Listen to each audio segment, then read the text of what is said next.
Hello everyone, welcome to What If Quirkless Deku was trained by Kengan Ashura movie. Before we start, please go support RobertFanfics for writing that awesome fanfic. This is the translated version I made. There will be some mistaken characters' gender, but of course Deku is a male. Kengan fights exist, only people like Nezu and Yaoyorozu's family know about them, and the heroes don't. I'll just say here that Izuku and a Kengan fighter have had a master-disciple relationship since Izuku was 10 years old. Clarifications. 1. This will happen after the sports festival. 2. Inko has gone to the United States to help her husband. 3. Explain what happened with Hisashi later. 4. Classes A and B get along very well, especially with Izuku, since he always helps them. 5. Kengan battles exist, and only the higher-ups and important people know about them, like Nezu and the Yaoyorozu. This is all I have to clarify so far, but if you have any questions, you can ask me and I'll answer them. I still don't know which ship to put here. Prologue. My secret prologue.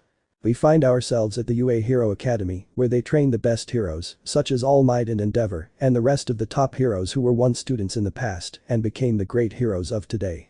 But currently, at the facilities, we can see how the future generation was in their classrooms to gain knowledge that will one day serve them in their future lives. Oh, that would be true. In the first year A class, we can see how all the students were out of their seats, talking among themselves and making a racket, since their sensei wasn't there at the moment. Lita and Yaoyorozu tried to stop them, but it was useless, being completely ignored and resigned to not being able to calm their class. Lita. Nobody pays attention to us, it's impossible to stop them. In a corner with a depressive aura while making circles with his finger. Yaoyorozu was just like that, no one obeyed him. Jiru. Come on Yamomo, it's not that bad, you know how everyone is. Uraraka.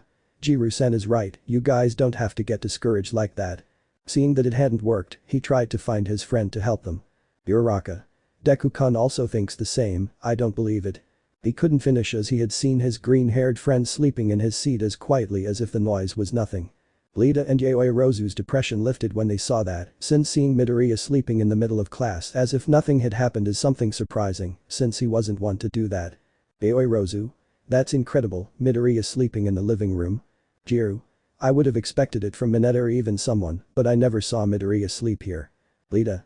Let's be like that, he must be tired from his fight with Todoroki at the festival, recovering after using so much energy like that isn't a matter of being better the next day. Uraraka. Lita-kun is right about that, but I'm going to wake him up. If Asawa didn't see him, she would punish him. Going to where his green friend was. Izuku was sleeping very peacefully at his desk as if nothing had happened. Above him a fly was passing by and landing near Midoriya's hair, this being seen by Tsuyu, who, out of pure frog instinct, flicked her tongue towards where the fly was. The hand bandaged with sleeping broccoli had only instinctively and without doing anything, slightly moved Tsuyu's tongue to one side, being redirected towards the window, staying stuck while the fly had been crushed by Izuku's fingers. The aforementioned, as if nothing had happened, was still asleep. It must be said that the five mentioned were surprised by that, but that shock had gone when they heard how the door had been opened by Asawa, and before the black-haired man said anything, everyone was in their places as if nothing had happened. Asawa. Okay, since everyone's here, I'm here to give you some news about your performance at the sports festival. Looking at everyone seriously, but he fixed his gaze on the green-haired boy, who was sleeping very peacefully. Asawa. Midoriya. He tried to wake the boy up, but nothing happened, even though he tried to wake him up behind his back so his friend wouldn't get punished. Asawa. Midoriya. Raising his voice a little more, but again, nothing. This time Asawa had thrown his bandages towards Izuku to wake him up suddenly, but suddenly to everyone's surprise, Izuku had already woken up and moved his hands at an incredible speed so that the bandages went to Mineta unintentionally. Izuku quickly rubbed his eyes and looked at his companions. Izuku. What's happening? Looking at his companions, who looked at him in amazement at what their green-haired friend did. Asawa deactivated his quirk and drew his bandages to him again. Asawa. Midoriya, go to the staff room and wait for me there, I have to talk to you. Izuku. It's okay, sorry for sleeping sensei. Getting up and starting to walk towards the door and then leaving the room, leaving everyone very confused by that. Asawa. Well, I came to tell you about your internship analysis, in which almost everyone has offers. Showing almost everyone's offers on the board. Uraraka. Deku-kun has none for us. Mineta. It's normal, after all he had scared most of the heroes by exposing himself in such a way. Bakugo. Who cares about that useless Deku anymore? Asawa. Silence Bakugo, unlike you, Midoriya behaved like someone bold and brave, unlike you, you behaved like a rabid animal in which they received medals, and with unacceptable behavior. Bakugo remained completely silent at that and snorted, looking away. Isawa. Okay, aside from talking to you about this topic, you'll also have to decide on your hero names. At that everyone was happy but quickly fell silent upon seeing their sensei with his quirk activated. Isawa. Well, I go talk to Midoriya, someone will come help them with that since I don't have good approval on the names. At that moment the door had opened, revealing the 18 heroine Midnight, who entered the room while moving her hips. At that moment Isawa had left the classroom to go to the teacher's lounge. Once he had arrived, he could see Izuku right there in a chair while he was struggling not to fall asleep again. Isawa went to where he was and stood in front of him as he sat down, making Izuku look at him somewhat nervous. Isawa. Midoriya, may I know why you fell asleep in the classroom? I know I can't say anything since I also fall asleep, but I could notice that you were more tired than usual. Could you tell me what's wrong? Izuku. I'm really sorry Isawa-sensei, it's just that in these 2 days that he gave us off I had some problems with my move. Isawa. Moving? Were you moving on your days off? Izuku. That's right sensei, I couldn't calculate my time well, and I still have things to move to my new apartment. Isawa. What happened to your old home? Izuku. There was an accident with a gas pump which caused damage to almost the entire building, but part of my house luckily survived. Isawa. I see, sorry about that, but why didn't you ask the others for help with your move? Izuku.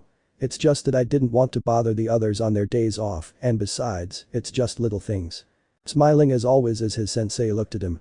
Isawa's mind. Hey Midoriya, you are too good for this world. Isawa. Okay, I understand, but… He couldn't finish when he saw that the door had been opened, being none other than Almight in his skeletal form. Almight. Midoriya Shonen, what is he doing here? Isawa. I called him, I just wanted to talk to him about something, what's going on? Almight. No nothing, I just went to room A and I was looking for him.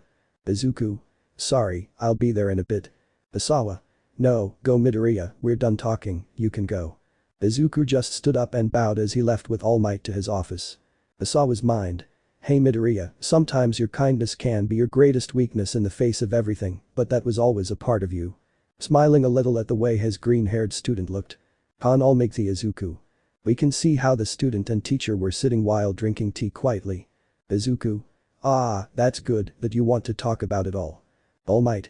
It's about your hero name and your internships, since they told me you couldn't do it because you went with Isawa. Izuku. Ah, don't worry about that, I'll take care of it, you don't have to worry. Almight. I'm glad to hear that. By then the bell had rung, meaning school was over. Izuku. Well Almight, I have to go, see you soon. Saying goodbye quickly and leaving in a bit of a hurry, confusing everyone because of it, since they didn't even get to talk too much. Mind of Almight. What's happening to young Midoriya?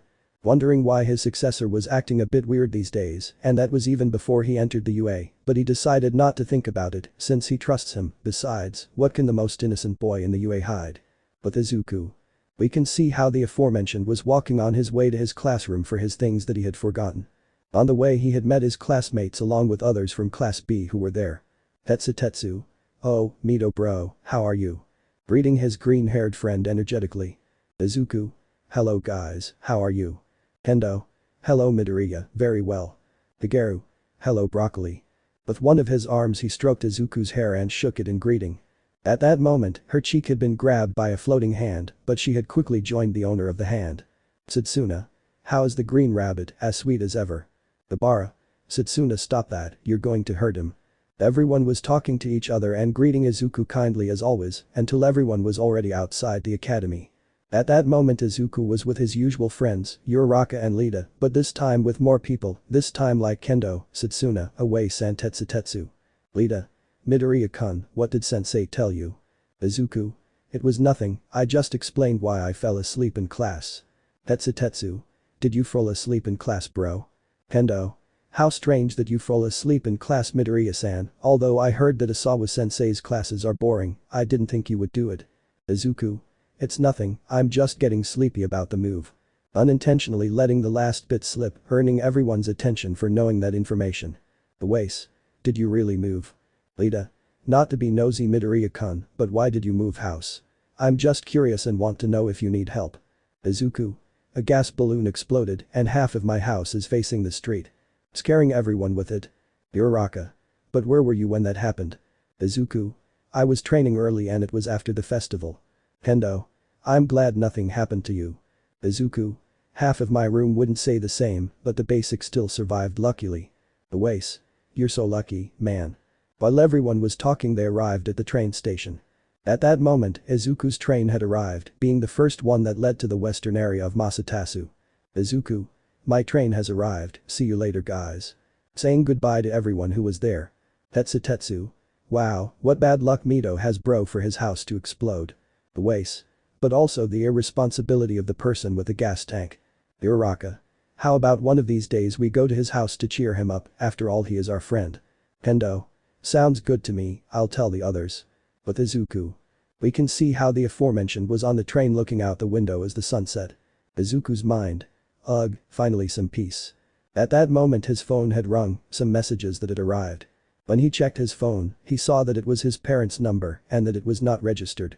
Izuku just smiled at that, but he was going to answer the messages after he got home, since he was too tired for that, plus he would have to go out to the usual thing at night.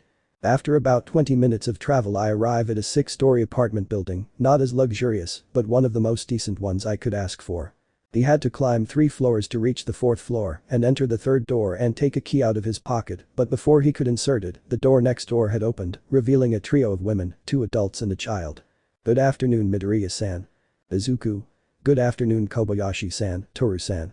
Greeting the aforementioned while the little girl approached him and hugged his legs. Izuku.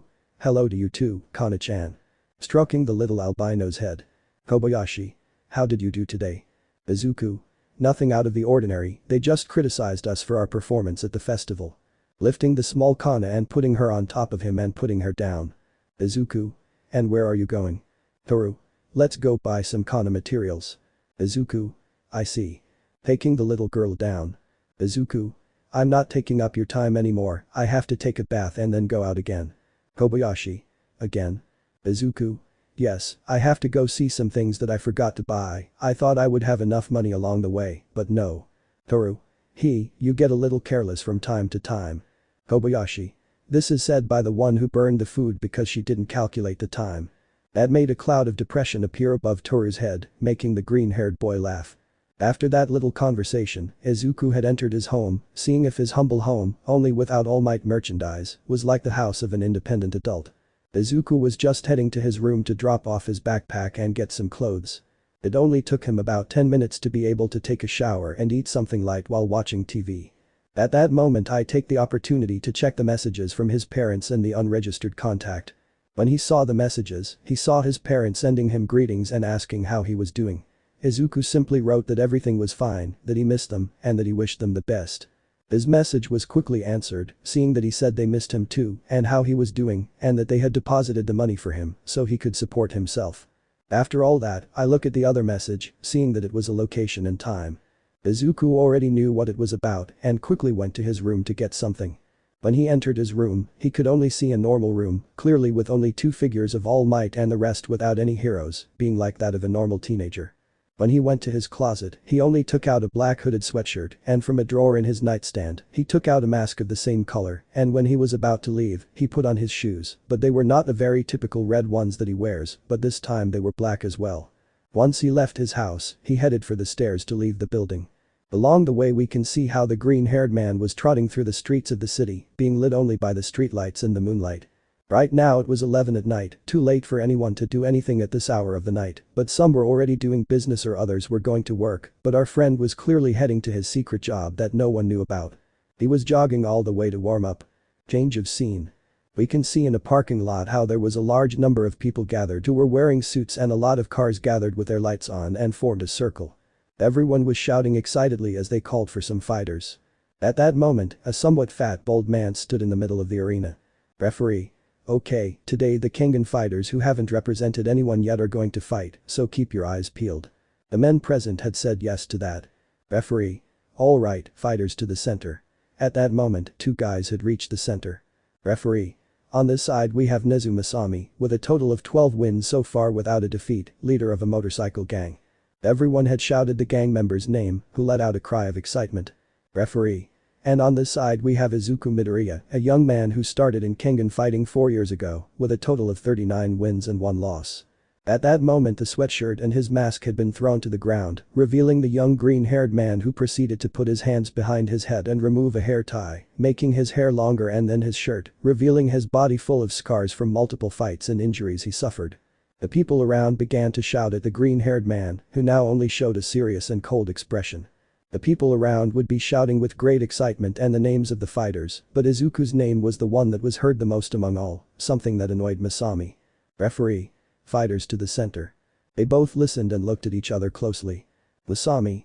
You're popular, kid, but that's going to end today, broccoli. Izuku.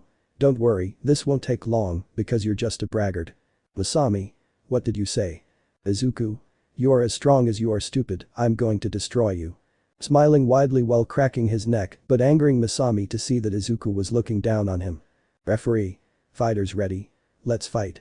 The first to launch an attack had been Masami, who had no remorse in launching a cannonball from his hair, surprising Izuku and the spectators with that, but the green-haired boy quickly dodged it without problems, and also a blow that tried to land on his face. Izuku in response kicked him full in the face, and then a kick to the abdomen. Izuku quickly began to kick Masami's knee, but giving to understand that this kick was full of force, since Masami's pants had broken, but leaving to see that the leg of the aforementioned had a purple and red maraka, being the one caused by the kick that Izuku gave him. Masami tried to punch him, but Izuku quickly took him by surprise with great speed and connected a knee to his stomach, making Masami spit blood, since that blow was really strong. Izuku quickly grabbed him by the neck with force and doing a German suplex, slammed him against the ground, causing the ground to form a small crater around the motorcyclist's body, but before he could get up, he received a full kick in his face, which caused him to crash into one of the cars that was there. The crowd had screamed with excitement at the fight that Izuku was dominating at the very beginning. At that moment Izuku launched an attack with a jump and an axe kick towards where Masami was. The aforementioned could only see how Izuku was falling to kick him, but he quickly moved aside to evade the blow, but it caused Izuku to fall fully into the car and his windshield, and part of the upper area to be destroyed by that. Masami quickly went against him to kick him, he tried to make him at his mercy, but Izuku only dodged and blocked them without problems, but in a quick movement, Izuku hit him in the leg and gave him a right hook and then a kick. Masami moved his hair again and fired a cannonball towards Izuku, but the aforementioned managed to dodge it, but more cannonballs kept going against him, so Izuku could only hit and receive some damage, since he knew very well that a cannonball could hit the people around it, or even make a car explode and make the damage around it worse. Izuku just kept going forward and occasionally launched the cannonballs up to the roof, so it wouldn't be so complicated. Masami, seeing that his plan wasn't going as he wanted, quickly went against it to hit, but Izuku, in a quick movement, gave him an uppercut and then a kick to his legs, causing him to lose his balance, but managing to hold on to one knee. At that moment Izuku stood in front of him and began to give him a large number of severe blows at such a high speed that blood came out like rain. Izuku quickly gave him a powerful kick to his face, causing Masami to fall to the ground with blood covering his face, but Izuku quickly got on top of him, and without mercy, he began to give him a large number of blows, so much so that a cloud of dust had formed where Masami's face was, and even blood was splashing around. Before Izuku could land the final blow, the referee had separated him from Masami. Referee. Back off, boy. Checking on Masami's condition, seeing that she was unconscious. Referee. Out of combat, winner, Midoriya Izuku. The businessman shouted Izuku's name, who had a serious look while his hands were covered with Masami's blood. After the fight was over, Izuku was receiving money from the referee. Referee. Good job Izuku, but since he was someone who bragged too much, I arranged for him to fight you. Izuku. I don't care, at least I got him out of his clouds with that beating. Referee. By the way, Izuku, I heard somewhere that someone wants to do the Kengan tournament and I didn't know if you wanted to participate. Izuku. Of course I'll participate. Referee. But you know you have to get someone to represent you, you can't just go like that. Izuku. I already know that, that's my only problem, won't you be there if there's someone who needs a fighter? Referee. Well, I only have 8 of the 32 companies that will participate in the tournament, when I get home I will send it by mail, is that okay? Izuku. That's enough for me, I'll deal with one of them. Referee. I'm sure you'll be able to find a leader quickly, after all, you're one of the most well-known with a good streak. Izuku. It's true, but you forgot that I'm still a boy of just 15 years old, as soon as they see me they don't take me seriously. Referee. That's true, but I'm sure when they investigate you they won't see you anymore, plus you've already fought with several veterans. Izuku. Okay, see you later, let me know for the next fight. Referee. See you later.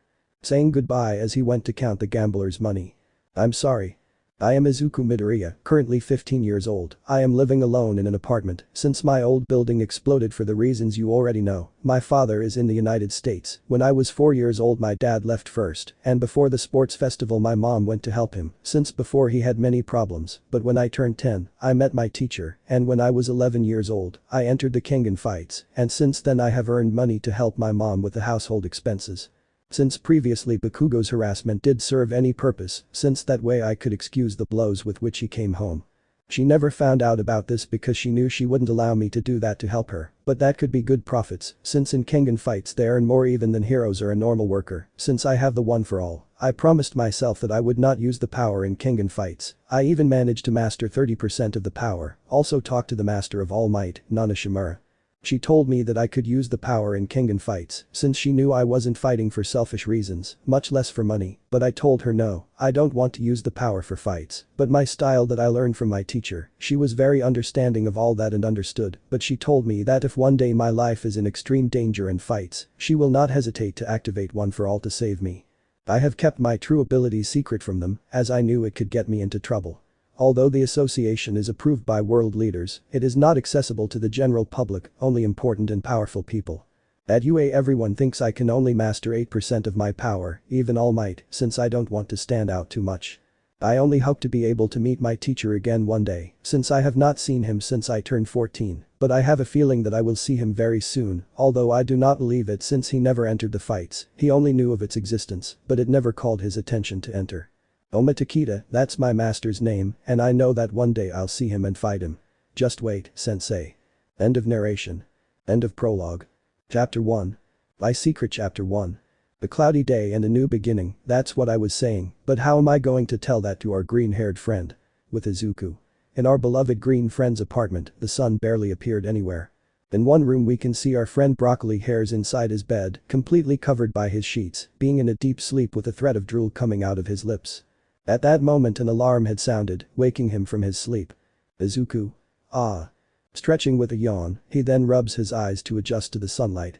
It was barely 6 in the morning, and the sun was shining on something inside his room. Izuku.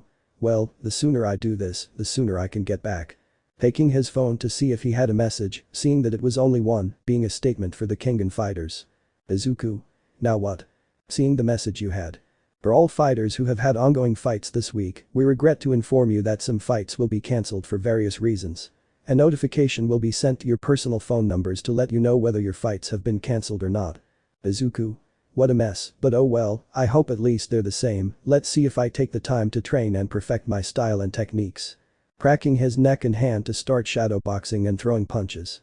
It only took him a light warm-up of 20 minutes maximum for his boxing, and then he went to make his light breakfast. Fried eggs with toast and papaya juice. Izuku's mind. Nothing better than a good warm-up and breakfast. Looking at his phone to see the time. And I still have to catch the train to my supposed internship. Well, I just have to pray and wait for the notification about my fights to arrive, or not. And at that moment when he finished his breakfast the cell phone rang. Izuku. Please let it be good news. Turning on the cell phone and seeing that it was a message from the referee he always talks to. Referee. Don't even think you're going to make it through this week. Tomorrow at 10, you have a fight in another city against someone who wants to make his debut with you. So, tomorrow I want you in the same old abandoned building. Don't be late.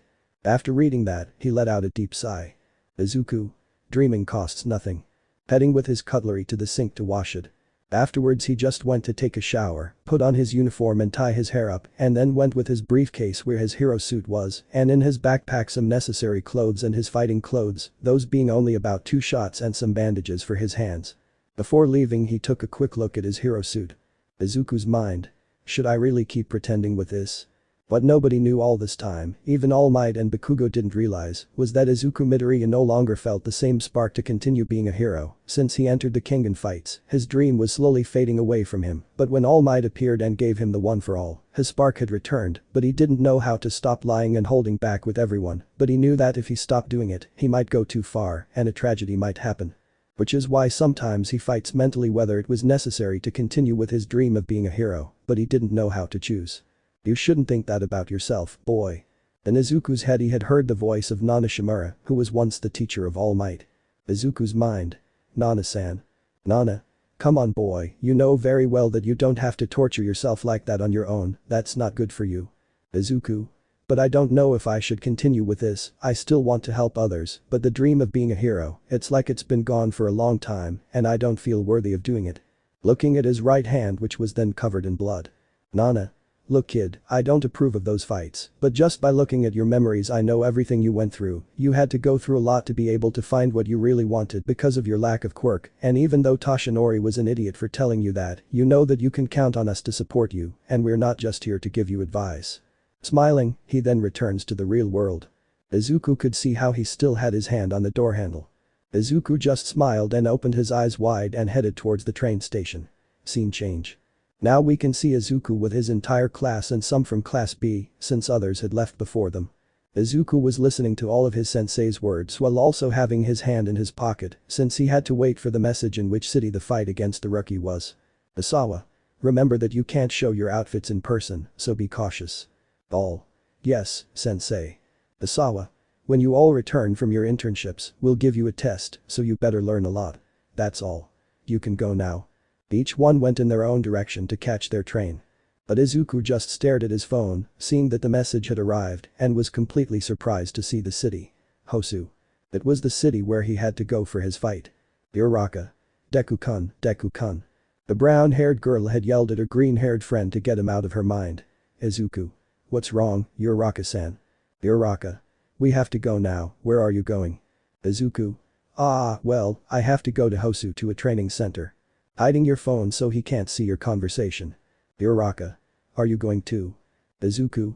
Yes, I know. Looking at his friend with blue hair glasses. Izuku. Lita-kun. Calling the blue-haired boy who turned to look at him. Izuku. Let's go together, I also have to go to Hosu for my internship. Lita. Okay, let's go Midoriya-kun, we'll be late. Smiling somewhat forcedly to hide the pain inside him. Izuku. See you, Uraraka-san. Lita. Goodbye Uraraka-san. Uraraka. Bye guys, good luck. The two had gone together to have the same drink while some watched them leave. One of them was Todoroki, who looked at them with some seriousness but with concern, but his attention was more on Midoriya, but he decided to ignore that and go take his train. With Izuku and Lita. We can see the two boys inside the train as they headed to their destination. Lita. Midoriya-san, which hero will you do your internship with? That question made Izuku tense up a little and get a little nervous, but he quickly found an answer. Izuku. Oh, maybe you don't know him, but he's a retired hero, but they didn't tell me his name, when I see him I'll tell you, maybe you know him. Lita. I see, it's understandable, being a retired hero, it's normal for him to ask that his name no longer be mentioned, it's very reasonable. Izuku. Right. I hope he's amazed to train with him. Lita.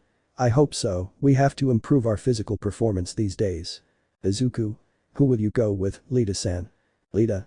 I'll go with the manual hero, I heard it's been performing very well on the patrols it's been doing so far. Izuku. Sounds very interesting, besides he was your brother's classmate, right? Lita. Of course, going with him will be like putting on my brother's pants. So the two of them were talking calmly about how they were going to spend their internship time, each lying to the other with great effort, but Lita obviously didn't know that Izuku was lying about his internships. At the station. The train had finally arrived at its destination, and all the passengers had gotten off to go to the city, with the two students among the crowd. Izuku. Well, Lita-san, we part ways here. Good luck with your internship. Lita. Same for Midoriya-kun, good luck. Izuku. Lita-san. Stopping the blue-haired boy to look at him seriously this time. Izuku. Please don't do anything reckless. Lita was surprised to see this and understood what he meant. Lita. Don't worry Midoriya-san, I promise I will. Izuku just turned to leave, trusting his friend that he wouldn't do anything reckless, and they each went their own way. With Izuku.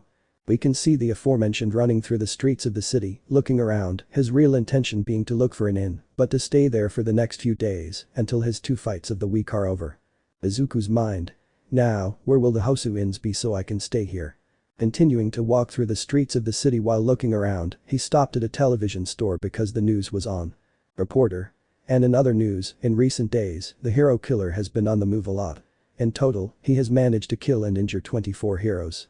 Therefore, you are advised to be careful when you go out at night. We don't know if he is also capable of injuring civilians. Izuku's image of Lita quickly came to mind. Izuku's mind. I hope he doesn't do what I'm thinking. Proceeding to walk away from there, continuing to search for his inn without knowing that someone in the distance had their eyes on him. It only took him a total of 2 hours to finally find an inn he could stay at for the week. After finally settling in, the first thing he did was head farther away from the city to a nearby park, wearing black sweats with green stripes. Izuku's mind. Very well, let's see how fast I am, first without the OFA and then without OFA to see how fast I am without it. He began to jog along a path somewhat away from people so as not to be bothered by the crowd, and once he reached the area he began to jog while throwing punches in the air since it was better without anyone being close around him. Izuku continued on his way, but without anyone seeing him, he pretended to untie a lace on his shoes, but quickly grabbed the lid of a trash can and threw it in the direction of an alley, and then he could see how someone had jumped and dodged a trash can lid that kicked it back to Izuku, who managed to catch it in the air and put it in the same can where he took it. Izuku. Who are you?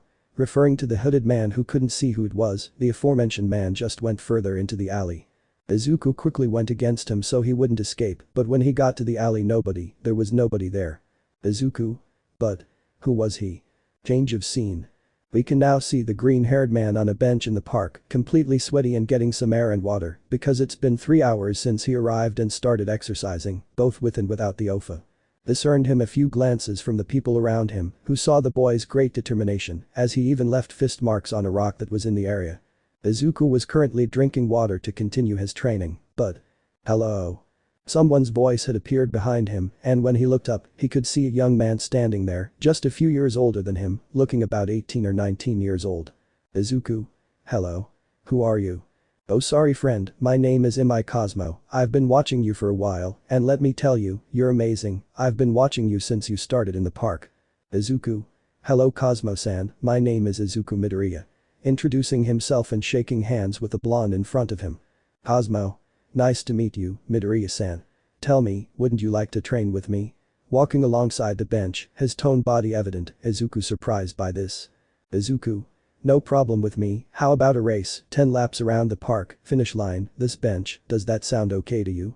Smiling while cracking his bones. Cosmo? No problem with me, when we start. Finishing his stretches and ready to run. Izuku? Now. Screaming as he shot out like Cosmo at a great speed that left a trail of smoke behind them. Both of them were quickly on par as if nothing had happened and that they weren't serious. Izuku's mind. This guy is really good. Watching Cosmo keep up with him as if nothing was wrong, unaware that people were watching them due to the smoke trails they left behind at their speed. Izuku's mind. Let's see how this goes. He lightly used 5% of the OFA in his feet and began running at an even greater speed, surpassing Cosmo in speed. The blonde, seeing that, just smiled and began to use more speed in his feet, as if he had more muscles. Both of them drove around the laps at full speed, even attracting people to form a mini public gathering at the meeting point. After taking all his turns, in which Izuku was the winner since he used 8% of the OFA. Cosmo? Wow, you're really good. Taking deep breaths while looking at Izuku, who was also taking deep breaths while smiling at Cosmo. Izuku? You're right, but it was fun. Cosmo? You're right, well, I'm leaving now, I have to go, I hope to see you around here again, old man. Izuku, see you Cosmo. Shaking hands, they went their separate ways. It was already 3 p.m., so it seemed their competition lasted longer than they thought. When Izuku arrived at his temporary inn, the first thing he did was go get some clothes to take a bath. His training could currently be described as overstretched due to his excessive tolerance and demands on what he always gives each day.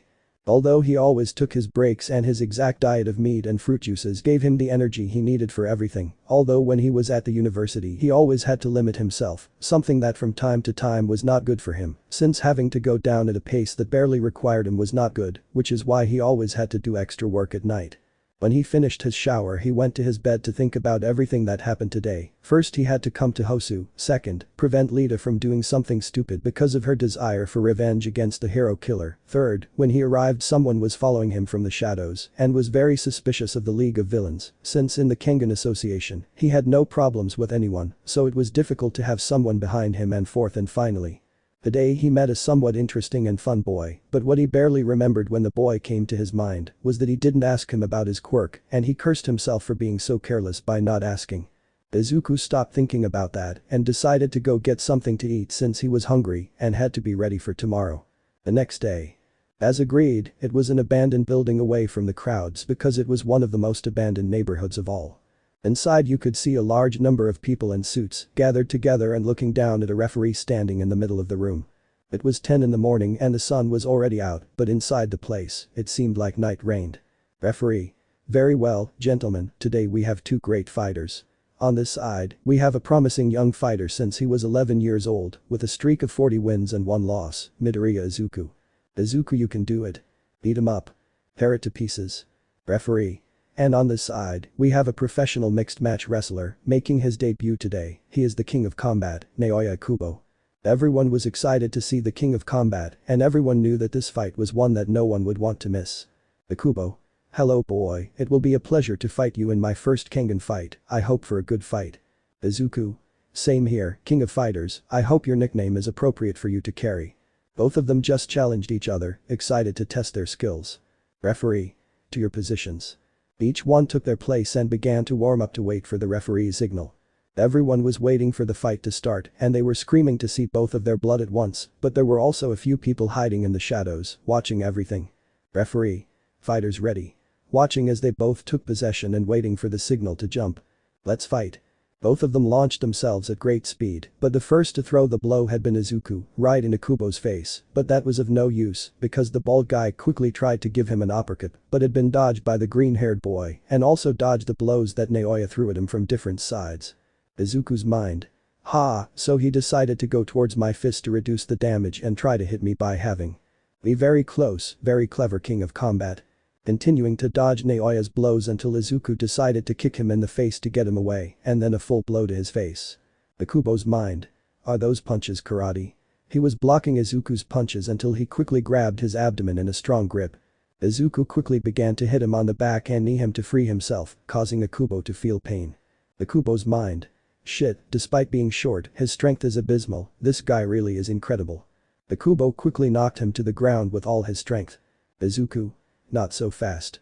Taking Kubo's forearms to prevent him from doing anything, Izuku quickly used his legs to knock him down, so he was now on top of him. But Kubo didn't make it easy for him, and they both began a grappling battle to see who could dominate the other in their grip. The others who were watching this were screaming with excitement for the fight, an experienced fighter against a young promise of Kengan fighting, they were having a very close battle. Izuku in a quick movement took Kubo's arm and knocked him down to be on top of him and begin to hit multiple times with so much force that he had to let Kubo defend himself. Izuku. I must admit Kubo-san, you are really strong and I even like you, but you made the mistake of trusting me. Before Izuku could land his final blow, Kubo quickly delivered a super punch to his face, knocking him away and drawing blood from his nose. Naoya quickly stood up and got into position while catching his breath. Izuku was waiting for the attack so he could subdue him again on the ground and end the fight quickly. Naoya quickly launched himself at him in a swift movement as if he wanted to knock him down again and the green-haired man quickly got into position to take him, but he didn't expect a surprise punch from Naoya and the king quickly changed his style to boxing. Izuku seeing that quickly changed his style and began to use Muay Thai and boxing. Both seemed to be equal in power as neither managed to hurt the other with their blows and by creating gusts of wind. Izuku realized that Kubo's resistance was enough to neutralize his attacks, so he decided to use his trump card. Kubo. You're mine, boy. He threw a right hook at Izuku. The aforementioned only smiled at that and quickly moved sideways, leaving his strength in its place as an illusion, as Izuku quickly moved to punch Kubo in the ribs and quickly began to deliver multiple blows at great speed. Kubo tried to keep up with him, but Izuku was faster and the rhythm of his blows didn't have an exact pattern. Izuku quickly used a super punch to his entire face and then using only his palm, he grabbed his face and knocked him down like nothing to the ground. Kubo looked up to see him but could only stare as if everything was distorted as if he were in water. Izuku wasted no time and gave him a super punch in Kubo's face and left him unconscious on the ground. Both had blood all over them, whether it was their own or their opponents. Referee. Combat Force, winner, Midoriya Izuku. The people around him began to shout the name of the aforementioned for his victory, but the green-haired man fixed his gaze on the unconscious king of combat. Izuku. Naoya Kubo, you were a great contender. I hope to fight you again in the future, king of combat. Turning around to leave the place, Kubo is being cared for by the sick. What no one knew was that one of the many hidden people went behind the green-haired man while the rest began to talk about the fight they had just witnessed. With Izuku. We can see the aforementioned walking calmly now wearing a sports suit while returning to his inn to eat something, since that fight really made him hungry. Izuku. What should I eat now? I hope I can find katsudon or maybe a delicious pork bistec. Starting to drool imagining his two favorite dishes in his hands. Hey. Izuku turned around and put on a serious look in case of fighting. I saw your fight, kid, you're really good. The stranger said, standing in the shadows but still revealing his clothes. Izuku. Well thanks, but who are you? You're not going to get out of here, I'll do it by force and it will be quick since I'm hungry and I don't want to get upset when I'm hungry. Calm down boy, how about we eat together so maybe we can talk. Coming out of the shadows and letting yourself be seen. Izuku. Here you are, Takeshi Watatsuki, the wild tiger. End of chapter. Chapter 2. By Secret Chapter 2. Just as we left off in the previous chapter, Izuku had fought against the king of combat Akubo Naoya and won in the end, but when Izuku was about to leave, he was stopped by someone that Izuku recognized perfectly and was a little scared and with some admiration, it was Takeshi Watatsuki, the wild tiger. At the moment, we can see how the green-haired and the blonde were staring at each other seriously, both releasing their murderous auras, but Izuku was on guard in case Takeshi wanted to attack him, knowing how strong he is. Izuku. What does the wild tiger want with me? Did someone send you to get rid of me? He stood with one hand out of his pocket. Takeshi. No, boy. I came to talk to you. I've heard about the young promise of Kengan fighting, who has been fighting since he was 11 years old and who has had a good winning streak to this day. He's slowly but surely starting to approach Izuku. And I just managed to find you. I'm really surprised you're so strong, boy. Izuku. Well, thanks, but what's all that about? Do you want to fight? Takeshi. No, kid. I came to propose something to you, kid. Putting an arm on his head. Don't you want to train with me? Silence had completely reigned in the place where they were. What the hell? Was the green-haired boy's scream that had been heard, so much so that the surrounding birds had flown away in fright from the sudden scream. Change of scene. Now we can see the green-haired boy and the blonde boy in a food place, each one with a plate of food, Izuku with his beloved katsudon, and Takeshi was just eating a bowl of rice. In the sight of anyone it seemed that both were very calm eating, but some who were near them were trembling from the aura that both released and their intimidating posture, although Takeshi was more on his part due to his gaze and his physical understanding, Izuku was also releasing his aura and his gaze, since his black jacket completely covered his physique. Izuku. Well, now that we're calmer, what's your point with that thing you mentioned? Putting a piece of food in his mouth. Takeshi. Very easy, kid. You're a very interesting person in Kengan combat. You have a bright future. Eating some of your rice. Izuku. It's very nice of you to be saying something like that to me, after all you are a veteran with a total of 300 wins and 1 loss, you are someone very well known, although I never knew who it was that defeated you. Looking at Takeshi who stopped eating his rice. What I don't understand is why you want to train me, what do I have that you have your eye on me? Takeshi. It's simple, boy, and it's just from looking at you during the UA Sports Festival and in the Kengan fights. Izuku. So you realized, huh? Takeshi. During the sports festival you haven't shown your full power, but that's something simple, and at the festival, I could see that your desire and enthusiasm is not the same as what you show in Kengan fights, and in your Akubo fight, you looked very happy and enthusiastic when you were fighting, but at the festival, you could see that you were pretending in front of everyone. Izuku. Wow, you're really good. Finished eating and left his plate empty. Takeshi. But tell me something, why are you still here if it's more than clear that you want to be a Kengan fighter? Continuing to eat his rice, he waited for the green-haired boy's response, who sighed deeply and looked at Takeshi. Izuku. For a long time now, my desire to be a hero had already faded because my quirk had awakened too late, but when it awoke, my desire to be a hero had appeared again, my dream finally came true, but it was no longer like before, it's as if all my spark had gone since I started Kengan fights, I felt alive, happy, it was something as if Kengan fights were what I was looking for. Looking at his hand and then clenching it into a fist. Takeshi. Don't worry, I understand. He finished eating and put his chopsticks on the table, since he was done eating. Izuku. Well, I think it's time to go, and yes, I agree to train with you, I'm interested in learning some karate, although I already know something about that branch, learning from a master is another thing. Takeshi just gave a slight smile, and just called the waiter to ask for the bill and pay and leave together. Time skip, from here 4 days had passed, in which Izuku was training with Takeshi in the forest, since it was a place where people would not bother at all. It was also a good opportunity for Izuku to also realize that his friend Cosmo realized that he was a Kengan fighter, something that really surprised him completely. In those days Izuku had been able to improve his karate much better, to a better level than he had, since he always liked to improve alone, and he only learned from the books he had, but he realized that it was better to train with a real teacher than with a book. He had also trained with Cosmo, who was a master of strangulations, something he was also good at in jujitsu. Izuku finally had to leave with them, since he had to return home, since they were finally about to finish their internships, and this was a good opportunity to return and leave Hosu. Until. Boom. An explosion had appeared in the middle of the city, and fire began to spread everywhere, and people were running in fear because of the explosion and the fire, but not only that, but some nomas had also appeared. Everywhere you looked, people were running for their lives, while all the heroes around them ran to the center and helped the people around them. On the other hand, we can see Izuku in his hero costume. His first intention was to leave Hosu as quickly as possible, but upon hearing that they needed heroes, he didn't hesitate for a second to go help. We can see the Midoriya arriving at the center of the city with the help of Ofa, surrounding it and seeing all the disaster there was from the fire and the nomas that were there. At that moment, Manuel, the hero with whom Lita was doing her internship, had arrived. Manuel. Lita curse, where the hell did you go right now? Using her quirk to control water and put out the fire. Izuku's mind. Is he gone? Damn, not now.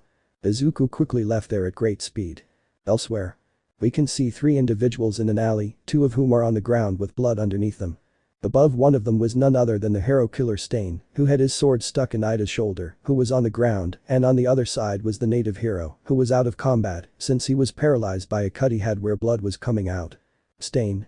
This is what happens to heroes who only seek fame, money, women, and you, being so young, instead of helping the wounded hero, you come to seek revenge for having gotten rid of a false hero.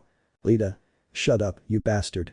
My brother was a true hero, but now, because of you, he can never be a hero again. I'll never forgive you. You'll pay for this no matter what. She tried to get up, but it was useless, as Stain had licked her blood and dug the sword deeper into her shoulder. Stain. Wrong kid, now but your death will make the false heroes disappear.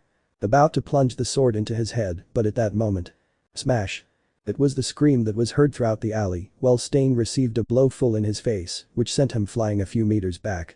At that moment someone stood in front of Lita, none other than Izuku, who had arrived just in time to save his blue-haired friend.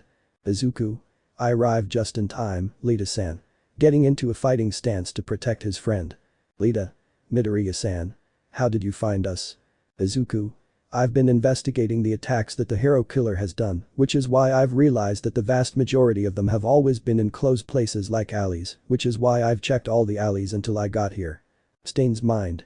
Heh, clever kid. Grabbing his jaw where he was hit. That kid sure hits hard. If he'd hit me harder and gone down a little further, he would have knocked me out. This kid sure knows how to hit. At this moment Izuku got into position, having a serious look at all times as did Stain, each releasing their killer instinct, something that made Native and Lita feel some fear about it. Lita. Midoriya-san, don't get involved in this, it has nothing to do with you. Izuku. Lita-san, is that the attitude of a hero? A hero must always care for the lives of others regardless of his own, which is why a hero gets involved where no one calls him, which is why helping you without you calling me is the duty of a hero. Being surrounded by lightning from One for All. Stain had only smiled at Izuku's words, being those of a true hero, but he could also tell that when Izuku said the word hero, it had been forced and somewhat discouraged. Stain. Well said, kid, that's a real hero.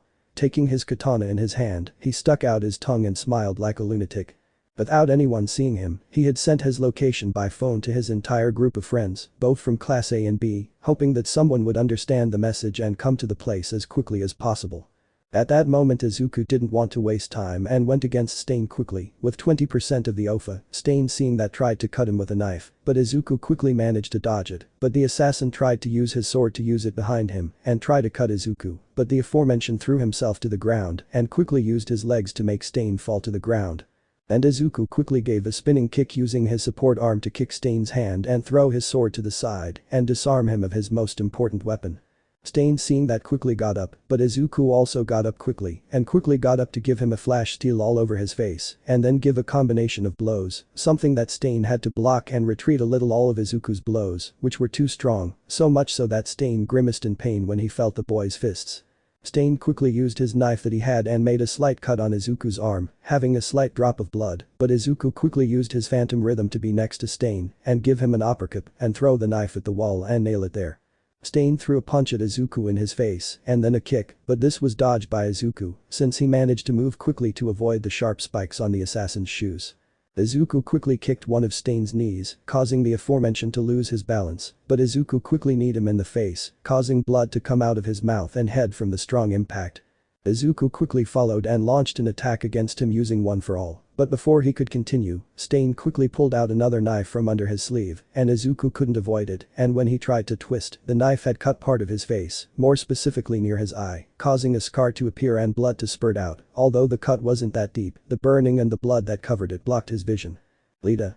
Midoriya-kun," was the blue-haired boy's cry when he saw his friend on the ground, kneeling while holding the area where his face was cut. Stain quickly went against Ida, but Izuku seeing that wanted to leave to help his friend, but he quickly fell to the ground, feeling as if his body was heavy, and it was because Stain had licked his blood from his knife.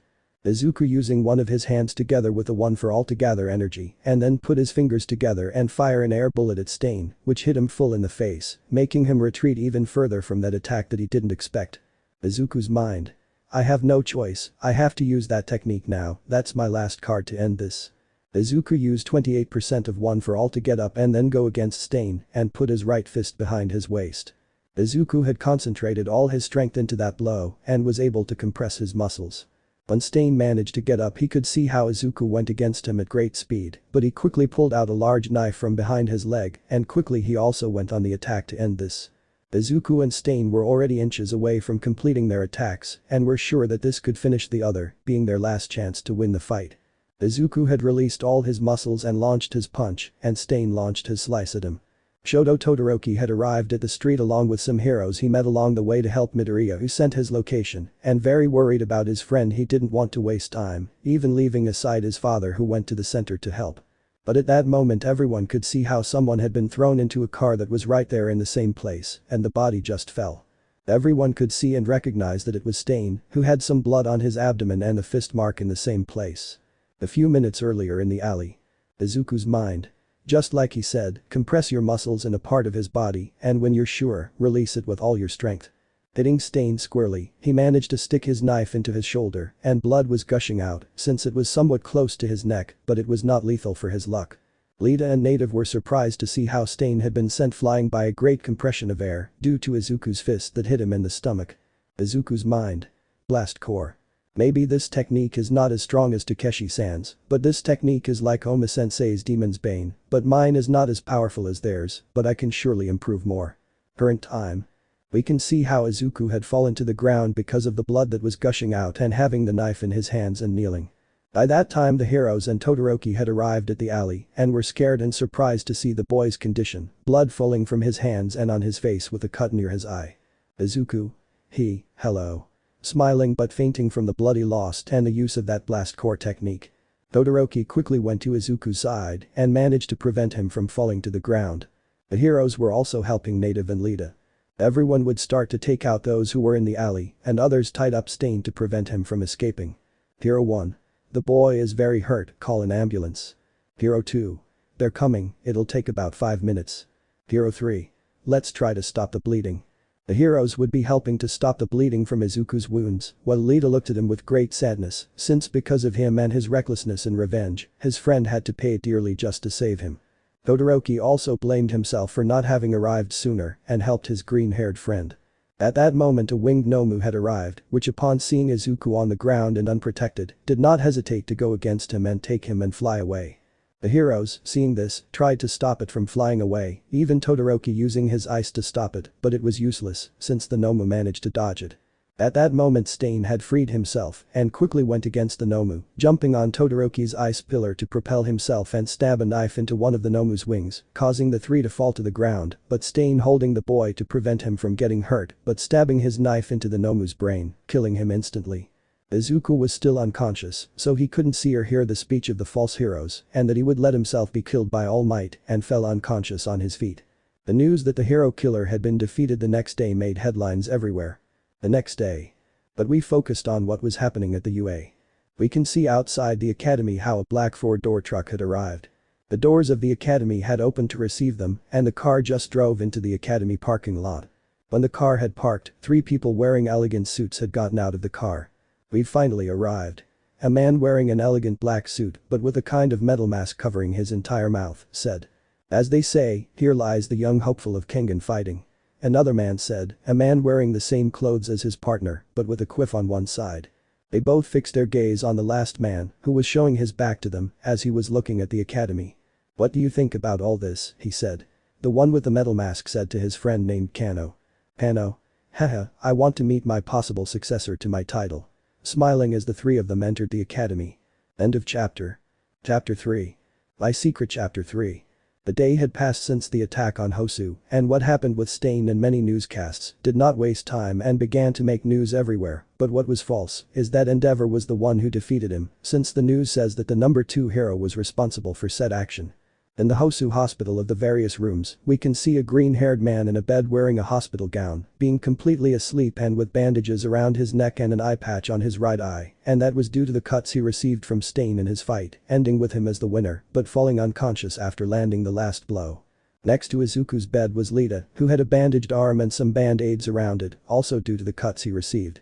The blue-haired boy only had a dejected look, since because of his recklessness and desire for revenge, his green-haired friend who came to save him almost lost an eye and his life against Stain, and that filled him with a lot of remorse and hatred towards himself for acting that way. Now his best friend is paying for something that should have been for him.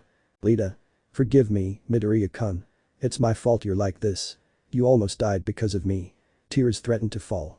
At that moment the door had been opened, revealing the hero Manuel, along with Shoto and the police chief Tsuragami. Lita. Manuel-san, Todoroki-san.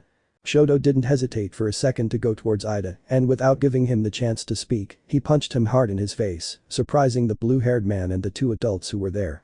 Manuel. Hey kid, calm down. Taking Shoto by the arms, since the 2-colored man wanted to keep hitting Lita and his face showed it. Shoto. You're a huge idiot. Look what your stupid revenge caused. Midoriya was about to die from blood loss just because he was trying to rescue you. He tried to break free from the textbook grip, but he was filled with rage over his friend's condition. Lita. Yes, I know, it was a huge idiocy, I couldn't control myself. Do you really think I'm not suffering because of this, seeing how my friend is in this state because of me? With tears already falling from her eyes as she couldn't hold it in any longer. Tsuragami. Calm down, guys. This won't get anywhere. Seen by all the aforementioned in the room. Besides, I don't think your friend is upset about it all, is that right, young Midoriya? Looking at the aforementioned bed, he just opened his eyes and jumped up to now be sitting on the bed as if nothing had happened, leaving his friends and the hero amazed. Izuku. That's true, how did he know I was awake? Removing the bandages from his neck to feel better and then cracking it, since his wound had already healed, leaving the 3 mentioned who were watching the green-haired boy even more confused. Tsuragami. I'm a small dog, I can tell when someone is awake or sleeping. Izuku. Gee. Shoto. Midoriya estás bien. Looking at his friend from head to toe, seeing how his wounds were already healed and he was not in any pain. Izuku. Yes, I'm fine, relax. Smiling at his bicolored friend as if nothing had happened. Izuku's mind. As if a few simple cuts would have killed me, 3 years ago I fought against someone who could turn parts of his body into chainsaws, that was really scary. Lita. Midoriya-san. Looking at her green-haired friend. Izuku. Come on, Lita-san, don't worry, I'm not upset, relax.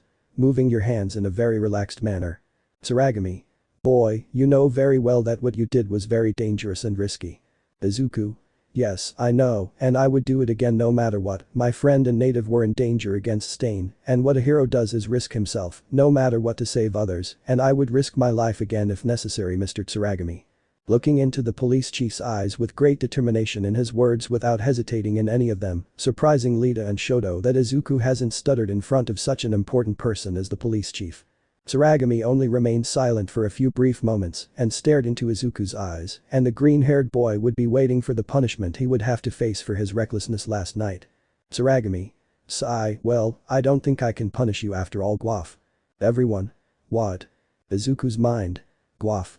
The dog man began to explain everything that had happened since Stain's arrest and that there would be no retaliation for his actions, but they would only get a warning after all, but there would be no second chances. Retiring from the room to leave the young people and the hero. Manuel. Well, you're lucky, Lita, but that won't save you from the scolding you'll have to face when we get back to the agency. Giving him a light tap on the head, he turned around and left. The 3 young people would stay together in the room. Izuku. Phew, that was tough. Shoto. Midoriya, does it really feel good? Izuku. Yes Todoroki-san, don't worry about it, I'm fine now. Shoto.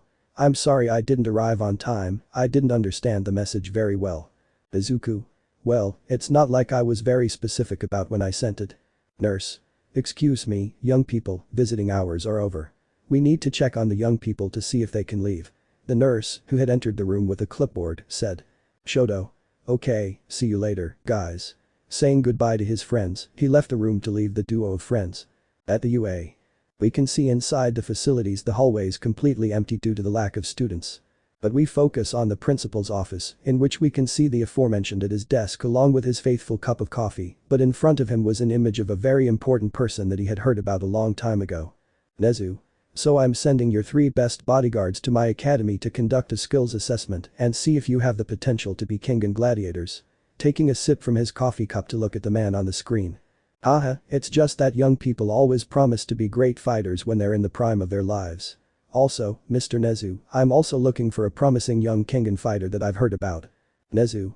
And why do you suspect he could be here at the UA? As I understand it, no one could be so young to be in Kengan fights. Haha, as I understand it, that boy participated in this year's sports festival and was one of his students. Nezu, hearing that, trembled a little over his cup. Well, in case you wanted, right, I'm counting on my boys to inform me of everything that happens, since I'm very interested in looking for the possible 6th Fang, but of course, I'm not going to force the boy or girl to come to me because I want to, everything will be if that will be their decision, if they want to come with me or not. Nezu would only be attentive to everything that man who looked behind him instead of at his screen would say.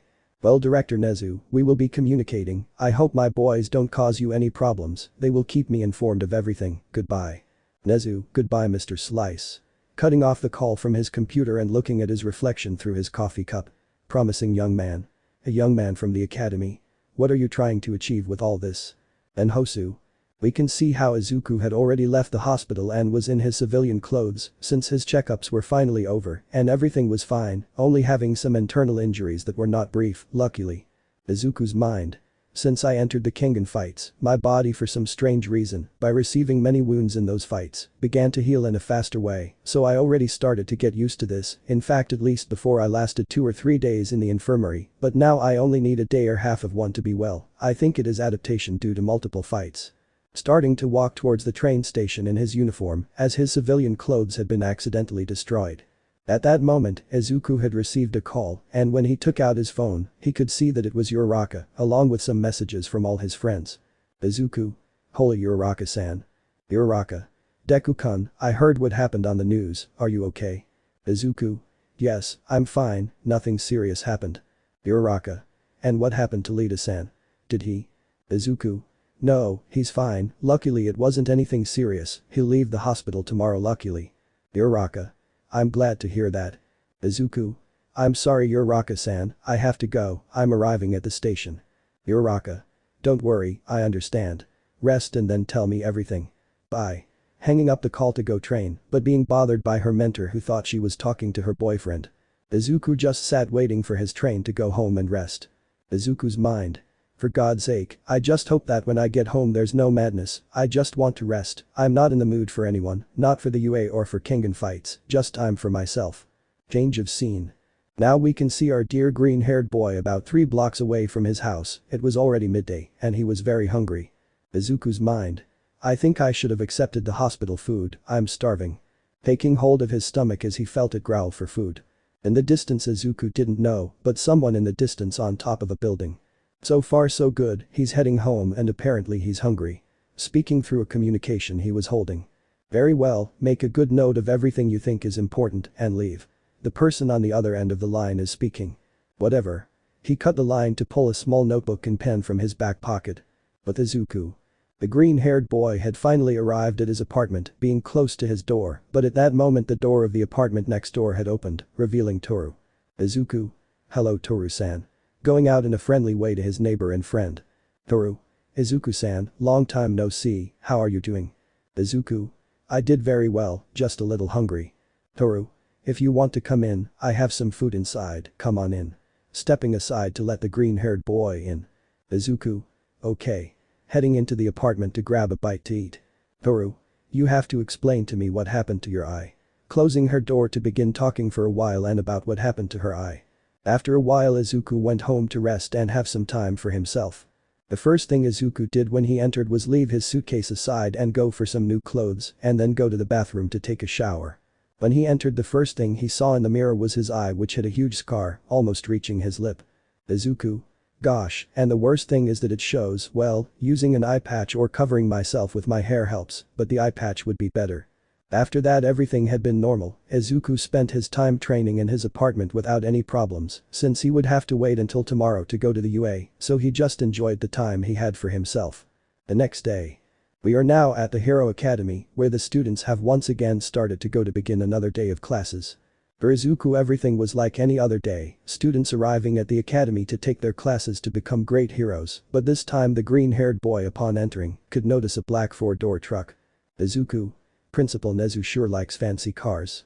He looked at the car in detail, but at that moment someone jumped behind him, hugging him by the neck. Izuku. Who is it? Looking back and meeting Ashido and Kirishima. Mina. Midoriya-chan, how are you? With a smile while hugging the green-haired boy. Kirishima.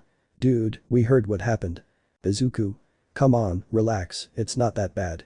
He shook Mina off and looked at his friends. Mina. What happened to your eye? Looking worriedly at Izuku's face where he had the eye patch. Izuku. A memory, that stain. Kirishima. I'm sorry, man. Izuku. Don't worry, it's nothing serious, luckily, just a scar. Kirishima. Oh, bad luck. Izuku. Hey, do you know about that car? The two looking towards the car that was there. Kirishima. I don't know anything, but he looks very manly. Mina. It must be the directors. Izuku. I thought the same, but anyway, let's go now, otherwise Asawa would get upset.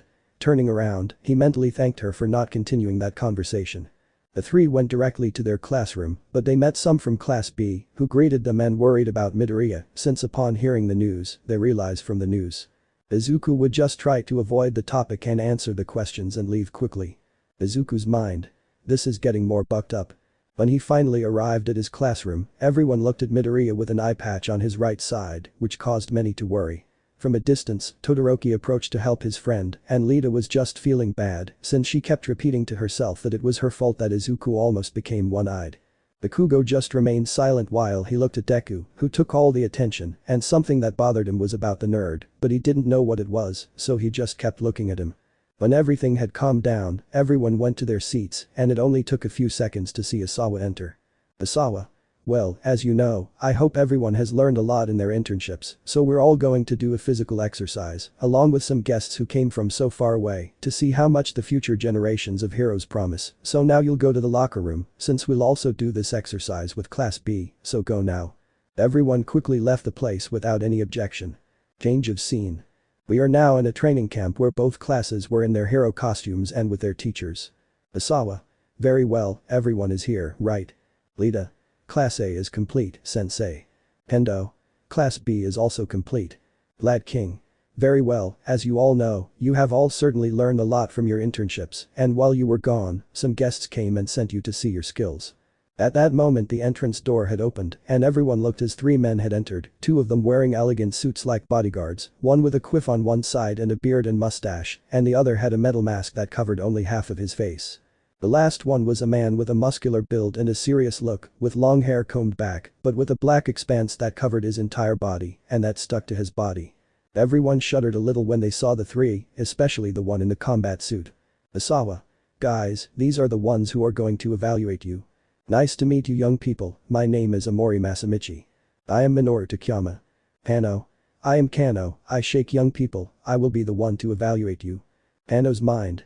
According to what the master said, that person has green hair, but here are 5 with that characteristic, but only 3 of them could be discarded in combat, that frog girl and the one with thorny hair, they don't look so bold for Kengan combats.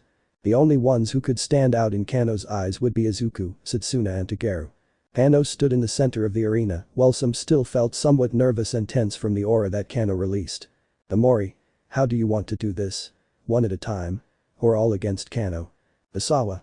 Let it be one at a time, everyone has improved so much in their internships. Minoru. Okay, who's going first? Looking at everyone who tensed up at that question, almost no one wanted to go against him. Bakugo.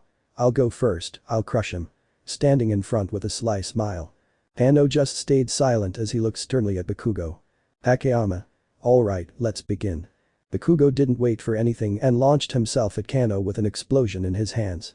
Bakugo stood in front of the black-haired man and threw an explosion in Kano's face, thinking that he had hit him full on, but quickly he could only see how a fist hit him full on and he was knocked out. Kano just dodged the attack and gave him a big punch to the face and knocked him out on the ground. Everyone was surprised to see Bakugo was defeated in one blow.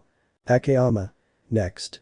And so they all began to go and be defeated little by little, one by one, even others fainted themselves so as not to fight, causing shame to their sensei and director who saw that from afar, along with All Might. Takayama. Was it all? Looking at the ground as the students lay on the ground. Amori. No, one more missing. Looking at Izuku who was still standing, being the last one missing. Takayama. Go away, boy, it will be over with you. Izuku just started walking towards where Kano was, but passing by Amori. Izuku. Kengan. Whispering next to Amori who heard what he said. Amori. Yes. That was the only thing he said to shake off his astonishment and stare at Izuku. Izuku just stood face to face with Kano, with a serious look just like Kano's. Izuku. Don't think I'll be nice, you'll suffer for doing that to my classmates. With a look as if it were annoyed and serious. Kano, upon hearing that, just smiled, being the first of all the boys to speak to him without fear and look him in the eyes. Kano. I hope you keep those words until the end. End of chapter. Chapter 4. By Secret Chapter 4. Just as we left off in the previous chapter, Mitsudo Katahara's strongest and most important bodyguards went to the UA by his order, since he wanted to know about the young promise of Kengan combats, something that caught the attention of that young man, and wanted to know if he would like to join his ranks. Right now we can see in the academy's entertainment room about to give an entertainment fight, of course if you could call it that because of the auras emanating from both Izuku and Kano. Midoriya was the last to take this test, if you could call it that, since he stated that this was not a common evaluation, but a Kengan combat as Amori told him, and decided to fight like a Kengan gladiator, and not like a hero. The rest of his classmates from classes A and B were somewhat injured, but not too many to go to the infirmary. After all, Kano wasn't that ruthless against children. He just wanted to find that promising young man, which is why he only left them unconscious or made them surrender. What Kano did have to admit was that a few had the potential to be gladiators. Kengan, Kendo, Satsuna, Tageru, Ajiro, Shoho, and Sato, well, fighters who still need to mature, but who have the potential for the future. Everyone was in a corner watching with their teachers, waiting for the final test between Izuku and the coach to begin.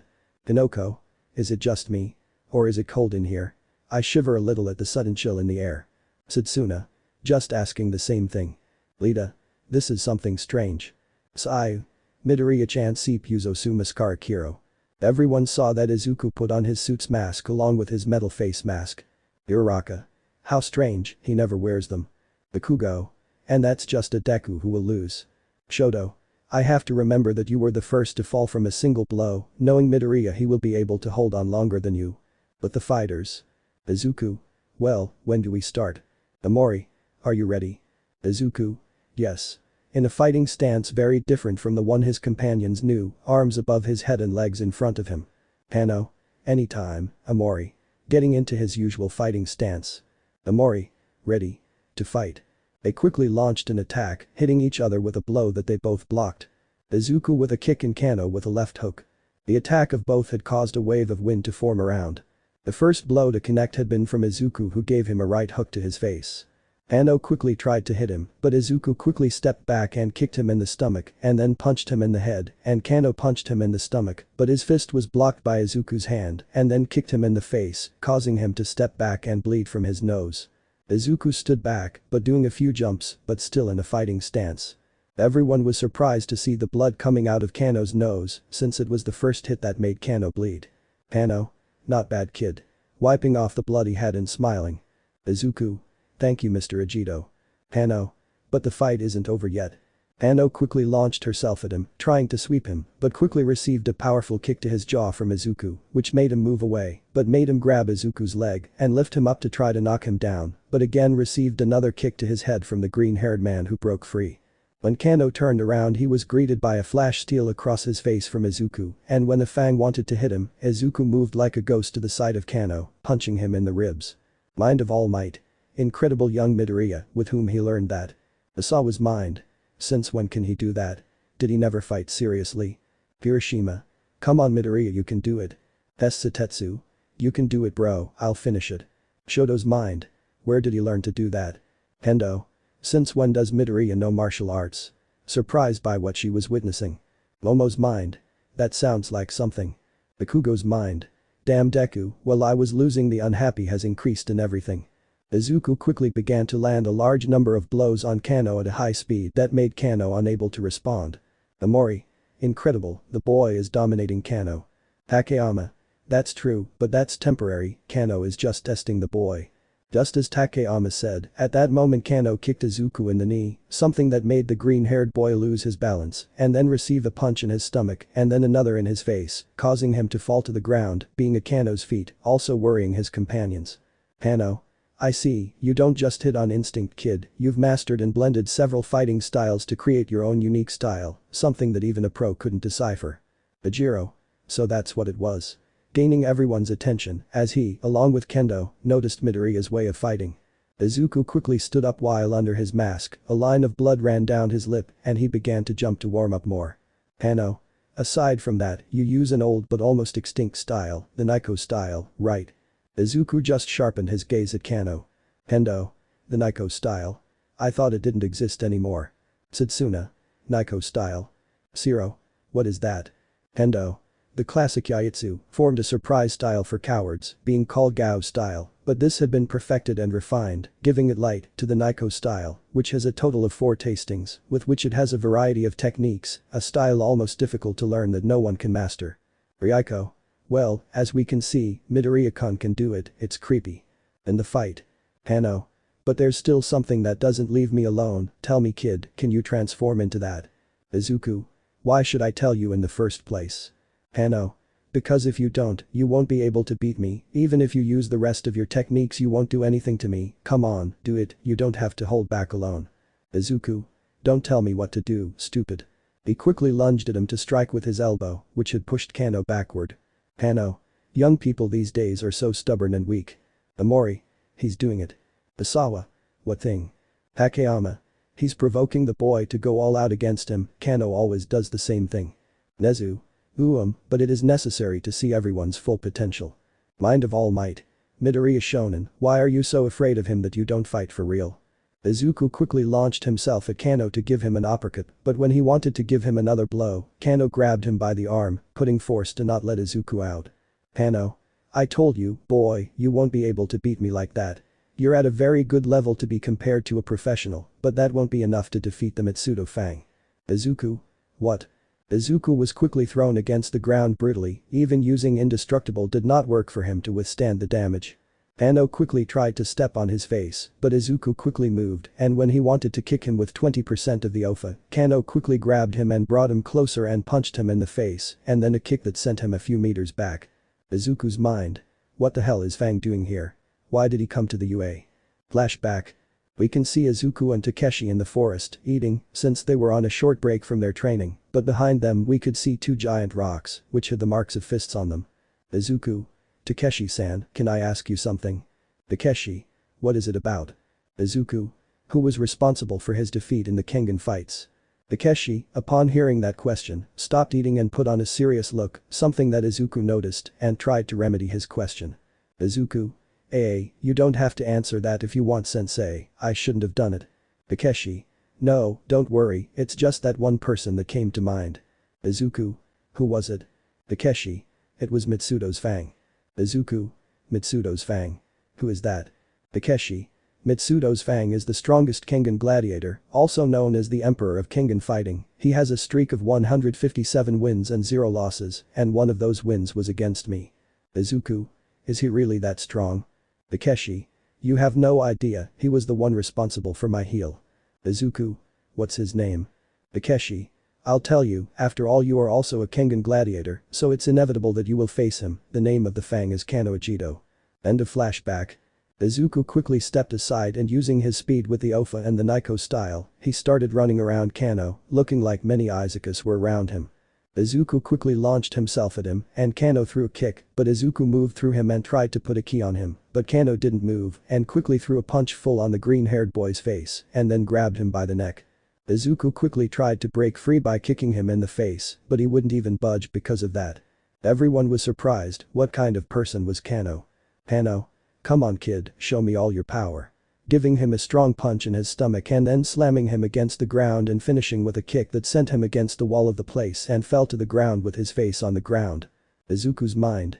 Oma-sensei, Takeshi-sensei, forgive me, but I have to use this, I don't intend to let this guy beat me on my ground, the techniques don't work, I can only use it, I prefer to cut my life short rather than lose against him.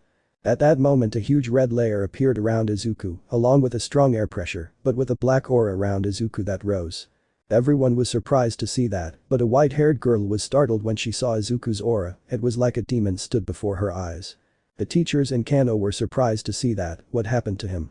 What was that black aura? Kano. The advance, this is a surprise, I thought you could only use it up to the first phase, but I see that I was wrong now, attack me with everything. As if it were a gunshot, Izuku stood in front of Kano and punched him hard in the chest, something that made him spit blood. Kano's mind. Incredible, strength and speed increased. Izuku quickly began to give him a large number of blows at an enormous speed, so much so that the blows formed waves of air that passed through Kano. Mind of Almight. Midoriya Shonen is just as fast or faster with the OFA. At that moment Kano gave Izuku an uppercut on the jaw. Kano. But don't hit me, kid, hit me with all your might. Izuku and Kano began with a strong exchange of blows at inhuman speed, being almost impossible to see for almost everyone. Uraraka. Two Quirkless Deku-kun. Higaru. I'm done. At that moment they both hit each other, which separated them, but caused Izuku's mask and mouthpiece to break, since they were badly damaged by the fight that was taking place, revealing an Izuku with a black face and a smile from side to side, they would even swear that his scar shone, and his long hair was flying in the wind. Mina. Ah maybe that's Midoriya. She was a little scared seeing her green-haired friend's new look. Hinoko. How scary. Kano quickly tried to hit him, but Izuku stopped him as if nothing had happened. Izuku. What's wrong, Fang, are you tired yet? Kicking him hard in the stomach, making him spit blood again. Kano's mind. Another increase his. Izuku quickly kicked him in the knee to make him kneel, and a shower of blows hit Kano all over his face until he gave him a tie that sent him a few meters back. Kano quickly steadied himself and stood up. Kano. Alright, I think it's time to have some fun. At that moment a smile appeared on his face, something that even scared all the students and shook the teachers and the principal. Kano got into a strange pose and began to move. Amori. The formless style. Takayama. Will he use it against him? Izuku. I don't care what style it is or who you are, I won't rest until I see you take away your miserable life. The UA members were surprised to hear that, was it that Midoriya Izuku they knew? Sigh. Midoriya-chan's eyes are now completely black. Watching Izuku smile with only his pupils green, almost as if they were glowing and the rest black. Kano. Haha, finally the young promise of Kengan fighting comes out of pleasure Lucifer. Izuku. Already shut the mouth. Both quickly launched into the attack and began with an exchange of blows that could be felt throughout the place, you would even swear the place was shaking. Momo. Lululu Lucifer. Trembling while covering her mouth and remembering that name. Jiru. Do you know where she comes from? Looking at her friend as if she knew the nickname. Ibara. Lucifer's name is that of a fallen angel who rebelled against God. Rin. But what does that have to do with Midoriya? Momo. My parents told me about that a long time ago, when they went to bet on fights, there was a very young boy my age with green hair who made them lose a lot of money. A being that has no mercy. Someone who is capable of killing without any remorse. He looks like an angel and wouldn't hurt anyone, but he is a demon capable of killing with just a look and without any mercy, since he always attacks with the intention of killing. That boy's name was Lucifer. Uraraka. Then, the Deku-kun, S.E.'s Lucifer. While the fight was taking place between the Fang and Lucifer, far away from the training camp, someone was watching through a telescope. Are you seeing everything, Grandpa? He's talking through his communicator, pointing a cell phone at the fight. Elsewhere in Japan, someone, along with some companions next to him, was watching the fight on a screen. This is incredible, make sure you drink everything. I want to know more about the boy afterward. He cut off the communication to continue watching as the two continued beating each other mercilessly, even the blood almost forming a puddle. At the UA. Nezu's mind. What does he mean by this? Flashback. Adahara. Haha, as I understand it, that boy participated in this year's sports festival and was one of your students. I'm very interested in finding the possible six Fang. End of flashback. Nezu. Is that the young man? Takayama, yes Mr. Nezu, young Midoriya is apparently the one the teacher mentioned to you. Amori. But like he said, it depends on whether he wants to come with us. Almight. like going with you. The others were surprised when they heard this and paid attention. Sai. How about taking Midoriya-chan? Amori. You see, for some time now we have been searching for a successor to take Kano's place for the future, and for some time now we have heard that in Kengan fighting there was a talented young man who defeated several veterans, martial masters, even criminals since his 11 years of fighting. Everyone was in shock. Izuku has fought against people like Kano since he was 11. Takayama. And our teacher had the idea of seeing if the boy Lucifer was a good candidate, and as we can see he is a very good person. After that nobody said anything. What could they say to that? Did they really know Izuku Midoriya? In the fight, we can see how both Kano and I were surrounded by blood and sweat, marks of blows on their bodies and almost all of their clothes torn. Izuku even decided to take off the top of his clothes, staying only in pants. He even took off his shoes to be more comfortable. Kano. Haha, you're not doing bad at all, Lucifer. Izuku, well, thanks Fang. It's been a while since anyone made me reach these limits of fun and use everything I have in a fight. Smiling as the blood continued to flow. Kano, how about we get this over with once and for all in one fell swoop? Izuku. Hahaha, I couldn't agree more. Both Izuku and Kano quickly went against each other at an incredible speed, so much so that the others could barely see them. For Izuku and Kano everything was very slow, waiting for the last blow from their opponent to arrive. Izuku grasped his muscles preparing his right fist to attack, and Kano concentrated all his strength on his fist. Even Toto would swear to see the figure of a dragon behind Kano, and behind Izuku, they could see how the Grim Reaper had appeared next to Midoriya. The whole place had heard how the blows of both had apparently connected with their targets, but something was not right. A few moments before, we can see how both were about to connect, being centimeters away from connecting, but Kano had moved at the last moment to evade the blow, causing Izuku's fist to go to the side and receive the blow full on his jaw, while a powerful air pressure was felt all around. In that, Izuku's aura and advance had disappeared, leaving Midoriya to fall to the ground unconscious. Kano. Dragon Shoot. Kano's strongest move had connected, giving him the victory over Izuku. When Kano turned around, her eyes wide open, and when everyone turned around to see where she was looking, they all found that a large part of the training ground had been completely destroyed, revealing the outside of the academy. The fight between Lucifer and the Fang had ended. Winner. The Mitsudo Fang. End of chapter. Chapter 5. My Secret Chapter 5. The fight between Mitsudo Fang and the promising Kengan fighter Lucifer has left all the students and teachers with many questions in their minds. Was that really Izuku? What happened to him? Was Izuku always like this? Since when is he like this? Was that all his power? It didn't take long for some people to start talking. Mineta. He's a monster, he's not Midoriya. Haminari. He's a demon, not a human. Monoma. That Class A guy is a villain who infiltrated, they must do it. I can't finish because Kendo hit him. Kendo. Shut up, don't talk about Midoriya like that. Mineta. But are you blind? Didn't you see what just happened? Haminari. That can't possibly be Midoriya, he's behaving like that, he must be a villain in disguise. Shut up already.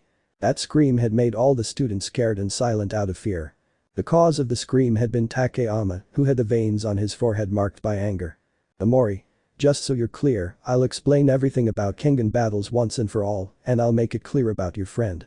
While Amori was explaining to the students about Kengan fighting and Izuku's fame and nickname Lucifer, Kano and Takayama were talking to the principal and teachers. Takayama. Principal Nezu, I congratulate you for having such a high-quality young man among your students. Nezu. Ah. Well, I don't know what to say, I'm just finding out about all this. Almight. I never thought that young Midoriya would be part of the Kengan fighters. Isawa. Besides the strength he just showed, that's something he's never shown in his days at the academy. Lad King. Your boy may have his reasons for hiding it, not to mention the real reason why you're here. Takayama. That's true, but that will be discussed with the boy once he is conscious. Amori. Have you understood? Looking at everyone about the Kengan fights. Lita. Are you saying that these Kengan fights are clandestine fights where civilians, heroes, villains, and merchandise participate in near-death fights that are sponsored primarily by millionaires who charge a lot of money per fighter they sponsor or want to hire? Amori. It's a very acceptable summary and 90% true in everything, but yes. Uraraka. And is Deku-kun really like that? Amori. That boy is not evil, that could only be seen against him, he always fought seriously as I have been told, this is the first time I see him also like you, having battles against powerful fighters, it is normal to see people behave in different ways. But that said, everyone came to their senses, but what no one knew was why he was hiding all his power and style. Todoroki, hearing that, didn't know what to think. Even at the sports festival, didn't Izuku go all out against him? How much of a difference is there between them? Hanno. I'll take the young man to the infirmary, he's earned a well-deserved rest. When he fixed his gaze on the green-haired man who was still unconscious on the ground, he could notice that Bakugo was approaching him with a face that showed hatred. Hanno quickly lunged and moved aside Bakugo's hand, which launched an explosion with the intention of attacking Izuku. Hanno. What do you think you're doing, kid? Don't you see this boy is unconscious and hurt? Bakugo. Shut up, don't you see that I'm going to beat this useless guy for lying to me about his true power? Hanno. Look kid, if you act like this just because someone's stronger than you, you'll only slow yourself down. Moving the short-haired boy out of the way, he carefully took Izuku. Hanno. I'll take him to the infirmary, I think I need him too. The teachers and bodyguards went to the infirmary while the students told them to go change and return to class. In the infirmary. There we can see how Izuku was still asleep with some bandages and also covering his mouth because his jaw received great damage from Kano's blow. The black-haired man was also being treated by a recovery girl because he didn't come out of his fight as unharmed as he thought. Hanno. And how does recovery-sen see it? Recovery girl. Well, they have 4 broken ribs, 2 on each side, fractures in the forearms and knuckles, some not so serious cracks in the legs and knees, and an almost noticeable crack in your skull. Needless to say, the teachers and bodyguards were shocked to see the damage Kano's body had sustained from the fight against Izuku. Hanno. Haha, I knew that kid was strong, and look how my body ended up, I was expecting Lucifer. Takayama. And how is the boy's condition? Recovery girl. Well, luckily it's nothing serious, but her jaw is dislocated, the bones in her fist have some fractures, 3 broken ribs, but what worries me most is that her heart raced too fast, but now she's stable, the only thing missing is for her to wake up. Mind of All Might. Midoriya Shonen, what's your motive for hiding this? Looking at his successor who was in bed. Izuku was just completely asleep, but something was going on in his head. At the core of the OFA. We can see how Izuku was sitting on the ground. Izuku. Damn, that last hit really hurt. Even though I'm here, I can feel the pain. Rubbing his jaw as if the pain was there, even though it wasn't. At that moment they had arrived. Nana. Wow, boy, that last one sent you here. Haha, it's true, I thought his time had come. Izuku turned around to find Nana and a bald man wearing only a shirt with the chest part unbuttoned. Izuku. Hello Toguro-san, it's been a while. Talking to 2 of the former wielders of One for All. Nana. That man really beat you up, kid, but luckily you're still alive. Izuku. It's true, but I can still feel the pain, and it will be worse when I wake up. Toguro.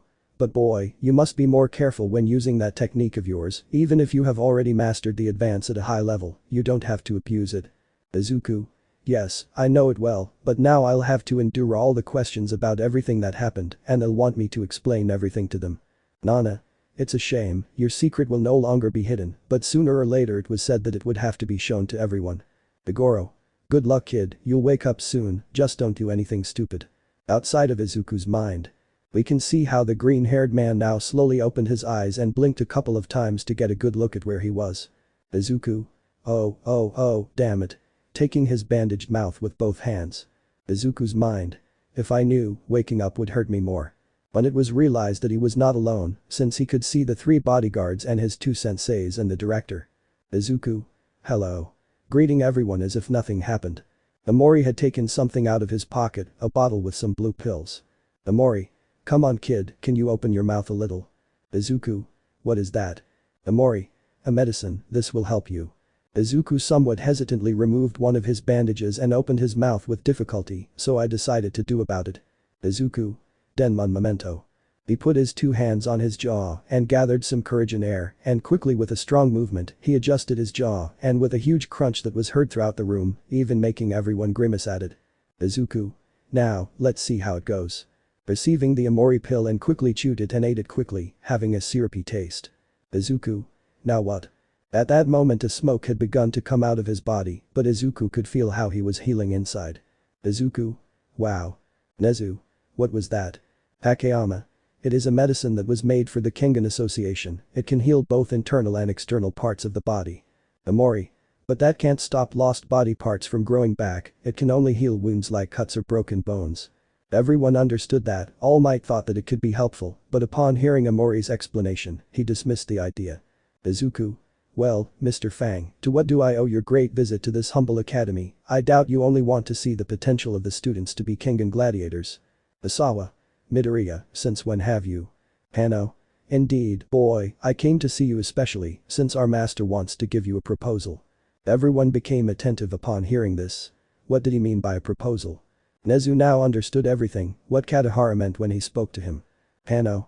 We want you to be my successor, to be the sixth Fang of Mitsudo. Hui. That scream had been outside the room, making Izuku stand up. Although he was completely healthy, the fatigue was still present, but it was not enough to stay in bed all the time. When he opened the door he dropped Jiru, who was with most of his classmates from class A and B. Because they wanted to know their friend's status, even though they barely heard the word proposed, they couldn't help but spy. Everyone barely had Izuku and the adults' gazes on them, they just smiled nervously and were sweating coldly. Jiru. Hello. Izuku. I think it goes without saying that you should leave before they do something to you. Pointing to Vlad, King and Asawa, who were looking at them with an intimidating aura. Needless to say, they all flew away, so much so that they left smoke trails in their shape. Izuku just closed the door and returned to the bed to get comfortable and continue talking. But the students. We can see everyone outside their classroom waiting for their senseis, but talking about what Jiru and others had heard. Sato. What do they mean by that proposal? Jiru. They say he wants Midoriya to be the successor of that evaluator subject. Hiroshima. Will Midoriya leave the UA? Uraraka. No, I don't think Deku-kun can leave, right? Some were thinking that Izuku would leave the UA, they didn't know if that would be a good or bad offer. Some no longer knew how to see Izuku now, when he showed that monster smile and away in the fight, he was completely different from when they saw him at the festival and in action. Bakugo was just annoyed, as he kept thinking about the huge difference in power between him and Izuku, but Kano revealed that Izuku was even earlier in those Kengan fights when they were in high school, which means that he was even stronger at that time, also realizing why he always wore clothes a little bigger than normal. Shoji. They're already leaving. With one of his eyes looking out the window and being seen by everyone. There you could see how the three bodyguards were leaving and behind them was Izuku, who was wearing physical education clothes, with his hair looking good this time, and with a serious face. Some thought he was leaving with them, that he wouldn't even say goodbye to them. At that moment when the four were in the parking lot, Kano turned around and gave him a card that the green-haired man received. Izuku just said goodbye with a handshake to each of them. The green-haired man raised his hand in farewell and turned around to re-enter the academy. Haminari. But what happened? I don't know. A few minutes earlier in the infirmary. We can see how everyone was present. Izuku. So you want me to go with you to be the new Mitsudo Fang. But what would I gain by listening with you, apart from being in the Kengan fights of course. Amori. You will be under the tutelage of Lord Katahara, there they will treat you as if you were in an academy like this, you will have arduous training day by day, in addition to having the education to be prepared for life, being of the same level as the UA, so you will not be able to fall behind in anything, in addition to counting the days in the Kengan fights to continue with your great performance within it, but obviously having Master Katahara as your sponsor. Hearing that was a good offer, especially for Izuku, he wouldn't have to stay away from Kengan fights at all, he could continue in them, but as the successor of Fang and representative of Katahara Mitsudo. Izuku. Principal, senseis, could you please leave us alone for a few minutes, I want some privacy with the gentleman. Smiling as he looked at the five from the UA. Nezu. Of course young man, come on please, we have to let them have their talk. Vlad King. Are you sure director? Nezu. Yes, the offer is for young Midoriya, he has to decide this. Asawa. You're right, let's go Vlad, Tashi. Standing up as he left the infirmary with the director, they were followed by Vlad, Recovery, and Almight, the latter of whom turned around to see his successor and leave. Once they were all alone, Izuku sighed deeply and leaned against his pillow. Izuku. Woof, what a relief, now I can talk without having people staring at me. Takeyama. And tell us, kid, are you coming with us? Izuku. It sounds very tempting, gentlemen, but I'll have to reject it for the moment. Hano. What? Takeyama. Why? The two were somewhat disturbed by the astonishment of hearing the boy's response. Amori. Calm down guys, maybe he has his reasons, besides saying, for the moment. Izuku. That's right, you see, I'll explain it better so you understand and don't want to hit me. Takeyama. Let's see, tell us quickly, and I hope it's a child's reason. Izuku. Well, first of all I would have accepted without hesitation, since my dream of becoming a hero had been lost a long time ago, but thanks to my teacher who I met when I was 10, he trained me for a year. Izuku began to tell them about his teacher and his training in the Nico style, also about his stays when he began the Kengan fights, but when he met a certain person he was given a responsibility to be a hero, believing that by entering the UA, he could have his dream again, but he couldn't, he was only there as if it were a temporary responsibility, only until he finished off a certain person. Takayama. So until you finish off a certain person, you'll be leaving the UA. Izuku. That's right, as soon as that guy disappears from the road along with the League of Villains I can leave here, after all the biggest threats will no longer be here, and I can rest assured that they will be able to take care of the rest without me. Hano. I see, then it's okay. Izuku. What? Hano. What you're doing now is a noble act. When the league with that guy disappears, you leave. That means you'll be a permanent fighter for the Kengan Association. Izuku. That's right. Amori. In that case, maybe these people can help you. Taking out a card from his suit pocket. Izuku. And what is this?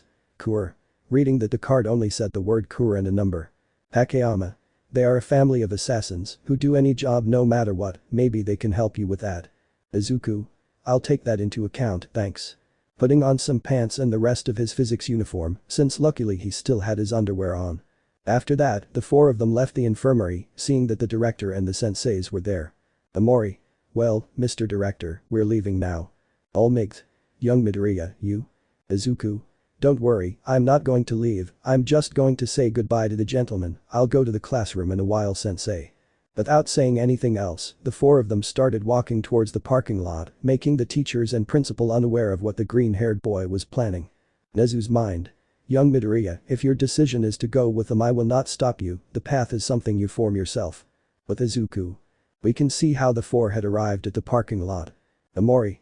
Well boy, we'll see each other soon. Hano. Take this, kid. With this, you can contact us whenever you want. He pulled out a card with a number and the name of Kadahara's company. Izuku. Thank you very much, gentlemen, see you later. Shaking each other's hands in farewell, the three of them left in the car. Izuku. Next time, don't lose your fang. He raises his hand in farewell and turns around to re-enter the academy. End of flashback. We can see how Izuku was going directly to the classroom, meeting his senseis again. Izuku. Hello. Smiling as he approached. Asawa. You stayed. Izuku. It's not like I have more options, right Almight sensei. Looking at the blonde who didn't say anything, just kept his smile. Izuku.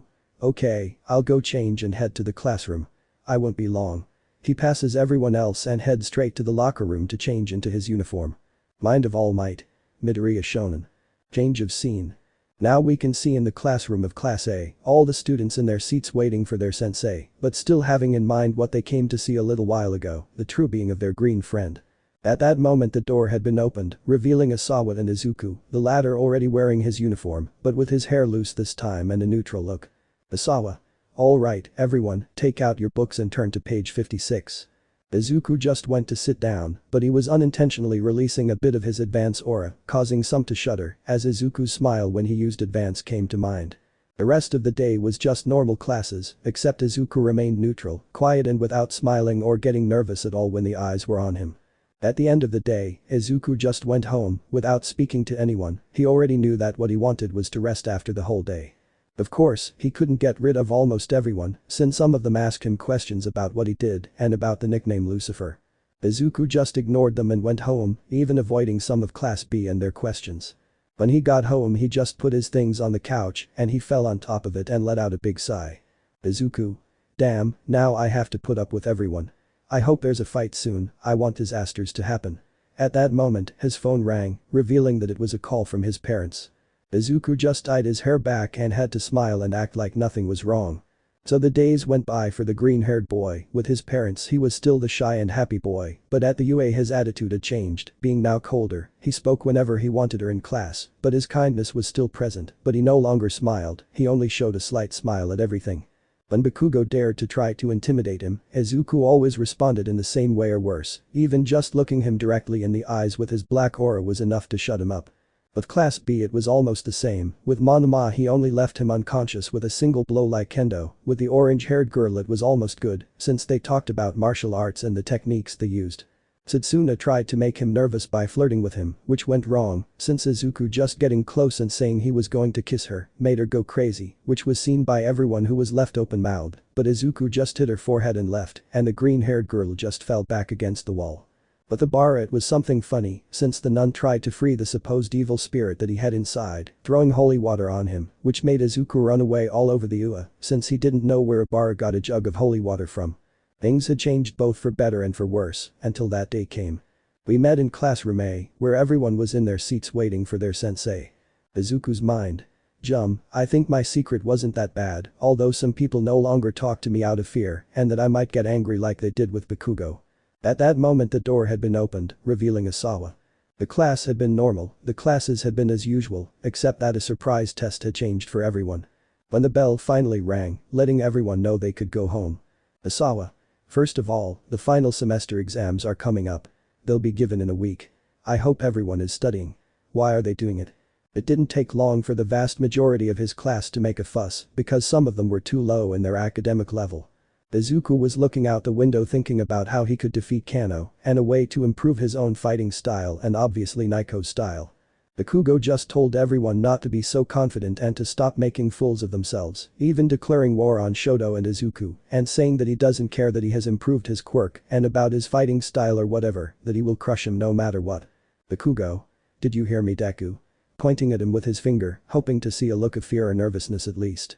Izuku. Did you say something? A drop of sweat had fallen from everyone and others fell to the ground because of that answer. Bakugo. How dare you ignore me, damn Deku. Shouting as he approached and grabbed him by the shirt. Izuku.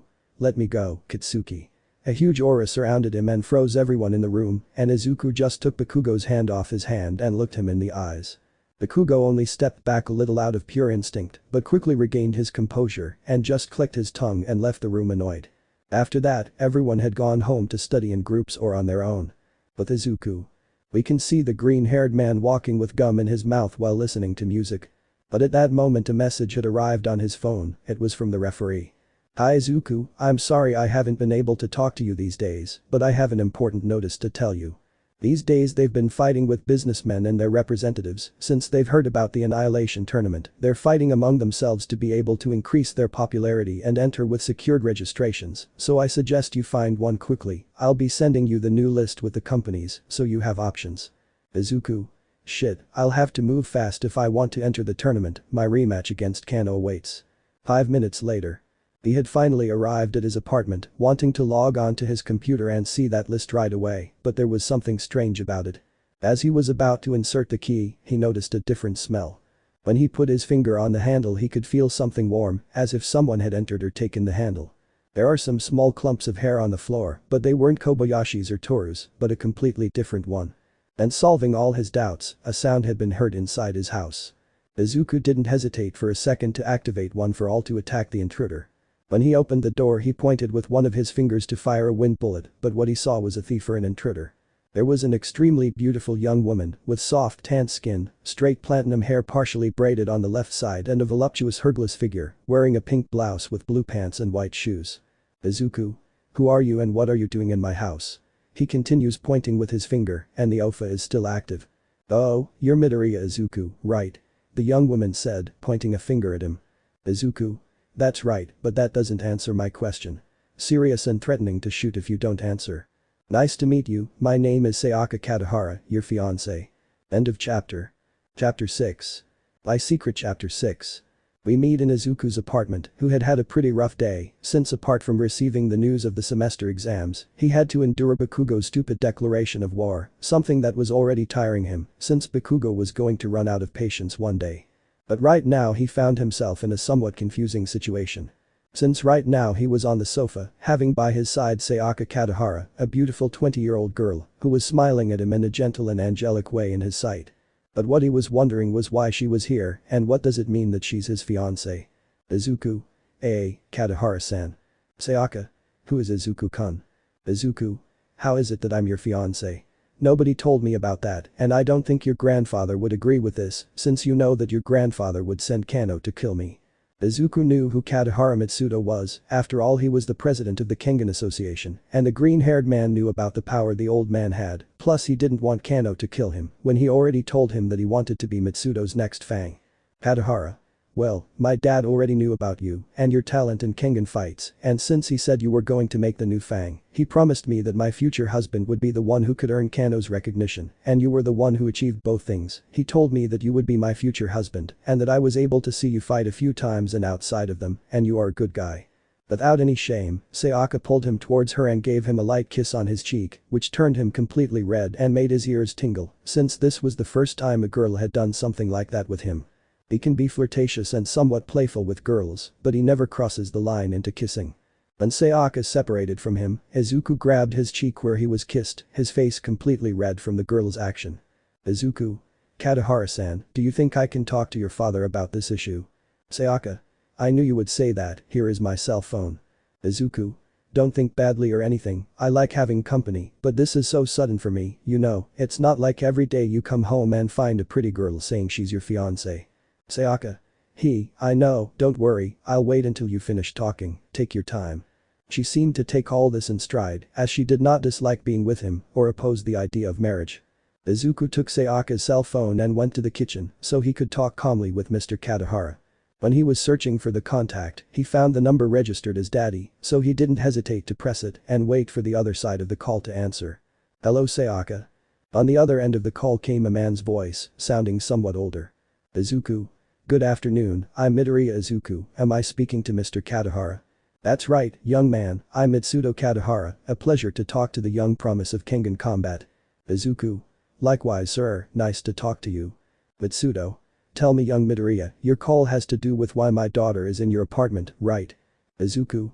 That's right, don't take it the wrong way or anything, but why is it that all of a sudden, no one told me anything about this, if just a few days ago Kano-san told me that he wanted to be his successor, and now I'm engaged to his daughter Mr. Katahara.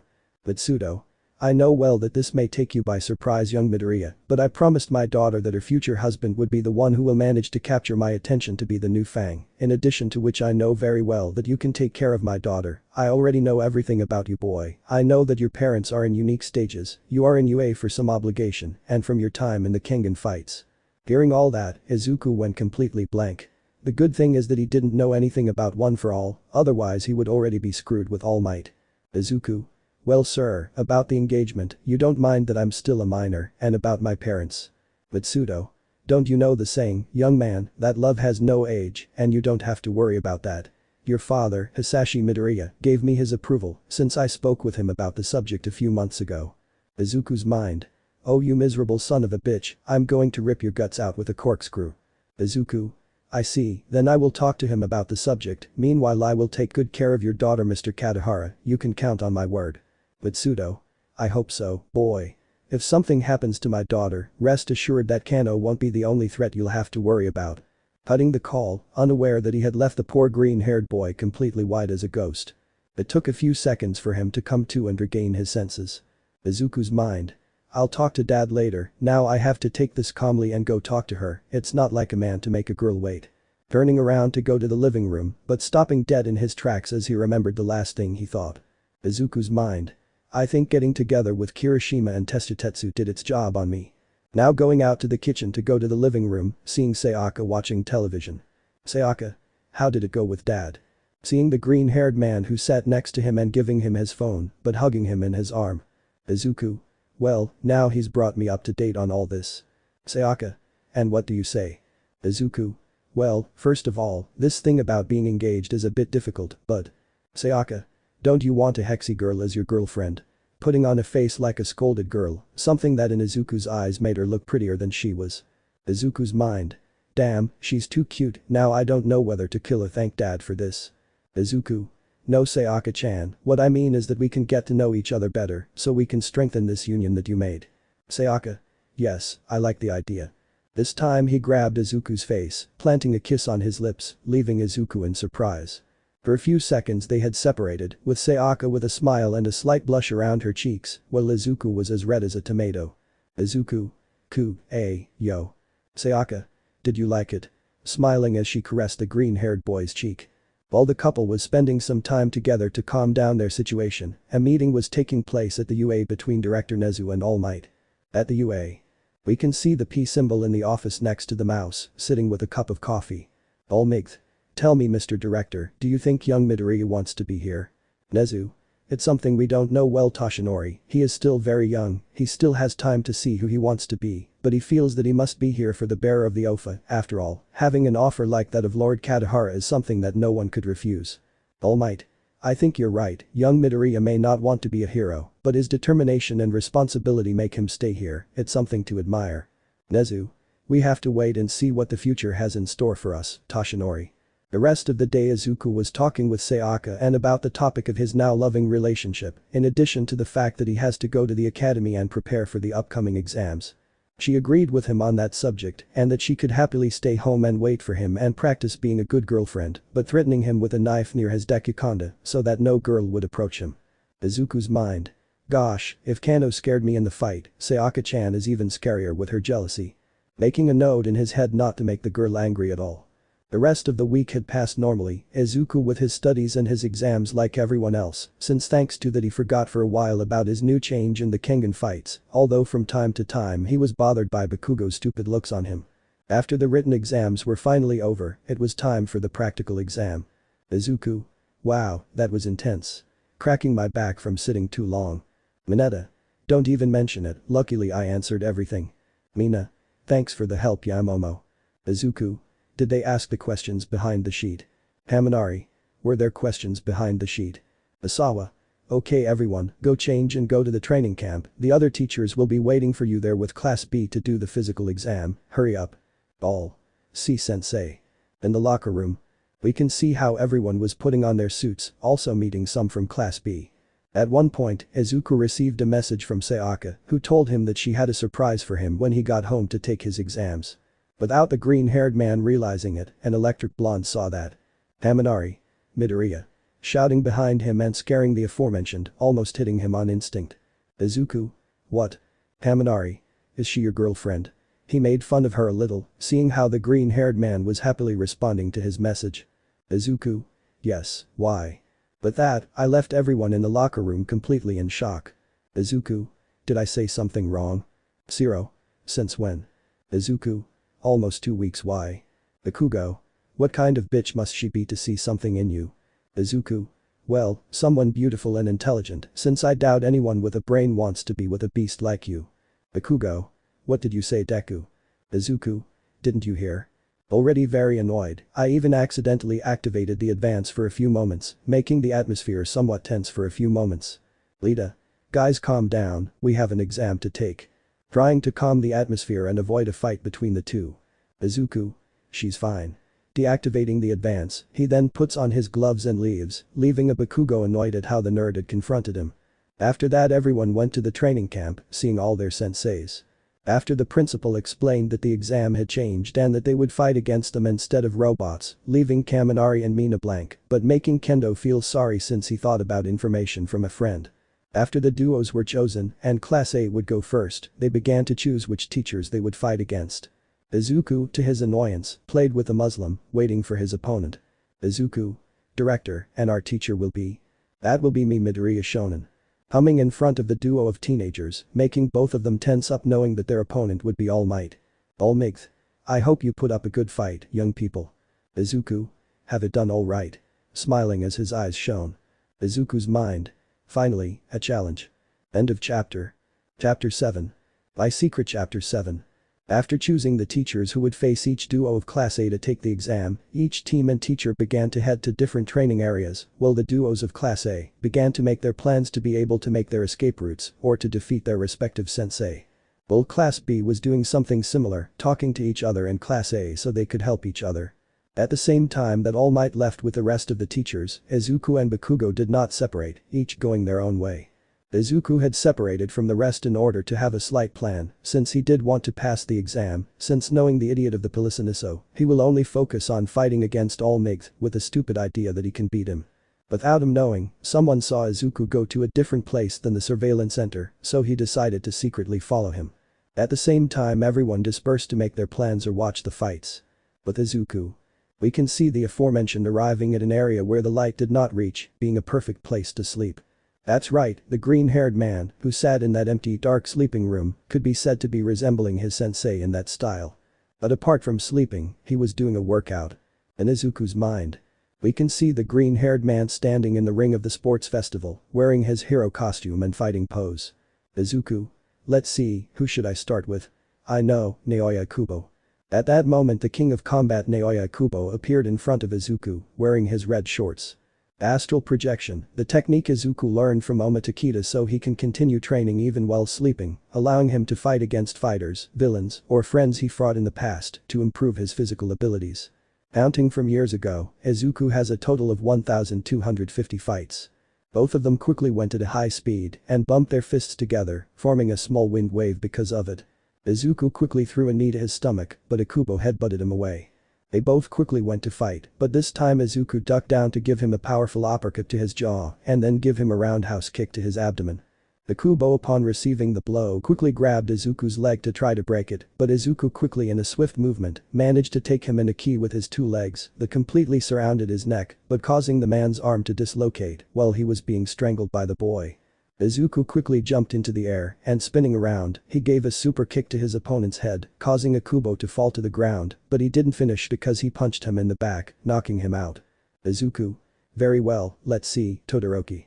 At that moment the bicolor appeared, which had a serious look and put itself in a combat pose. Izuku. Okay, let's go now. At that moment an ice pillar went against Izuku, but the green-haired boy was surrounded by green rays and launched himself against the ice pillar. Launching a barrage of blows at high speed, destroying the ice but heading towards Shoto, who this time used his fire side. A powerful blast of fire went against him, but Izuku quickly using the Ofa, managed to make a great jump to dodge, and using a flash steel, he connected it in the abdomen of the bicolor, which tried to hit him with its fire side, but Izuku using the phantom rhythm, dodged the blow and punched him in the abdomen. Izuku. If it weren't for the fact that I had to hide my abilities, it would be an incredible fight, better than the one we had at the festival. Picking him in the jaw to make him move away, but quickly taking his arm to finish him off and kicking him in the stomach, making his leg lose balance and punching him in the head to unbalance him, and finishing him off with a super kick with the Ofa and the adamantine kata, which sent Shoto flying in the air.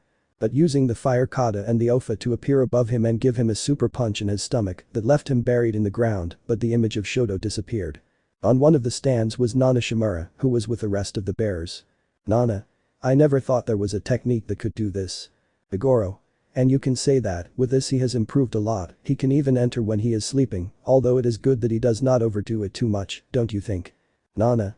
You're right, it's good that he knows how far he has to go, but his style is interesting, don't you think? Igoro. Yes, it is something interesting. They both saw that Izuku was taking some air after fighting against those two images he brought. Nana. Not bad kid, but remember you have to face someone who is similar to Toshinori. Izuku. That's it, now my next opponent will be. Hahaha. The laugh was present throughout the place, confusing Izuku as well as the carriers. Izuku. Very funny Nana, which of the carriers is it this time? Igoro. We didn't do anything, kid. It's not anyone's voice. Of course not, kid, I'm not any of them, but it hurts that he forgot me. A figure had appeared in front of Izuku, who put himself in a combat pose. Izuku. That voice, Oma-sensei. At that moment the figure of a man in his 20s or 30s appeared in front of Izuku, with long black hair and a very defined figure. That was Oma Takeda, the first master of Izuku and a user of the Naiko style. Nana. Wow, it's not bad at all. Izuku. I thought I had blocked you from my memories, I know you are just an image of my memories, you are not the real Oma. Oma. You're right, I'm not the real Oma, but I couldn't help but see you, I'm surprised at how much you've improved with astral projection, you still don't have the same fighting marks as me, but you have good training when fighting against people you've fought before, but remember, don't imagine a person you haven't fought before, maybe you can know their image and everything, but you don't have the knowledge of their strength or techniques 100%. Since you haven't experienced them yet, and I say this because for sure, you were about to bring a hero, with whom you've never fought. Izuku was only listening to his mentor's words, while sweat was still falling from his fights, while the bearers saw and heard the black-haired man's words. He may be an image made by Izuku's memories, but he felt something similar like all of them inside the Ofa. Oma. Let's take an example with these two. Taking by the head the two opponents who were defeated. Oma.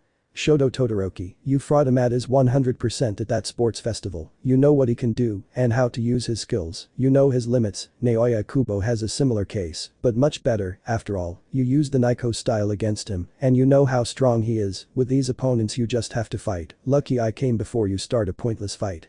Izuku. He just snorted at his teacher's explanation. Oma. Jum. Solo Iso. Izuku. You're exactly the same, you're still the same narcissistic idiot as always. Oma. That's no way to talk to your teacher. Taking off his shirt and pants, he was left in black shorts with red lines and no shoes, showing off his well-toned body as he assumed a fighting stance. Nana's face was completely red when she saw Oma's body. Izuku. It doesn't matter if you're not a real Oma, I won't miss the opportunity to beat you up. Smiling as he began to crack his bones. Oma. Let's see if your punches are as strong as your big mouth. Izuku and Oma wasted no time and launched an attack, both using flash steel to go against each other. The two had hit each other directly in the face, but Izuku quickly kicked him in the stomach, but Oma also responded, but with a strong elbow to Izuku's face, causing both of them to take their distance. Oma. I see that you have made the sensation of fatigue and pain 100% as if you were in reality, but you still have a lot to improve, you still haven't fully mastered all the techniques. Using his speed to go against Izuku, who used the adamantine technique to withstand the attack, but then he could feel as if Oma was water that passed through him. At that moment the green-haired man was forcefully grabbed by the neck by Oma. Izuku. Damn. Trying to break free, but Oma's grip was stronger. Oma. I know you can free yourself, but you must know that you should not let your guard down when you have your defense, your opponent can always use another technique against you, and like the water kata that I could use against your adamantine. Izuku quickly used the same Oma kata to free himself from the grip, but quickly launched a spinning kick that managed to hit the black-haired man's abdomen, causing him to move several meters back. Izuku didn't think about wasting time and used the first phase of the advance, going up to where his veins were marked and a light smoke came out of him. Oma, seeing that, smiled at that, so he released a smoke around him, being Oma's advance, but this time his skin was a somewhat pinkish tone, with slight marked veins. Student and teacher were using the first and second phase of the advance, having smiles on their faces, putting themselves in the same battle pose. Oma. I'm dying to see how far you've come with the advance. Izuku. Yeah, shut your mouth. Both of them launched themselves at the same time to attack each other, with enormous speed, being seen by the two previous bearers of the OFA who were impressed by this. When Oma and Izuku were about to hit each other in the face. But at that moment Oma had disappeared in front of Izuku, just like the platform he was on. Izuku knew he was waking up and quickly opened his eyes. Abroad. We can see how Izuku had suddenly opened his eyes, but they kicked the individual, but stopped a few inches from his face when they saw who it was. Izuku. Ah, it's you Kendo, what are you doing here? Sitting down in a better way, while the orange-haired girl stood up after almost being hit by the green-haired boy. Kendo. It's just that I saw you earlier how you separated from everyone and how I thought you went because you had problems. Izuku knew well that Kendo cared about everyone no matter what, since even after classes A and B joined, she and Momo did everything possible to maintain that union, only leaving aside Bakugo and Monoma, since with those two you can't reason. Izuku. Yes, I just wanted some privacy to train better. Kendo. Train. But you were sleeping. Confused why when she arrived she only found Izuku in a meditation pose and she was watching him for about 5 minutes to see if he would wake up, but because she was bored, she woke him up by shaking him slightly. Izuku. It's not like you can see it, but I can train even while asleep because I can create an atmosphere inside my mind which allows me to fight and train with all the people I've already fought with, it can even affect my fatigue and pain, look. Taking off a bit of his suit, he revealed a bit of his chest with some sweat, something that left Kendo surprised by that and a little blushed at seeing a bit of the green-haired boy's chest, who felt no shame at all. Kendo. That's amazing, but please cover up. Turning away while hiding her blush. Izuku only paid attention to cover his chest with his suit and then crack his bones to look at Kendo. Izuku. What fights are left? Kendo. They're barely halfway through, your fight is the last one. Izuku. Well, that's enough for me, I think I'll go see the fights with the others, by the way, where is Tesutetsu?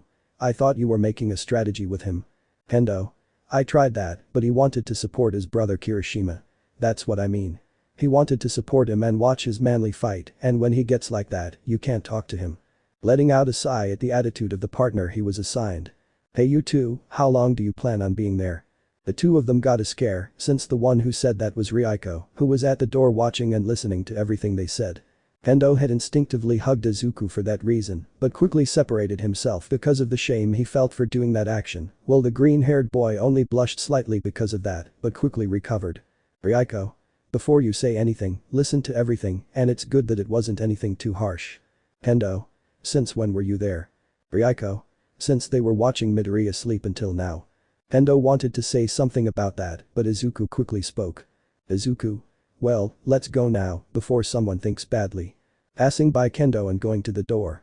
The three of them had returned to the surveillance room, while on the way they talked about the training the boy did even when he was asleep and about the green-haired boy's fighting style. When they arrived they saw the entire Class B and some of the Class A watching the latter class's fights. Shigeru. Midoriya-san and Donda Stabas. Izuku. I was training a little before the fight. The waist. It's noticeable. Looking at the sweat that was dripping a little from the boy's forehead. Uraraka. Deku-kun, how did it go with your partner? Izuku. I wanted to make some plans, but being with that idiot, it's easier to teach an ape to read than for Bakugo to sit and talk to me. But that said, he got some laughs from his classmates for the comparison he made between Bakugo and an ape. After a good while of Class A fighting against their senseis, until the last one arrived. Change of scene. We can now see Izuku in the city, who was sitting on his hands, already having a strategy ready to escape alone and pass the exam. Bakugo was in front of the door waiting to be able to go against All Might and defeat him, being his only thought, since he was very confident in being able to beat All Might without Deku's help. The two didn't speak to each other, much less look at each other, and it was a very intense moment for anyone who was there. Those who were watching all of this just kept quiet, even though they knew well that those two were not the best duo that could be made, but they were still strong. Team Bakugo and Midoriya, practical exam begins. A shout from the megaphones in the city was the beginning of the test. Bakugo just started walking towards where All Might would be. Izuku.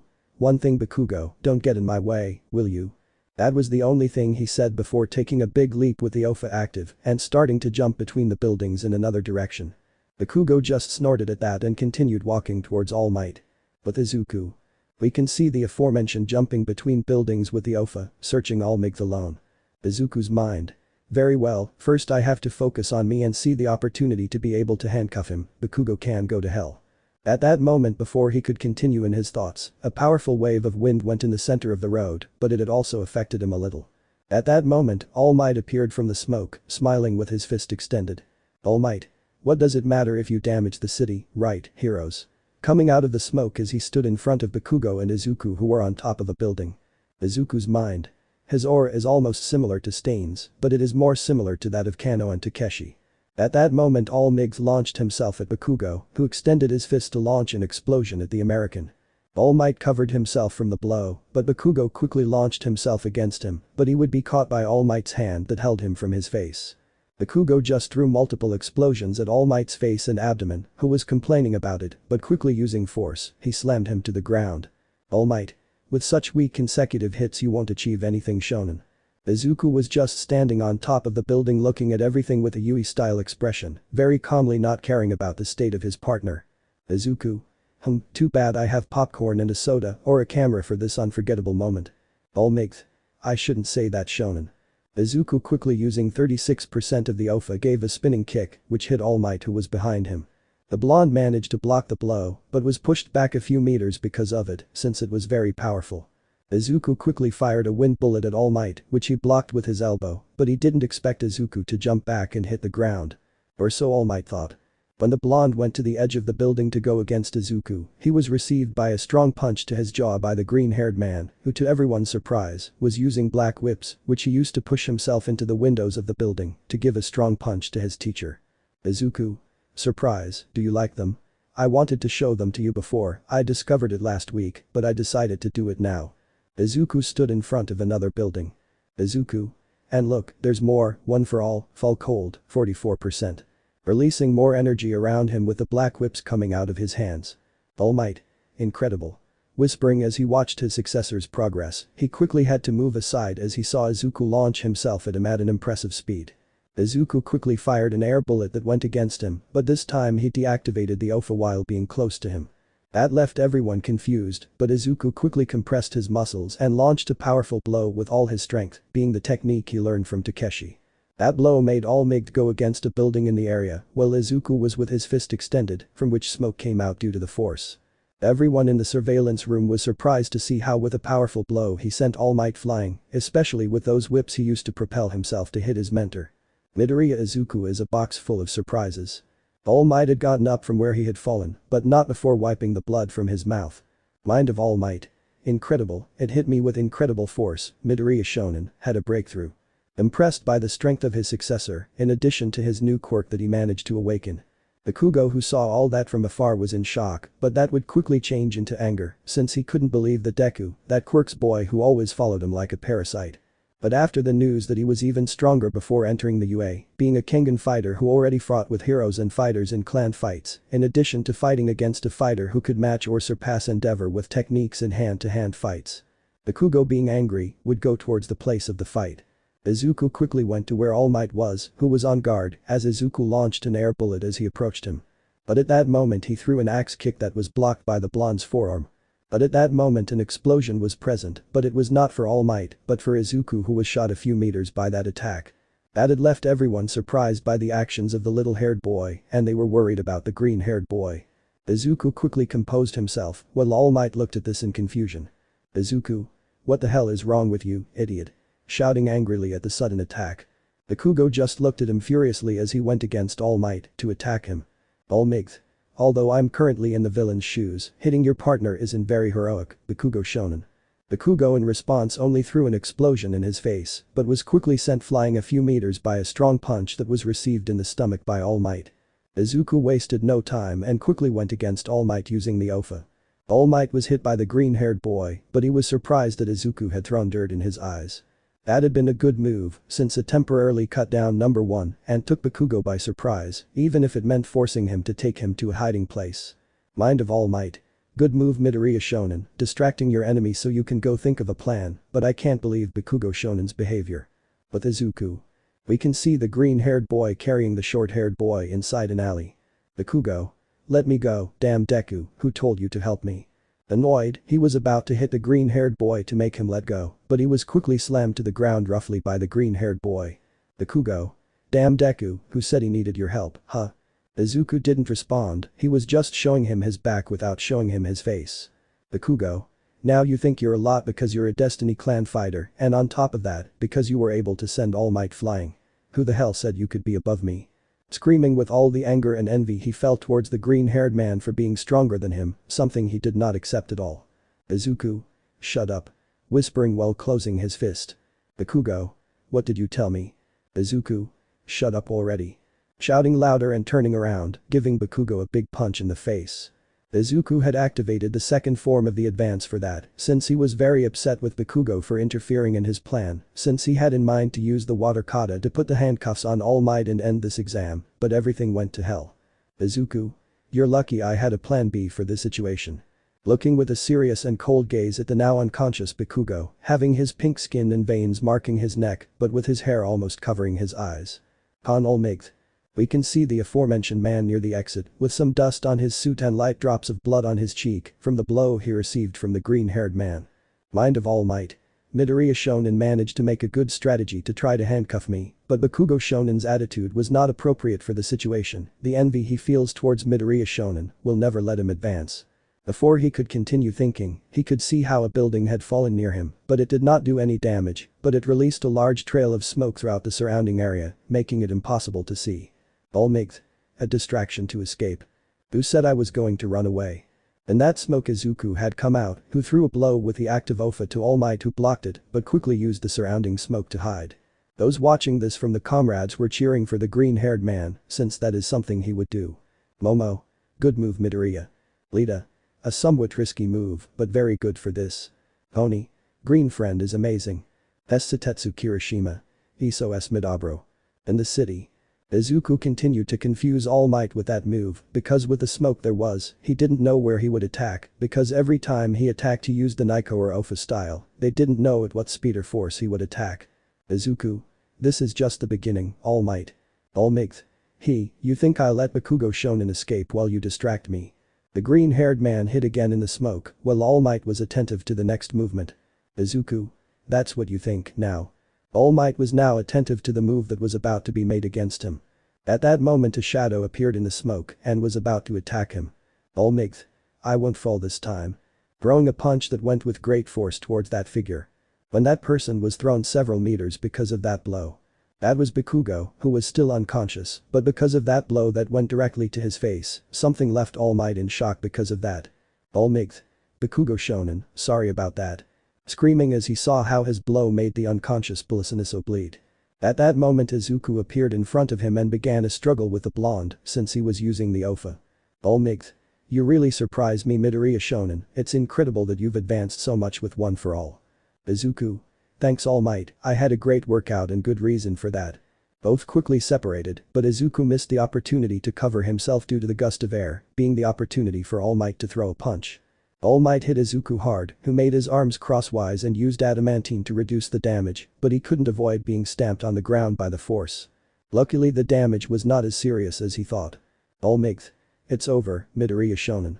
About to hit the green-haired man with great force, he couldn't cover himself this time. Team Bakugo and Midoriya passed. All Might stopped when it was centimeters from Izuku's stomach, who gave a great sigh at that. When the blonde raised his gaze, he could see how the unconscious Bakugo was at the exit door, and how did he get there? Well, thanks to All Might's blow, which he didn't realize where he had thrown it, that's how it arrived, since he had concentrated so much on Izuku that he didn't know where he threw Bakugo. Izuku. I won. Smiling as he deactivated the OFA. At the same time, the others who saw this celebrated the green-haired man's victory. Izuku's mind. I just have to see a representative now to get this over with, but now. Here I go. End of chapter. Chapter 8. My secret chapter 8. The exams were finally over, and thank goodness, Class A had passed, well, almost all of them. Since unfortunately not everyone was able to pass, being Kirishima, Sato, Mina and Kaminari. They had failed because two teams had been defeated against their opponents, while Zero was only failed because Mineta did all the work so that both could get out of their fight against Midnight. Izuku went to the infirmary to get a medical checkup to see if his body didn't take its toll on him like that time he fought Kano. Bakugo was also taken to the infirmary, but it was robots who took them, since even after the fight he was still unconscious, and no one knew that it was Izuku who left the Pelissiniso like that, since due to the blow that All Might gave him, they thought that was why he was like that, since the damage was somewhat strong, since his skull had fractures from the blow, even 3 of his teeth were about to fall out. Izuku thanked God that they didn't suspect him, that he was the one who knocked out Bakugo. But once everything is over and Class B begins their practical exam, All Might asked Izuku to go to his office once he finishes his checkup. At the moment, we can see Midoriya sitting on a chair in front of Recovery Girl, who had a lollipop in her hand, which Izuku received. Izuku. How do I look? Taking the candy in his mouth while he watched as the little lady had an X-ray in her hands, which were from his checkup. Recovery Girl. Well, you're stable, kid, just with a few bumps and minor fractures, luckily it's nothing serious, nothing a cream with pills will help you with. Taking out of a drawer what was said before and giving it to the green-haired guy. Recovery Girl. Just put the cream and pills on top of the bruises, take them every 3 hours, and you'll be back to normal. I'm surprised you didn't come back with half your body destroyed this time. Izuku. What can I say, I finally found a way to use my quirk without breaking my bones like before. Recovery Girl. And that's even though she already had a bed and blanket with your name on it.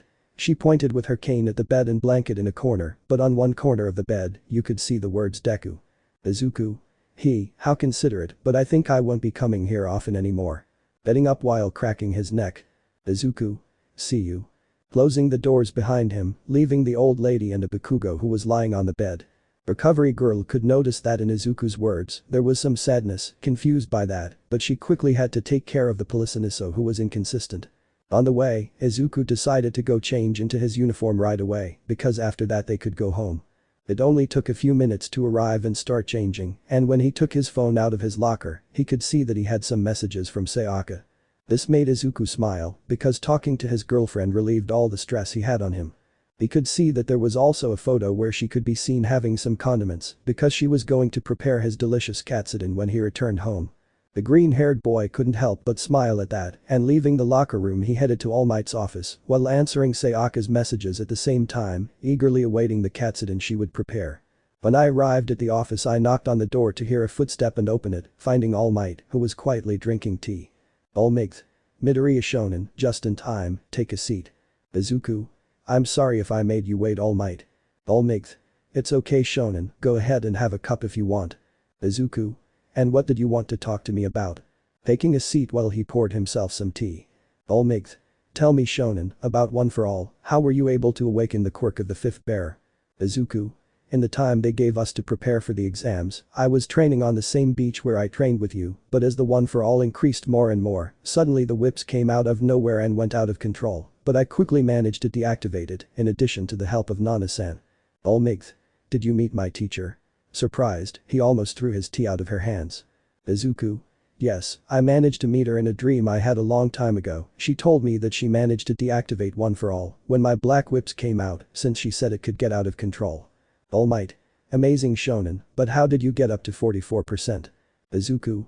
I'll tell you, because thanks to the Kengan fights I managed to increase it even more, since I realized that I can increase the percentage every time I manage to surpass my limits, and by being in continuous fights and more to my extreme training, I managed to get to where I am, and about the black whips I managed to talk to the fifth bearer, he told me how I could use his quirk better and not get out of control.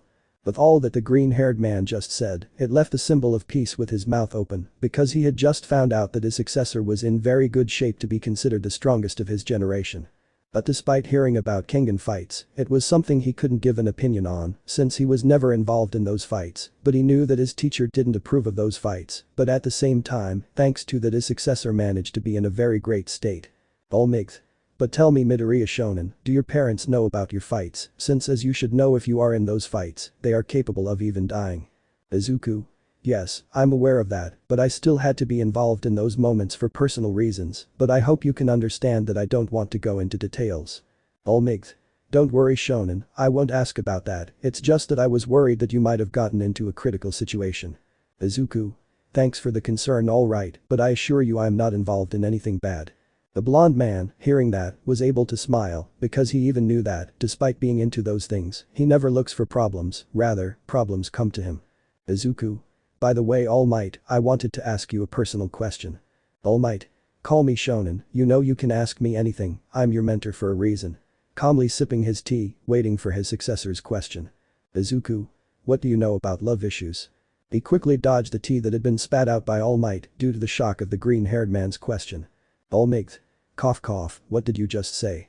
With some tea coming out of his mouth while he was still coughing. Izuku.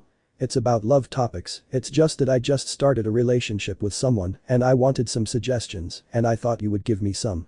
The green-haired man hadn't realized it because he had just touched a weaker spot than his stomach wound and it was about his love life. The blonde has had a few adventures with women in his life, but he wasn't one for long-lasting or loving relationships, even Midnight was as good as or worse than him in that regard. When he mentally recovered he fixed his gaze on the green-haired man, who was responding to him with an innocent smile while drinking his tea. Almight. Boo well Midoriya Shonen, well, I can only tell you that you have to make her feel special, like giving her a detail, take her out to a place where she likes the most. He said the first thing that came to his mind, hoping the green-haired man would believe him and not look bad with the figure of a son he had. Izuku. Thank you Almight, I'll do what I can. Smiling as he finishes his tea. Almight. And tell me Shonen, who is the lucky one? Izuku. It's a secret Almight. Making a sign with his finger on his lips, leaving the blonde even more curious about it. Izuku. Well Almight, I have to go home now, I'll see you later. Almight. Take care Shonen. Seeing how the green-haired man had left the office, leaving a somewhat tense Almight. With Izuku. We can see the aforementioned going towards his classroom to get his backpack and then go home. With the others. We can see how all the students from Class A and some from Class B were in the surveillance room, watching some from Class B doing their practical exams against their senseis. Uraraka. Does anyone know where Deku-kun is? Hiroshima. The last I heard from him, he was in the infirmary. Lita. Maybe he's resting, after all his opponent was All Might Sensei. Hinoko. That makes some sense, who would be fine after facing All Might. Yui. And he was holding back, but even so, it is difficult to recover from a fight against him. Shishida. Let me send a message to Midoriya-san, I hope he can respond quickly if he is not busy. With Izuku. We can see the green-haired boy already outside the academy facilities, looking at the list update on his cell phone, looking with a poker face at the few options he had to get in. Izuku's mind. Damn, I knew I had to find someone fast, but this is too much. On his cell phone, he could see that he now only had 3 options, and the only good one of them all was a real estate company, and just seeing the owner's photo made him feel uneasy. Izuku's mind. Yoshite Kishiro, the president of Yoshite Real Estate, someone who has a great status within the Kengan Association, but someone with a somewhat peculiar and arrogant attitude. Izuku had doubts about choosing him, since he was the only one with a direct pass to the Annihilation Tournament, and the others were directly missing the memberships to be in. Izuku. Well, after eating I'll go see him to talk about this, I hope he doesn't have a fighter, and if he does, I'll just knock him out and take his place, and that's it. At that moment he had received a message from Shishida asking where he was, but the others were asking for him. Izuku. Even over text, he's still as polite as ever. The green-haired boy only responded that he already went home for reasons he had to resolve and that he put away his phone to be calm, but not before seeing that Shishida invited him and the others to go to the mall to see some things from the camp, which he accepted, and that they would meet tomorrow. Time skip.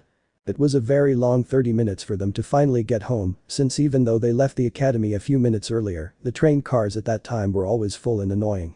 On the way he could see Kobayashi and the others, Izuku greeting them as always and talking a little with them, and appearing to the little Kana as always, and then going directly to his apartment while they went for a walk for a while to clear their minds. Once Izuku got home, he opened the door to see how everything was clean and tidy, as if someone had poured wax on everything, making it shine. Izuku. I'm home now. Closing the door, I then heard footsteps coming from the kitchen to show Sayaka wearing a yellow apron. Sayaka. Welcome home. Smiling in a very cute way that made the green-haired boy blush at that gesture. Izuku. Thank you. Taking his backpack and placing it on the couch while taking off his jacket. Sayaka. How was your day today, love? Sitting next to him to hug his arm. Izuku. It went well, I finally passed my exams and I'll be away for a week at camp. Sayaka. So long. I hope you're not thinking of leaving for another time. With a slight pout as she nudged the green-haired man's elbow. Izuku. Oh, of course I wouldn't do that. Now you're the sole owner of my heart. Smiling, making Sayaka blush, who only lowered her gaze slightly. Izuku's mind. Besides, if I do something bad to you, Kano will cut my balls off. The image of Kano smiling evilly came to him. Izuku. Were you doing katsuden? Sayaka. Yes, it will be ready soon. Getting up to go to the kitchen and finish the katsuden, leaving Izuku on the couch. At that moment, the green-haired man decided to send Yashiro an email right away, obviously with a secret code that only members of the Kengan Association and fighters knew, saying he would go to his company in 2 hours to talk. He just had to wait for her to respond while he enjoyed time with his now girlfriend fiancé.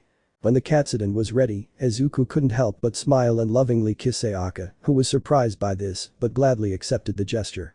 They were both talking to each other to pass the time and making jokes and flirting here and there, getting even more comfortable with each other. Once lunch was over, it was time to come. Izuku decided to check his cell phone, seeing that he had a reply from the email, which made him smile. Izuku. Sayaka-chan, I have to go out. Sayaka. Can I go with you? Izuku. Are you sure? I'll go see a businessman for the Kengan tournament. Sayaka.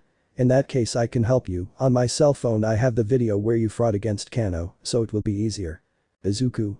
Good idea, well, let's go now. Sayaka. Yes. They had both left the apartment, heading to the real estate company Yashitake Real Estate. On the way, both had the attention of almost everyone, some for Izuku who was somewhat cute and with his scar on his eye, it made him look somewhat rude in the eyes of all the girls. While Sayaka won the attention of boys and men, because with her beauty and her great body, it was impossible not to see her. Both Izuku and Sayaka realized this, and obviously they didn't care, because for them the looks were less important. Izuku and Sayaka after all were already used to it, Izuku because of his fighting and UA career, while Sayaka, since she was a commentator, also had a lot of looks. The journey was very pleasant for them, as they held hands and talked to each other to pass the time. Even when they were on the train, some idiot stared at Sayaka, something that Izuku noticed, so he hugged her, which made her blush, but giving a death glare to the group of boys, who, upon seeing Izuku's angry face, quickly went somewhere else. It only took them about 45 minutes to reach their destination. It would have been faster. Sayaka wanted to walk, since she liked the feeling of him hugging her. She also liked seeing how Izuku got jealous when other boys looked at her.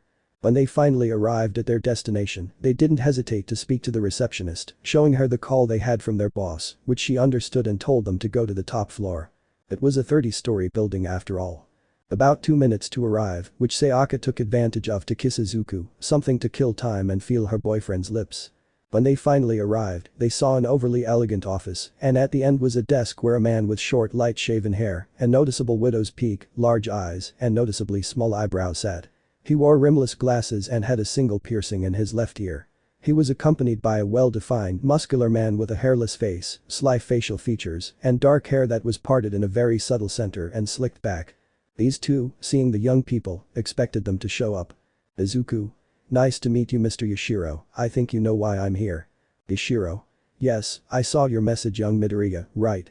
Tell me, is it true that you are a Kengan fighter? Izuku. That's right, sir. But aren't you too young? Izuku. Age doesn't matter in Kengan fights, sir if face. By mentioning the man's nickname they were surprised since he was not part of the Kengan fighters. Izuku. Maybe you are not part of the Kengan Association, but I also study at the UA Academy and I have managed to investigate a man who is capable of taking the appearance of any person, even taking their quirk in the process, isn't that right, Mr. Takeuchi Chiba, the faceless man? Smiling at the sight of the black-haired man, he had always been very careful to ensure that no one would look for him and it seemed this boy had discovered him. Izuku. And don't think badly, I didn't come for you, I came because I want to be Mr. Yashiro's representative. Yashiro. Tell me kid, why do you want to be my representative? Do you want to enter the Kengan tournament? Izuku. That's right, I have unfinished business with someone and I know he'll be there, so I want to be his representative. Yashiro. Tell me, boy, if you're so aware of all this, you must be a good fighter. Izuku, I'm offended that you say that sir. Sayaka. He is Lucifer, Mr. Yashiro, the young promise of combat. Chiba Yashiro. What? It was the scream that was heard in the office, Chiba and Yashiro's eyes almost popped out of their heads in astonishment while Izuku covered Sayaka's ears. Yashiro. What that you are Lucifer, the young promise of the Kengan fights that has been heard. Izuku. Yes, sir, it's me. Chiba. If what you say is true, we want proof. I've heard about you, but I've never seen a fight of yours. Yashiro. That's right, it's not that I doubt you kid, but seeing one of your fights would make me accept you. Sayaka. In that case, here you go. Showing his cell phone where the video of Izuku's fight was, he gave it to Mr. Yashiro, who connected the phone to his computer to watch the video with Chiba. Izuku and Sayaka only had a smile because this was more than enough to take their place. It only took a few moments for both adults present to drop their jaws because that guy was the Fang of Mitsudo, Kano Ajito, the emperor of Kengan combat and the champion of this very same thing. And seeing how the boy who was in front of them was the same one who fought against him, the young promise of Kengan combat who was sweeping all his fights since he had defeated Naoya Kubo, the king of combat, made several people put their eyes on him. Ishiro was also looking for him as he needed a representative for the tournament since his previous fighter had been defeated against his business rival, so he needed a replacement and he had Chiba in mind to be it, but having one of the best, it was as if God had sent him a divine sign. Ishiro had closed the computer so he could see the young duo, or rather Izuku. Izuku. And well sir. Ishiro. Young Midoriya, it will be an honor to have you as my manager. But this done, he had everything ready to go to the tournament, he just needed to take care of his personal business and the camp and he was already cleared since he only had a month and a week to be completely free. End of chapter. Chapter 9. My secret chapter 9. I'm finally in. That was what Izuku thought when he finally got to be in the Annihilation tournament since he was already affiliated with Mr. Yashiro, representing the Yashitaka State Company. Also thanks to Sayaka, because thanks to the fact that she had the recording of her fight against the Fang, it was more than enough proof to guarantee her entry into the tournament. But now he had a slight problem. And he had a month and a week to be free and be able to leave. After talking to Yashiro, the couple had gone back home since it got a bit late talking to him in addition to the time it would take to return home. But there was a somewhat strange feeling that made Midoriya feel strange, but he didn't know what it was. On the way they bought some ice cream to celebrate this, Sayaka's idea. After a while eating ice cream with a movie, food and action they went to sleep. Of course together, although the green-haired man insisted that he would sleep in the guest room, he was forcibly dragged by her and they ended up sleeping in the same bed. Although for Midoriya it was somewhat complicated for certain reasons. And it was about one for all. Since I fought Kano well actually it's been a while. He felt for days that the one for all was no longer for him since he felt unworthy. Although Almight and Nana say otherwise, his inner self told him otherwise. Sometimes he wanted to not use the one for all, even once he had the idea of giving it to someone more dictated than him. That was a debate that affected him until now. Well, the Kengan fights and his hero career. He always dreamed of being a hero since he was a child, but when he was told he was a quirkless, everything fell apart as if he had been thrown off a hill into the void. But when he met Oma, everything changed. Kengan combat and the world of fighting fascinated him and he had a new dream. To be the best Kengan fighter of all. But everything took a turn again when All Might gave him the opportunity to be his successor and have the one for all, in addition to entering the UA. But even when he had the opportunity to be the successor of the Mitsudo Fang, the emperor of Kengan fighting. But he knew he had an obligation as the successor to One for All, and that was to put an end to All for One. Izuku couldn't continue like this, as his career was to be a hero or a Kengan fighter. At that moment Izuku very carefully got out of bed to go to the bathroom and not wake Sayaka. She was sleeping in Izuku's white shirt and mini shorts that were barely visible because the shirt covered her knees. Izuku entered the bathroom so he could urinate and then splash water on his face to clear his thoughts. But at that moment he remembered the card that Omori gave him. When he left for a while he went to his desk to take out that card and take his phone from his desk and return to the bathroom so that Sayaka wouldn't discover it. When I arrive and lock the door, I look at the Quirk clan card. He hesitated for a few seconds before continuing with this because he knew he could get into trouble with a clan of assassins if he messed up. Izuku. I better wait, it's still too early. Not being able to do it and hiding the card so that Sayaka doesn't get the wrong idea. Once the green-haired boy returned to bed, he could see how the girl was drooling on the pillow, which Midoriya found cute and unconsciously he hugged her and gave her a kiss on her forehead to close his eyes.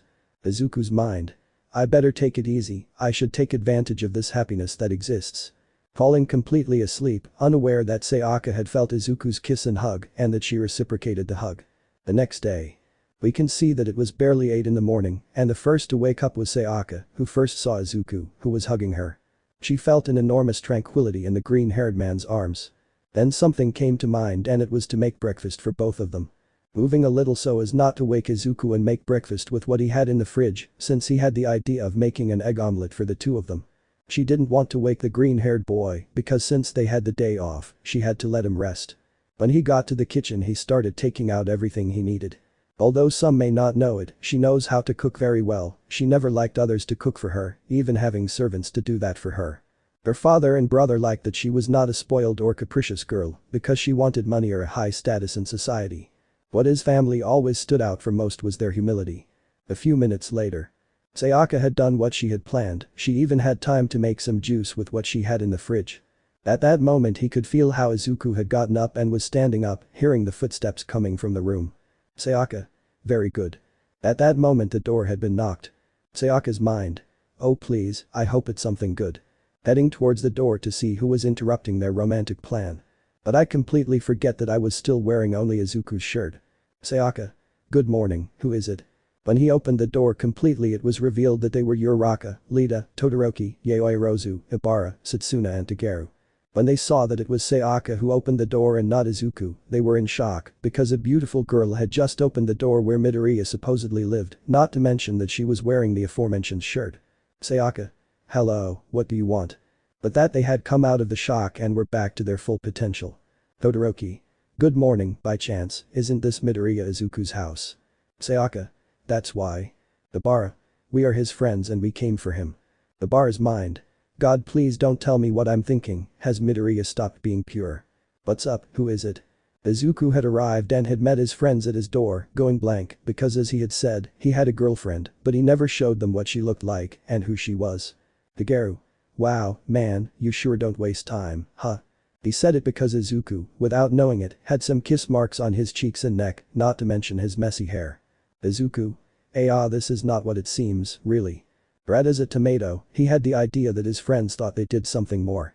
Uraraka and Momo were still in shock, unable to think of anything, while Setsuna had a slight flirtatious smile, while Ibara was praying 1,000 Hail Marys, while her face was so red that smoke was coming out of her ears. Shoto. We came for you to go to the mall, did you forget? Izuku had looked at the clock to see that there was still time to go. Izuku. There's still an hour left to go, guys. The others realized when they saw the time. Momo. Well, we can go later, sorry to interrupt. Sayaka. Come on, come in if you want, if you are my boyfriend's friends I don't see any problem, come in. Stepping aside to let them all in, unaware that he caused something to snap in one of the girls present upon hearing the word, my boyfriend. By then everyone had entered the house, looking around the interior to everyone's surprise. They hadn't been to their old house before, but this one was completely different, both inside and out. Sayaka and Izuku sat at the table to eat their breakfast, while in front of them sat Momo, Setsuna, Lita and Todoroki, while Uraraka, Takeru and Ibara were on the sofa. Sayaka. Do you want some juice? Momo. Thanks, but since we're here, it's… Setsuna. Since when are you dating? The question fell on them like a bucket of cold water, which made Izuku choke on his food, while Sayaka continued as if nothing had happened. Sayaka. What is the question? Eating a piece of his omelette without any problem. Momo. Cough cough, well, we never expect our shyest friend to have a girlfriend. Momo's words were partly true and partly not. Well, they only knew the shy green-haired boy before his fight against Kano, not his attitude outside of the UA or Kengan fights. Izuku. Well, I hope we decided to keep our relationship a secret since we weren't ready to make it public. Shoto. That's understandable, after all it's their privacy. Sayaka. Thank you for understanding, and what were you going to do today? Satsuna. Well, we had the idea of going to the mall to buy some things for the camp we have. Higeru. As we told you, it was still too early, but you were insistent. Izuku. Well, let me finish breakfast, I'll change and that's it. Obara. Would you like to come with us, Katahara-san? Sayaka. I would like to, but I can't, I have something planned to do later, I'm sorry I can't accompany you. A slight lie on her part, since Sayaka had nothing to do at the moment, she just didn't want to bother Izuku with his friends, after all, she's not so toxic as to prevent her boyfriend from having fun with his friends. She already knew Midoriya and trusted that he would not be unfaithful to her. While everyone was talking quietly, those on the couch were doing other things. Higeru looking at his phone, Obara is always praying, but Uraraka was silent because she didn't know how to react to all of that. After eating, the others waited for them outside so they could make Izuku change his clothes and go with them. Izuku. Are you sure you don't want to come with us, Sayaka-chan? Sayaka. You don't have to worry, I'll be fine here, go and have fun. Izuku. It's okay, just be careful. Sayaka. Don't worry, I'll be fine. Approaching him and kissing him with much love, which the green-haired man accepted. After that, the green-haired boy had gone with the others to the mall, while Sayaka stayed at home, since she had to do a little work for the tournament as the presenter. Well, I had to have everything ready to have presentations and know who was making their debut. She couldn't tell Izuku about this, even if he was her boyfriend, this information needed to be private to anyone. Creator's note. Things at the mall had happened like in the original story, up to the point where Izuku was with Shigaraki. When Shigaraki was leaving Izuku and Uraraka behind, he didn't notice something. In the distance from a building someone was watching everything with a sniper. Give me the order, Grandpa, and I'll shoot. Radio. Wait a moment. Where Izuku and Uraraka were, the green-haired boy had disappeared in a blur of speed in front of the brown-haired girl.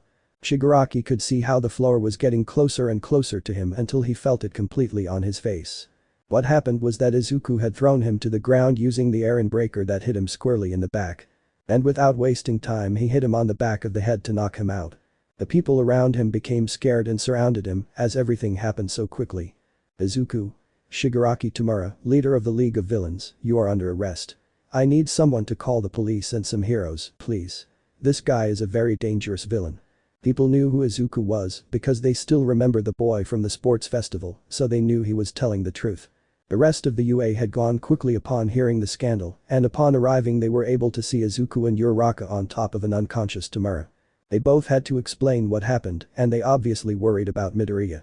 But he also earned a scolding from Kendo, Lita, Momo and Obara for such a reckless act that could have put him in danger. The person who was in the distance watching everything was speechless. Well, as she had seen before, Izuku was somewhat neutral or scared, but more neutral than the other, but she never expected that to happen. What do I do, Grandpa? Do I kill the one lying down or leave things as they are?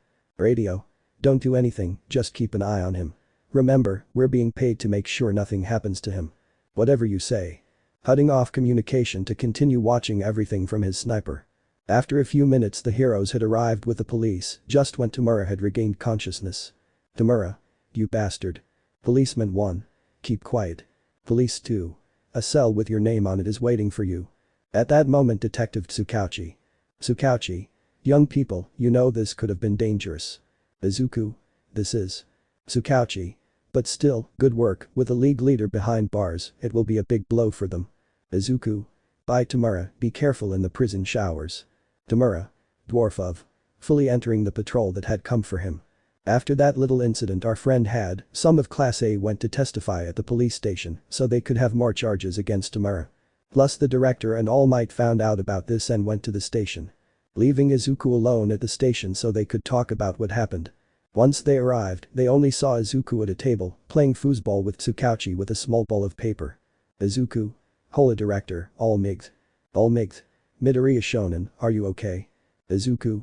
Yes I'm fine, he didn't do anything to me, he just made me nervous. Nezu.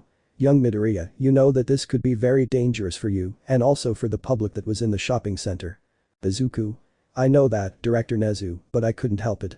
That was a unique opportunity to capture Tamura Shigaraki, and if I didn't do it now, he could be an even bigger threat. Nezu. I know that, young Midoriya, but that wasn't the way, we could have captured him on another occasion with less risk. Izuku. Maybe he wants something worse than the Uges to happen so he can capture him, who knows if he's making more nomas of that type, with him here now we can get all the information we can. Nezu. Enough young Midoriya, I'm not going to make you discuss this with you. Izuku. Rather you have paid, damn rat, do you know how many people are being turned into Nomu now by that lunatic, and instead of being able to take advantage of the opportunity to have him here, you're telling me that I should have left him when I had the opportunity to capture him. Izuku was so upset right now that he activated the advance to the fourth phase, where his skin turned completely red with an expression of anger towards the adults present, he even trembled a little Almight, but he recovered quickly. Izuku. If you have nothing else to say to me, my dear director, I leave, excuse me. Passing by the rat, but leaving half the table cracked and the chair destroyed. Izuku. By the way, I won't be at UA for long, so don't worry about threatening to expel me. Closing with force that even broke part of it. After that he left the station very angry. Nana. Hey Kai. Izuku. Shut up Nana, I'm not in the mood. Cutting off the OFA's communication, he was very upset right now because of the argument with Nezu that he didn't want to talk to anyone, and to relax he went to a nearby forest that was there. Han Almight. We can see the blonde arranging everything with Tsukauchi. Almight. The young man is right, director. Keeping Tamura locked up was a very sensible thing to do. Nezu. I know that well Tashi, but you must understand that he is not a hero yet, he can't go wherever he wants capturing villains. Tsukauchi. That's a good point, but now we have to see what we will do with Tamura. Almight. Let's interrogate him, we have to get all the information he has on the league. But Izuku. We can see the green-haired man in the middle of the forest, breathing heavily with a lot of sweat and smoke coming out of him. He had let off steam with a little training, breaking some rocks and cutting down some trees. Now he was a little calmer and got up to go home. Izuku. I hope all this shit ends soon. Time skip.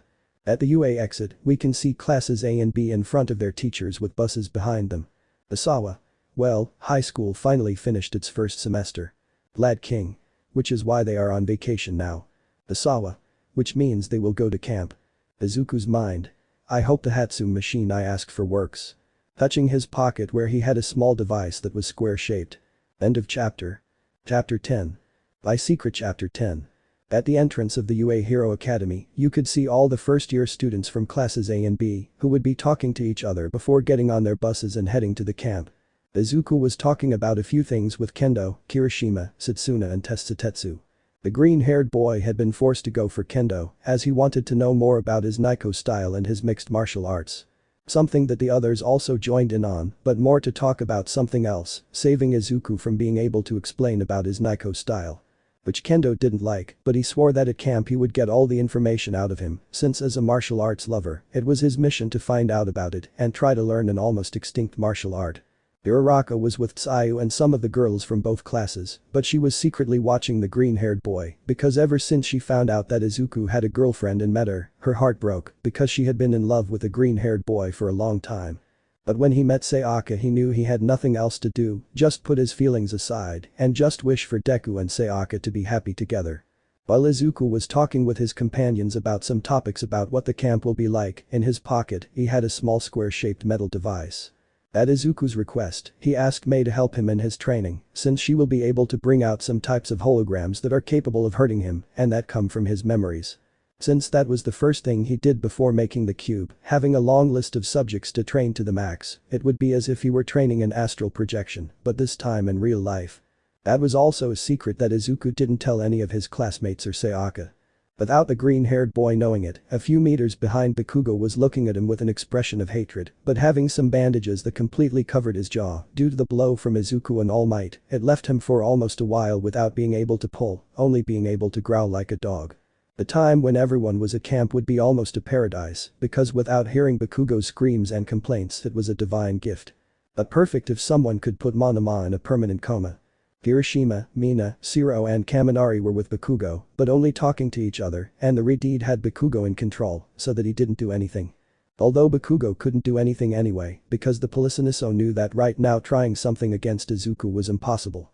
Well, first of all, the teachers were close by, second, the other students were around and they could intervene, and third and last, Izuku, with just one hit from the Ofa or his Naiko style, could leave him on the ground in seconds, even though it hurts, and he hates to admit it, the power gap between them was incredibly huge.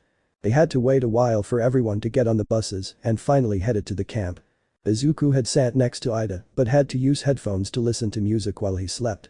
But without anyone knowing, Izuku decided to do a little training in his mind.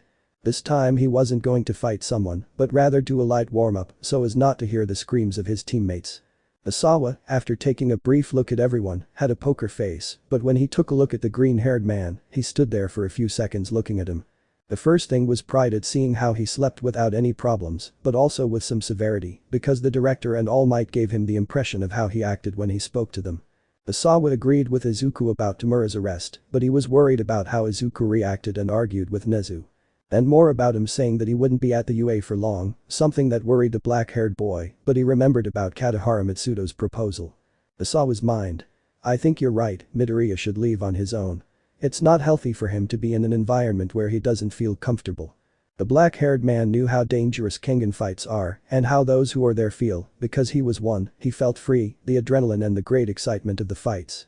Asawa wanted to stay in that world, but his desire to be a hero was greater, and with the help of his friends he left. The walk to the camp was, by all accounts, a quiet one. Well, since Bakugo couldn't speak, that couldn't stop the others from making noise with their babbling and chattering in the truck. When they finally reached their supposed path, they got off the buses, seeing that they were on a cliff, revealing a large part of the forest. Haminari. Where are we? Mina. Is the camp near here? Momo. We're definitely stopping by for a break. But at that moment a car had arrived and stopped in front of everyone, making them pay attention. The wild Hussycats had made an appearance in front of everyone, giving their legendary performance, featuring Mandalay and Pixie Bob.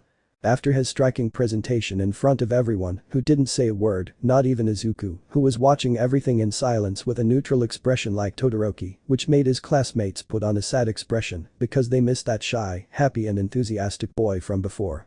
Mandalay began to explain about the camp and the territories they have. Something that left everyone a little confused about that because I said that when I was there and not over there, but others were already getting an idea with all that. Mandalay. It's now 9:30 in the morning. Hearing that, everyone turned around and ran back to the buses. Mandalay. Those who do not arrive by 12:30 will not have dinner, children. But that said, Pixie Bob used his quirk on everyone to make them fall off the cliff. Some luckily landed on their feet without problems, and others were not so lucky, but Izuku using his black whips managed to help some of them so they wouldn't get hurt. Mandalay. You can use your quirks, these are our territories, your first test will be to go through the forest of beasts. Some who managed to recover began to see the forest around them. But at that moment a rock monster had appeared in front of Mineta, who first tried to go to the bathroom, but ended up defecating in his pants. Before Mineta was crushed, Izuku quickly used his black whips to get Mineta out of there, and using the Ofa with his Naiko style, he gave him a flash steal, destroying the monster. Hiroshima. Good that Midoriya. The Wace. Good old work. Izuku. No, there's still more. But that said, it made everyone confused, as then many roars were heard around the forest, making them realize that there are still more of those things. Kawaro. What are you doing now? Haminari. How many are there?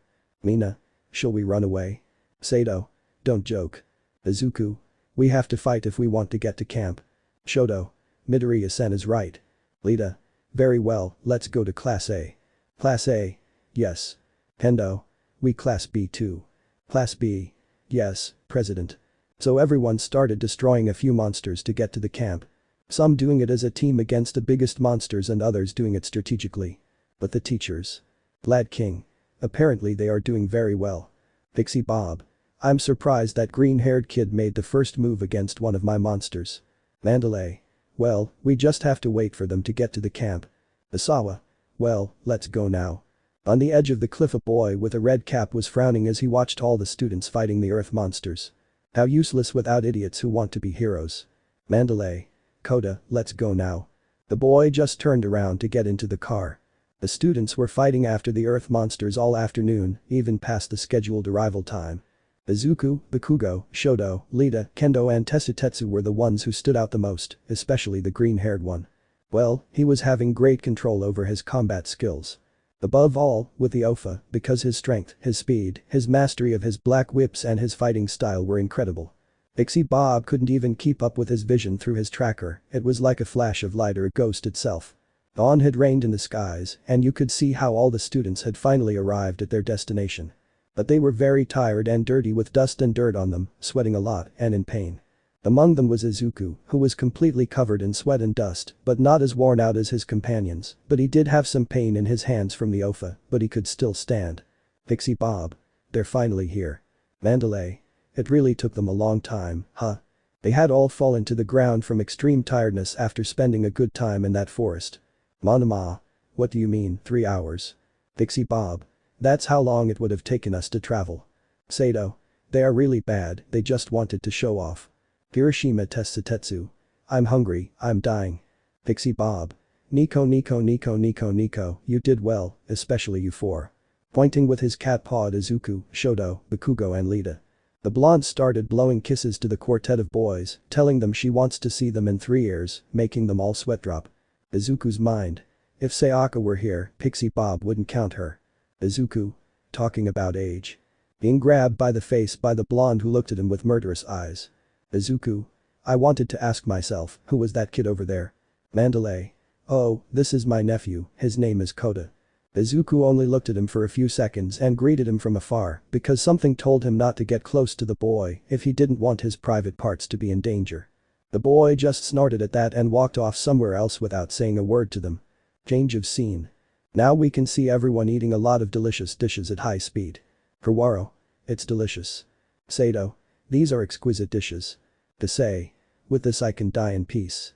Everyone was eating at a great speed. Izuku's mind. This reminds me of the time I won my first Kengan fight, my mom and I ate like kings that day. Bakugo had to remove the bandages from his mouth, still unable to speak but able to eat like a beast.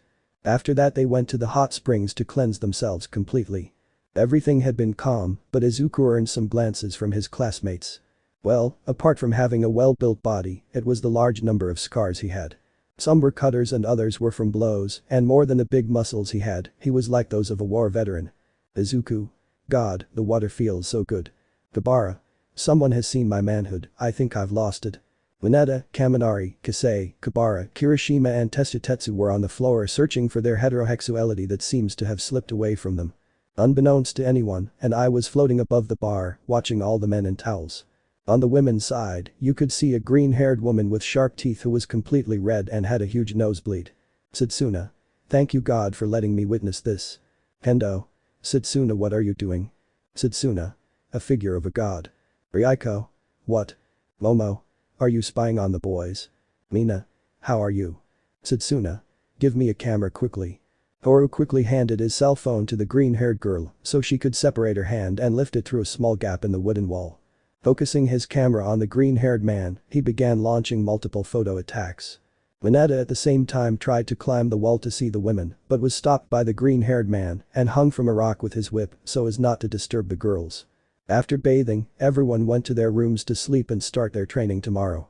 But Izuku could notice that Kota was at the top of the wall with a small bench, but he was about to fall because he stepped wrong on a piece of wood that was badly placed, but Izuku quickly caught him by luck. Afterwards he had taken him to Mandalay and Pixie Bob, who had told Izuku about Kota's parents, who had died doing their duty against a very dangerous villain. Izuku may have his parents with him still alive, but if one day they died, it would be like Kota, maybe your luck. The next day. Afterwards everyone had been woken up very early, but Vlad King went to his class to train too, since everyone was separated by class and dorms, so there would be no problems. Asawa began to explain to them that even though they started school 3 months ago, they have only improved based on the experience they have been through so far. So everyone started their great entertainment with the other 2 missing members of the Pussycats Tiger and Ragdoll. But they were all training in the central area of the camp in plain sight. But there was only one missing who was not with his class. Vlad King was arriving at the area with his class while giving him a sermon that they will be the center of attention and not Class A. But at that moment Ryuko was able to notice a small scream that was heard near a lake. She saw in front of her how her sensei had stopped for a moment to give them a few words that almost no one heard. Out of sheer curiosity, she had removed the bushes that were blocking the path. But the first thing she saw was a shadow that covered her completely, and when she looked up, she only saw the back of a 2-meter tall muscular man. Ryuko, seeing this, was frightened and fell to the ground on her butt, attracting the attention of her classmates and her sensei. Hendo. What's up Ryuko? Ryuko. Haha there is a giant. Lad King. What do you mean a giant? Before the white-haired woman could say anything, a growl was heard by everyone. Lad King asked them to stay behind him, and when he removed the bushes, he could see how it was true. There was a giant man with a large tattoo on his back, being one of the 4 heavenly kings. That man Kamada Shigeru, better known as Kamada the Diva King, a rookie Kengan fighter, with a streak of 4 wins and 1 loss, being someone very promising. But something wasn't right since his skin was completely grey, except for his tattoo, which was red. At that moment the man went with great force in front of his opponent, who was a green-haired man, being dressed in the academy's physical education suit. They had both thrown a punch at the same time, but Izuku had managed to move his head to the side, hitting him on one of his Kamada shoulders. Quickly using judo, I knocked down Kamada, as he had taken my hand and knocked him down, and quickly a kick to his face that knocked him down. Vlad was surprised to see this, and as expected, his students also decided to look. Izuku hadn't noticed them, as he was very focused on his fight. Kamada quickly launched himself while throwing a few punches that were dodged by the green-haired man. Izuku's mind. It's very strong, it could easily break a rock, even with some effort something metal. At that moment Kamada stepped on a rock that broke it into pieces and quickly threw the pieces at the green-haired man. Izuku's mind. I knew he fought dirty, so I will too. At that moment Kamada threw a punch at him, but Izuku quickly took his hand and completely broke his arm. Izuku. It's over. Delivering a combo of punches and finishing with a kick that knocked him to the ground, but at that moment Kamada had completely disappeared. The others who saw that were surprised, because Midoriya had just defeated what looked like a Yakuza without any problem. Hendo. What was that? Tetsu. I don't know, but it was great, hey Izubro. At that Izuku shouted and turned around to find Class B, who were watching him. Izuku. Guys, what's up? Lad King. What are you doing here boy? Izuku. Training. Waste. But what about that man? Izuku. Oh, it was thanks to that. Pointing with his finger at a square that was surrounded by blue lights. Satsuna. And that cube. Izuku. It's a device that Hatsume asked for, it allows me to take out some fighters and heroes that he has registered, so I can fight against them, only they can't talk. Kabara. That's great, man, but can they hurt you? Izuku. Yeah. Lad King. Boy, does Eraser know you're here? Izuku. Yes, it was him I asked for permission, he already knows I'm training. The blood hero was able to observe the green-haired man from head to toe, seeing that he was very sweaty and had some scratches on him. It was more than obvious that he was putting a lot of effort into his training, which was an example for everyone. Lad King. Okay, boy, we'll go do the training, don't overexert yourself. Izuku. As you say Vlad Sensei. Hendo. Sensei, can I stay with Midoriya? Lad King. What? Tetsu. Can I do it too, Sensei? Lad King. But why? Hendo. Well, my quirk focuses on close combat and Midoriya and Tetsu are the best partners for that. Tetsu. Yes, what Kendo said. Izuku. My opinion doesn't count. Hendo Tetsu. Nuo. The green-haired boy in his chibi mode stayed on the floor making little circles and muttering things that girls and simps don't respect him, which made the others laugh. Lad King. Okay, fine, you can be here, but you better train and not slack off, is that clear? Hendo Tetsu. Yes Vlad Sensei. Lad King. Alright, everyone else, let's go now, your training will begin now. All. Yes, Sensei. The others had gone with their sensei to begin their training. Hendo quickly turned around to face Izuku, showing a victorious smile towards the green-haired boy, which sent a shiver down his spine when he saw the orange-haired girl smile, while Tetsu just stood in the middle without knowing what was happening. Izuku. Seriously, sometimes you scare me, Kendo. Hendo. Yes, I know. Tetsu. Izubro, let's start now, how does that machine work? Izuku. Well, I'll explain. Throughout the afternoon Izuku, Kendo and Tetsu would be fighting each other for a long time. Helping to strengthen Tetsu's steel with his strong alpha blows. With Kendo having some martial arts fights between them and giving some explanation about the Nico style to the orange-haired girl. Although Izuku didn't want anyone else to know about the Nico style, he knew very well that she could be a good candidate to be a good carrier, although he wouldn't teach her everything, only the basics, since first he had to see if the Kendo body was able to withstand the Nico style, since from his own experience, he knew how hard and dangerous it was. They also spent time fighting against a few heroes from the past and well-known fighters. Among them was Gao and Wongsawit himself. Perhaps he was not a Kengan fighter, but he was a public and world-renowned fighter, since he also had registered well-known fighters without being part of the Kengan organization. They would be like that all afternoon until sunset, but Izuku had fallen asleep from exhaustion, because since Kendo and Tetsutetsu weren't as tough as him, he fought more with the holograms and to the fullest with his Naiko style. Kendo and Tetsutetsu had left for the camp long before, since they were very tired, and at the insistence of the green-haired boy they did so. They are told that after another hour he had fallen asleep in a tree. By the time dusk had arrived, all the students had finished their training. Asawa had gone for Midoriya, since he was the only one missing and knew where he was. Kendo and Tetsutetsu just said that they left him training even more because they were already tired. When the black-haired man had arrived, there was where his student was, seeing where he was sleeping against a tree with a lot of sweat on him and some dust and light scratches. Asawa was not only surprised by that, but also by the sight of the surrounding area, seeing where there were craters, crushed rocks and trees on the ground from cuts or blows. The black-haired man had moved Izuku a little, managing to wake him up. Izuku. Sensei. Asawa. Midoriya, training is over. Izuku. Really? Asawa. Yes, you can go rest now. Izuku. Yes, sensei. The green-haired man got up with some heaviness from where he was and began to head towards where his device was. He took it, turned it off and put it in his pocket and went to where the others were to help with the meal. Leaving behind a still impressive Asawa to see around, but then going behind Izuku to continue with his role as teacher. The green-haired man, for obvious reasons and especially because he was forced, went to take a bath and then helped with making the curry for everyone. Lunchtime had arrived for everyone, some were eating curry as if there was no tomorrow.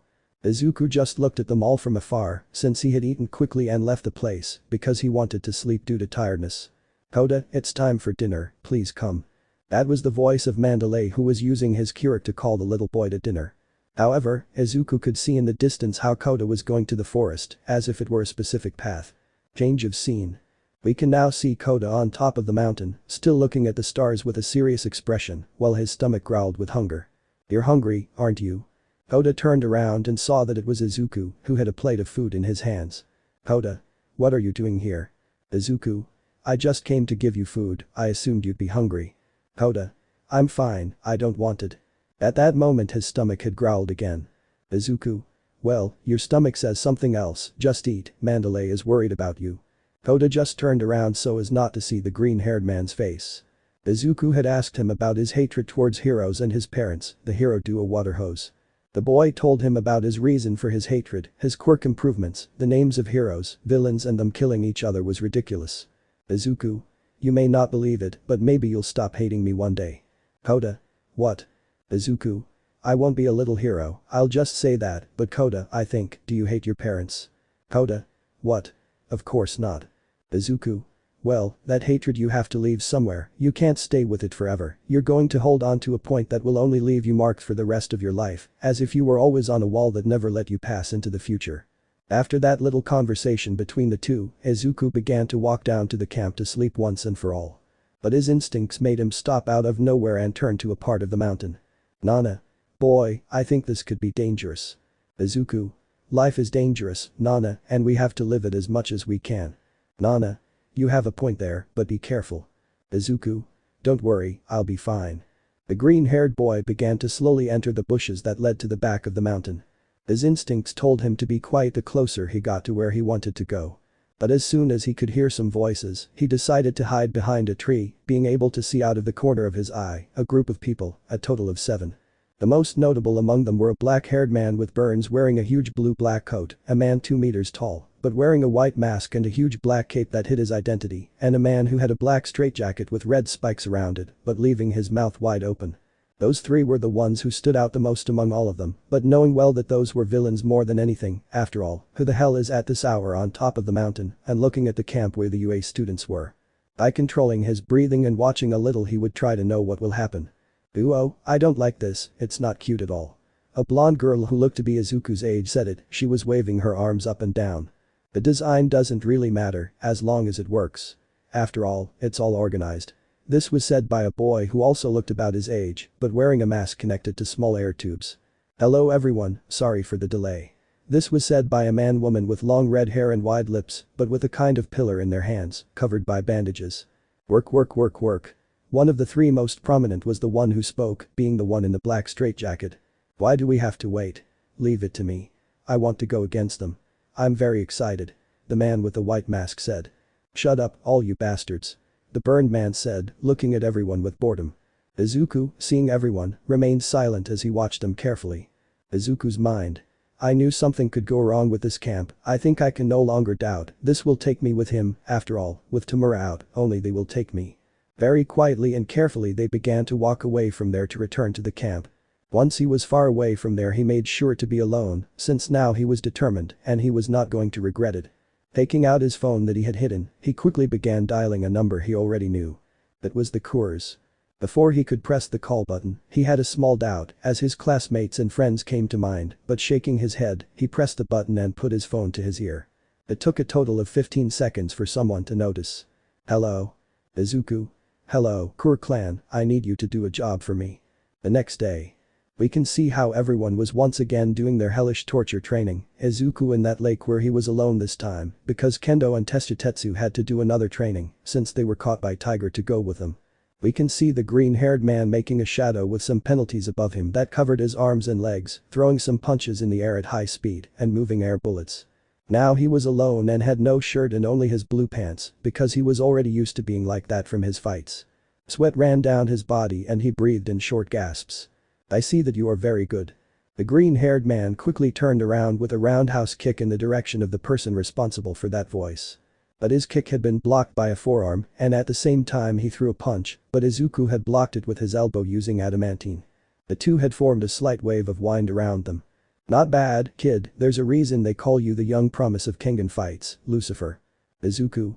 It's an honor that the Quirk clan has set their eyes on me. At that moment, a young and attractive woman with a pretty face, delicate facial features, a mane of black hair with a large fringe floating between her eyes, a moderately sized bust, and the dark sclera and wider eyes as associated with the Quirk clan, had come down from a tree. Hey Uncle Hollis, you know we don't have to hurt the client. The man now known as Hollis, who was exerting strength with Izuku, had separated himself to stand in front of the green-haired man.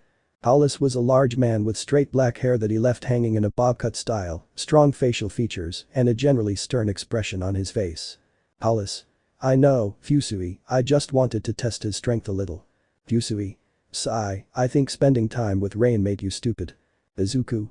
Well Mr. and Miss Quirk, it's a pleasure to meet you, I suppose you already know by the names. Hollis. Yes, they told us they had a mission, tell us what it is, what we have to do. Izuku. Well, first of all, I would like to know about your assassination and combat skills. Hollis. Well, I'm a combatant in all areas and weapons, but I'm more of a close combat type. Fusui. I'm not that strong, but I focus more on distance with my sniper and my precision quirk, which allows me to see my target from over 1,000 meters away. Izuku. Very well, I know what to do. Showing a slight smile that made Fusui and Hollis shudder a little, as it seemed to be one of Rain's smiles. End of chapter. Chapter 11. By Secret Chapter 11. The training had finally ended and they were having a light break as it was lunchtime, having 30 minutes to eat and 30 minutes to rest and then continue with the training. For some it was a great relief, especially for those who failed, since they were greatly exploited by their senseis. Izuku was in a part eating his curry with his friends.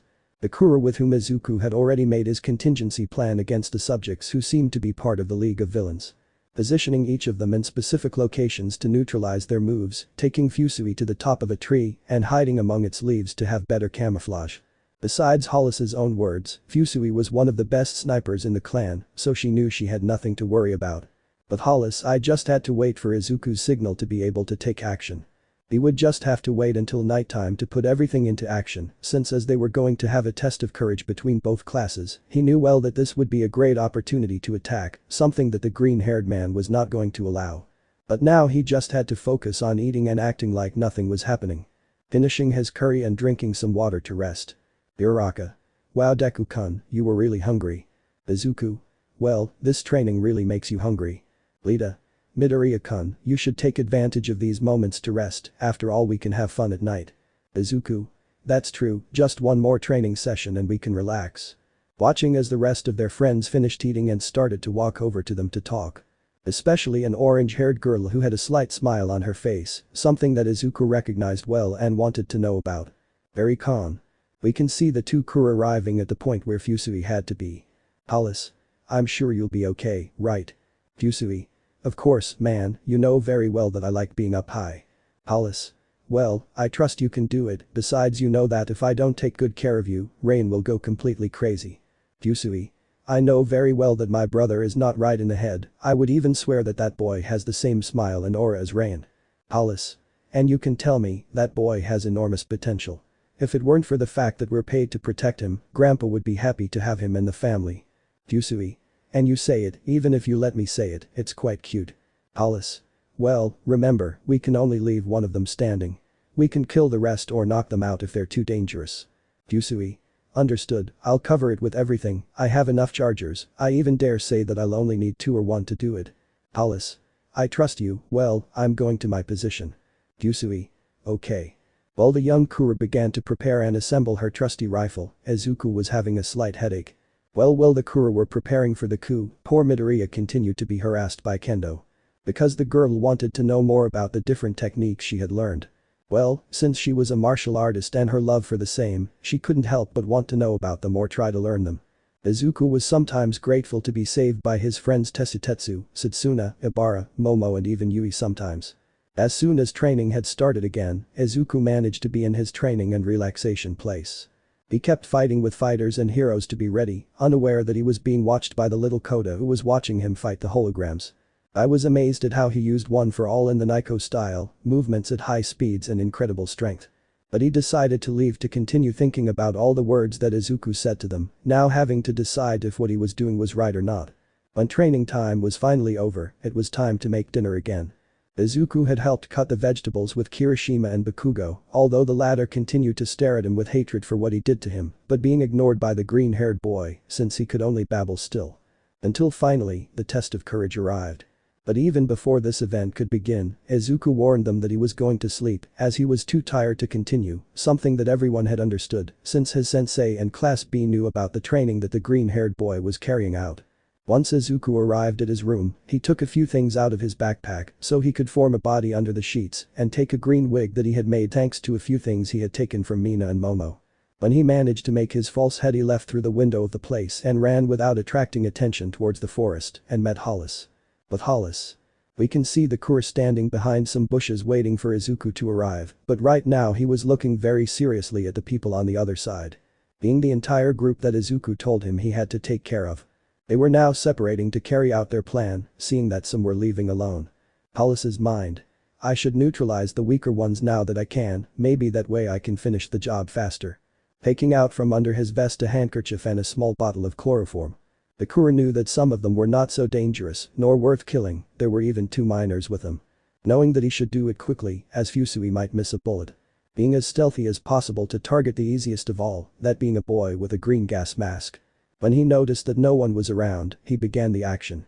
He quickly punched him hard behind the boy's neck, breaking the boy's green mask and forcefully grabbing him by the neck to put the chloroform handkerchief on him. The boy tried to free himself from his enemy's grip, but the pain from the blow and the chloroform did nothing to help until he fell unconscious. Hollis carefully placed him on the ground and carried him against a tree, knowing he wouldn't wake up for a while. Hollis's mind. Alright, here we go with the next one. Disappearing in a blur of speed to find his next victim. With Izuku. We can see the aforementioned running at full speed to the meeting point, but a few meters to his side, he could hear voices heading towards the camp. When he turned around, he could find himself there as the reptilian man and the long-haired man-woman were. Both were coming different things, the reptilian man with some kind of giant sword with many bandages, and the man-woman, a kind of pillar in his hands that was also bandaged. Izuku's mind. The reptile seems to be a follower of Stain, but the big guy to be the strongest, I think it's already what to do. Both villains were heading towards the camp, where all the students were about to take the test of courage. But at that moment they heard a branch behind them break, causing them both to be on guard. I didn't think there was a hero around. Get out of there at once, whoever you are. They both got into a fighting stance to attack the supposed hero or student who was nearby. But. A squirrel had come out of the bushes to look at the hero duo for a few seconds and then left. Ah, it was just a squirrel, I was already scared, what do you say, Spinneer? He looked at his partner, but was left speechless when he didn't find his partner, who had disappeared. Spinneer, where are you? He began to look around for his partner, a little nervously. Until Spinneer had fallen into a tree, lying unconscious with his eyes rolled back in his head. But what? turning around to try to use his quirk and attract the hidden subject, but as soon as he turned around he could only find a fist surrounded by green rays approaching. With Hollis. We can see the aforementioned dragging the body of an unconscious blonde girl who was punched in the stomach by the Quirk and who had a small line of blood on her right cheek caused by a knife from the girl. Hollis. You know girl, if you weren't part of that stupid cheap league, I assure you that you and Rain would be good friends. He continued dragging it but stopped when he saw some burnt wood, seeing that it was only a little, not enough to be a fire. Hollis. Fusui, can you see the smoke? Speaking through the communicator he had. Fusui. Yes, I see it. Hollis. Okay, this guy shouldn't be alone, so make sure you're prepared in case he needs help. Fusui. Understood. Cutting off communication to be able to go to where the smoke was and managing to see some blue fire that was the cause. Leaving aside the body of the little girl to better see that it was a subject with burned skin, standing next to a man in a black suit glued to his body with grey lines. Hollis's mind. I think I can have fun with them. Where the hell are those idiots? I don't know Dobby, do I look like I know or what? Dobby. If only he hadn't been captured, that damn old man would have already given me that Nomu. He's somewhat annoyed at the capture of his leader, and since he's only been in the league for a short time, he doesn't have enough trust from his boss to have a Nomu at his disposal. Come on, relax Dobby, stop complaining and let's burn the forest. Dobby. Finally says something with common sense twice. I'm sorry, but I think this is as far as you go. Both villains turned around to find a Hollis with many throbbing all over his body and with a very different skin tone. Hollis. Prepare to experience the strength of the Quirk clan. With Izuku.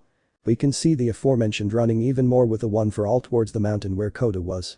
Izuku. Are you sure what you're telling me, Fusui? Fusui. Yes, it seems that the big masked guy is on the mountain, but he has a kid with a red cap next to him, just give me the signal, and I'll shoot him. Izuku. No, not yet. If you do, the others will be able to notice everything, and everything will become a scandal. I will take care of him. Rather, if you see the crazy person in the straitjacket, you can do what you think is right. He must be crazy. Fusui. It's okay. Fusui's mind. This boy is so fearless, he makes me have great confidence in him. With Izuku. We can see the aforementioned man arriving at the mountain, running at great speed to be able to see the small Koda on the ground, about to receive a blow from that masked individual. Izuku's mind. One for all 37%, flash steel. In a strong burst of speed he launched himself against that subject, which gave him a strong kick in his face, causing him to fall several meters back and destroying his mask. The little boy opened his eyes when he felt the wind wave, and when he opened his eyes, he could see that Izuku was standing surrounded by green lightning. Izuku. I lament the lateness Koda. Heading into combat pose because that guy got up again. Izuku. Leave the rest to me, come on big guy, I hope those muscles of yours aren't just for show. Gosh, kid, that blow really hurt. Wiping away a line of blood from his mouth, he smiled at the green-haired boy. Koda. He was, you were the one who killed my parents. Izuku. Huh. Is that true? Now that I look at it, you appeared on the news, you call yourself muscular. Muscular? Wow, am I famous? Well, I know you too, Midoriya, just like they told me, you're one of those the league wants to capture. Izuku's mind. So my theory was true, they want to capture one of us all. Izuku. I'm sorry to tell you, but I don't think that can be done, if you want to take one of them all, you'll have to go through me first. Muscular. Hahaha, you show a very different attitude than at the sports festival, but it doesn't matter, it makes me want to kill you even more. Launching herself at him with great speed and with a fist aimed at his face, she was quickly covered by Izuku's forearm using adamantine and the Ofa, managing to stop the villain. Izuku. Perhaps that's your best move, if things are like that, you wouldn't even kill an ant. With a strong kick he hit him in the jaw with the Ofa and then began to face him and then take him by the same to give him a knee in the chin. The finish with a strong punch to his face that sent him flying. Izuku's mind. I never thought I could fight an opponent like that, I knew my training wasn't in vain, I can win. Koda, seeing this, couldn't believe it. That hero boy was protecting him with everything. Izuku. Koda, don't worry, as long as I'm here you'll be fine. Smiling at him so he wouldn't be afraid, making the boy amazed at his great conviction. In that muscle he got up again, but with an angry expression on his face because of those blows and some blood coming out of his nose and mouth. Muscle mind. Damn, I never thought it would hit that hard. Being covered by more muscle tissue. Muscular. You'll die from this shitty midget. Izuku. Come on, try it. Both of them launched an attack, with Izuku and Muscular raising their right fists and colliding with each other, forming a powerful wave of wind around them. With Hollis. We can see the aforementioned being somewhat tired since these enemies were already somewhat difficult due to the clone quirk of the subject called Twice and the flames of that subject called Dobby with some slight burns and cuts from Twice's tape. Hollis. Damn, you guys really gave me a lot of trouble, but I'm done with my part. I hope that kid has already fulfilled his deal. At that moment he could hear the sound of a gunshot throughout the forest, the person responsible being Fusui. In another part of the forest, you could see how in front of Ragdoll was a man dressed completely in black who was dead on the ground with a large pool of blood on the ground. And she had one of the ears on her catsuit torn off because the bullet managed to accidentally graze it. Plus everyone in the camp had heard that sound, which alarmed them. Hollis. I think it's time for the game to end. Taking out a cigarette he had in his pocket with a lighter since he knew that the girl he had knocked out a few moments ago had woken up and left. Since the crew knew that they had to leave one conscious for the move to be carried out. But the others. We can see how Asawa and Vlad King had left the room where they had kept all those who failed when they heard the shot. Vlad King. Have you heard that? Asawa. Of course, but where did it come from? At that moment a wave of wind and rocks had fallen from the top of the mountain. Vlad King. We have to go fast. Eraser, Vlad, we're going there right now, the students are under the care of Pixie Bob and Ragdoll, I need you to go there quickly, Koda is there. The heroes, upon learning that the child was there, did not lose their way and ran towards the mountain to save the little one. But Izuku. We can see Izuku giving a combo of blows at high speed to Muscular, but Muscular hit him with all his strength that sent him flying a few meters back, but having to cover himself from the air bullets that Izuku threw and using his black whip, he threw a rock that was nearby at him. The blonde had destroyed him with a punch, but he didn't expect Izuku to have taken advantage of it to give him a blast core right in his stomach that sent him flying against a wall with great force that made several rocks fall out of the mountain and on top of the blonde. The green-haired man was partly completely clothed, revealing his bare torso with all his scars and part of his red skin, since he was using the first phase of the advance. Right now the large amounts of adrenaline that ran through his body was through the roof, because having a fight with a guy like that Muscular was something incredible for any fighter like him. Izuku. What's wrong? Is it over already? Muscular. Go buck yourself, prepare to die. That scream had been heard by everyone and they were scared, but Izuku just smiled more and threw himself against them. But Izuku hit him hard with his elbow on his jaw, but Muscular in response gave him a strong punch, which Izuku didn't care about, and followed with a kick to his face. Muscular knew he could lose if this continued.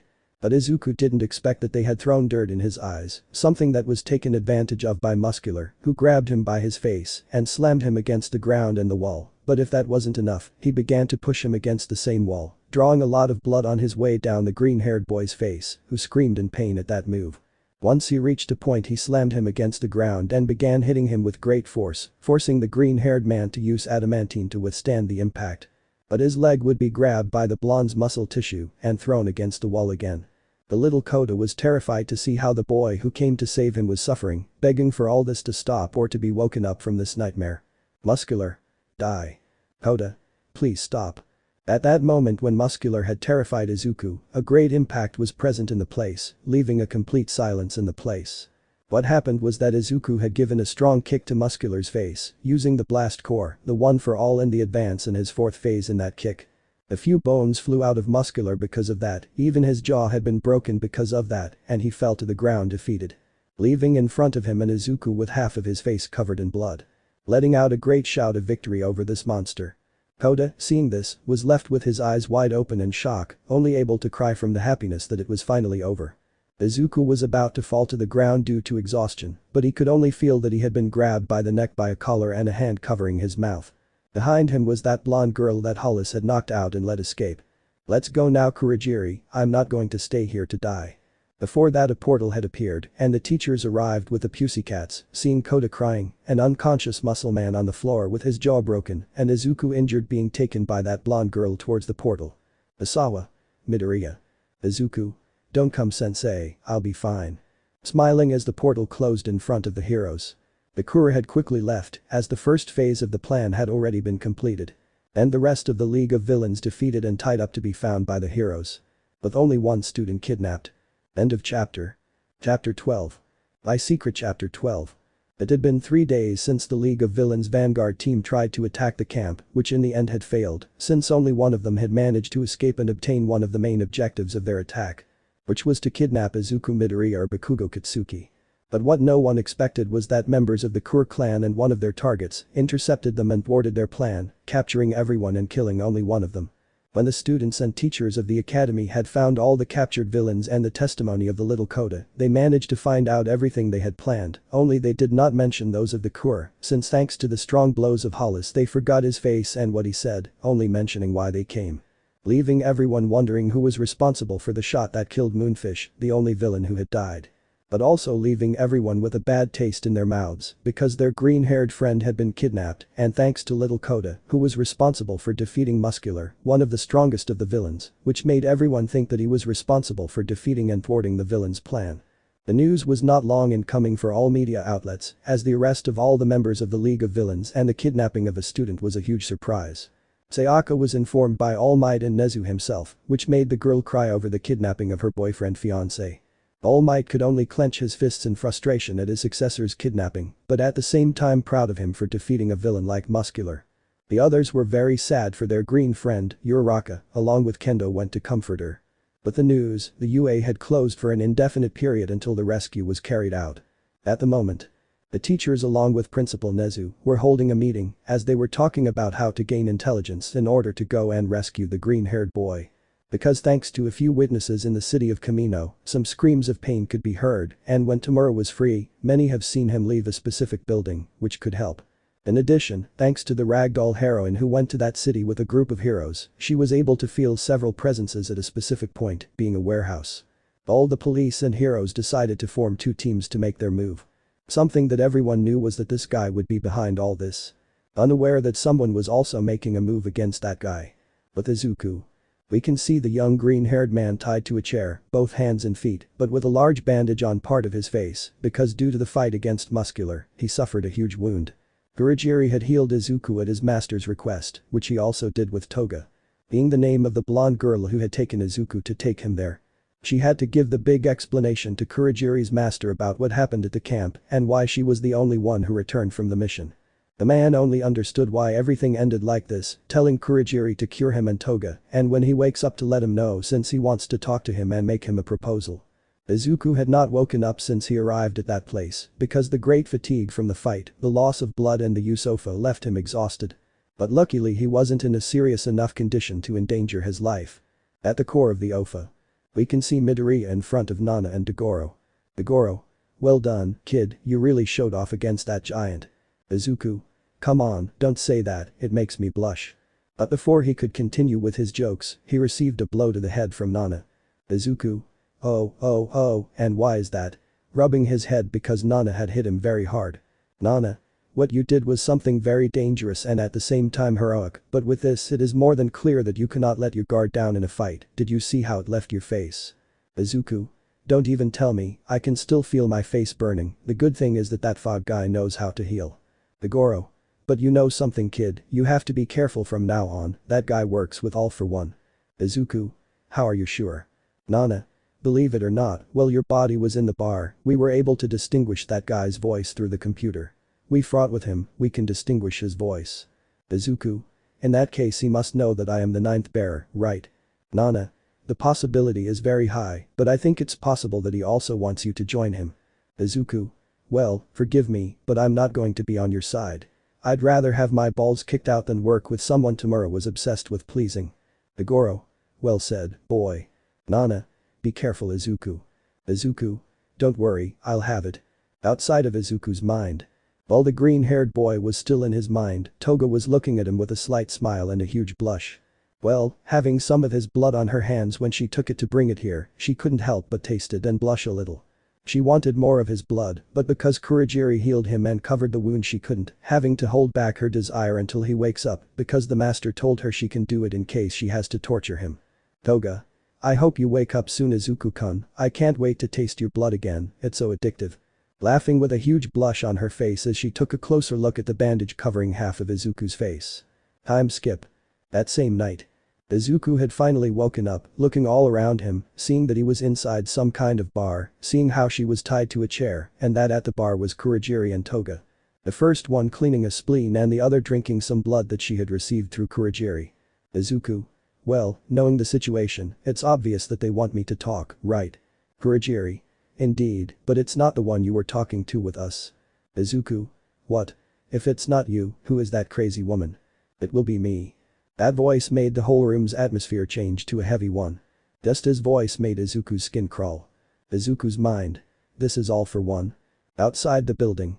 We can see how a large battalion of police officers and heroes were surrounding the building, including Almight and Endeavor himself. At the same time, in a more remote area there was a battalion of police, being led by Best Jeanist and the Pussycats with other heroes. Surrounding a large abandoned warehouse. With Izuku. We can see the aforementioned with a serious look, looking very severely at the screen, from where the person responsible for the voice came from that even made Izuku shudder, since inside he was feeling a little scared. Tell me, young Midoriya, or should I call you Ninth? That made Izuku surprised, since that guy knew that he was the carrier. Will you join me? But that said, I leave the room in silence, since a few minutes ago I was explaining who I was, the number one villain, the one responsible for the deaths of all the carriers and the injury of All Might, master of Tamura, and his motives to change society under his dictatorship. Although Izuku didn't want to continue on the path of being a hero, I don't want that to happen to everyone, especially him. Izuku? I'd rather lose my balls than work with a jerk like you. Smiling while at the same time freeing himself from his bonds with a huge smokescreen and with his pink skin and marked veins, he used the advance in his second phase to free himself, which alarmed the purple and blonde Yandere fog. This scene suggested that it would be an incredible fight, but… Excuse me, the pizza has arrived. That had made all the tension in the air go away and had confused the three present. But before anyone could say or do anything about it. Smash. A scream was present in the place that destroyed the wall, revealing that it was All Might along with Kamuyo Woods. The wooden hero had used his branches to trap the only two members of the league left. Almight. We are here. Izuku. I'm glad you came. Almight. Young Midoriya, I'm glad you're okay, we're sorry for the delay. Izuku. Don't worry, this was just about to begin. Toga. Damn, let me go. Kurogiri. I'm going for the… He couldn't finish as the ninja hero headshot had neutralized him. Headshot. I didn't pierce any vital organs, he's just unconscious.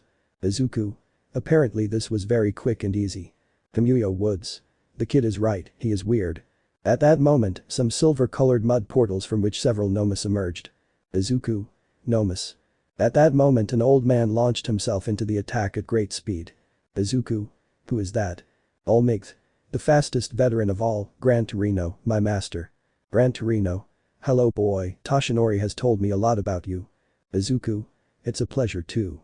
Delivering a strong blow to a Nomu to knock it down. Outside the building a similar situation was happening, as the police and heroes were fighting against several Nomus that appeared out of nowhere. At that moment a silver mud surrounded completely. All Might. Midoriya Shonen. Trying to catch him but he had disappeared in front of him. On the other side of town. We can see how the entire area was a complete disaster as the warehouse had been completely destroyed, revealing the surroundings as several heroes and police officers on the ground. Well, that was due to a large-scale air attack.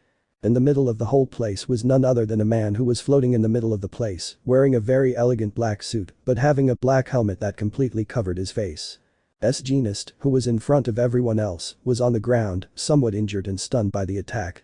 Haha, I didn't expect anything less from the number 4 of the heroes, it was incredible how you used your quirk to send everyone to the rear, well you received most of the impact, not bad. Jeanist. I won't let you get out of here. Throwing multiple threads at the villain, who in response launched another air cannon at the hero, repelling the threads and hitting him in the stomach, knocking him out.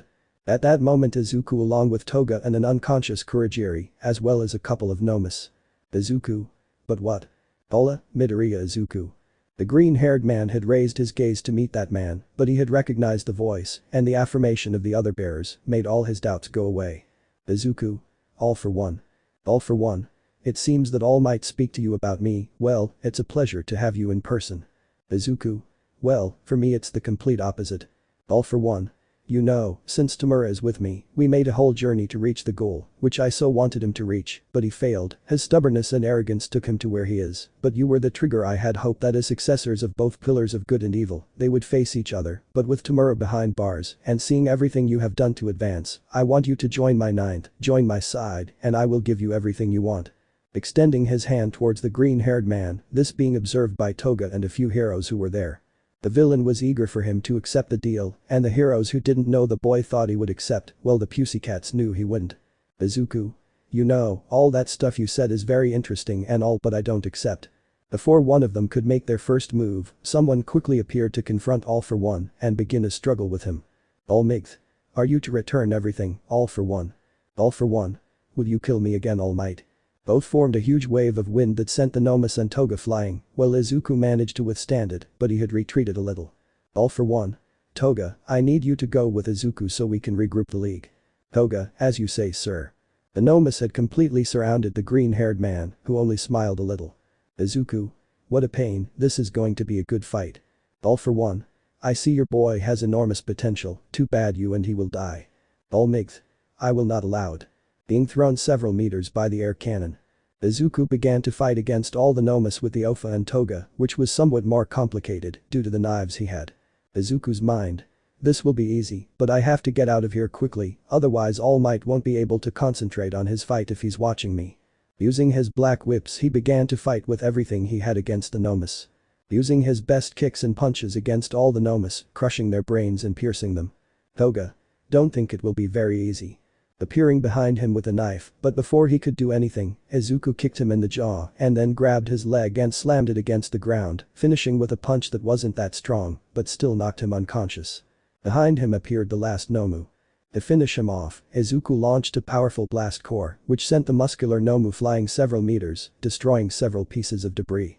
This had amazed the other heroes who were still injured on the ground, because that boy only managed to win against the Nomus and the crazy woman. At that moment he could see how his teacher had been taken by the feet by some long black ones with red lines by All For One. Izuku. Almight.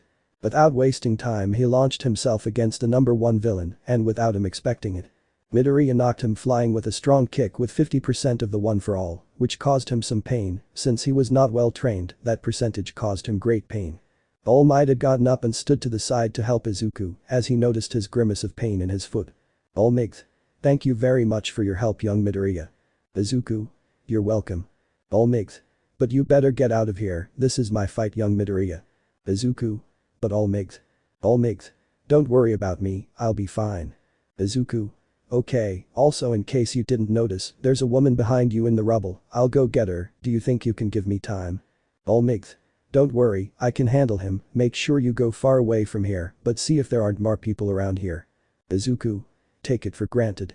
The blonde and the green-haired boy had gone their separate ways, Izuku for the trapped woman and the other unconscious and injured heroes. All For One. That boy is everything I wanted Tamura to be, a great successor. All Might. And I'm very proud of him, and now without having to worry about anything, I can defeat you without restrictions. With Izuku. We can see the green-haired boy helping the members of the Pussycats. Izuku. I'm so sorry you're like this for coming looking for me. Tiger. Don't worry, kid, but thanks for the help. Ragdoll. Kota was crying because of your disappearance and thank you for what you did. Izuku. Heh, you don't have to worry, it's what anyone would do to save a child. Leaving them in a safe area to go get the others. All of this was broadcast by a news helicopter that filmed everything that happened, the fight between the two symbols of evil and peace, and Izuku helping the wounded. His friends and girlfriend were worried about both of them, as it was too dangerous with the number 1 villain around. Everything was going very well, until All Might managed to subdue All For One on the ground, who began to play psychologically against All Might by mentioning his teacher and revealing that Tamura is his grandson, Shimura. When he was sent flying into the same helicopter, Gran Torino had arrived in time to prevent it from colliding. All For One had stood up to aim at All Might and Gran Torino, but he couldn't prevent Izuku from using the first phase of the advance to get in front of him and begin to do a huge combo of blows. Ending with a strong uppercut to his jaw and a punch to his face that knocked him back several meters to the ground. Before anything else could happen he had backed away again to get to a safe place. All Might this time fights with everything against his greatest enemy, having no civilians nearby to distract him. Izuku. Don't even think about letting your guard down all the time, you'll only make another hole in your stomach. Gran Torino. The boy is right, Toshinori, don't let your guard down, remember that now his fighting style and skills have dropped a lot. All Might. Understood. Both pillars of villainy and heroism continued their fight, which was very even. Until reaching the point where All Might and All For One were at their worst, with All Might revealing his true form and All For One using his best condition to end everything. The other heroes had arrived at the scene, seeing all the fighting that was taking place. The clash of both to end it all. All For One was having a huge advantage in the power struggle, seeing how All Might was slowly succumbing. All For One. S2 Fin, All Might. At that moment a light attack had been launched in that direction towards them, hitting All For One squarely in the back. All For One? Mikoso. The person responsible for that attack had been Izuku, who was on top of some rubble with an extended manner, implying that he was responsible for the attack. Almight. This is my last one, smash. Delivering the last blow he had with the one for all he had left on his enemy's face, knocking him down to the ground with a powerful wave of wind that even formed a large dust tornado. Many of those present had to take cover to avoid being blown away and to protect themselves from the flying debris. After a few seconds it was seen how there was All Might with his fist raised, but on the ground with his worst enemy on the ground defeated. All Might had won against All For One. The people watching everything on television and through the helicopter broadcast began to celebrate the victory of their greatest hero. But now. At that moment a great burst of gunfire was present, but where the bullets were directed was towards All For One himself, who was on the ground receiving all the bullets because he could not defend himself, this being seen by All Might himself. The light curtain had covered All For One, revealing that he now had a lot of blood all over his torso and part of his forehead from the multiple bullets he received. Gran Torino had turned around to a specific point where Izuku was and fired his air bullet, but the green-haired boy was no longer there, he had disappeared. Those responsible for the multiple shootings also disappeared so as not to be arrested or get into trouble with the heroes. But Izuku. In a very remote part of the city, the green-haired man could be seen on top of a building, looking at everything through a telescope. Izuku. It's finally over. I hope you have the payment ready. Izuku. Relax Hollis, I already deposited the money they asked for their service, you don't have to worry. Hollis. So I don't have to get involved in your business anymore, but what do you gain from all this, kid? Izuku. What did he gain from this? It's very good, obviously, Hollis and freedom. End of chapter. Chapter 13. My Secret Chapter 13. Only one day had passed since that incident in Kamino City. Where the kidnapped student from the incident at the camp, Izuku Midoriya had been saved, and the final battle between All Might and All For One. Where the number one hero had won, but sacrificing the last thing that remained of One For All. But something that no one, not even he himself, expected was what happened, because his greatest enemy had been shot in front of him by several Frenchmen on the scene, but they had quickly disappeared like ghosts, including his successor, because he was no longer in the place where he had fired his air bullet to support him, he was not even in the area. After all that, and thanks to the news, they gave to understand that All For One had died because of the multiple bullets he received, since some had been given to his lungs, heart and brain. The only ones from the entire league, without all the nomas that remained, were Kurogiri and Toga, who had been taken to Tartaros to meet up with the rest of the league. While some heroes helped others buried in the rubble, others took them to the hospital to treat their combat wounds. But leaving everyone with a big question of where the green-haired boy has gone. But Izuku. We can see the green-haired boy running and jumping between buildings as he was heading at full speed towards his house, even going from Kamino to Masatasu covered thanks to a hoodie managed to get there. Once he arrived in the city, he didn't want to waste any time and ran off towards his apartment because he had to do what he had planned with Afo Muerto, he no longer had anything tying him down or holding him back. In the distance he could see how he was already very close to his apartment. Izuku. I'm close now, a little closer, I just hope Sayaka is okay. Oh, he'll definitely hit you for giving him such a big scare as being kidnapped and being in the middle of a fight that could have cost you your life. Nana said in her head with a serious expression, she was happy for her disciple's victory over Afo, but the method to finish him off didn't seem the most efficient, but in the end it was effective in finishing him off. Izuku. Maybe you have a good point, but come on, we're talking about Sayaka, she's not like her father, it's not like she greeted me with a blow just by seeing me. Arriving outside the building and starting to run up the stairs, because it was still very early and due to Kamino's actions, it was obvious that some were not going to get up very early. Once he reached her door, he took out his key to open it carefully, because he thought she would be sleeping. He quietly closed the door behind him, and taking a quick look at his living room, seeing that it was still somewhat dark because it was so early, he went to the window and opened the curtains to let in the light.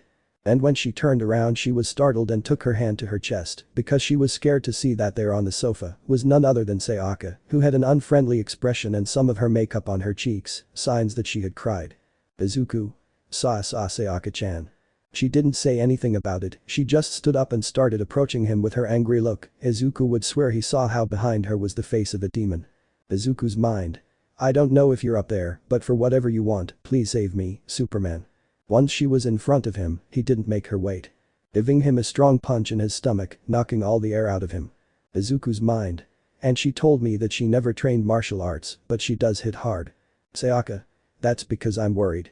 But then he could feel himself being hugged by the girl. Sayaka. And this because you're okay. Izuku. You're quite bipolar when you want, you know. Sayaka. Shut up, idiot.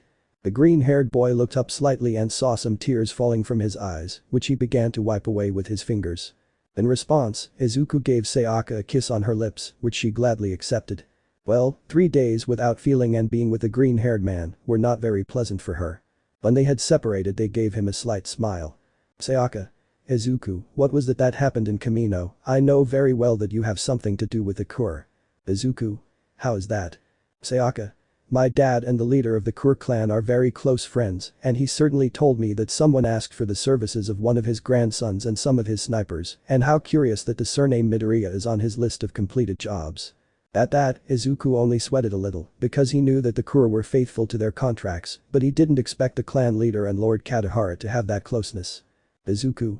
Okay, I'll tell you everything, I can't hide anything from you, but we have to have some breakfast, running from another city, and being with those crazy people makes me very hungry. Sayaka. Very well, let me do something, you take a bath in the meantime, I think you need it.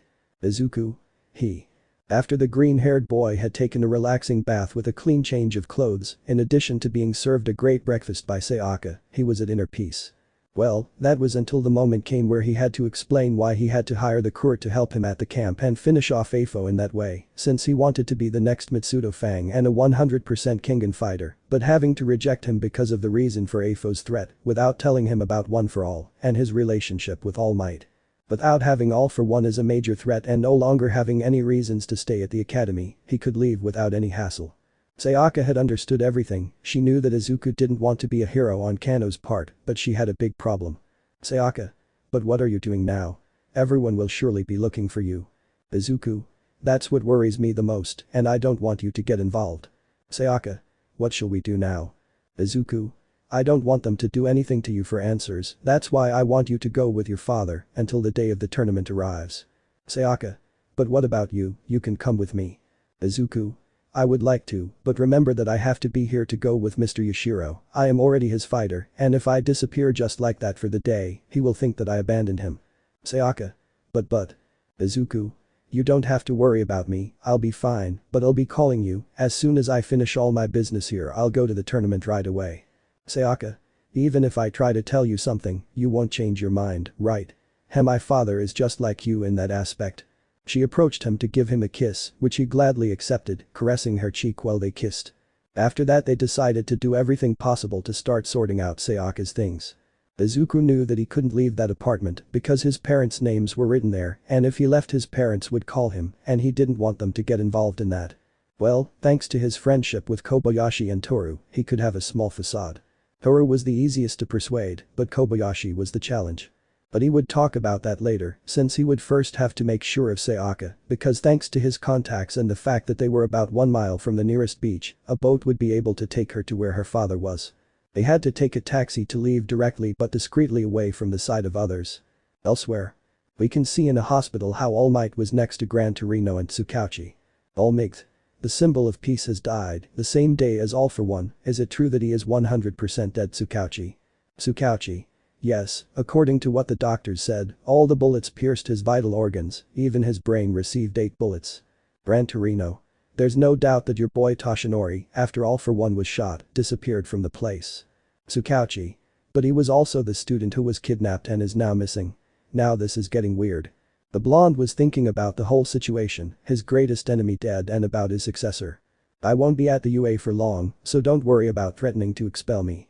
Those words from his successor that he said to him when he argued with Director Nezu when they were discussing the issue of Tamura's arrest. Mind of All Might. Midoriya Shonen, I understand everything now. The blonde had already gathered the pieces of the bounty, Izuku had planned all of this, the camp and the arrest of everyone in the league, and how he had helped against All for One, and how to finish him off. Well, not having his greatest enemy who could face All for One, One for All no longer had a purpose, although he could still help in the Society of Heroes to be good, the current bearer no longer wanted to be a hero. Mind of All Might. I have to find him. But Izuku. We can see the green-haired boy walking along the sand of the beach because he had already said goodbye to Sayaka, which was a bit sad for him because now he only had a while until the day came. He had to put his plans into action to end it all. Izuku. Well, first thing we do is go for him. But the green-haired boy's friends. We can see a couple of classes A and B in the mall, talking about everything that happened. Setsuna. This whole thing turned into a mess. Hendo. And you can say it, first Midoriya-san is kidnapped from the camp, then All Might retires from his hero career, and now Midoriya disappears after all that. Momo.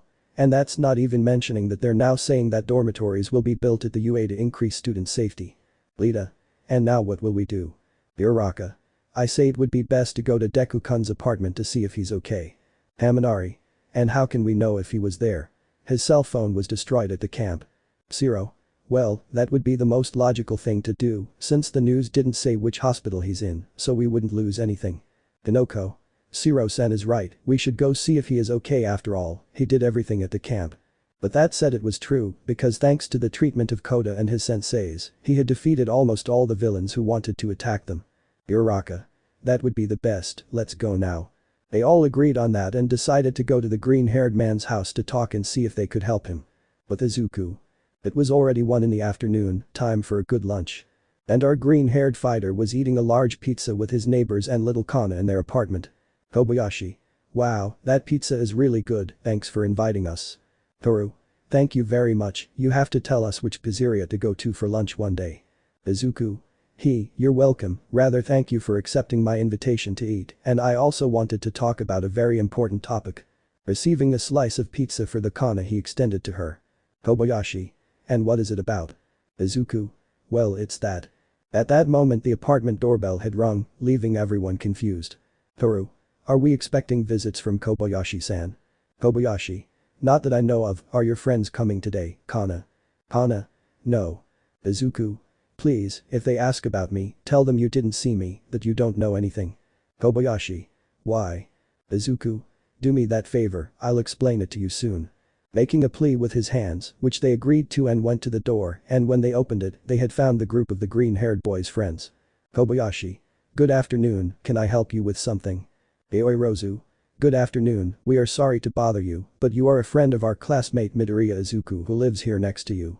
Hendo. What we want to know is if you have seen Midoriya come here or enter your house by chance. Kobayashi. Oh, about him, well as far as I know he didn't come here, I'd already heard something about him, I'm sorry, but I don't know anything. Lita. No, don't worry, thank you for your time. If you hear anything about him, please let us know. Kiru. Do you have visitors? Kobayashi. Yes, I'm having lunch with some friends and my daughter. Zero. Sorry to interrupt, we're leaving now. Everyone had left the departmental area to leave the family that lived there alone, because on the day where Kendo and Uraraka went to comfort Sayaka, they met Kobayashi and Toru, introducing themselves as Izuku's neighbors. Once they left there, Kobayashi closed the door to find Izuku hugging the little Kana and the two letting out a big sigh of relief. Kobayashi. Midoriya, I hope you give an explanation for all this. Izuku. Don't worry, I got it. At the UA. We can see Principal Nezu reviewing a few pages as he was looking at the topic about Afo's death and the dorms, as well as a letter about whether they had to do a search for Midoriya. Nezu's mind. This will come out, first I will have to resolve everything about the students' parents to accept the dormitory issue, the reporters to talk about the issue of All Might's withdrawal, and the student Midoriya, in addition to his disappearance, this will be a long day. A week later. The green-haired man was now walking through the streets of the city, since at this time he had been undercover for days. Since Kobayashi and Toru agreed to do them a favor at last, of course, by giving them some money so they can buy some sweets for Kana and Toru and some beer for Kobayashi. He was staying in different lodgings in the city and occasionally in his apartment to avoid his companions and the heroes. Well, after All Might had retreated, Nezu gave them the order to look for him, but it was a covert mission so as not to alarm the public, much less his parents. This week something had happened in the Central Park because right there in the middle of the place there was a man tied up at the top of a tree with an envelope that had the name of a member of the League of Villains, being Jiren. Someone who was the main culprit behind the joining of villain members to the league like Toga, Dabi, Twice and others. Upon arriving at the scene, the heroes didn't hesitate to first look at what the envelope said, which contained all the information about him and his multiple collusion with the league and his illegal business dealings with many criminal organizations. That information was more than enough to lock him up for a long time, but what intrigued them most was that the envelope had the name Lucifer on it. Which left them even more confused as they didn't know where that name came from, whether it was a new hero or a type of vigilante. 4 days later. At the academy, the classes had caught up again after everything that happened, but in Class A there was an empty spot belonging to his green-haired friend. Well, no one had managed to find him until today, it's as if the earth had swallowed him up. But only one person was completely normal, as if he didn't care, because Bakugo didn't seem to care if Izuku was here or not, since for him if he loses on the way he would no longer be there to hinder him. But also after talking about a topic with All Might and his suspicions, he knew that All Might had given his power to Izuku, which made him even angrier, because he chose Deku instead of him. With the capture of Jiren, they managed to find out that the All-for-One scientist was still on the loose, since he was the one responsible for creating the Nomus, and they were also afraid that he could create a special Nomu like the one from the Uges, to free Tamura and the rest of the league. After that, another 3 days had passed, but this time the next case was stronger. Since this was treated in the Jaku hospital. Well, on this occasion, the doctor who owned the hospital had been captured and hanged from a bridge near a lake. Again the police and heroes came to his rescue, but this time he said he couldn't see who it was, just a green flash with a reddish aura.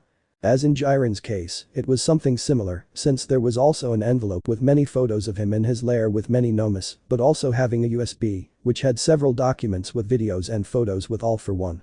Although he tried to deny everything he was accused of, the evidence from the videos and audio was more than enough for him to deny anything. Going with Tamura to Tartarus and leaving his hospital in the hands of the government and destroying all his research on the Nomus. Again this had the signature of that Lucifer, wanting to know who he was in order to be able to know all this, because without the scientist, the Nomus would finally stop being created. In addition to that, thanks to that they managed to find out about Gigantomachia, All-for-One's personal bodyguard, who was sleeping in the mountain area, waiting for All-for-One's successor to go get him and recruit him, something that in the end never happened. 2 more weeks. In this long time Izuku Midoriya and his whereabouts were unknown, no one knew anything about him, worrying everyone present even more because of his absence. All Might already had in mind that he was behind all those attacks, because with the scientist and Jiren who were working for the League, every trace of All-for-One had already disappeared in the underworld. But one day he received an email from his former partner Sir Night-Eye, who had heard about the capture of the Yakuza boss he was investigating. He had been found in an alley completely injured with many cuts and bruises all over his body. When they took him to the hospital he only had a blank stare, and when they asked him what he was doing there, he only mentioned that a monster attacked him, a monster with a horrible reddish-skinned smile. The former number 1 hero already knew what all this was about, and the person his successor was planning to be to do all this. Nezu was also speechless at all this, because all these blows to these villains seemed to have a pattern, since the first ones had a reaction with the League itself, but this last one had nothing to do with it, just a business deal about some anti-quirk bullets, something that could make it dangerous for everyone, even for the student himself. But then the Annihilation Tournament came to his mind, because being more important and intelligent man, he had been invited as a spectator, which was not the only thing, since the Yaoyorozu themselves also received an invitation. Since Yaoyorozu knew about those things, but being too young she could never go to those types of events with her parents, but being at an age where she would soon have to understand about those things, her parents told her about the Kengan Association and that their tournament would be held soon. They didn't want to participate in that because they have been unable to win for more than 5 years due to the Mitsudo Fang of Katahara Mitsudo. They asked him if he wanted to go with them and some of his friends, as his father said. You and all of them are studying to be heroes in the future, since 99% of heroes even participate in those battles, knowing more about it would be good for you. Momo decided to invite her class and Class B to go, but asking the principal for permission. Before asking for permission, he announced to the academy that he would be traveling for a very important meeting and that the academy would be closed for a total of 10 days during the meeting, since he would be traveling with most of the teachers as bodyguards. Until the day came. These days had flown by for everyone, as this would be a unique experience, where everyone would learn things that are hidden from the general public. The Yaoyorozu and Nezu would go on the same boat to the island to get there sooner. But it was night time to leave, still having 6 hours to go. But a week before the day arrives. All Might, the director, Asawa and the others studying in Class A and B, had received some letters. One where they realized it was Izuku's, who told them that it was a true pleasure to be with all of them and the things they went through together, but he had to leave them far away, and it's possible that he could lose his life, that he would never forget them, and that they should take good care of themselves. Something that made most of them cry, and others acted strong, but they were truly happy that the freckled one appreciated them enough to say goodbye like that. But Almight was the only one who received something more than the letter. And a box, in which came a lock of hair with a note. I'm so sorry, but I don't deserve one for all anymore. I hope the next one you choose is the hero who makes you proud. The blonde couldn't help but cry at this, because his successor had truly renounced the mantle of being a hero once and for all, which was largely right, because with All-for-One dead, One for All almost no longer had a purpose. And while all of that was going on with all of the freckled man's friends and mentors, he was having a pretty similar scene. With Izuku. We can see the green-haired boy being in the departmental area where Kobayashi and Toru were. Izuku. Okay, I'll be back in 10 days, leave enough money for those I'm not with so they can take good care of her. Kobayashi. Don't worry, we'll take good care of her. It's also good for Kana to have some company these days when she misses you. Toru. She's also very pretty. Izuku. Very well, you understand Yuri-chan, I will return soon, pay attention to everything they tell you, okay? Yuri. Yes dad. Izuku. That's my girl, very well, see you. Giving a kiss on the forehead to his little albino and also one to Kana, for the latter he approached to say goodbye to his older brother figure. Turning around to close the door and giving a deep sigh. Izuku. Alright, it's time. Change of scene. We can now see at the Yashitake real estate agency how Izuku had arrived, seeing the same Chiba at the entrance. Chiba. In the end, if you came, I thought you had given up. Izuku. Of course not, I was training all this time, that's why I lost contact, but I wasn't going to miss this day. Chiba. Alright, let's go, Mr. Yashiro is waiting for us upstairs. Izuku. Very good. So entering the building to see Mr. Yashiro Yashitake himself, who showed a smile when he saw the green-haired man arrive. Yashiro. I'm glad to see you, it's time to go. Izuku. I know, where is the tournament going to be? Yashiro. It will be on a private island, where each annihilation tournament is held to elect the new president of the association. Izuku. Very well, I'm ready, just tell me when we leave. Yashiro. Let me finish this business with my company and we'll go. After all, we're some of the special guests to go straight into the rankings. Izuku. That seems to make things easier. After a few hours, night finally fell. Now we find ourselves on a storage boat where many people were gathered. Izuku. Wow, there are a lot of people here. Chiba. As far as I know, there are a total of 151 companies here, but I doubt there will be many fighters in the tournament. Izuku. I think you're right. At that moment a man wearing a black suit with many more men wearing the same clothes behind him. Izuku. The men in black come to look for an alien. A little joke that made Chiba and a few others who heard it laugh. Bodyguard 1. I'm sorry for the wait, but we'll start boarding right now. Please, all those who have an invitation, gather here. And carefully board the SS Kengan. Looking at a huge luxury boat which anyone would like to own. Izuku. Wow, that's money. Chiba. You can say that. Ishiro. Okay guys, let's go up now. Izuku. By the way, Mr. Yashiro, who was the person who humiliated you previously? Ishiro. My personal enemy, the president of Nagi Enterprises, look, he's up there. When he looked up he saw the man in question, but it wasn't the president who caught his attention, but the person standing next to him. That guy was Senator Hitsumi, the floating cloud. Izuku. So it's him no? Izuku's mind. This will be very interesting. Ishiro.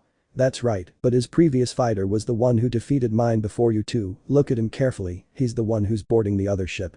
Chiba and Izuku turned around to see who was talking, but leaving the green-haired boy speechless because his teacher, Oma Takeda, was getting on that ship. Izuku's mind. Oma-sensei. End of chapter. Chapter 14. By Secret Chapter 14. Several businessmen had boarded the SS Kengan, a ship where the most important businessmen and guests of the tournament were directly on board to be able to head to the island where the event will be held. The winner will be the champion of all the wrestlers and give the presidency to their businessman of the Kengan Association. But our green-haired fighter was on the boat in a luxury room where he would be staying until he reached the island. Izuku. Mr. Yashitake, those who left on the other ship, what will happen to them? Ishiro. Well, a battle royal will be held on that ship to see which fighters will make it to the preliminary rounds to qualify, where only the strongest will emerge, but there won't be many, I think. Izuku. I see. Chiba.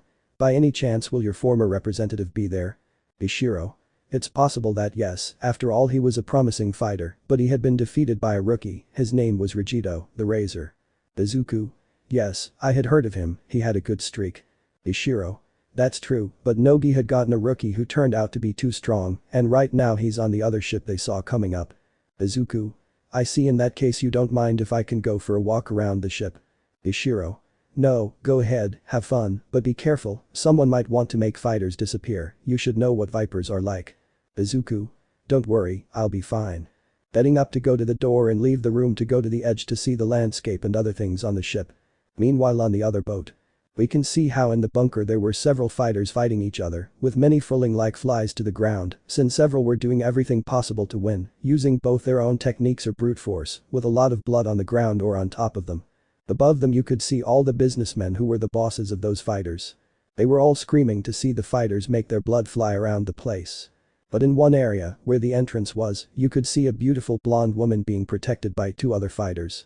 She was Kid Akiyama, a beautiful young woman with blonde hair that is tied in a ponytail with bangs, a strand of chin-length hair hanging on the right side, brown eyes. She had accidentally ended up in that place next to the representative of the company where she was associated. His two defenders were Oma Takeda, Izuku Midoriya's teacher, an expert in the Naiko style, known as the rookie who stood out a few weeks ago before the tournament, having defeated 3 renowned fighters such as the Healer, the Razor and the Angel of Hell. The other was Rigido, the Razor, a Kengan fighter with 5 wins and 1 loss. Both were fighting together this time to protect Kid and qualify for the tournament. But right now, Rigido was in a somewhat difficult situation, his feet were being strangled. Shimoda Saji. Don't think you'll get through this, okay? You won't be able to change your situation if you're in this condition. Putting more force into the grip, making Rigido lose some air. And Oma was also having a slight confrontation against another Kengan fighter. His name was Jerry Tayson, a Kengan fighter with a total of 3 wins and 0 losses. Oma's mind. His movements are somewhat strange. Watching as Jerry threw himself at him like he was a clumsy person. Jerry. Okay rookie, here I go with the torpedo force, what are you going to do now? You won't be able to escape from my boy. Just when he was about to crash into the black-haired man. Redirection kata, Weeping Willow.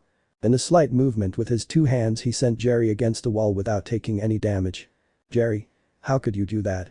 Oma just smiled as she watched him send Jerry crashing into the wall, thinking he was going to crash into her. But the man couldn't help but smile at this as he used the wall to launch himself with more power towards Oma. Jerry. Now I'm a damn missile that no one can stop. But what I don't expect is that he will go against Kid. Jerry's mind. What? What's a woman doing here? Oh, damn, do I have to stop, change direction? Gosh, I don't have any room, come on, Jerry thinks, what do I do, what do I do, what do I do? I can't stop. Smiling through a lot of sweat at not being able to do anything. Jerry. I'm so sorry woman, this won't kill you, but don't hate me, please forgive me. The blonde just closed her eyes to wait for the impact. It only lasted about 3 seconds and didn't arrive, and when she opened her eyes, she had only found an Oma in front of her covering her. Oma. For God's sake, at least scream, because I won't be able to protect you. Being in the finisher of Kid, managing to stop Jerry who was a few meters behind. Oma. But you seem to be a pretty strong woman, I like that. Kid. What? Now is not the time to talk about that. Blushing as she looked away at the black-haired man's words. Jerry. But how did you do it, how did you stop my attack? Oma. Ha, it doesn't make any sense to you, right? I don't like to use this technique very often because I didn't want to use it in this place, but I think I have no choice but to use it, so be careful. Adamantine kata, indestructible. Jerry launched himself again to attack the Naiko-style user, using his torpedo attack against him again. But it had been a failure because Oma turned around so that Jerry hit the black-haired man's back, breaking his hands because of that and giving him a big blow to his face, which sent the dark-skinned man flying. But he didn't want to accept defeat and using his last resort, bomb head, he tried to headbutt Oma, which in the end was useless as he hit the black-haired man with his elbow, which knocked him out immediately. At the same time, the other wrestlers were already lying unconscious on the ground, leaving the winners standing, who were acting like the strongest there. With all this, the preliminaries were finally over, with Kid Akiyama witnessing it all up close and personal. 5 fighters made it through the preliminaries, and by passing that phase, they were able to enter the main tournament. About to be transferred to the SS Kengan, but about to be received by the president of the association. With Izuku. We can see the aforementioned walking all over the ship, passing by the pool, even passing by the casino, looking fascinated at everything. Izuku. This is incredible, I never imagined that the association would have a ship of this type, even if I worked my whole life, I wouldn't be able to get this. At that moment he noticed a guy on top of the flag with a small telescope in his hands. Izuku's mind. And that crazy guy who will be looking into the distance, is he crazy? He decided to ignore it as he could only hear some understandable things, so like a good person, he decided to ignore that and continue walking around the place. Izuku's mind. I wonder if Cosmo and Takeshi-sensei will be here. Deciding to look for his 2 friends so he could kill time until now. Boy Izuku. When the aforementioned turned around he found Chiba, who seemed to be running. Izuku. What's up Chiba? Chiba. I was looking for you, Mr. Yashiro is looking for you, he needs us in the main hall, a meeting will be held to announce the rules of the tournament. Izuku. Well, let's go now, I hope I can meet the others there. The black-haired man and the green-haired man decided to head towards the main room of the ship. Not without first going for a black hood to go and not being recognized by his sensei, since he wanted to give him a pleasant surprise. Change of scene. We can see in the main hall how several important businessmen from Japan and the rest of the world were gathered in the room. Everyone wearing fancy suits, having the most expensive and delicious drinks and food. Izuku's mind. Oh my god, mom, dad, if you guys were here, your faces would fall off, I even feel out of place right now. Chiba. Wow, I feel like I'm in another world. Ishiro. Come on, it's not that bad. While we wait for President Katahara to make the announcement, how about going to eat or socialize with the others? Izuku. Well, now that you put it that way, I'll go eat something, the truth is I'm hungry. Chiba. Try not to start a fight there. Izuku. It's okay. Losing himself in the crowd, he heads specifically to the food table, looking around for the occasional businessman or fighter who catches his eye. Just like Takemoto Hisayasu, a man over 82 years old, founder of the Takemoto style, even at his advanced age, he remains active in Kengan combats, being considered a master in body and soul. Also being able to see how Gowland Wongsawit himself, known as the Thai God of War, a heavyweight boxing champion, was doing. But apart from having champions and masters in martial arts, there were also elite assassins. Being such a representative of the Inaba clan who was walking on all fours. Others like the Quirk clan family, even Hollis himself being with them. And also the most well-known killer in the criminal world, Kuroki Gensai, of the K-1 style. Without a doubt an extremely interesting and strong fighter. Izuku's mind. I don't intend to let myself be defeated so easily. At that moment he could hear someone staying, looking to one side where there were many people surrounding a point. When he decided to get closer, he could see that there was Naoya Kubo, the guy with whom he had fought some time ago. Izuku's mind. What's wrong with Naoya, it's not normal for him to complain like that. Looking more clearly, I was in the middle of a game of shogi, and clearly Naoya was getting a massive beating from the guy he was playing with. Izuku's mind. Poor Naoya, even the beating I gave him hurts less than what he's getting now in this game. Seeing how the fighter had lost again in shogi, but then someone came with the person who was next to Oma, being a short man with a rather skinny body with slight grey hair and his hair and glasses a little big than average. Izuku's mind. Now that I remember, I was going for food. Turning around to return to his search for food. Chiba, for his part, noticed that game of shogi. But at that moment, Mr. Katahara appeared in front of everyone. Which would begin by explaining the rules that must be respected on this 27-hour trip, taking into account that fights between fighters on board are prohibited, and if anyone breaks one of those rules, they will be severely punished by Katahara's bodyguards. But also saying that when they arrive on the island, they'll be able to register their fighters, so all of that is so far so that others can enjoy the trip. Izuku's mind. So 27 hours of boat travel, who would have thought, but what else? I'm going to enjoy this as much as I can. Eating some delicious roasted meat that he had in his hands with some drink. Ishiro would be talking with other businessmen about business matters, and he would also be acting mysterious about his fighter, who will represent him in the tournament. The next day. With now 18 hours left until they reach their destination, the sun was shining all over the sea, giving a wonderful view to anyone. But our green-haired boy was having a somewhat peculiar situation. Cosmo. Friend, long time no see, glad to see you. Hugging with great joy, something that Izuku was also doing the same, jumping slightly in a circle. A pretty funny scene for some, especially two people who were with a teenage duo. Izuku. Takeshi-sensei, I'm glad to see you. Giving him a light handshake with some force. Takeshi. Haha, same to you, I'm surprised you're here. Izuku. What can I tell you, I have unfinished business with someone in the tournament. Cosmo. Yeah, Izuku, let me introduce you to Sakibayashi-yun, he's also a Kengan fighter, he's a wrestling fighter, he's very strong. Izuku. I've heard a lot about you, nice to meet you, Hell's Angel. Sakibayashi. Same here, kid. I've heard a lot about the promising young Kengan fighter. I hope to fight you soon. Izuku. Same here. Clenching his fist somewhat tightly, Izuku had used Aikido to give him back his strength, bringing the big guy to one knee. Izuku. Strength doesn't always give you victory. Sakibayashi. Hahaha, I like you now. Taking him by the neck, she began to lightly tap him on the head. Getting along very well with each other, walking around the boat and eating for a while. Change of scene. Night had arrived at 9 p.m., with 8 hours and 30 minutes left to reach their destination. Izuku was currently walking through the corridors of the ship, having a toothpick. Well, since the food was free, I had eaten a lot, but not too much, of course, because I needed to be in shape to be ready. Izuku's mind. Where is Oma-sensei? I wonder if he's ready to talk. Going up the stairs to go up to the casino, because he was somewhat good at games, but it wasn't very addictive. When he arrived near the casino, he found a somewhat peculiar scene. Well, near the entrance I could see Oma standing next to Rigito, kneeling on the ground. Izuku. Why is Rigito almost naked? Wondering why the blonde is almost in shorts. But he was not alone, as he was accompanied by some people he did not know, those being 2 women and a short man. Izuku's mind. I think it's time to talk after so much. Smiling and starting to approach her with his hood up, being noticed by the short woman. Realizing there was no one around, much less any cameras, he jumped up to try and deliver a roundhouse kick to the fighting duo. Being dodged by both, being watched by all. Rigito. I know who you are, you're one of those damn assassins. He lunged forward to try and cut him down, but was dodged as he leaped high into the air. Before Rigito could do anything, he had been stepped on the face by his opponent, who only did so to propel himself against Oma. Starting an exchange of blows at high speed, being seen by the others.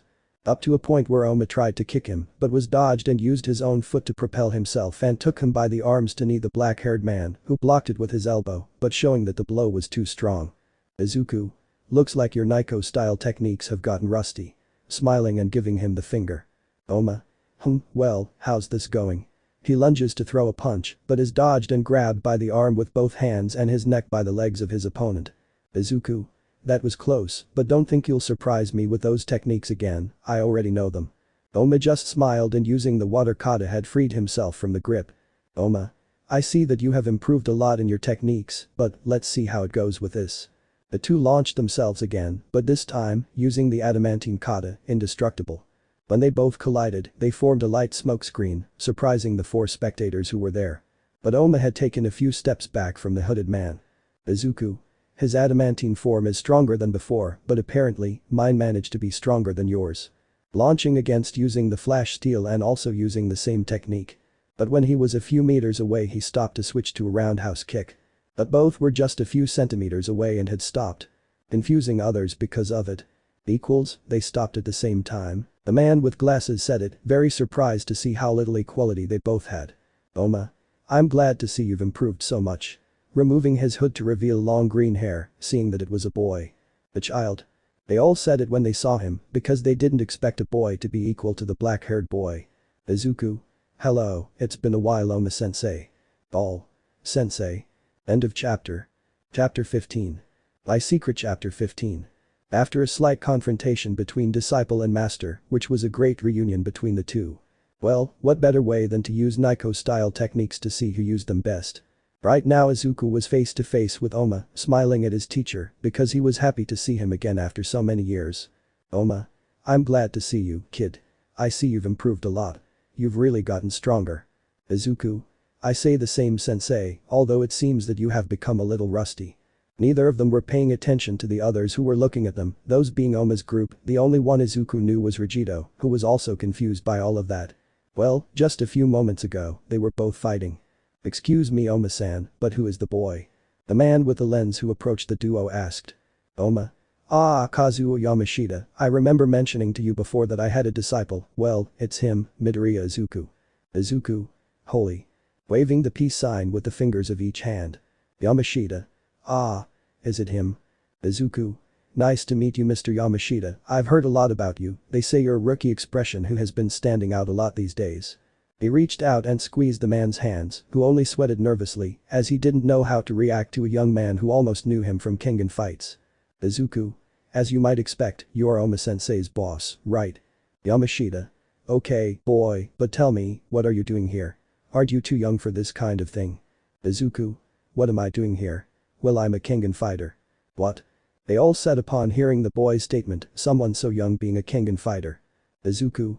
I've been in Kengan fights since I was 11, thanks to Oma-sensei, so far I have a streak of 45 wins and 2 losses, 1 official and 1 outside of them.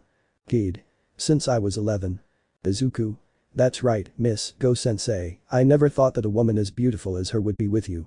Looking at Kid from head to toe, who blushed when she heard how Izuku was flattering her. Oma. You're wrong, he's just like my companion. Izuku. I see, and who is the lady next to you? Looking at a pretty young girl with a shock of hair, thin eyebrows, and eyes seemingly perpetually closed. She wears an elegant black vest over a long-sleeved white shirt with a black tie, a short black skirt, and simple dark shoes. My name is Kushida Rin, a young taste. Izuku. The pleasure is mine, Miss Rin.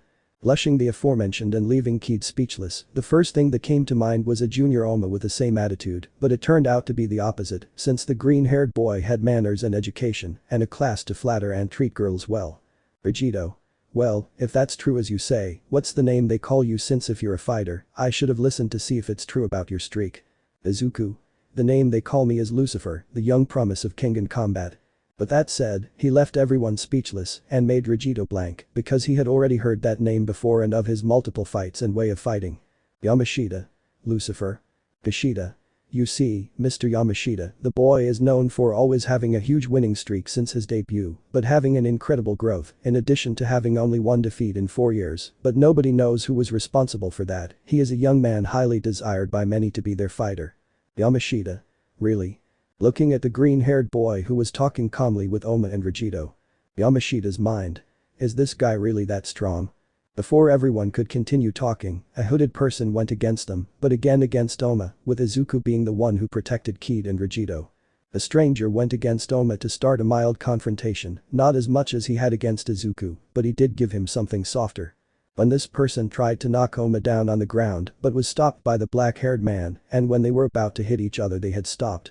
And discovering that she was a girl, being more or less the same age as Izuku. Izuku. A girl from the Quirk clan. Oma. I already knew it was a girl, I noticed it a while ago by her smell, now tell me, what do you want? Vegito. What does that girl want? Izuku. She's not just any girl, she's a girl from the Quirk clan. Yamashita. El clan Quirk. Kid. I'll explain it to you in simple words, the Quirk clan is a clan of assassins. The girl just smiled as she got closer to the black-haired man's face. I want you to give me a child now. Needless to say, everyone went blank upon hearing that from the girl's statement. Izuku. Oma-sensei, I didn't know you liked younger people. Laughing at his teacher, his shocked expression priceless. That girl began to say that she should give her a child so that she could form the most powerful being on the face of the earth with great euphoria, somewhat uncomfortable for the others who were watching and listening to everything. Izuku. Okay, this has gotten a bit awkward. Kushida. You can say that. It took the black-haired man a few moments to react, taking the girl in his arms and bringing her down. What's the matter? Out of nowhere and to everyone's surprise, Oma ran off at full speed in an unknown direction. Izuku Yamashita. Oma-sensei Senor Oma Don Vaz. Kushida. But what's wrong with Oma's ability to run? Kid. She must be in shock after such a tremendous declaration. Vegito. I would have said yes. Hey wait. The girl shouted at the black-haired man who was running away. So you were here, Carla. Behind everyone a voice had been heard, one that Izuku knew very well, more so with a very heavy aura, less so for the green-haired boy. You shouldn't go there alone. When everyone turned around they had found 2 men from the Quirk clan, seeing that one was a young man and the other was Hollis. Carla. Reich, Hollis. Reichi. Carla, let's go now, Grandpa must be worried. The girl just nodded and walked back to where Reichi was, while Hollis turned around to look at the others. Little brat's mind. I don't like his look, he looks like a hunter. Izuku. What's up, Hollis? Greeting the eldest Quirk in the most relaxed way. Hollis. Hello Midoriya, I'm very sorry for my family member's behavior if I caused you any trouble. Izuku. Don't worry, nothing too important happened luckily. Kid. He seems to have a good relationship with the Quirk. Talking to Kushida but whispering so as not to be heard. Kushida. Apparently so, I think there are things that are not being said about him yet, it seems we need to look for more information. The tough guy's mind. But apparently his manners are surprising. Carla. Excuse me, what is my husband's name? Vegito. You mean the one who ran away? He's called a cowardly imbecile. Kushida. Her name is Oma Takeda. Carla. Oh, talk. Vegito. That's the cowardly imbecile. Carla. Tell him I'll see him soon. Leaving with Reichi and Hollis, the latter said goodbye to the green-haired man since he wanted to talk to him later. Izuku. I doubt I want to see her again. Vegito. I agree with that. Kushida. I tried Oma, it must be traumatic for him. Izuku. And where is Mr. Yamashita? Kid. Oh no, we have to go find them now. Izuku. Well, they want me to help them, I think I know where Oma-sensei could be. Kushida. It's fine by me, so we can get to know each other better. Vegito. I'm starting to like you now, hahaha. Kid. Well, we look for them, can you tell us more about yourself, for example how you met Oma? Izuku. Of course, I don't have a problem with it. Well, Izuku and his new friends went to look for the black-haired boy and Mr. Yamashita. All the other fighters were doing their thing. Cosmo and Takeshi had been attacked by some men who tried to finish them off to take their place, which in the end did not fail, since they had been defeated by both blondes.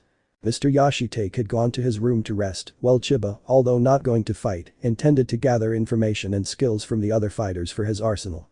At the same time, Naoya Akubo was strangling Kaneda Swakichi, a young civilian who managed to take the place of another fighter in a fight, but not for that reason, but for abandoning his shogi game, in addition to blaming him for losing almost all of his money in his bets. But in one part of the ship you could see how there was the same Kano Ajito, who was talking with his boss and master. Kano.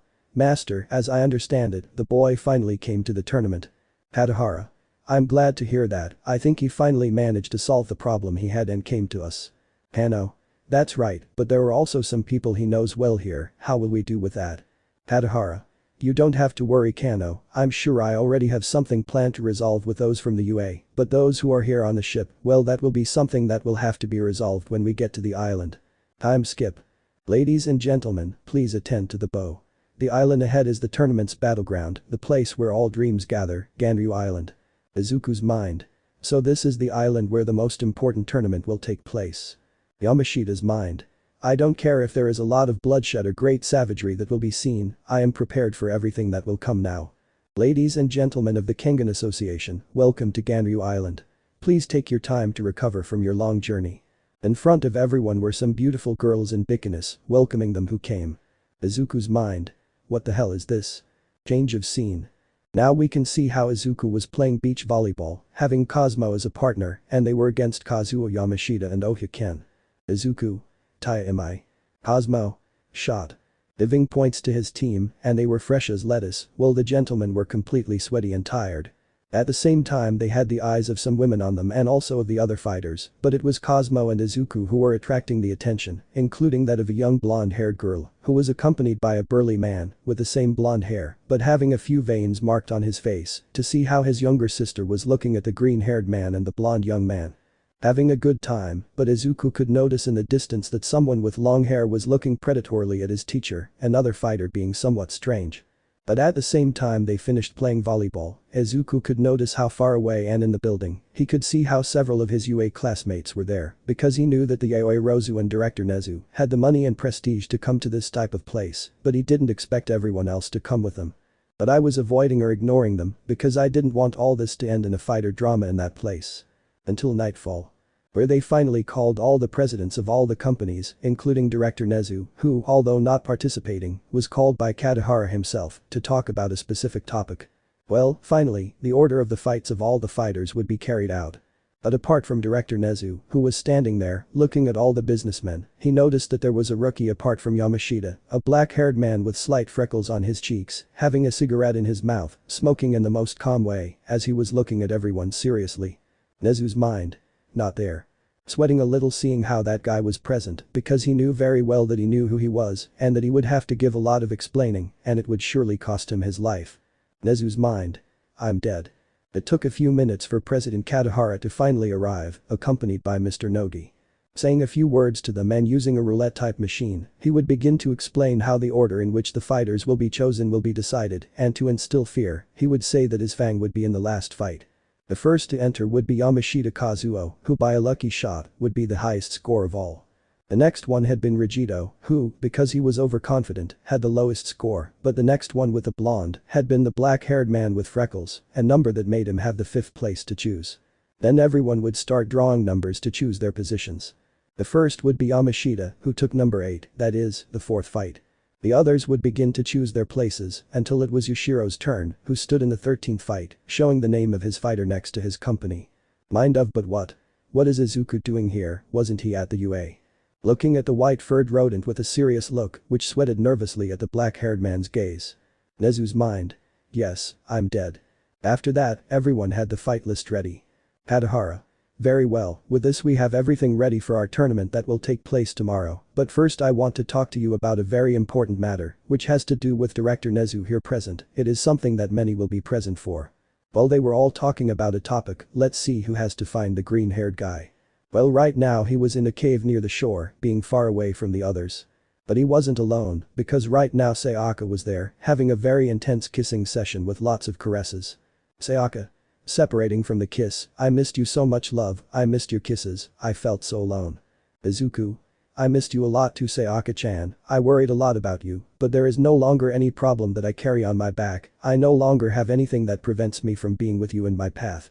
Taking her in a strong hug that she reciprocated, because upon hearing that, she knew that they could finally be together, Izuku could be the next Mitsudo Fang and her official husband, which made her very happy. Sayaka.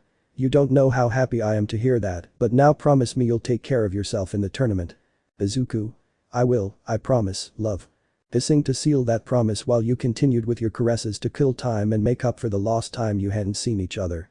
The next day. We can see how inside the stadium a large crowd of people were present in their seats. Even looking at the world's most important leaders present, the UA students were speechless, as they had no idea how important these events were to showcase such influential people present here. At that moment, Sayaka Katahara appeared in the middle of the arena, holding a microphone to her ear. Sayaka. Ladies and gentlemen, thank you very much for your patience, and welcome to the greatest event of all, the Kengan Annihilation Tournament. A great display of lights and fireworks took place, surprising everyone who was watching. The young brunette began to explain the rules of the tournament, revealing that it will last 5 days, and that the 16 matches of the first round will take place today. Sayaka. But first, we want to give you a short fight before the tournament begins. That comment left everyone confused. Was there going to be a fight before the real tournament began? Sayaka. Well, at the request of the Katahara president and with the approval of all participants, we're going to have a short match, because someone wants to take a spot in the tournament. Being a direct invitation to enter and an invitation to one of all the fighters to be able to have fun ahead of time. Here, a boy who wants to demonstrate his destructive force, as strong as his explosions, representing the UA Academy, the destroyer, Bakugo Katsuki.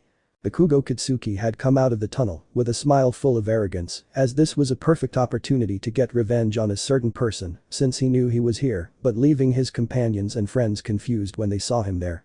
Some of those present already knew him from the sports festival, seeing that he was a rather violent boy when it came to fighting and with great potential to be a hero, but even more so to be a Kengan fighter, since his aggressiveness was perfect for combat. Bakugo. So you're that stupid Deku's girlfriend. Sayaka. If you mean Izuku, then yes. The red-haired man only gave a brief glance up and down the woman's body. Bakugo. Why did you notice him, huh? You knew he was just useless. Sayaka. I wish you would say it to my face when I come. Sayaka. Alright, to all fighters, whoever wants to fight can come to the arena, but remember that you run the risk of losing your place in the tournament. But that warning I leave some in suspense, but not all, because when they saw Bakugo, they knew he wasn't a real threat. In the tunnels. We can see him as a burly man, with a noticeably muscular upper body and an overall hunched beastly posture. He has a messy mop of spiky black hair on his head, psychotic eyes, a dark strip tattooed down the middle of his face from ear to ear, and a seemingly permanent grin with his mouth open and his abnormally long tongue hanging out. This guy was Masaki Meguro, better known as Boy Emmer the Crying Man. Masaki. Sir, may I take charge? Please, this will just be a quick warm-up. Speaking with a communicator with Katsumasa Hayami, the leader of Tokyo Energies. Katsumasa. Okay, but make sure you kill him Masaki, understood, that brat's attitude is very annoying. Masaki. Understood sir, as you say. Cutting off communication to start heading for the tunnel. Izuku. Hey idiot, this is me who's going to go out there to fight, so get out of my way. Arriving already in his wrestling suit, which was just black pants with the Yashitake Industry logo. Masaki. What did you say kid? Launching himself at him to attack him, something that he wanted to be prevented by a purple-haired man and a muscular bald man. But to his surprise, Izuku had been faster and delivered a combo of blows to the madman's chest. To then give him a strong punch in his jaw, which made his brain shake so that he lost his sense of balance. But being finished off with a strong kick to the face. With those blows, it was more than enough to knock out Masaki, who ended up unconscious on the ground. Izuku. You better get him away from here before I kill him. Without looking back at the two men, he continued toward the tunnel. At that Sayaka, who ignored Bakugo's requests to go out with him, listened to the earphone she had in her ear. Sayaka. Hey here, we have our volunteer who will face Bakugo Katsuki. At that point the lights had gone out and the lights of a tunnel had begun to turn on. Sayaka. Hey here, from the land of the rising sun, a talented young man who a few years ago appeared to become the youngest Kengan fighter of all time, a young man who has defeated several renowned fighters, even attracting the attention of the same Mitsudo Fang, and my future husband, representing the estate company Yashitake, the fallen angel Lucifer. Midoriya Izuku. The green-haired man had emerged from the tunnel with a serious expression on his face, being greeted by several excited shouts from the people, as they already knew who he was, being very famous for his fights. The businessmen who saw everything were speechless, as some were even looking for him to be their fighter, making many jealous of Yushiro for having him, who just smiled at them. Izuku. What is our son doing here? In the sand. Bakugo. Wow, so you were the one who came out, it doesn't matter anymore, at least I can beat your face up. Izuku. Hahaha, you break my face, you know what's the best part of this kaken? Smiling in a somewhat terrifying way, while his veins stood out. Izuku. That I can kill you without having any problems with the law or the heroes. End of chapter. Chapter 16. By Secret Chapter 16. We are on Ganryu Island, a private island where the Kengan Annihilation Tournament was held, where the richest and most influential people in the world gathered in the Kengan Association, an association led by Mitsudo Katahara. But right now a fight was about to take place before the Annihilation Tournament. Being a match as a preview to get things heated before the real fights. In the fighting arena were Midoriya Izuku, better known as the young promise of Kengan combatter the fallen angel Lucifer. The one who was alone was wearing black pants with the Yashitake company sign. Having a crazy smile, before Bakugo Katsuki, who was with a proud smile, but inside he was a little scared, because seeing that smile on Izuku's face, it reminded him of the fight he had against Mitsudo's Fang. He couldn't even stand a single blow from Kano when he went to the UA, and more than that I asked to witness how the Deku was able to maintain a hand-to-hand fight against that monster. But since that day he was already stronger since that time, and on top of that, he will be able to prove that he is more than worthy to inherit the power of Almight, because right now he would crush the one who gave up power and being a hero. Sayaka. Break his bones, good luck love, I love you. Leaving the arena to let in the referee who would make sure of the fight. Referee. Very well, you already know the rules of the tournament, but since you are new, I will tell them to you. There are no rules, the only thing is that the weapons are there, you can use their quirks as you want, all blows to the body area are allowed, and murder too in case you are going to kill your opponent, but in case one wants to give up before time I will stop the fight, well, is that clear to you? Izuku. No problem for me, you already know my opinion, Mr. Yamamoto. Bakugo. Whatever, start already, old man. Referee. Very well, challengers ready. At that, Izuku got into a fighting stance, the same as Naiko's style, which was noticed by Oma and most of the experienced fighters. Bakugo was surprised to see this, as he had never seen that fighting pose. In the stance. Haminari. Hey guys, I don't want to be pessimistic, but I think this fight will be a massacre for Bakugo. Lita. I don't think so, I'm sure Midoriya won't go too far with Bakugo, don't you think? Uwais. Well, remember that Midoriya and Bakugo don't get along. Sen.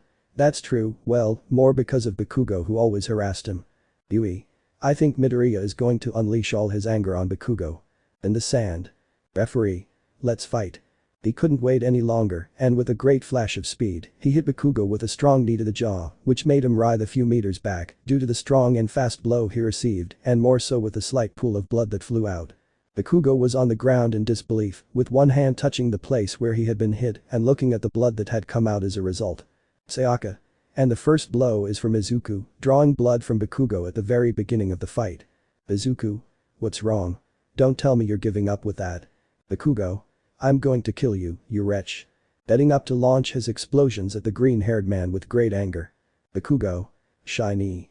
Screaming and forming a huge layer of black smoke around the arena. Encouraging viewers to watch the massacre begin.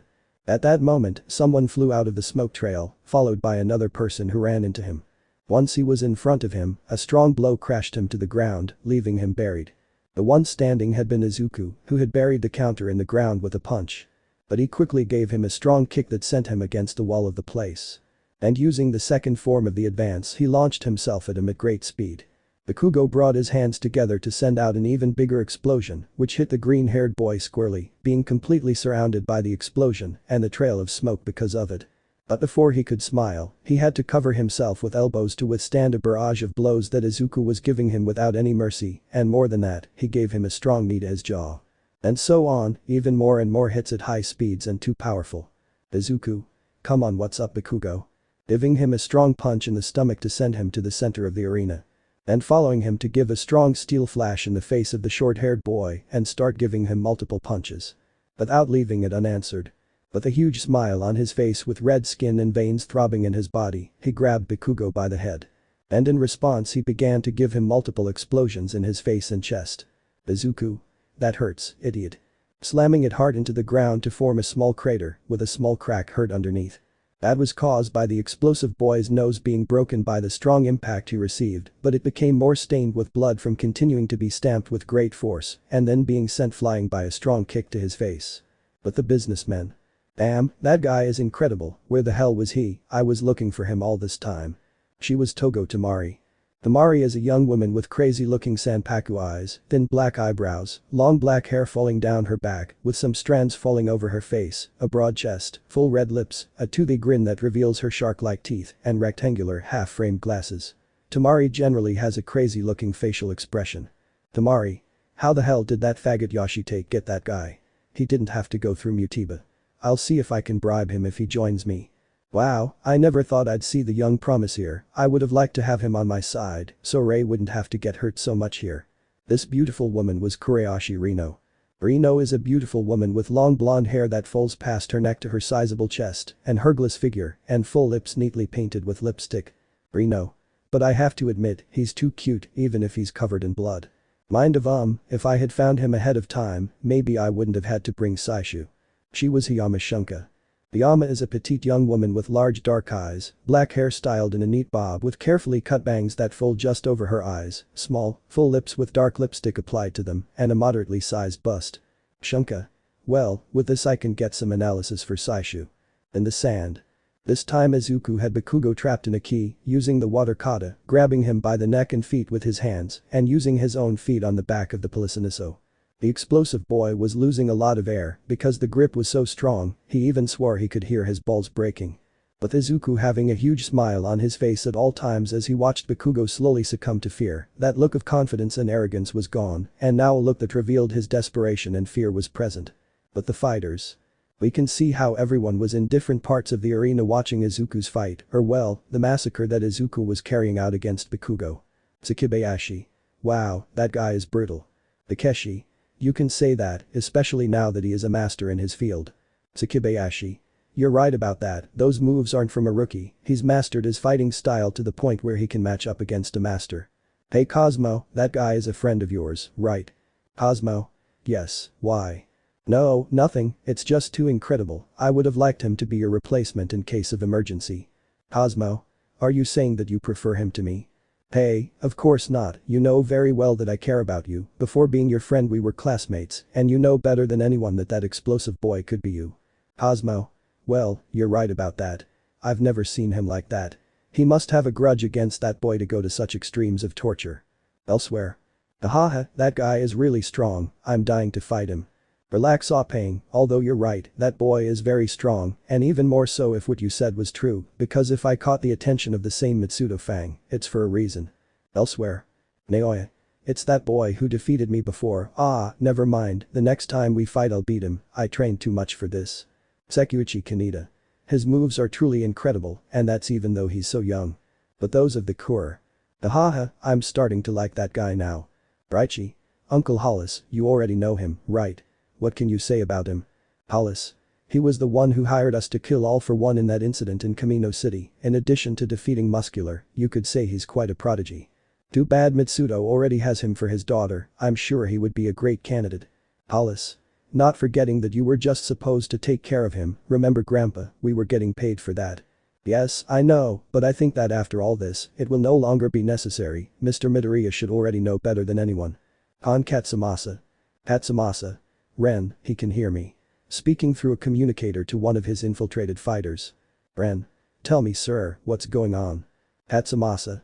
After all this I will go talk to Mr. Yashitake, I will try to negotiate to talk about exchanging fighters or that he gives me the boy in case things go well, you have my permission to kill Meguro. Ren. Understood sir, but what will happen if Mr. Yashitake rejects your offer? Katsumasa. Well, you and Julius have to make him see reason, although I would like to, I can't go against Mr. Midoriya if his security is much better. Ren. As you say sir, we await orders. With Oma. Oma. Hahaha, that guy really knows how to have fun, and I see he's perfected the Nico style to an incredible level. Yamashita. Don't you think this is going too far? Kid. Looks like she's enjoying it. Kushida. I don't know about you, but I think he really enjoys torturing that rookie. Seeing as he was now using the water kata, knuckle breaker. Oma's mind. Nico, that boy does look a lot like you, I'd like you to meet him, but he uses the advance even better than I do. In the sand. We can see how Izuku now had his neck grabbed, but now having the third phase of the advance, with his black eyes. With a strong punch he sent him flying, and when he was about to fall, the green-haired boy grabbed the short-haired boy by the neck. Water kata, guillotine. Putting a lot of force into the grip, which made him spit a lot of blood, since he even felt like his nerves were about to explode. In a desperate attempt, he used an explosion on the back of Izuku's head, which caused him to free himself from the grip, but he was unable to prevent him from flying back a few meters, and before he could do anything, he was quickly slammed into the ground with an elbow. Izuku got on top of him to start hitting him mercilessly with great force. The UA members just watched all of this in horror, as the green-haired boy seemed to have the intention of killing Bakugo. Almight didn't want this to go far, but he knew he couldn't do anything, he no longer had the one for all, plus the Katahara guards were watching him. Plus, if someone other than the referee interrupts the fight, their reputation, being this the academy, will go down the drain, and it could be considered the worst in the world. This is already getting out of control. We can't do anything, love, our son is releasing everything he feels after so many years of suffering. Was Hisashi a bad mother? The black-haired man known as Hisashi approached his wife and hugged her. Hisashi. No, you didn't do anything wrong, Inko, I assure you, it's my fault, I was an absent father throughout our son's life. They were Inko and Hisashi Midoriya, Izuku's parents, who were in a private room to watch all the fights. But that will be discussed later, now let's look at the massacre. In the sand. We can now see how on the ground was a Bakugo Katsuki completely covered in his own blood, on his face, mouth and chest. But that couldn't be worse, because his legs and arms were completely broken, so much so that the skin was purple, due to the blows and strong fractures that the green-haired man caused him. Izuku. Listen to me carefully, Katsuki, you are nobody here, did you think you would come here and defeat me to be able to be better than me? I'm telling you right now, you were just a kid with a sense of superiority because of some simple idiotic flattery, but now you're stepping on reality, you were always a good-for-nothing with a good quirk, and for what? Do you think that helped you now against me? You were always weak and useless, a Deku, and I hope that this last thing I'm going to tell you is clear to you. Stand in front of me or Sayaka-chan again with your disgusting presence, next time I'll kill you immediately, because I have enough reasons to do so, but now you only make me feel sorry for you, and I don't intend to stain my hands with trash like you. Giving him a strong kick to send the red-haired boy flying with blood, forming a small path in front of him towards the referee's feet. Izuku. Mr. Yamamoto, take care of that idiot, he's not breathing anymore. Turning around to start heading towards the exit tunnel. Referee. Out of combat, winner, Midoriya Izuku. It didn't take long for people to let out several shouts of excitement at the green-haired man's victory, making it clear that the UA would not enter the tournament and the power he had to be there. At the same time he returned to normal, releasing several smoke around him to show the green-haired man with a lot of blood on him, being more than Bakugo than his own. Sayaka. And it's over, Izuku Midoriya left Bakugo and the UA out of the tournament, now we can carry out the real tournament. Sayaka's mind, that's how you make love. Izuku's mind. It's time for the real tournament, let the real blood fall. I will be the winner. End of chapter. Chapter 17. My Secret Chapter 17.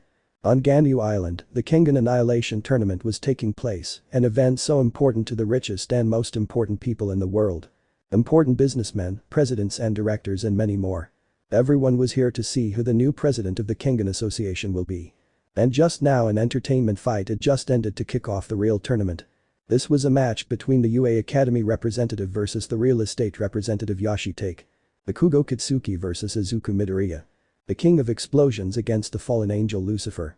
This was just a halftime match to see who would lose their spot to let the UA in, something that ultimately didn't happen. Well, Izuku Midoriya, a former student at the UA Academy and a Kengan fighter known as Lucifer, gave his former friend and classmate a serious beating. Needless to say, even his former classmates at the academy were scared to see the great savagery that the green-haired boy had against Bakugo, but for the rest of the audience and fighters alone, they were surprised and amazed by the great potential and mastery in martial arts of the boy, who could be a great opportunity, rival or disciple. Sayaka, who watched everything from the commentator's podium, just smiled because her boyfriend had just defended her from a jerk and demonstrated a great show of power and strength in front of everyone, once again explaining why she chose him as her boyfriend and husband. In addition, the green-haired boy's parents were present at the tournament participating and wanted to know what happened to him to make him go to such extremes to participate in a place like this and have such behavior to almost kill Bakugo. His Nico-style teacher, Oma Takeda, was very proud of him. He improved the Nico style to incredible levels, but he still had a lot to learn. The experience and the feeling of defeat against someone superior motivated him to continue improving and take his style to higher levels. After all, he was still a child. At the moment, the people around were screaming with excitement while they watched as the Policeniso was being carried by the nurses on a stretcher, revealing all the blood and damage that had been caused during the fight. With Izuku, we can see how the green-haired man was walking through the corridors of the great stadium after having won his fight, having some blood on him, but not his own, but Bakugo's. Inside him, he felt a very pleasant sensation, it was peace. Years ago he had kept inside himself the desire to release all his accumulated anger for enduring so much abuse and beatings from Bakugo. Finally it was Izuku who hurt his years-long stalker. Izuku's mind. How good it feels to get all that frustration out over the years. Letting out a long sigh, he smiled as he made his way to the bathrooms so he could take a quick shower and then change to watch the fights. The Bakugo. We can see the aforementioned man lying unconscious on a stretcher in the infirmary. At that moment a young blonde man had arrived with a nurse with the same hair color, but very beautiful. Bakomi. Doctor, luckily this boy is not in danger of dying, but he does have major fractures all over his body. Hanafusa. Well, we just need to do a few checks and put the bones that are out of place together to put them in a cast. Bakomi. I'm really surprised at how it ended up in that state. Hanafusa.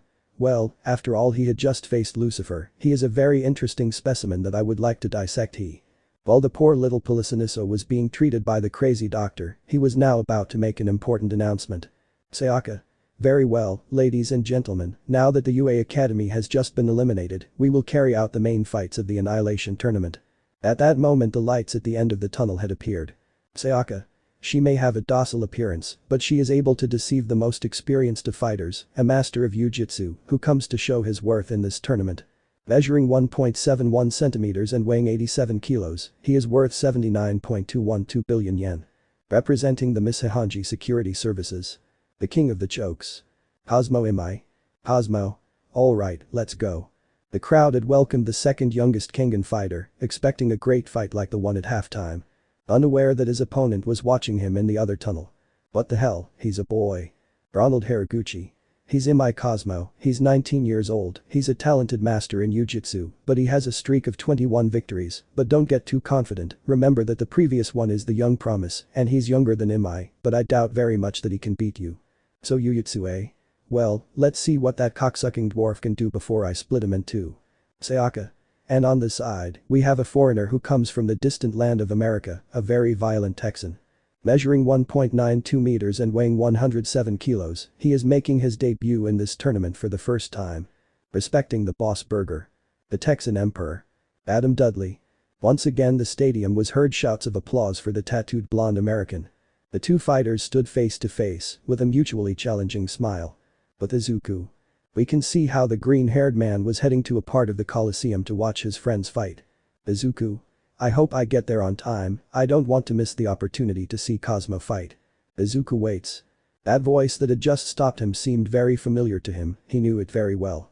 Slowly turning around to open his eyes in disbelief, looking at his parents. Izuku. Mom, Dad. In the infirmary. Bakugo was now stable, being unconscious, but having several bones and bruises that were covered, he even had some burns on his arms or on his stomach due to some cuts from the green-haired man's knuckles. Nezu. Thank you very much, Dr. Hanafusa. Hanafusa. You're welcome, after all, it's not every day that I get to see a young man's body properly, much less if he's a proposed hero, Bakomi. Hey doctor, don't say that in front of all your friends. Asawa. They did beat him up, although I would like to scold Midoriya, we can't, he is no longer a student, much less an aspiring hero, he is now a Kengan fighter. Nezu. You're right, the only thing we can do now is accept all of this. Almight that was there could only look on sadly as his former successor became what he had become. Outside the infirmary were some of the students as they were worried about the condition of the Policeniso. Zero. Dude, I can't believe Midoriya left Bakugo in that state, I don't recognize him. Humming to his head, the image of a smiling and shy Midoriya who was very kind to everyone. But then changing to the sadistic and evil smile when he was hitting Bakugo, as if he enjoyed it. Mina. And what else can be done? We're here in a place where people come to beat each other to death. Can't something be done?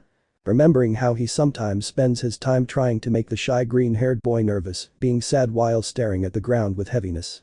Kirishima. Midoriya will have to pay for what he did. Haminari. And what are you supposed to do? You can't do anything here. The law doesn't apply to anyone here. The only thing that matters is power and money. Zero. That's true, the director already explained to us everything that's happening, the laws don't apply here, even if we want to do something about it.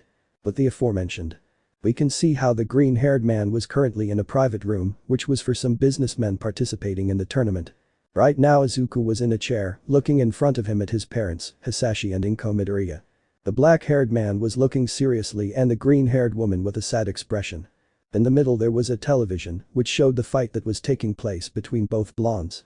Showing how Cosmo had Adam pinned to the ground, hitting him over and over again in the face. You could even feel how thick the atmosphere was, especially between the two people, as the son and father stared at each other. Hisashi. Weren't you at the UA? Izuku. And you weren't working in the United States. They both stared at each other with seriousness. But. Then they started laughing like never before, because all seriousness had gone down the drain. The where both had stopped laughing, then looked to one side of them, revealing how Inko was with her hair levitating and her blood-colored eyes. Inko. Do I have to remind you why we are here? Hisashi. Olive, calm down. Izuku. Mama. In the sand. We can see how Cosmo was now giving multiple blows and kicks to Adam, who was only covering himself, but he quickly gave a strong punch to the stomach of the younger blonde that sent him several meters. Cosmo's mind. It's stronger than I thought. Adam went against Cosmo to try to hit him, while Cosmo continued to dodge and return his opponent's blows.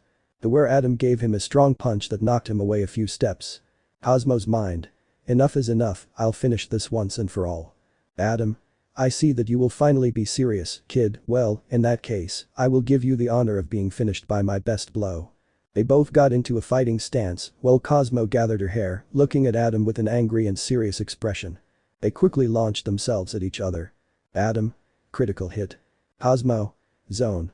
Before anyone could say anything, they saw how Adam had knocked Cosmo to the ground with a strong blow to his back. But that didn't stop there, as Adam had grabbed Cosmo by the collar. Then he continued punching the ground with great force while smiling. Adam. Hahaha, you're like a sandbag. References. Enough. Adam. What's up, referee? I'm just warming up. But he was left speechless when he saw how the referee and everything around him had become distorted.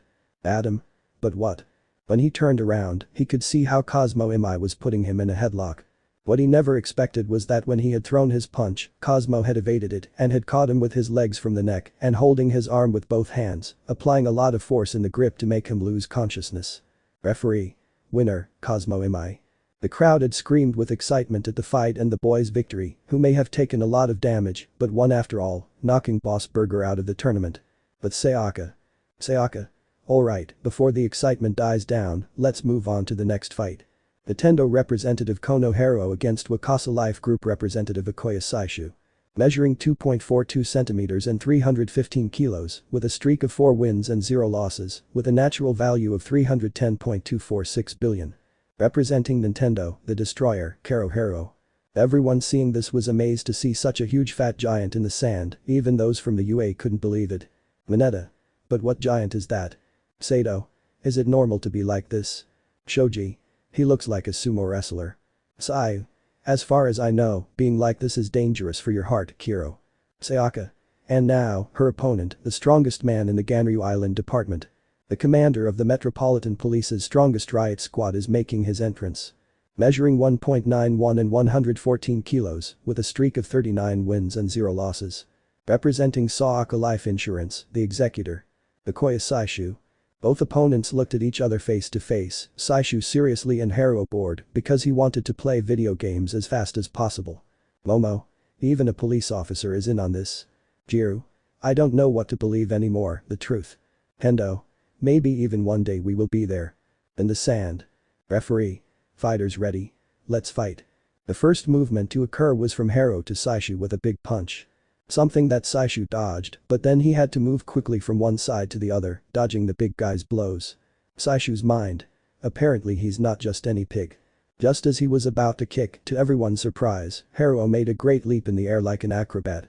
Haruo quickly launched himself at Saishu and hit him hard with his forearm, sending the policeman hard against the wall. Sayaka. And Haruo slammed the policeman against the wall, weighing over 300 kilos, he can move with great agility, this is incredible. But Izuku. Izuku? So you're telling me that during these years while Dad was in the United States, he managed to start a food business and then climb the business ladder to become a restaurant business, and Mom went with you to help since she needed someone she could trust for that. Inko. Yes, basically that. Having at his side a Hisashi with a huge bump on his head from a blow from his wife as well as his son. Izuku. And why did you never tell me? Hisashi. I wanted to surprise you and your mother that I was finally able to make a fortune and a traditional Japanese food restaurant company, but I never wanted to interrupt your studies to be a hero, that's why I called your mother to help me, because I trust her more to be my support. Izuku. I see. Inko. And you young man, may I know what that Lucifer and Kengan fighter is? I never thought you would be one of those. Izuku. Well, you see. Inko. Since when are you one? Izuku. I've been around for 11, Mom. Hisashi. And why? Izuku. Since you left, Mom had problems with the house payments, so I started looking for a way to have money to help at home, and one of the tournament participants helped me, trained me and introduced me to the world of Kengan fighting, so I was able to get money for Mom when you sent her, since then until now I've been fighting, and I've made myself known. Both parents, upon hearing all the reasons for their son's decision to enter the Kengan world, were moved. Their son was conscious and helped them without them realizing it. They were happy and proud of him, but also sad that he had gotten involved in their money problems. Izuku. Besides Dad got me engaged to Miss Katahara without even consulting me, right Dad? Hisashi, hearing that, earned another angry look from his wife, as she didn't even know about that. In the sand. We can see how now the one who had the advantage in the fight was Mara Saishu, who was beating Haruo. Haruo. Son of a bitch, do you know who I am? I am the strongest man in Himalaya. The fat man quickly went against the policeman with even more pent-up anger, as he was being humiliated in the worst way by a policeman. The fight resumed, but Saishu, as if by magic or prediction, managed to block, dodge, or deflect Haruo's blows, surprising everyone with Saishu's skill. To the point where he grabbed the boy's head and slammed his chin against his knee, drawing a lot of blood from his mouth that splattered Saishu's body. Saishu. Justice was done. Hanyashi take. We can see how the businessman of dubious heterosexuality was having a brief conversation with Togo Tamari, whom he was trying to bribe to change fighters. Tamari.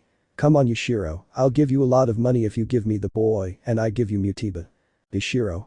I already told you Tamari, I won't give my fighter to anyone, besides, what do you want him for? You already have a very powerful mercenary on your side to represent you in the arena. Tamari. I know Mutiba is strong and all, but it's too expensive, plus if I have that guy on my side, my earnings will go through the roof. Yashi take. Oh, do you think I'm going to lose that for myself? Don't even dream about it. Tamori. How about we make a bet? Yashi take. What kind of bet? Tamori. Let's see how far our fighters can go, if yours loses, you'll give it to me no matter what, remember the rules say you can change fighters no matter what. Yashi take. Fine, if that makes you feel better, I'll accept the bet. Yashi takes mind. I have nothing to worry about, I'm sure not even his fighter will make it that far. In the sand. We can see how Saishu was now being pinned down hard on the ground by Haruo, who seemed to have changed a bit as the strongest warrior of the Himalayas had returned. Saishu's mind. Enough is enough, Karo Haruo, die for justice. Before he could make his move, Haruo had fallen to the ground from the severe pain in his legs, caused by one of Saishu's blows. This is the perfect opportunity to kick him really hard to knock him out and give him the win. Referee. Out of combat, winner, Okoye Saishu. But Izuku. We can see how the green-haired boy was now holding back his urge to laugh out loud because his mother had hit his father's head with a wooden stick for having compromised him without consulting him. Although Izuku told her that he had a great time with Sayaka, it couldn't be that she had just found out that her son has a girlfriend and soon-to-be wife. Izuku's mind. If I told him about Iri-chan, he would kill me before my fight. Izuku. Ah Dad, I wanted to talk to you about something, who is your fighter for the tournament? Hisashi. He's an old friend of mine, we've been friends for years, he even saw you when you were just a baby, you could say he's like your uncle. Izuku. Really who is it? Inko. We'll introduce you later, son. Right now, we have to pay attention to the tournament. Izuku. That's right, I have to go watch the fights and my boss, see you later. Running off to go to the arena with his friends to go watch the fights. In the sand. We can see how the third fight of the first one was now taking place. Mikichi Robinson, the Vicar Exterminator. Against. The disenchanted taboo, Rain Kur. Both were having an almost equal fight since the advantage seemed to be for Robinson. In the stands. We can see how Oma was with his companions, watching the fight, Oma with his arms crossed and silent, and the other three talking and detailing everything about what was happening. Izuku. Do you mind if I accompany you? The four of them had turned around to find the green-haired guy, who was holding some hot dogs. Oma. Where were you? Taking one of the hot dogs to eat. Izuku. Well, I was wiping off the blood I had on me from my fight. Giving the other hot dogs to the two girls and Yamashita. Yamashita. Thanks, kid. Izuku. How's it going with Kur? Kishida. Well, the way things are going, Robinson is giving Kur complications. Kid. Although it's a little scary. Izuku. And what do you say, Oma-sensei? Oma. I say that Rain is an idiot, but I have to admit that he is very strong. Izuku. Although there is something strange about him. Yamashita. Something strange. What do you mean? Izuku. He's not using a single martial technique, just force fruit, and I'd heard that the Kur have a unique fighting style for murder, but he doesn't use any. Oma. It must be for something or he's just a show-off, one of two. In the sand. He had thrown blood into Robinson's eyes to block his vision and give him the opportunity to attack. But it had been useless, since Robinson managed to take his hand and squeeze the white-haired man's hand tightly. But then Rain tried to headbutt him, but Robinson had given him a strong percut to the jaw to push him away. Izuku. That's it. Kendo. El Baritsu. Robinson began hitting them with his fighting style, but with a small opening to deliver a strong kick to the face. And then have an exchange of very fast blows, in which the Kur did not have a chance to land a single blow, which the blonde had everything in his favor. But I quickly grab him by the arm to slam him hard against the ground. Robinson. I hope that one day, you can forgive me for not measuring my strength, may God await you in his glory. Making a cross on his chest and forehead to begin walking to the exit of the arena, leaving a motionless Rain on the ground with blood coming out of his head and nose. In the stands. Yamashita. Very good, he won. Izuku. Oma. You're wrong. The three were surprised to hear the two at the same time. Kid. What do they mean by that? Oma. That was very easy, too easy I would say. Izuku. On top of being a Kur, he surely has something up his sleeve. I doubt he could fall for that so easily, or else I'm very disappointed in the Kur for choosing him as their representative. At that moment and to everyone's surprise, Rain had stood up again, but having a very different skin tone. It was the removal. Quickly, Rain launched himself at Robinson with great speed to give him a strong punch that knocked him to the ground. To then follow him and give the blonde a combo of very fast blows and then take him from the neck and send him far away. And then grab him by the neck again and slam him against the ground and start choking him very hard. Rain. Look me in the eyes and remember it well, I am the strongest man. In your dreams. Go to hell, you idiot. Those screams had been from Izuku and Oma, who earned Rain's dirty look. Rain. As soon as I kill this bastard I'll come for you. At that moment Robinson managed to break one of Rain's fingers to free himself. I tried to counterattack with everything I had, but Rain seemed to be immune to everything because of his removal. In the stands. Izuku. The best thing for him is to give up, that Rain will kill him if he continues like this. Oma. You're right, if I had knocked him out earlier I would have won, but now he has everything against him. That had been heard by Sayaka, who was next to Elena Robinson, Mikichi and Carla Kur's sister. Elena's mind. Please Mikichi, stop it. Mikichi's mind. I promise you Elena, that I will win this fight, I swear to God, to you, and in front of all these people, that I will emerge victorious from this, you and I, we will be together again, as a family, again. Rain had interrupted Mikichi's thoughts by punching him in the face and then grabbing him tightly by the neck and lifting him up. Mikichi. No, I will give you victory so easily. Rain. Do you think I care about winning?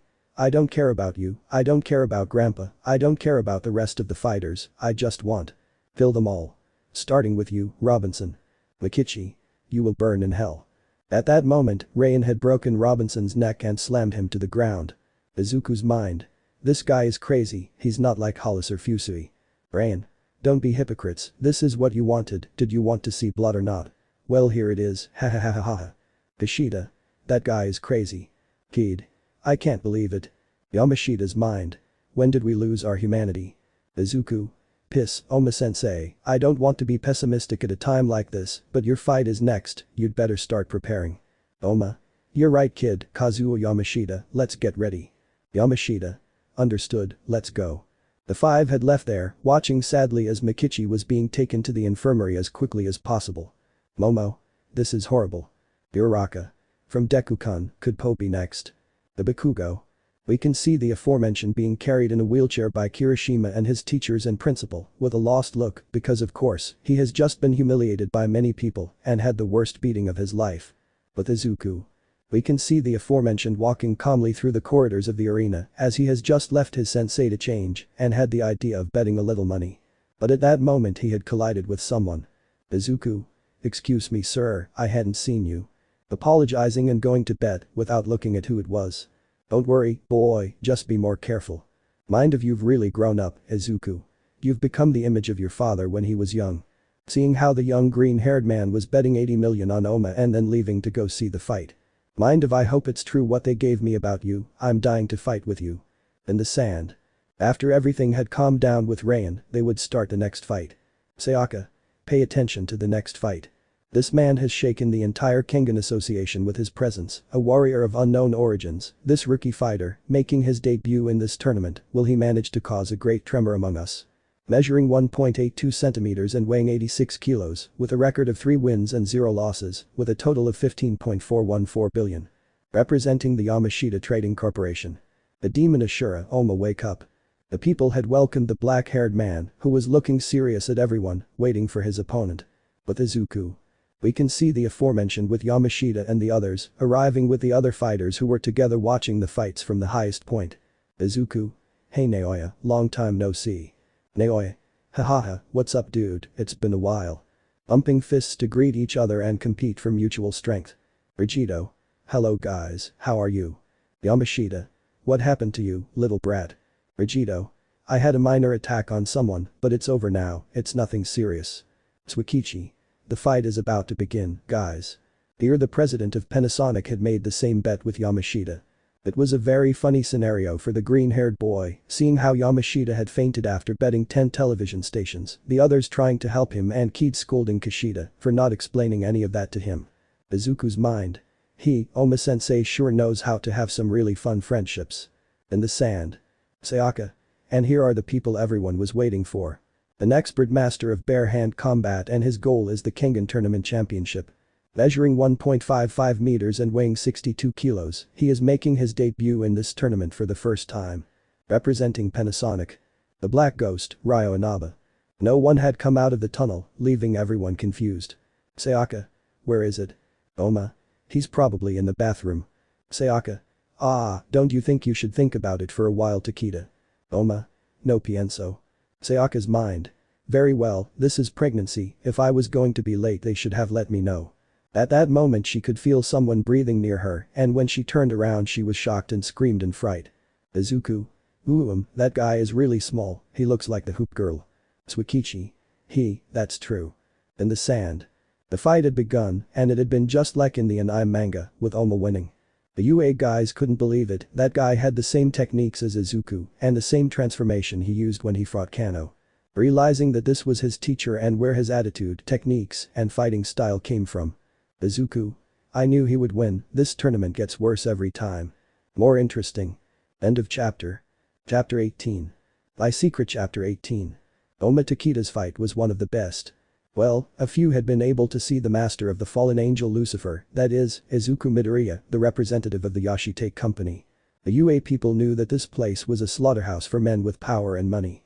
They couldn't believe that their green-haired friend was involved in this world. Izuku, who was with the rest of the fighters and his sensei's new friends, waiting for Oma to arrive and start the next fight. At the moment. Alright, ladies and gentlemen, we're going to take a quick break right now before we get into the 5th match, so hold on tight when we get back. Sayaka was stretching her muscles as she talked to her father and brother about the intense fighting that was taking place. Although Sayaka didn't know it, Retsu intended to find her sister's now husband to kill him, but right now she had a more important matter, and that was to find those responsible for a small boat that had arrived at the island's beach. But Izuku. We can see the aforementioned eating some grilled meat with Sayaka, Tsukichi Kaneda and Kishida, since the others went to see some things from their companies. Izuku. Where did Oma-sensei go? Sayaka. Mr. Yamashita is also taking a while. Kishida. I think they went to see if there was anything serious going on, after all, that fight was intense. Tsukichi Kaneda. I think you're right, Ryo Inaba was very strong, he even had a chance to win. Izuku. Knowing Oma-sensei, he must do something stupid. What Izuku said was true, because Oma and Kazuo Yamashita were having a conversation with the president of Panasonic about a bet that they made between Yamashita and him. But Oma interferes and says that they reject the offer so as not to dishonor the fight between Ryo and him. In the end, Yamashita had to reject the offer even though it hurt his poor soul, knowing that he wouldn't have to fall dead if he lost the tournament. Plus they had to deal with Carla trying to make him hers, the reward for winning her fight against the Inaba style, being a perfect excuse to make babies with Oma. Not to mention a woman thanking them for saving her company from bankruptcy, giving Oma her room number in case he wants to come. Some of the UA members decided to go for a walk around the island as they could not stand this level of savagery. After a few minutes, Izuku and Sayaka took the opportunity to give each other affection in a private place because they knew that today would be a very busy day due to the fights in the first round, not to mention that there is still another fight left and it could be one of the most difficult. The next fight would be between Gozo Murabachi and Takeshi Wakatsuki. The fight between old rivals and more with revenge in between by Murabachi. Sayaka. And here we begin with the fifth fight of the first round. The Olympic hero makes his descent into the arena, the modern Hercules has arrived. Measuring 1.78 and weighing 110 kilos, with a streak of 19 wins and 1 loss, with a total goal of 68.296 billion. Representing Union d'Europa's Murabachi Joy. Mind of joy. Those applauses, they are music to my ears. But those from the UA. Tetsu. Amazing, Murabachi is here. Hendo. I didn't think someone like him was here. Sato. Well, whatever, I'm dying to see it. But Izuku. Amazing, modern Hercules is here. Tsukichi. Do you know him, Midoriya? Izuku. We are not close, but I did see him fight when he got his 13th win. Ikubo. But I'm surprised that here, he and I trained together, but he never told me that a Kengan fighter. Kid. It's normal, after all, Murabachi made his debut as a Kengan fighter 2 years ago, but in his 11th fight, he had his first and only loss so far. Tsukichi. Really, against whom? Izuku. Just the one he's going to fight now. In the sand. Sayaka. Well, sorry for the delay a few moments ago. Now, the wild tiger of Kengan fighting shows his fangs to Hercules. This titan is achieving no less than 306 victories. He doesn't have the majority of the Kengan fighter victims. And one of the most anticipated candidates to reach the finals of the tournament finally makes it into action. With a record of more than 306 wins and 2 losses, with a born total of 3,277,395 trillion. Representando a Pharmaceuticas Hirumi, Takeshi Wakatsuki. Takeshi. People were shouting the name of the blonde fighter because it was true that he was one of everyone's favorites. Referee. Fighters ready. Murabachi. You are not the one who decides when it starts. Referee. What? You'd better start the fight quickly and get to a safe place. Referee.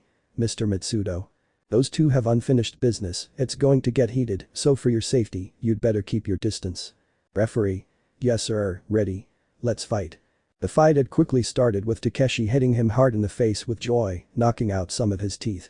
But Gozo quickly took him by the arm to put him in a wrestling hold, but Takeshi quickly broke free from the grip, but having to block an avalanche of blows that Gozo began to throw. But a huge trail of smoke had revealed that Takeshi was unharmed but with slight bruises on his forearms. But Joy quickly got into running position, running at such high speed that even where he had been before, the ground had broken. Mind of Joy. I am not the same man as before Takeshi-san, I will not fall so easily. Giving him a super knee kick to Takeshi's face. But the wild tiger quickly responded with a powerful punch to his stomach that sent the Murabachi flying against the wall. Murabachi's mind. The next time, me. Falling unconscious, but with a huge smile. Referee. Combat fire, winner, Takeshi Wakatsuki. The people had shouted the name of the wild tiger for his victory and also for Murabachi for his greater effort in the fight. Of course, ignoring that he had a huge hole in his stomach where he had received the blow. In the stands. Izuku. I knew he would win. Ikubo. You didn't have faith in Murabachi. Izuku. It's not that, but Takeshi-sensei had more chances. Vegito. Sensei, did he train you? Izuku. Yes, but it was only a week of training, but it really helped me a lot. Yamashita. That man is really strong, do you think you can beat him, Mr. Oma? Oma. I don't know, I'm hungry. Sayaka. Pay attention to the next fight. The beauty of darkness is about to cast a spell. Once this devil has you under his spell, they are shown to you. Measuring 1.81 meters with 75 kilos, with a streak of 4 wins and 0 losses. With a net worth of 21.090 trillion. Representing murder music. The bird of darkness, Kizaburo Sayaka. Kizaburo. It's finally my turn to shine. Sayaka. And her opponent. Germany's fiercest and strongest muscles are about to enter the Far Eastern arena. He has the strongest muscles in the history of mankind. A single blow can put your life in danger. Measuring 2 meters 5 centimeters, weighing 210 kilos, with a streak of 51 wins and 0 losses. With a net value of 1,627.711 trillion. Representing Toyo Energy Corporation. The monster Julius Reinhold. The huge muscular titan had emerged from the tunnel, stomping heavily on the ground with his enormous feet. Scaring and surprising everyone who saw him. Kizaburo. What an unpleasant guy, he's not my type. In the tunnel. Kagawa. Come on Kizaburo, give that mass of muscles a test of. Not being able to finish because she was taken by someone and taken away from there. In the stands. Shoji. But damn. Mineta.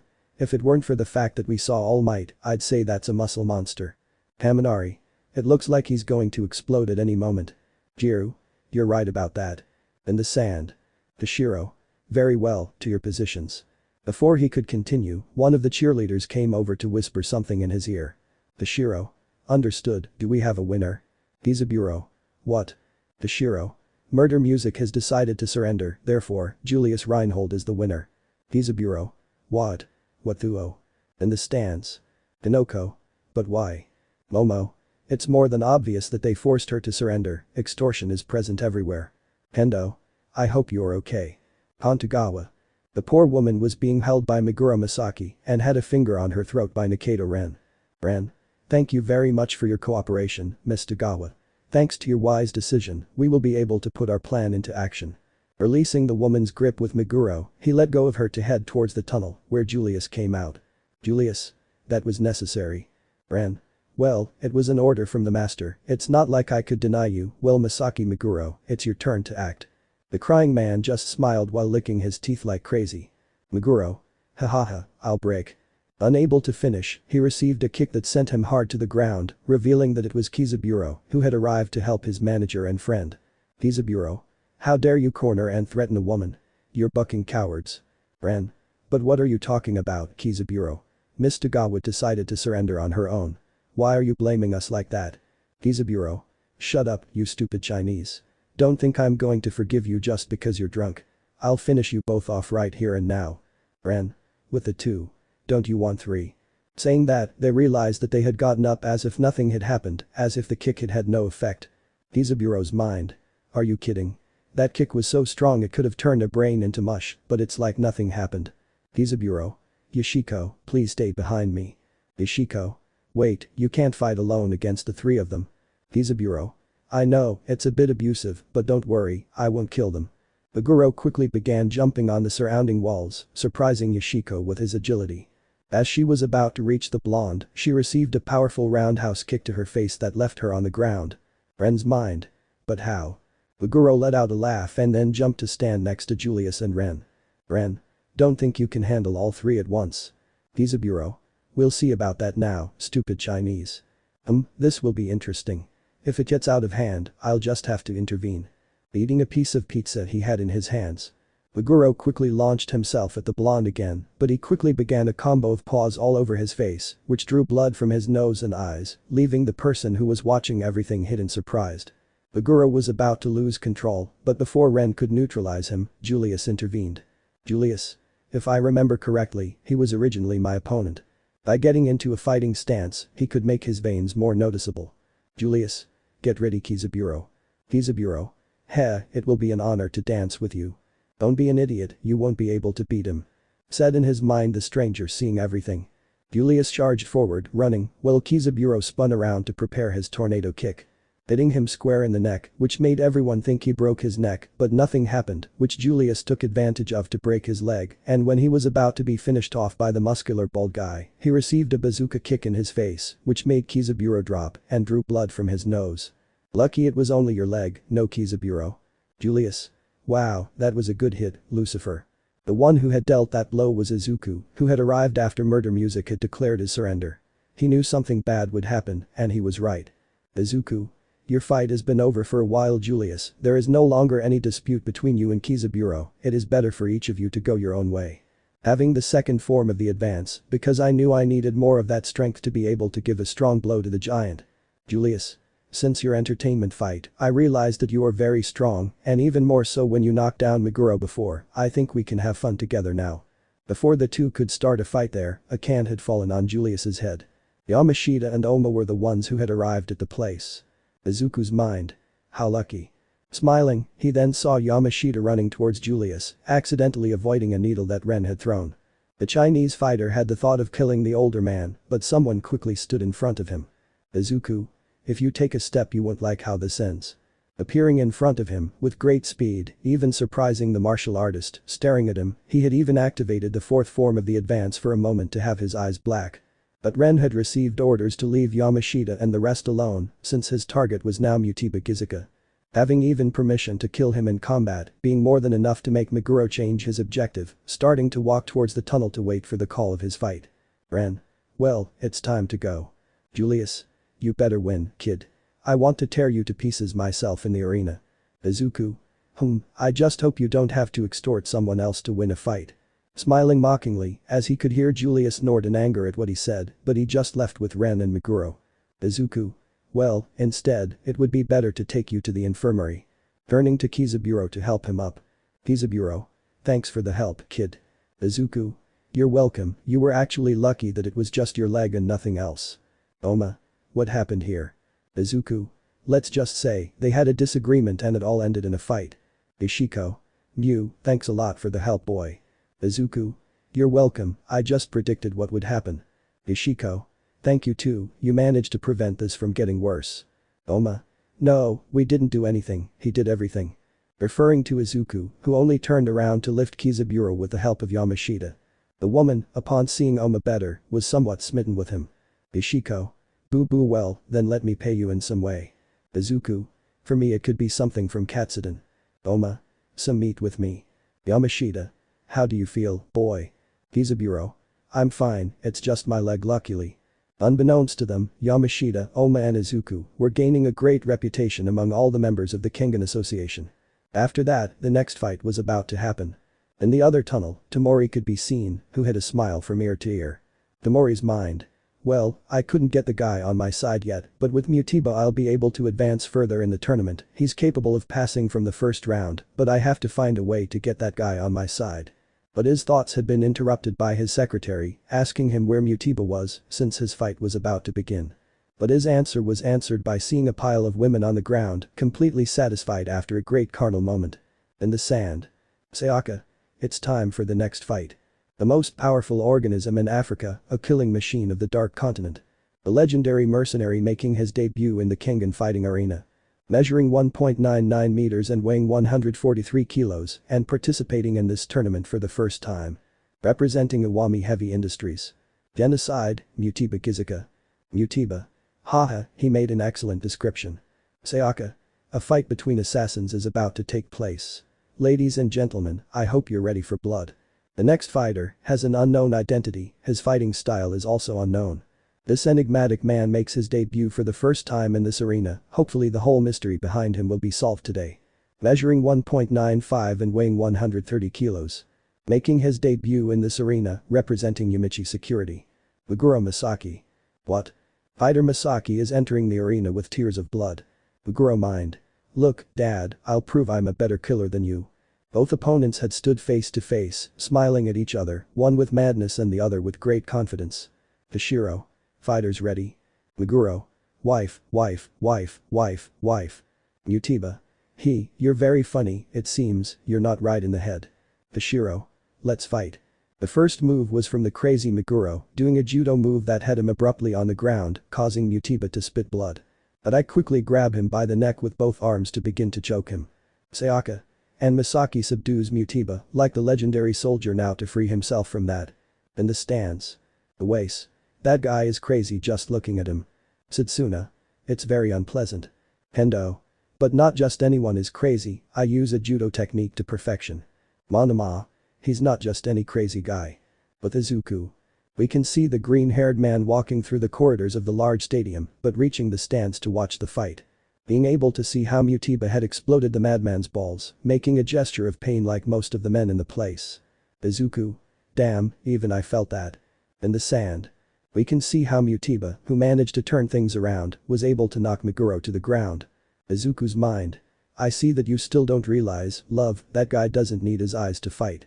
The green-haired man managed to realize, like some fighters and students, that he only needed his senses like his hearing and touch to know his environment. But what they didn't know was Meguro's ability, as it seemed to feel no pain, but pleasure. Which was very rare and very beneficial for combat. Then the fight continued until Mutiba grabbed him by the neck roughly and bent him over until his neck cracked. Finish him off with a strong jab to his burst eye until his brain is touched. Ending up killing him with that last blow, giving the victory to the black man. Creator's note. The fights between Sakibayashi and Takeron Kaizen and the one between Sopeng and Yoshinari Karo are the same as in the original manga, up to the fight between Nezu Masami and Rei Mikazuchi. Paula. Challengers ready. Masami. I don't think I'll fall easily. Rei. Let's see if that's true. Paula. Let's fight. Masami quickly went against Rei at high speed, but the blue-haired man disappeared in a blur of speed to hit Masami in the jaw. Masami. What's up? Is that all? Turning around to fire a cannonball from her hair, which Rei quickly dodged to the side. Rei. How are you still standing? That blow must have left you unconscious. Masami. A while ago I faced Lucifer, that kid really beat me up, your blows compared to his are like caresses. Rei. What did you say? Rei quickly began to run at high speed, while Masami began to shoot cannonballs from her hair, intensely hitting Rei. Masami. I don't think I'll fall for you that easily. Rei in response appeared in front of him to punch him in the face, which Masami resisted with much anger that was visible on her face. Responding with a punch to Rei's nose that broke his bone. Before Rei could say anything, he received a kick to his stomach, which knocked him back a few steps. Masami. Let's go. Firing a cannonball that was dodged by Rei. In the stands. Izuku. Wow, that guy is really motivated to fight me. Tsukichi. It seems he does want revenge against you. Ikubo. He's not the only one, I also want my revenge against you boy, I won't forget our last fight. Izuku. I'll gladly accept the rematch. In the sand. Masami had given Rei a strong punch in the stomach, which made him spit out a little blood, but he had also kicked the brown-haired boy in the face. Rei quickly broke away from him to start running around, but before Masami could respond, she could feel a great pain in her back, as Rei had hit her with a hammer blow to her spine. After a kick to his knee, breaking it on the spot. Masami screamed at this, but he responded with a high-speed combo of punches, but Rei managed to cover herself. But in a moment of carelessness, Rei had struck Masami with a hammer blow across his jaw, causing him to suddenly fall unconscious to the ground. Creator's note. Yes, I made Masami put up more of a fight than in the anime manga, whatever people say, I did it because I felt a bit sorry for the character. End of note. After Rei's victory, the next fight would be Regito's against his parents' fighter. Izuku's mind. Now that you mention it, what is the name of his fighter? I should have asked before leaving, although I think I can ask before it starts. Izuku. I'll be right back guys, I'm going to free them all. Running at full speed away from there, causing laughter among some of his friends for how small he was. Ikubo. What bad luck, just when Regito's fight is about to start. Kushida. Well, after all he's eaten a lot, it's normal for it to happen. But Izuku. The green-haired boy was running at full speed towards the room where his parents were. At the same time I could hear the fighters' introductions, being the first to enter the arena. Sayaka. And making her debut for the first time in this tournament, representing the Green Star restaurant trade. Lalanza del Diablo, Kuroki Gensai. Izuku's mind. How, the Devil's Spear. I've heard that name, that guy even could match Kano-san, I'm so sorry Regito, but he has no chance of winning. In the sand. The Superman against the Devil's Spear. The fight that will soon have a result. Referee. Let's fight. The first to attack had been hit with a punch, but he was quickly knocked to the ground. Regito. Damn. He tried to hit him again, but was knocked to the ground again by a kick from Kuroki. Regito. You caught me distracted. Kuroki. I already killed you twice. Regito. Stop bucking around. Kuroki quickly put his fingers near his face. Kuroki 3 times. Knocking him to the ground to put his fist near his face. Kuroki. 4 times. Regito. Damn old man, do you think you'll beat me that easily? If you underestimate me, you'll die. Kuroki. I'm very sorry, but I never raise my fist against the weakest, you should be retired young fighter, there is no shame in admitting defeat against someone who surpasses your skills. Vegito. They're all the same, they underestimate me because they think I'm weak, they've got fed up with me. Quickly going against Kuroki, but being stopped by the aforementioned palm. Kuroki. I'm not underestimating you, I'm just showing you your reality. But Izuku. A young green-haired man had arrived with his parents, revealing the aforementioned watching the fight between his fighter and Vegito. Hisashi. Oh son, what are you doing here? I thought you'd be watching the fight with your friends. Izuku.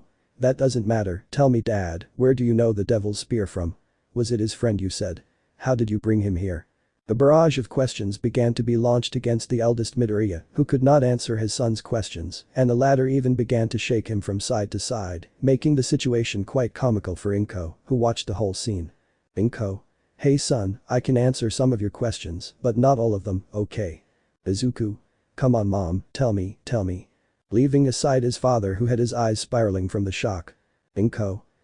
Well, your father and Kuroki-san have been very good friends for a long time, plus your dad always talked about you with him, it could be that he is like an uncle to you. Izuku. Gosh, I don't know whether to say I'm lucky for not knowing him before or for knowing him now. Hisashi. He wants to talk to you, but he says you have to get through the first round of your fight first. Izuku. I think I have enough reasons to win my fight with more desire, well, I wanted to know that, see you later. Running off to go with his friends to watch the fight. Inko. How do you think Kuroki-san will react to Izuku? You know we already have an agreement with Katahara Mitsudo. Hisashi. I know, but I'm dying to see how they'll get along. In the sand. Vegito had managed to cut Kuroki's chest and managed to give him a somewhat even hand-to-hand fight, even landing several blows on Kuroki, giving the blonde hope. But all that went down the drain when he was once again outmatched, as his razor was crushed by Kuroki's spear. Passing through the arm and chest of the young blonde man, leaving him lying on the ground to finish it all with a single blow. Giving Kuroki a crushing victory without even breaking a sweat against the poor Vegito. Making his friends worried and go to the infirmary to see their partner. But Izuku and Oma were left with a few, since they only stared at that guy, knowing that he was too strong. After that, the next fight being almost a fan service for the women of the place. Well, it was between Ren Nikaido against Satsuna Kiryu. The fight between pretty boys, in his opinion, was more of a show than a fight. But luckily for them, Sayaka didn't say anything, just introduced them both because she only had eyes for Izuku. Izuku was happy about that, but when he saw Kiryu, he stood for a few seconds analyzing him because he felt a strange energy against him since he had seen before how that guy looked strangely at his sensei on the beach. Izuku. Are you okay, Mr. Yamashita? Yamashita. Oh yeah, sure, it's nothing, it's just that man gives me the creeps. Oma. Hey kid, do you feel that way too? Izuku. Yes, for a while now, do you have a past with him? Oma. That's something I'll tell you later, kid. Oma's mind. If I fall, you have to take care of that bastard. The fight between Nikaido and Satsuna had begun with the Chinese attacking first. Making a scratch on his cheek with great speed, but with the rest of his attacks being dodged. But it all went down the drain when he made a huge scar on his arm to neutralize him. Surprising everyone with its great speed. Then continuing with his fight, Nikaido gave him a strong blow to his chest that left him on the ground. But to everyone's surprise, the one who received the damage was Nikaido. Revealing a huge scar on his chest and revealing Kiryu, who stood up but with a completely different appearance, having a terrifying smile and a slightly different skin tone. Being very similar when Izuku and Oma used the advance. Giving it a touch of fear with the rain that appeared on the sand. Beginning to humiliate Nikaido in this way as his blows no longer reached him and he dodged them without problems. She even knocked him to the ground to put her foot on his chest to humiliate him further. But when Nikaido tried to kick him and continue fighting, it was only a feint to appear behind him and point his hand at his heart.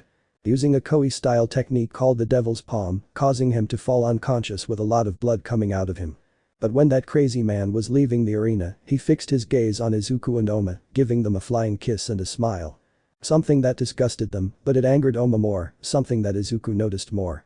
The others, while talking among themselves, could hear how a bone had been broken and when they turned around, they saw how Izuku was leaving from there. Izuku. It's finally my turn to fight. Cracking his neck and knuckles to go for his clothes. Bakubo. Good luck. Tsukichi. Don't fall easily. Oma. Finish off the boy. Izuku. Thanks, I'll see you later.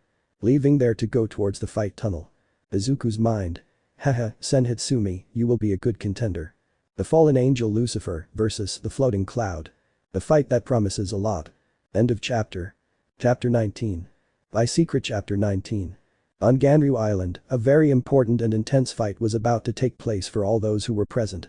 The floating cloud versus the fallen angel Lucifer. The most irresponsible Kengan fighter of all against the young promise of Kengan fighting.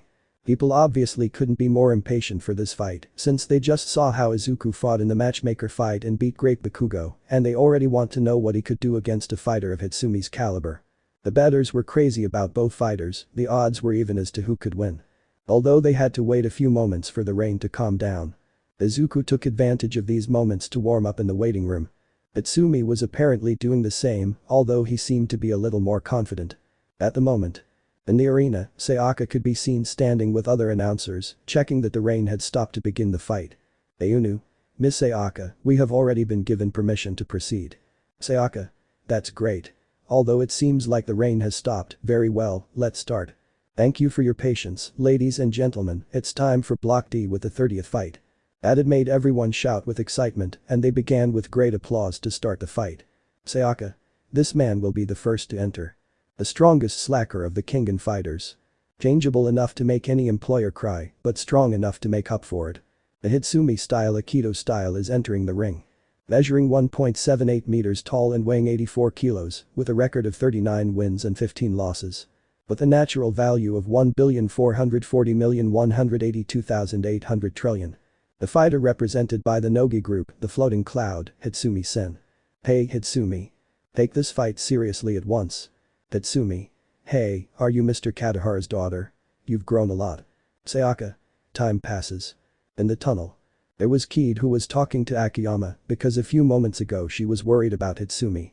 Well, just a few moments ago he seemed like a different person when he called him to fight. At the same time Takeshi was looking at him seriously. Hitsumi. Hey, now that you're grown up, wouldn't you like to play a grown-up game with me? Sayaka. I'm sorry but no, I already have a boyfriend and now he's going to fight with you. Hitsumi. What? Sayaka had removed Hitsumi's hand that was on her shoulder to go back to the center of the arena to announce her boyfriend, who was in the tunnel with a look full of jealousy because of the insinuation that the Aikido master made to his girlfriend. Sayaka. Here we are, the young promise of Kengan combat, who has been in this world of the most dangerous combats since she was 11 years old. The talented young man who has great mastery over martial arts. With a height of 1.66 and a streak of 42 wins and 2 losses, representing Yashitake Real Estate. The aspirant to make Mitsudo Fang. The fallen angel Lucifer. Midoriya Izuku. I don't know Izuku's weight, sorry for not including it. The people had welcomed the green-haired man with several shouts of applause in support of him. Something that Izuku couldn't care less about now, since he had a serious expression combined with anger. Staring at Hitsumi, who was a little scared by that look, but quickly returned to his relaxed attitude. Han Yashitake. We can see how the real estate president was with 3 bodyguards, among them Chiba. They had tied up and gagged a person who had arrived in the room with a knife. Chiba was searching the stranger from head to toe until he found a Kengan Association membership. Yashitake. I see, so Nogi made you a member so he can extort me by removing me from the tournament. Chiba. So what the boy said was right, Nogi group had something planned in case he didn't win his fight, he had this so that you would be out and he could continue in the tournament. Yashitake. I'm very glad that with this I already have something assured because in case Midoriya doesn't win, with this I'll be able to get that flea Nogi out of the way. Smiling at the way he saw how to take out his biggest enemy in the tournament. In the sand. Sayaka. Good luck love, I love you. Giving him a quick kiss on his cheek and running off to the commentary center. Leaving only both fighters in the arena.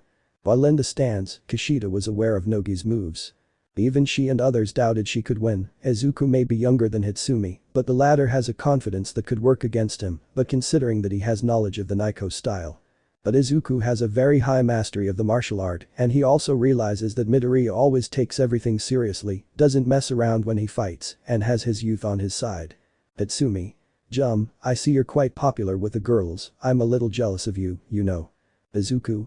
I couldn't care less, I only have eyes for Sayaka-chan, floating cloud. Hitsumi. Wow, you're really apathetic and serious for your age.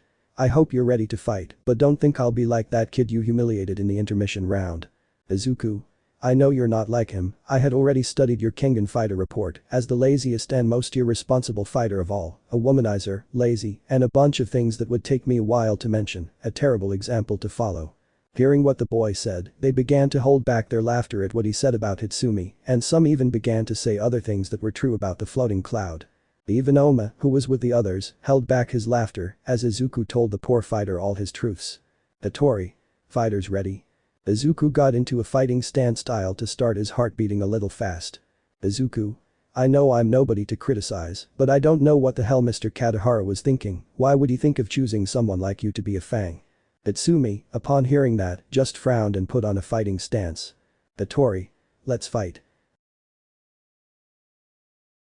Both of them launched themselves into an attack on each other, starting with Izuku launching multiple blows at high speed with the advance in his phase 1.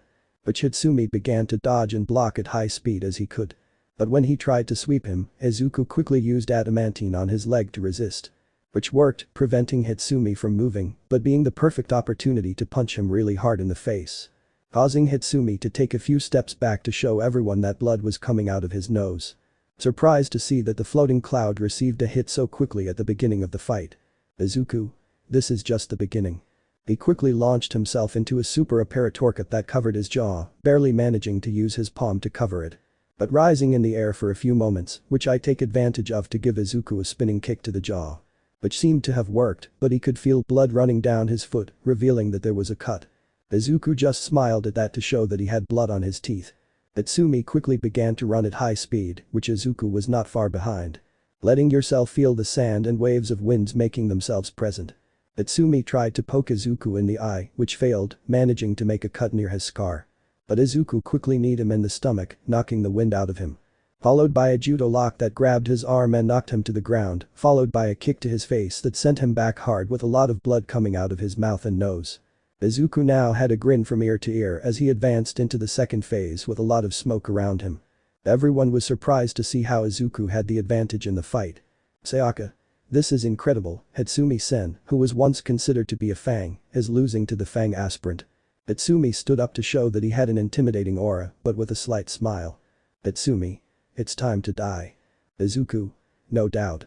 Both quickly disappeared due to their speed, but appeared in the center of the arena. See how he was struggling roughly. Starting with an exchange of very fast blows that neither connected, only leaving slight grazes.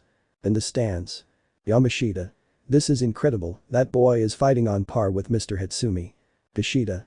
If this continues, Mr. Nogi will be out of the tournament. Demuro. Come on Izuku, you can do it. Bakubo. Finish off the old man. Oma. That's how it's done, boy. With those from the UA. Tetsu. That's great, let's go Midoriya. Dageru. Don't fall, old man. Satsuna. You can do it, Greenie. Everyone was shouting the green-haired man's name. Since they saw that he was happy fighting, they knew they might not be able to bring him back. But that didn't stop them from supporting him, since the great adrenaline of the fight had infected them like everyone else. In the sand. Hitsumi before he could hit him hard in the face, but Izuku quickly used the water kata to dodge the blow. But quickly, without Sen expecting it, he received a super boxing uppercut to his jaw during phase 3 of the advance. But Izuku quickly returned to phase 2 of the advance to kick him in the stomach that made him retreat. Izuku was very smoky around him, but with a smile that could scare anyone. In addition, he was covered in a lot of sweat and some blood, both his and Hitsumi's. Hitsumi was apparently just as tired, but very worn out and hurt, even more than Izuku.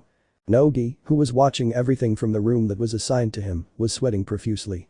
Well, he was about to be kicked out of the tournament by his worst enemy. Izuku. It's time to end this. Sen just stood in combat waiting for the attack. Seeing how Izuku started running at full speed against him and gave Hitsumi a strong punch that even knocked out a tooth. But that was the perfect opportunity for Hitsumi to grab Izuku's arm and try to break it. But what he didn't count on was that Izuku quickly threw some blood where he had made a cut. Izuku. I knew that animal cure would be useful. Smiling as he begins to rain blows on Hitsumi, ending with an uppercut. Giving Hitsumi a roundhouse kick in the balls, making him grimace in pain. And giving him a powerful blast core in his stomach with the advance in phase 4 that sent him with all his strength against the wall that raised a huge smoke screen and destroyed the wall because of it. There is a Senator Hitsumi on the ground with a punch mark on his stomach and his suit destroyed by that blow. Izuku. You would have made a fool of yourself as a fang if you had stayed. Hattori. This one, out of combat, winner, Midoriya Izuku. People had shouted with excitement and congratulations to the green-haired man who was returning to normal. Izuku's mind. I hope that with this, you change that attitude, Hitsumi-sen. The green-haired man found the Aikido master's attitude unpleasant even when he found out that he had turned down the Fang position years ago due to his tremendous laziness. Teaching him a great lesson with this fight, hoping he can change, after all, it would be a huge waste for a great fighter of his caliber to be like that. Nogi group exited the tournament, giving Yashitake real estate a free pass to the second round. End of chapter. What do you want me to do with Nogi from now on? There's still a long way to go until the tournament, especially since I'm still following the manga. I look forward to your suggestions. Until the next fic. Chapter 20. My Secret Chapter 20. The Kengan Annihilation tournament was reaching incredible levels. Well, not long ago the most recent fight was amazing. The floating cloud Senator Hitsumi has lost against Midoriya Izuku, the fallen angel Lucifer, the young promise of Kengan combat. No one could believe it since everyone had in mind that Hitsumi would win. Nagi, president of Nagi Group, was meeting with Yashitake, president of Yashitake Real Estate. Yashitake. What's wrong, Nagi? Why did you want to talk to me? Nagi. Even if you win the fight, you know you can be disqualified. Yashitake. If you mean I can be removed from the tournament for hurting a member of the association, I'm afraid you can't do that. Nagi. What? Yashitake. I had already prepared for anything against me, in case you wanted to bribe me. Well, you see, the boy who is my fighter already informed me of those games, therefore, I and no one from my company was to blame for said attack. As far as I know, that guy had been attacked by another person from the association, which does not relate me at all to the aforementioned. Nagi. How's that? Yashitake. It's very easy, the boy Midoriya was the one who advised me to avoid any attack against me and his stay in the tournament. Nagi knew that this boy was related to many bigwigs who are present on the island. Even being related to Katahara and closer to the Midoriya family who also participate. Nagi. This won't stay like this, I still have one more letter to recover. Turning around very angry that his plans have gone down the drain with the loss of Hitsumi. In the case of the floating cloud, well, it seemed that it hadn't affected him much. Although that wasn't all true. Han Hitsumi. We can see how that great fighter was in the pavilion near the infirmary where he had just been treated. But he was hugging his feet and had a dejected expression, but with light bandages on his face and hands. You would have put the Fang's title to shame. Sen's mind. Would you really have done it? Since he woke up, he couldn't even believe it. He had lost to a boy. And more than humiliating him in front of everyone who believed in him, it seems his great confidence worked against him. I am the successor of the current Fang. Sen. I guess God is teaching me a lesson this way. Sen's mind. Midoriya Izuku, you beat me this time, you're worthy of being called a Fang, something I didn't reject years ago, but the next time we don't see each other, it won't be like the result now. Standing up to go to his room on the island. With Oma and the others. We can see the black-haired man being very happy for his disciple's victory without knowing that he was strangling Yamashita out of emotion. He was almost short of breath, being helped by Kushida and Kid. The Kubo.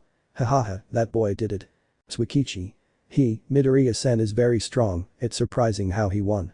The Muro. The way it ended was very elegant. Kushida.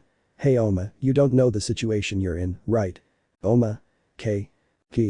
Mr. Nagi has already lost the tournament, you and Mr. Yamashita could go bankrupt. Yamashita, hearing this, had remembered how he would fare if the Nagi group left the tournament. Oma. Relax, will you? I'm still in the tournament, I can still win. Kid.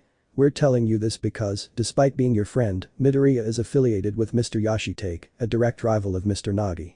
Oma. That doesn't matter, that old man's things are his problems, but the boy and I have our own problem. Yamashita. Now that we're talking about it, what happened to Mr. Hitsumi? Kid. He must be depressed or looking for a woman to cheer him up. Kushida. It's the safest. With Izuku. We can see the aforementioned leaving the infirmary in his casual clothes with a smile, although before that he had a somewhat peculiar scene. Well, Dr. Hanafusa tried to dissect it right then and there. If it weren't for the nurse who was his assistant and his own strength, who knows what the crazy doctor would have done. Izuku's mind. If I'm not mistaken, Mr. Hanafusa has to fight, he's a good guy, although a bit crazy, I hope he's okay. Izuku. It was the scream that came from behind him to meet Sayaka, who had jumped on his back. Izuku. Sayaka-chan. Sayaka. You were incredible, love, you managed to beat Hitsumi. Giving him a few kisses on his cheek while hugging him by the neck. Sayaka. And also, I like that you got jealous. Izuku. Don't act like that. Looking away with some sadness for hearing that. Sayaka. I like it when you're protective of me. Izuku. What can I say, I promised your father and because I love you, I will do it if necessary. Taking her by the waist this time he was the one to kiss her, which she responded in the same way. Sayaka. I would like to be more like this love, but I have to go announce the next fight. Izuku. Okay no problem, I'll see you later. Sayaka. Okay see you later. Giving him one last kiss before running away from there to the arena to introduce the fighters. Izuku just turned around to address his boss and discuss his next move. Izuku's mind. I hope everything is okay, well Chiba is with him, I have nothing to worry about. In the sand. Sayaka. Alright, it's time for the 14th round. Here are the fighters. Many call him the murder doctor. But he is here to take all his poor patients to hell. The doctor, obsessed with death, made him come to visit this tournament. The gates of hell opened to let him through. Measuring 1.74 centimeters and weighing 62 kilos, making his debut in this tournament. Representando la Universidad Tito. The taxidermy, Hanafusa Hajime. Hanafusa. What a sweet smell, the stench of death is in the air. Sayaka. And introducing her opponent. We have another infamous assassin in the tournament. The killer who only uses his bare hands, like never before seen in Japanese criminal history. And since 3 decades ago, the killer returns. Measuring 2.1 centimeters and weighing 147 kilos, and making his debut for the first time in this tournament. The communications representative duo. The Bloody Fang, Yahee Banduo. Yohei. I didn't expect my opponent to be someone so small, what are you doing with me now? But those from the UA. Izawa. Bando. Almight. I never thought I'd see him again. Uraraka. Does sensei know him? Izawa. Yes, when we managed to surround him I had to face him, I was about to lose my mind against him. Kendo. How dangerous is he? Lad King. He is a death row inmate. Todoroki. Like a moonfish. Izawa. That's right, but he did get his sentence. Jiru. But how is he still alive if he has already been sentenced? Momo. As far as I know, the only sentence that can be carried out in Japan is hanging. Nezu. That's right young Yaoyorozu, but Yohei Bando is not someone normal, that man was able to stay alive for 90 minutes hanged. That left her speechless. Someone surviving hanging for more than 90 minutes was impossible. But Izuku. We can see the aforementioned arriving at his boss's room. Izuku. Senor Yashitake. Yashitake. Boy, glad to see you, good fight you put up down there. Izuku. You're welcome, but tell me, did something happen while I was gone? Yashitake. He just kept trying to get me kicked out of the game for losing his spot. Izuku. I thought so. Yashitake. But you don't have to worry, in the end nothing else is happening that I can take care of, you're still in the tournament. Izuku. I'm glad to hear that. Yashitake. If you want, you can stay and watch the fight with us. Izuku. Thanks but I can't, I'm going to see my parents, I'll see them after the first phase is over. Yashitake. It's okay, just be careful, I don't want to lose my star fighter. Izuku. See you. Closing the door to leave Chiba and Yashitake. Chiba. Mr. Yashitake, are you sure you're leaving Midoriya just like that without protection? They might try something to get him out of the tournament. Yashitake. You don't have to worry Chiba, right now I have a few eyes out there watching over Izuku without knowing how much, it's more than certain that he'll be fine, also remember that if he can't, I can count on you to be the replacement. Chiba. I'm aware of that, but I doubt I can do anything out there against all of them if I compare myself to that boy. Watching TV as Hanafusa was using some swords that came out of his hands to cut Yohei's face, leaving him a scar. But Izuku. We can see the aforementioned arriving with his parents to the green-haired girl's room. Izuku. Dads. Inko. Hi-ho. Hugging him so tightly that he almost cracked his neck and turned him purple. Hisashi. You were amazing son, you destroyed the floating cloud. The aforementioned who had already freed himself from his mother's embrace. Izuku. It wasn't that easy, Sen is a very strong rival, although somewhat weak, and his great confidence cost him dearly.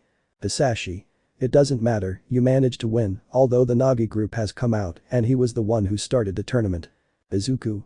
Really? Hisashi. That's right, but knowing that old man Nagi, he must already have a surprise fighter. At that moment, Izuku thought of Oma with Yamashita, Kid and Kishida. Izuku. I think I know who it is. Inko. What are you going to do now, son? Izuku. Well, as I see, the first round of the tournament is almost over. Watching Swikichi vs Galan fight on TV. Izuku. After this fight comes Kano vs Akubo. Hisashi. The Emperor of Kengan fighting versus the King of Combat. Inko. It will be an interesting fight, especially if it's someone who made you a disciple. Izuku. True that, yes. And it was over, the Thai god of war defeated the giant killer. Letting himself be seen, House Wikichi was on the ground and in the Gowland retreating from the sand. Izuku. The time has come. Hisashi. See. In the sand. Both fighters were already in the arena. Bitsudo's Fang versus the king of combat. Face to face and with a rather intimidating aura that would make anyone tremble. The fight reached a point where Akubo seemed to have the advantage, to the point where everything became controllable. Things ended badly for Akubo once Kano showed that smile that made everyone shudder. And the UA members had felt a great chill when they saw that smile again, and more Bakugo who remembered the pain he felt from that blow. The fight had ended with the victory of the Mitsudo Fang. Finally giving the first round of the Annihilation tournament. Izuku had arrived at the tunnel to see his teacher. Izuku. Kano-san, congratulations. Kano. Thanks kid, you did good out there too. Izuku. I hope to see you soon in the third round. Kano. I should say that. 60 hours. The two turned around to meet the wild tiger, Takeshi Wakatsuki. Izuku. Takeshi-san. Takeshi. Hello boy, nice to see you. Kano. Hello Takeshi, it's been a while, I see you've become very strong. Takeshi. And not only that, I trained that boy long before the tournament. Kano. That won't be enough for the training I'll give him once the tournament is over. Izuku. Oma-sensei. Watching as someone grabbed him by the neck to see Oma's face. Oma. Hello Fang. Kano. Talk. Izuku. I present to you, he is Oma-sensei, who taught me the Naiko style and brought Kengan to the world. Oma. That's right, and you say you want to train him. Takeshi. With my training I make it superior to the Fang. Kano. You'll only be a fangless tiger like you, with my training I'll make him the strongest fighter. Oma. Did you forget that I've been training for years, even now it's incredible, and if I train him again, he'll surpass the two. The atmosphere in the place became somewhat tense because of the three green-haired trainers who kept glaring at each other. With Izuku in the middle, who didn't know what to do to prevent these three beasts from fighting. Vente to Izuku. Aid him. End of chapter. Chapter 21. By Secret Chapter 21. We can see how our green-haired fighter was in his room that was given to him during his stays on Ganryu Island. But he wasn't alone, as he was on Sayaka's lap, who was stroking his hair. They were both having a nice time together alone. Of course, after Izuku had to see how with a single blow each of his masters made them retreat or crash into the ground. Oma falling to the ground, Takeshi crashing into the wall and Kano falling to one knee. Although fortunately for him, Sayaka along with Amori and Takeyama managed to prevent those three from taking further action for the green-haired man. In addition, Sayaka dragged the green-haired boy away to be alone for a while and out of sight of the three martial madmen who want him as a disciple. Sayaka. How do you feel love? Izuku. Better. Sayaka. You were amazing in your fight and you even got jealous of me. Izuku. It was that or let your father send Kano before the fight to hit Hitsumi. Sayaka. Haha, it's true. Izuku. What will happen now? Sayaka. Well, tonight we'll have dinner for everyone and tomorrow you can relax for the next fights. I remind you that your next opponent will be troublesome. Izuku. I know what Yohei is capable of, but you don't have to worry, I promise to take care of myself. Sayaka. I hope you don't make me a widow so soon, huh? Izuku. Never. They both kissed and then smiled at each other. Sayaka. You better get ready, you're going to meet my brother Retsu, I really wanted to meet you. Izuku. I hope he likes me. Izuku's mind. According to what I know, that guy is considered a candidate for Mitsudo's Fang, also recognized by Kano. I hope my now brother-in-law likes me and doesn't want to kill me in the attempt. At the same time in another place. We can see how Hisashi was talking to Kuroki. Kuroki. The boy has grown a lot Hisashi, and I remember that the last time I saw him was when he was a baby. Hisashi. Haha, and he even became so recognized as an aspiring hero and Kengan fighter. Kuroki. I never thought that boy would be so well known here, I just hope he doesn't get into trouble with someone here, remember that everyone here is a viper who will do anything to get a Kengan fighter out of the duel to line their pockets. Hisashi. You're right about that, but I don't have to worry, Izuku is too smart to let himself be carried away against one of those idiots. Kuroki. Are you going to that dinner tonight? Hisashi. Of course, and it's a good opportunity to see my son's fiancé. Kuroki. What happened? So fast and he has a fiancé? Hisashi. It was an agreement that Mr. Katahara and I had, apparently the girl had her eye on my son and the two turned out to be one. Kuroki. Just don't make him look bad, and by the way, where is Inko? Hisashi. She went to the room to take a bath and put on a dress. Hiroki. Well, see you later, I also have to do the same, see you at dinner. Hisashi. Likewise brother. Creator's note. They call each other brothers out of friendship, not family genes, end of note. But some of the UA. We can see how Momo was together with some girls who were heading to the brunette's room. Hinoko. We're sorry to interrupt Momo-san, but we really need help with the clothes. Kendo. What happens is that they want to make a good impression to see if they can catch someone. Momo. And why did you come Kendo-san? Normally I thought that after the Uwabami ones, you wouldn't want to dress like that anymore. Kendo. The thing is that all of them dragged me down, but I don't plan on doing it the same way. Setsuna. Oh come on Kendo, you have to find someone or you'll end up raising cats in your old age. At that statement, Kendo gave him a brain-killing blow across his face. That same night. We can see how everyone was in the main room, but noticing that there were a few more people throughout the place. Implying that they had recently arrived at the place. Among them was Izuku with Sayaka. Which were next to Shuikichi, Kaneda and Galand.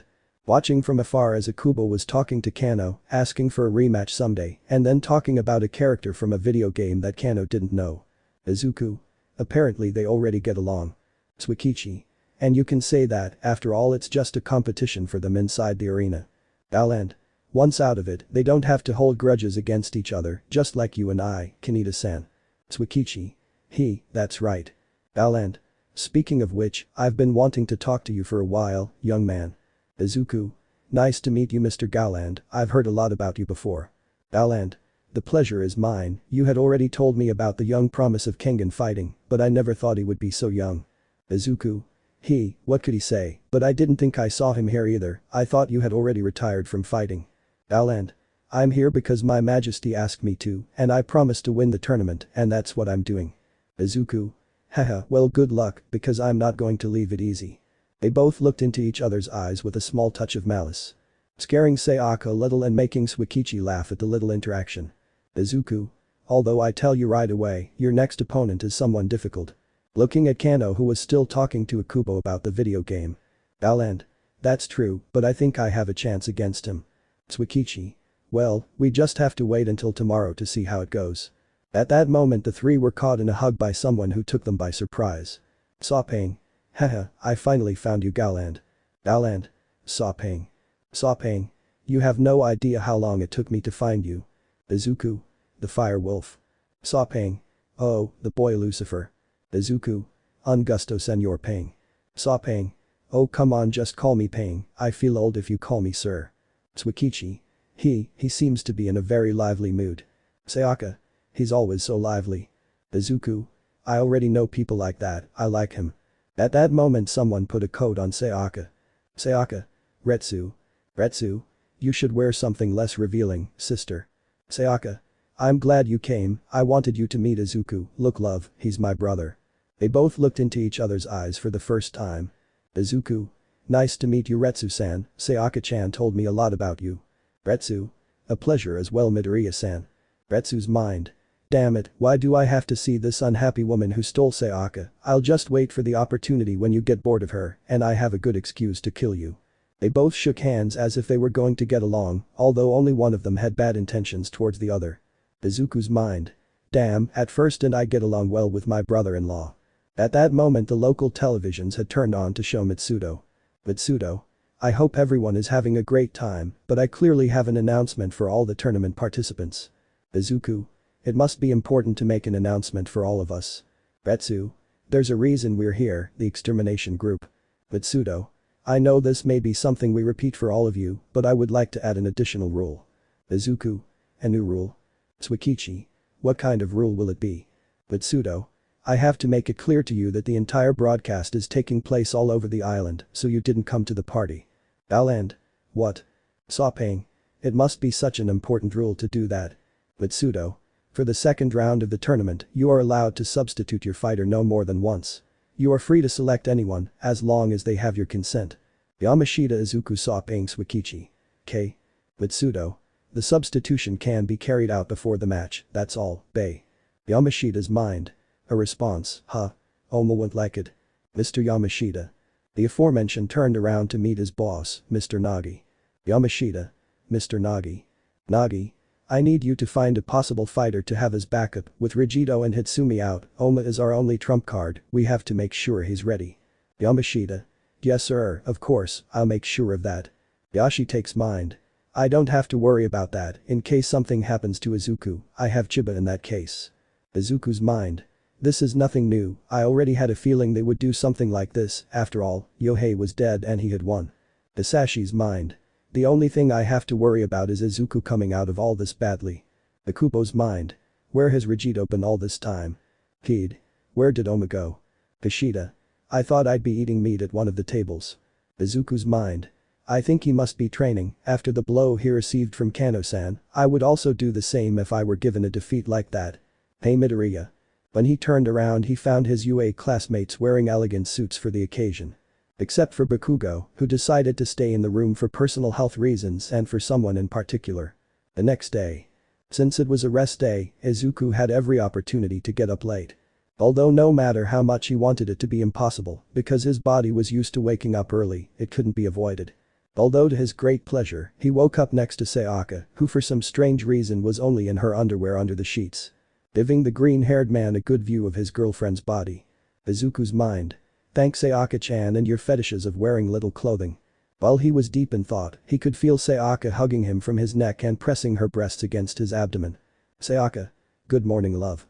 Izuku. Buenos dias. Unable to finish, Sayaka gave him a deep kiss that he decided to reciprocate. As he broke away from the kiss, Izuku moved his head to the side to speak, while Sayaka continued with the kisses on his cheeks and neck, making the poor green-haired boy a little nervous. Izuku. SA to SA Sayaka-chan, Peepaw stop please, we have to go to breakfast. Sayaka. I don't want to, just be here with you. Continuing with her kisses and starting to move her body a little against Izuku's, making him a little more tense at that, but he wasn't going to deny that he liked it. Sayaka. Oh come on love, it's still too early to go out. Izuku. Boo-boo but I need to train love. Sayaka. Have you never heard of making love, it helps the body as training. Izuku. Are you referring to that one? Sayaka. Cardio, endurance and strength, I'll help you with that, right now. Izuku's mind. Oh my god, well, it will be my first and maybe last time, in case something happens in the tournament. Taking the sheets to cover the two, but letting see how Izuku's shirt and pants fell to the floor. Those two were there from 6 in the morning until 11 in the morning, because Sayaka was taken by lust, she didn't let go of Izuku until she was satisfied. The poor green-haired boy would swear that Sayaka's hips are the strongest things his legs have ever faced, even stronger than One for All when he first used it.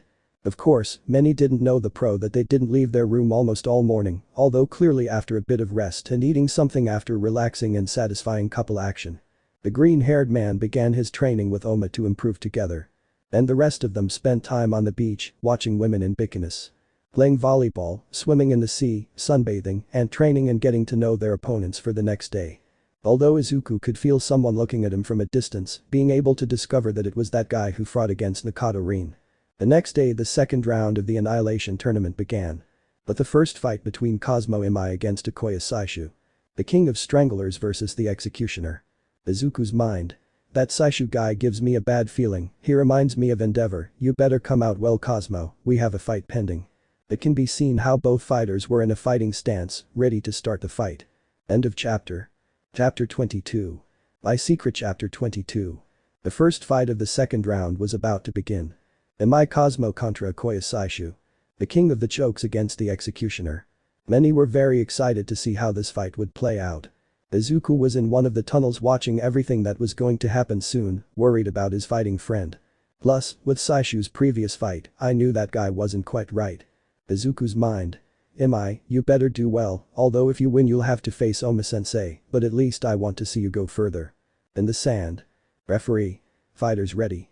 Imai just got into a fighting stance, a completely different one. Izuku's mind. Ha, good one. Referee. To fight. Cosmo decided to make the first move, giving a light kick and a punch, then taking a few steps back. Saishu didn't even flinch, he just stood his ground, waiting for the next blow. At that moment Cosmo launched himself at him again at high speed with a spinning kick, which made Saishu duck. But Cosmo only used that moment to jump and get behind him. Sayaka. It's a feint, Cosmo Imai keeps his distance from Saishu, even though he predicted her kick, what will her next move be? Izuku's mind. Don't be stupid Cosmo, do you really think you'll win against that giant with your bare fists? Adam's mind. It's crazy. At that moment Saishu decided to finally launch himself in order to attack, but Cosmo quickly put his foot on Cosmo's leg. Waiting for someone to strike first so they can counterattack. But. Sayaka. Cosmo Imai took his distance again. What the hell are you doing, Cosmo? Hide at once. These were the screams of the people as they expected to see blood in the arena, despite the fact that Cosmo had already received a cut when blocking one of Saishu's blows. The fighters already knew they could escape all over the arena since there is no time limit in these fights. But to escape again and again would be a complete disgrace to his representatives and his company. Okoya, what do you understand? Saishu? See. Okay, sorry for the delay, but I've already been able to fully analyze Cosmo. Saishu. Alright Hayama, let's get this over with. At that moment Saishu had walked his posture. Sayaka. But what? Izuku. That posture is agitated. Sayaka. And the officer decided to change his stance to that of the champion. He shook his head. Is he planning to use a technique from the champion? Izuku. Something's not right. The fight from that moment on was like an avalanche as the officer took blows. But those from the UA. Shoto. It's like he can predict his movements before he does. Momo. How is it possible, does his quirk allow him to do that? Nezu. No, of course not, Saishu's quirk allows him to shield himself with invisible armor, as hard as the Ryukyu scenes. Kendo. But how can he do that? Nezu. I don't know. But Izuku. We can see how the green-haired man was looking with great concern at Cosmo's situation. But when he was about to deliver the final blow, Cosmo quickly managed to grab him with a leg lock. But the officer barely managed to save himself by putting his hand between his neck to prevent the MI key from closing. Izuku. That's how it's done, Cosmo. Sayaka. Cosmo MI managed to take Saishu, but what's happening, he took him back with another key. Watching as Cosmo quickly grabbed him by the neck with both hands. Izuku's mind. That's right, you have it, that's how you'll win. But all that was only temporary. You could see how Cosmo's blood had come out of his arms as he felt how Saishu's fingers had pierced his skin. But luckily, he hadn't torn the tendon to keep fighting. Until that started to become completely crazy. Until he saw how Saishu had bitten without any mercy and tore off a piece of flesh. Cosmo had screamed in pain at that and held his leg while he endured the pain and stopped the bleeding. Sayaka. She is chewing the piece of meat to provoke him. Jerry. Okay, I think I'll vote for my pizza. Saishu. You must learn true justice. Cosmo couldn't concentrate right now, at that moment he felt scared of Saishu and he couldn't stop shaking. But at that moment he could see how Saishu began to approach. He tried to hit him, but he quickly grabbed his arm and then roughly slammed him to the ground. Cosmo. Please wait for me. Unable to finish since Saishu's arm had completely covered her mouth to prevent her from screaming. Until he begins his purification to give light to true justice. Putting his finger in the middle of his abdomen to the point of making him faint. But it wasn't enough for him and he woke up again with the pain that increased because of the wound that deepened even more. Akubo. What the hell are you doing, referee? Stop them now. Even if the referee wanted to, he couldn't. That would damage his and the other referees' image, as well as the huge profits they make. The only way to end all this is for one of them to give up and end the fight himself. Izuku, who was watching everything from the tunnel, wanted to launch himself at Saishu to help Cosmo. But he knew the rules of Kengan fighting very well, if he even dared to step into the arena, he would be disqualified from the tournament and taken to prison until the next round. But it took a few seconds to see Saishu quickly take a big leap backwards. Sayaka. What happened? Okoya. Saishu just jumped back before the fight was over. Saishu's mind. The attempt to tear off my testicles.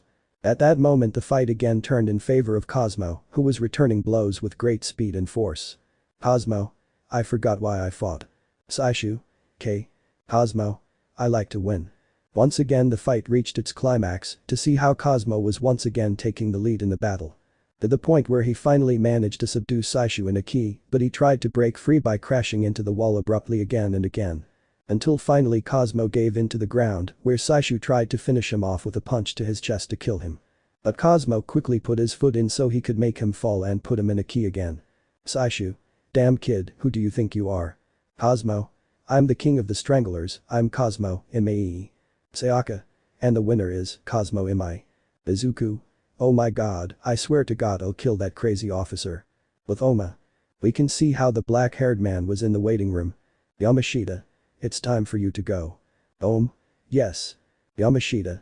I'll wait outside. Leaving to meet Izuku. Yamashita. Oh, hello guys. Izuku. Hello Mr. Yamashita. Yamashita. What are you doing here? I thought you'd be with the others in the stands. Izuku. I came to support Oma-sensei, he's going to need it, after all, his opponent is a Quirk. Yamashita. I know. At that moment the door had opened to reveal Oma, ready for battle. Izuku. Are you ready? Oma. That's not a question dwarf, I'm always ready for battle. Izuku. Beat him up. Patting him on the back for luck, Oma just smiled and walked away. Yamashita. I hope you are well. Izuku. Of course it will be fine, I know he will win. Yamashita didn't want to tell Izuku about what happened with the Quirk patriarch and his son Kenzo. He could only trust Oma to win and save his son's life.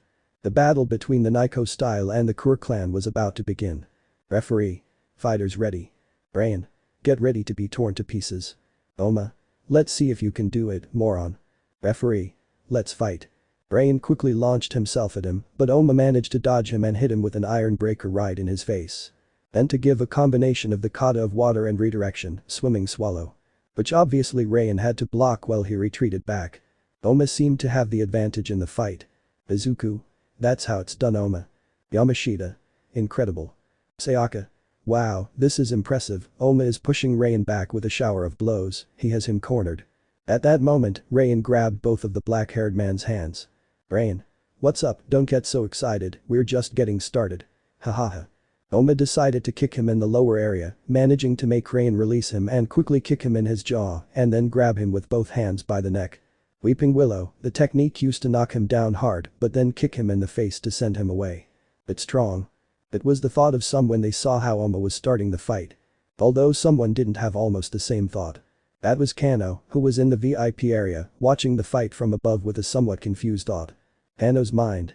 Oma Takeda, it's completely different when he swept the floor with it, why is he hiding his strength? Can't he exert his power? If I compare him to Izuku, he seems to be the most experienced, but why does Izuku seem to be more skilled in techniques? Is he holding back or is he losing his rhythm? No, that last one would sound silly, even now he's showing more skill than in his previous fight, Oma Takeda, he's someone difficult to read. As far as the fight was concerned, it again showed a different outcome. Rain quickly began to turn the situation around, starting to beat up Oma. Izuku. Come on sensei, stop playing and crush that fourth-rate Quirk. Rain. As soon as I'm done with him, I'll come for you brat. Oma. I won't allow it. Picking Rain in the stomach to make him back off, but the latter had blocked it with his palm. Rain. Oh, how scary. Taking it to slam it against the ground again. Rain. You should learn a little more from that boy, even in his 2 fights that he has shown so far, it is clear that he knows how to handle the Naiko style that you do, and on top of that he calls you sensei, how pathetic. Izuku. Quirk, when I touch you I'll tear out your eyes. Yamashita. Mr. Oma. At that moment, to everyone's surprise, Oma had been surrounded by a red aura to stand up again. It was the advance I used, better than in the first round. Izuku. Phase 3 of advance. Yamashita. What thing? Oma quickly began to turn the whole situation around, returning the beating he gave her. Izuku. He's stronger than me when I use advance and faster, but. Watching as Oma kicked him hard in the stomach. Izuku. He doesn't use any technique, it's just brute force. Yamashita. Is that bad? Izuku. I'm afraid so. The fight seemed to be somewhat even, but more so for Oma, since Rain could barely keep up with the speed of the black-haired man. In the stand someone was happier than anyone else in that place. That was Setsuna Kiryu, who was crying with joy. Kiryu. That's it, that's the god I so wanted to see, my dear Oma, the god of my heart, now all that's missing is our beloved son. Midoriya Izuku. I never thought you would be Oma's heir. We will be a family very soon. Only you need to get rid of that disgusting Naiko style, so that you can be perfect. In the fight. Now Rain was more equal to Oma, since he had activated the removal. Now the fight was at a chaotic and bloody level, due to the blows that were felt in the air and the blood staining the arena. Izuku. Something's not right. Yamashita. What are you talking about, his strength is increasing, as is his speed. Izuku. There's something wrong with him. Yamashita. Now that you mention it, it's true, but I don't know what it is. You saw it too, right Midoriya? At that, both of them turned around to see Hanafusa. Izuku. It's his heart, I know it well. Yamashita. Your heart. Izuku. The technique that Oma-sensei is using makes his entire heart pump more blood at high speeds, which converts it into energy to increase his strength and speed. Hanafusa. It's like a car engine battery, if an engine is pushed to such extremes that it exceeds its factory capacity, it may explode. Izuku. And Oma might die if he doesn't manage to stop before that happens. Hanafusa. What will you do, Mr. Yamashita? Will you stop the fight? They both turned around to see that Yamashita was no longer there. The fight continued to such extremes until seeing how Oma had been knocked to the ground by rain. Izuku. Should know. Yamashita, who had arrived, knelt down upon seeing how Oma had fallen to the ground. Izuku. What are you waiting for, idiot? Get up, the fight isn't over yet. Yamashita. Mr. Oma. Referee. Fu, out of. Brain. One word, and I'll kill you. Referee. What? Brain. Oma Takeda, you fought very well, I've never had so much fun in my life, come on, what are you waiting for, get up, I'll show you my respect by killing you with everything. Yamashita. Oma please get up. You haven't lost yet. Oma's mind. Damn, I thought I could do it. What's up, have you given up yet? Oma's mind. Is that voice from? Naiko. The ghost with the appearance of a muscular man with a cape that covered much of his body. Mente to Oma. Naiko. Naiko. I thought you had learned Oma, using the advance would lead to your death, I had taught you, I'm sorry it has to come to this. Oma's mind. Don't worry, I chose this for myself. Naiko. This guy Kur, he is really troublesome, but I hope he doesn't kill you, remember that you still have to instruct your student. The black-haired boy had turned his pupil a little to see Izuku, who was more than worried about him. Oma's mind. Don't worry, I won't die yet, I still have something left to teach him, so that the Naiko style is in him completely. Naiko. Glad to hear that, you're back Oma. Oma's mind. I remember now. At that moment, to everyone's surprise, Oma had stood up to continue the fight. Naiko. I trust you with the path of Nino style, you can do it, bye Oma. Disappearing to see how Oma stood up with a face full of determination to continue the fight. Brain. I was already getting bored. It's time for the climax, Takeda Oma. Oma's mind. Look at me Naiko, Izuku, this is it, my Naiko style. The fight once again took a course that depended on a thread between both of them. If one fell to the ground, he would lose the fight. Izuku. Finish him off. Yamashita. Mr. Oma. Bakubo. Come on, Oma is just as hurt as you can win. At that moment the last blow had decided the entire fight. Giving it an iron breaker revolution. Referee. We have a winner, Oma Takeda. Izuku. C. Bakubo. 1. Kikishita. I did it. Izuku. I did it Mr. Yamashita. Hugging the man you were more than happy about what happened. Han Kano. Kano's mind. I see, so, Oma Takeda is Naiko's heir. Hiroki's son. We can see the bearded man inside a bar drinking a shot of tequila. Hiroki's mind. You found a good disciple, dear Naiko, but I also think that my nephew will be a good heir. The Kiryu. We can see the purple-haired man among the crowd, holding his seat tightly. Kiryu's mind. This is unheard of, you are supposed to be a god, the god of death, who only enjoys killing and taking the blood of your enemies. Flashback. Naiko. Forget it, kid. Oma is my disciple. He's not your god or anything like that. Salvation isn't something you get from someone else, it's something that comes from within. End of the flashback. Kiryu's mind. Naiko Takeda, this is the last time you get in my way. Oma was just heading in an unknown direction under everyone's gaze. Izuku's mind. That was amazing Oma-sensei. Yamashita. I'm back, young man, I have to go solve something. Running off to resolve his unfinished business. Izuku just watched as Oma arrived at the tunnel. Oma. There's your lesson, boy. Izuku. It was amazing sensei. Taking it to help keep it from falling to the ground. Izuku's mind. Now it's Takeshi-sensei's turn with that beast. Izuku's mind. This tournament is already getting very hot. End of chapter. Chapter 23. By Secret Chapter 23. Sayaka. Hey ladies and gentlemen, two titans, the warrior of the rising sun, against the German beast. Who will be the winner of this great fight? Just by looking at the two of them, anyone would say that Julius would win because of his physique. Although those who know Takeshi knew that he was not an easy guy to beat.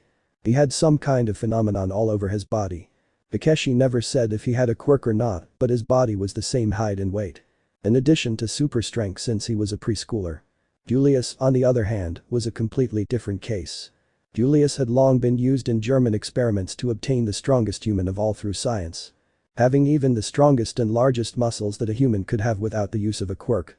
But it wasn't just for show, it was also for demonstration, maybe it wasn't enough to match Almight, but it was more than enough to kill and burst heads with just a palm of his hands. The word monster was short, they were titans among men. Takeshi's mind. Kano had said that there were only two people in this tournament who had a chance to defeat him.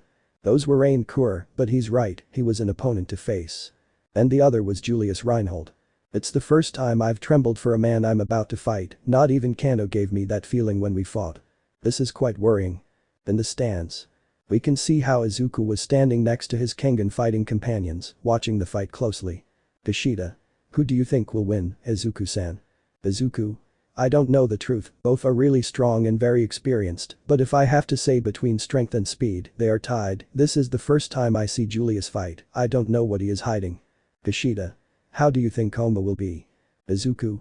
He'll be fine, knowing that idiot he'll be fine, I left him in the infirmary with Mr. Yamashita, if you only saw Kid worried about him, when she saw him she almost fainted. Kushida. Haha. In the sand. Referee. Fighters ready. They both just stood in a fighting stance, ready to launch themselves at each other. Referee. Let's fight. Without waiting a second, they both threw their right fists at each other until they collided. Where the entire stadium had trembled, which everyone felt and even the birds outside had taken flight in fear. But that can't be the same for the knuckles of both of them that were stained with his blood. But neither of them had flinched at that, they just stared at each other as they remained in a fighting stance, blood dripping from their knuckles. Surprising everyone with such an action that they had no words for it. It was like watching Almight at his best in a fight against All for One. Takeshi was faster than Julius and hit him square in the chest. But the German had fully resisted the blow and took advantage of the blonde's proximity to grab him and take him against the wall. As if it were a cannonball, it carried him at great speed, despite the large mass of muscles that he is, his speed is incredible. Until destroying the wall of the arena with the body of Takeshi himself that remained on the ground. And when it was the perfect opportunity to punch him, Takeshi quickly launched a kick towards Julius's face, who blocked it but deflected the trajectory of his attack to the side of Takeshi's face. But he took advantage of the giant's distance to deliver a high-speed combo of blows that made him retreat, giving him some advantage. In the stands. Haminari. That guy is amazing. Tetsu. This fight is so manly. Uraraka. It's like watching All Might when he fought the Nomu of the Uges. Izawa. Those are beasts. Midnight. But they are better than bread. Lad King.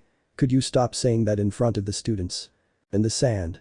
Julius had slapped Takeshi hard across the face, knocking him to the ground a few steps. And they just wiped the blood off their skin, as if they had no harm done. And then they began to take a few light steps to stand face to face. Then they started raining blows on each other. Leaving everyone in high spirits.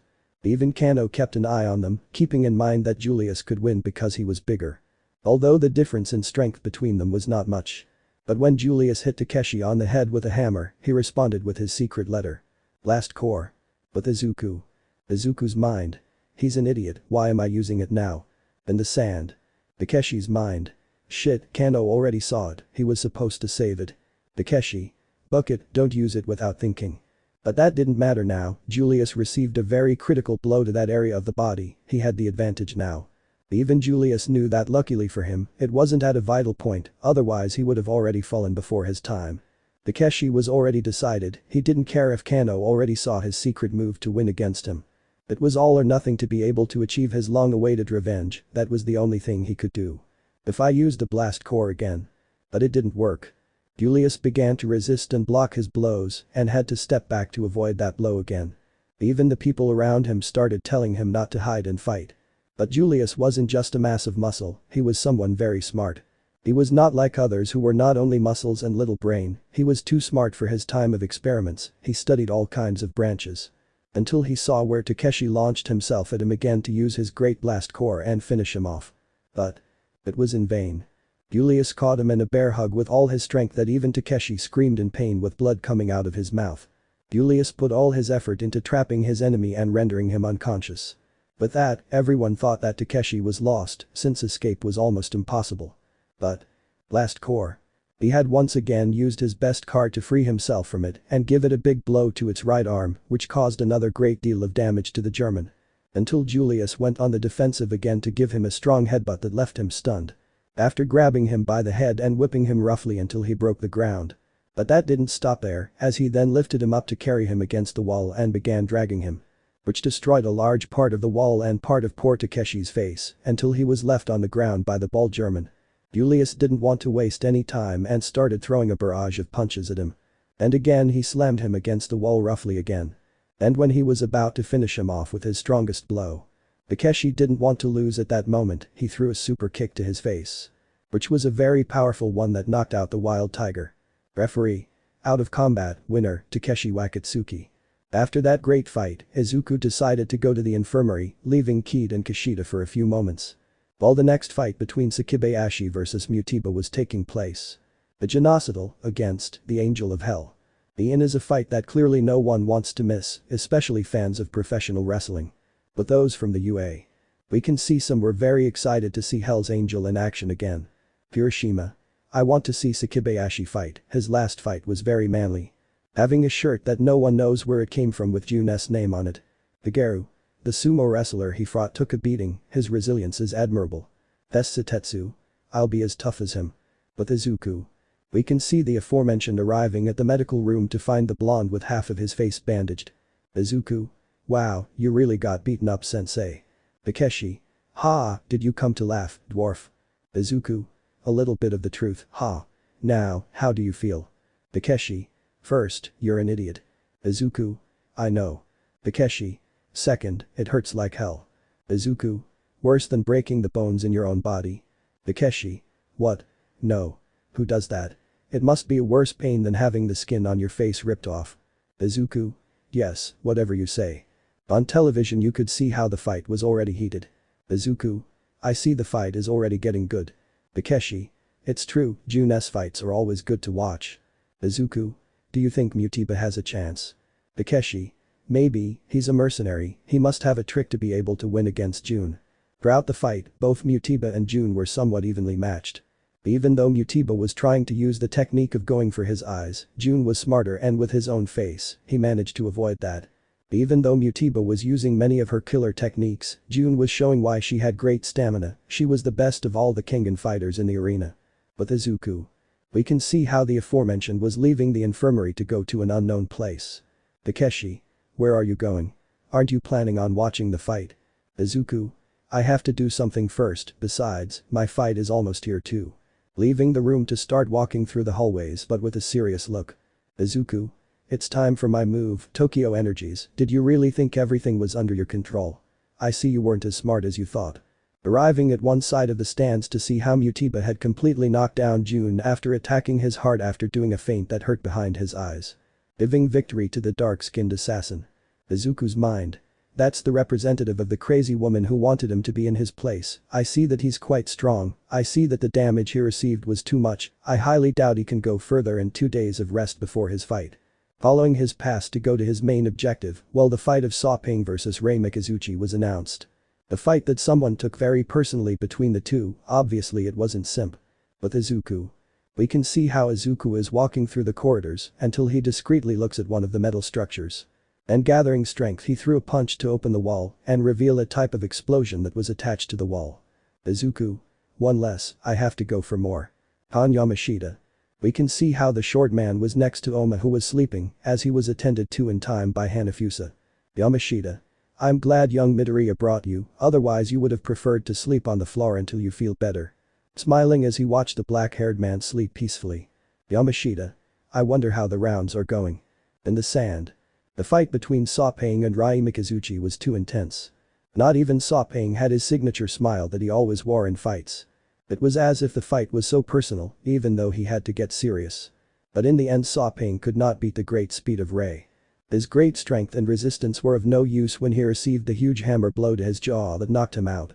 The next fight was between Kuroki Gensai against Satsuna Kiryu. The devil's spear against the beautiful beast. But it wasn't something to demonstrate strength or see who was better than the other. It was a somewhat personal fight on Kuroki's part. A revenge against his friend and death Genzen Taira. Kiryu's master when teaching him the shadow style. The fight had barely begun when Kuroki started with a huge defensive advantage. Since I wanted to see how skilled Satsuna was with the shadow style. Which was amazing despite doing something crazy out of my head. But Kuroki knew that his level of shadow style was amazing, far superior to that of his friend Genzen. Even to the point of using the devil palm on his feet for better speed and attack range. Even when it seemed he had lost his mind, he hadn't lowered his level one bit. But there was something that everyone had realized. Kuroki Gensai estaba un nivel diferente al de Satsuna. All the fighters, including Kano himself, realized that. The Mitsudo Fang was more than excited to fight Kuroki, as if he was the only one who could entertain him. Until the end of the fight came. Which Kuroki ended up piercing Setsuna's heart with his spear. Giving him the victory again and advancing to the third round. With Izuku. We can see the aforementioned with many bombs that were in a trash can. Izuku. I'm glad we found a reason to work together, Nikado Rin. Nikado was behind him with his sky blue wolves. Nikado. After you told me about these bombs, I knew the Tokyo Energy had betrayed us. You had no idea about this move. Izuku. Well, I'm leaving now. My fight is about to begin. You'd better tell Julius about this move.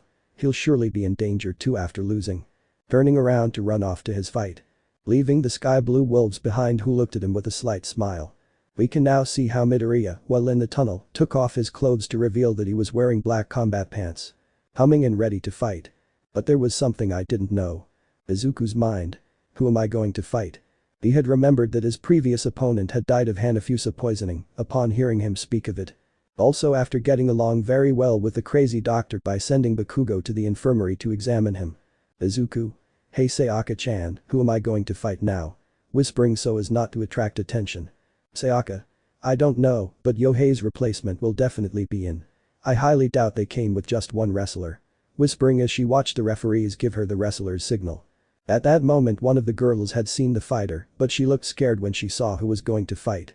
The same face everyone in the stadium must have made when they saw him. Yohei Bando had entered the arena. End of chapter. Chapter 24. By Secret Chapter 24. Yohei Bando had entered the fighting arena. Casting many doubts on a few, those being the ones who knew the secret of Hanafusa and Poison's plan. Izuku inside had many doubts in his head. How was it possible that Bando had survived the Hanafusa poison? Since the blonde had told him what his poison was made of, which would even take recovery girl a week to save. Not even those Kengan Association pills he sold to help fighters recover faster would work. But on the outside I was smiling with excitement at fighting him. He already had some experience fighting criminals, not counting the fights within the Kengan fights, he already had 2 against 2 very dangerous criminals. Muscular who defeated him alone and with great difficulty with all his skill and quirk. And all for one, which despite not being a one-on-one, knew how dangerous the villain was that equaled Almight, but with the knowledge of having faced him, it would serve him well. But now he was fighting without any quirk, just with his bare hands. In addition to his life being in danger because he was facing a man condemned to death, Yohei had no doubts about killing his opponent to win. Izuku. I'm more than ready. Getting into a fighting stance and waiting for the referee's signal to start everything. Yohei. It's a real shame that my opponent is so young, unlike the other one. Izuku. You don't have to worry, I'm used to being told that. Yohei. You know I won't hold back from trying to kill you, even if you're a kid, right? Izuku. Yes, I know, calm down, I plan to knock you out before you try to do it, Mr. Bando. In the stands, you could see how many Kengan fighters were having their own doubts about who could win this fight. On one side they had the young promise of Kengan combat, the fallen angel Lucifer, a young man who is capable of using combinations of techniques from different martial arts. In addition to having a very high control of the Naiko style, much better than Oma himself. And on the other side they had Yohei Bando, the Bloody Fang. A serial killer who is capable of killing any of his enemies with just his hands. In addition to having combat knowledge, he also has knowledge of medicine and death combat. Both were really very strong, they had pros and cons against each other. Sen Hitsumi, the floating cloud. Who was in a corner of the stands next to the representative of Setsuna Kiryu, who is dead. Looking closely at the atmosphere of the fight that was about to begin. Shion. What do you say, Sen, who do you think will win? Sen. I'm not good at predicting who could win, both of them are really strong, but if someone has a chance, maybe it's the kid, his speed gives him a lot of advantage, while Yohei has only shown his strength and flexibility, who knows what he could do. Shion. Maybe you're right. The god of war Gowland was having a thought just like the floating cloud. The heavyweight boxing champion thought that Yohei could win because he had more experience than the green-haired man. Others did not have the same thought as him, some were in favor of Izuku and others of Yohei. Even the bets were 50-50 for both. Yohei completely bent his hand and got into a fighting stance to throw the punch at the very beginning. Referee. Ready. Izuku just nodded while Yohei just grouped an affirmation. Referee. Let's fight. Just beginning the fight. The first to launch the attack had been Izuku, who leaped forward, at the same time Yohei launched his attack. Where Izuku barely managed to dodge it, feeling how a small part of his hair was cut in some of his skin, but it was nothing serious. And without wasting any time, he charged forward with all his strength and threw the first punch of the fight. Hitting him in the eye. Yes, Izuku hit him square in the eye, drawing a lot of blood and making the condemned man retreat a few steps back while he held the eye where he was attacked. But he had not managed to tear out his eye, but rather caused an ocular hemorrhage. Thought it would be enough to diminish his vision, but it was quite the opposite. Yohei was still trying to hit it despite his damaged eye. Izuku's mind. If I had taken out his eye, maybe he would have had a chance as a Mutiba, damn it. Keep moving back and forth with the phantom rhythm. But seeing the perfect opportunity to give him an iron breaker right across the face of the band. They didn't waste any time or proximity to kick him in the abdomen. Izuku was barely able to block it with his forearm. Hitting him back with a kick to his head to stun him. And seeing the opportunity to step back again and think of something quick. Sayaka. This is incredible, not even 5 minutes have passed and both fighters are already bleeding and sweating, but both are evenly matched, who will have the advantage? In the fight. We can see how Izuku is now using the phantom rhythm. He was moving from side to side while Yohei was waiting for the perfect opportunity to throw another punch. But seeing how the green-haired man was moving faster little by little. Yohei's mind. It's slowly increasing, it's like that time in his fight against Hitsumi. He threw his punch again to hit the ground but felt a fist in his abdomen. Followed by a kick that grazed his cheek, but another punch was thrown that was dodged. But this time he almost touched his opponent. Izuku's mind. Naiko style, phantom rhythm, advance form 1. Naiko style. Ashura dance. Continuing to run at high speed around Yohei. That now increased the speed of the blows that were like whips. Izuku, despite seeing her, tries hard to dodge them, he knew what would happen if one of them reached him. Yohei. You are really good. Izuku. Thank you. Yohei. But I won't fail again. Hitting Izuku square in the head, he fell to the ground. Surprising everyone and worrying Sayaka and her friends. Yohei didn't want to miss the opportunity and went against him with all his strength, about to connect his attack. The condemned man had felt like he had connected with something. But all he saw was a pool of blood. Looking at his arm that had 2 broken fingers as he felt his bones. And when he fixed his gaze behind him, he could see how Izuku was there with the second form of the advance. Having a large wound on his right arm due to Yohei's blow that almost pierced his flesh. Izuku. That was a good hit. Yohei. At the last moment, you had to increase your hitting speed, but that caused you to take damage and you used your own teeth to break my fingers. A somewhat desperate but effective method. Izuku. Thanks, but I had to do it, after all if I hadn't, you would have killed me with that attack of yours. Yohei. You. Izuku. Let's go there. In the stands. Ikubo. That boy really played it well. Tsukichi. I was worried for a few moments. Hitsumi. Sen. I was right, he would have died with that attack. Shion. I was sure I had connected with him. Seeing how Izuku was dodging Yohei's attacks faster. But this time he managed to land his blows on Yohei, who was getting angry at not being able to connect. Izuku quickly switched to the third phase of the advance for a moment to go for one of the side's legs. Connecting squarely in his calf, it made Yohei lose his balance. Being the perfect opportunity to give him the arm to the other side and try to bend it. Which in the end doesn't work, but by using more force on it, I managed to break it. Followed by a super punch to his jaw that left him stunned. And finish it off with a super iron breaker revolution that embedded it in the ground. Where he left a crater and let us see how on the face of the bando was the mark of Izuku's fist. Sentenced to death was unconscious, that blow was too strong that even Izuku almost broke his fist. Referee. Out of combat, winner, Midoriya Izuku. The crowd had cheered for the boy's victory and he raised his hand as he walked toward the exit of the arena with his eyes lowered. But his smile could be seen, being noticed by few. It was obvious he was trying hard as he removed the advance. Once he was no longer in the eyes of the people, Izuku had fallen to the ground while breathing heavily. Izuku. Damn, he was a fool. Spitting out some of the blood he had in his mouth. Using advance's third form at full strength like this without being prepared first would cause fatal damage to his body. Even Omahu used that in the fight against Rayan and now it was taking its toll on him in the infirmary. Izuku's mind.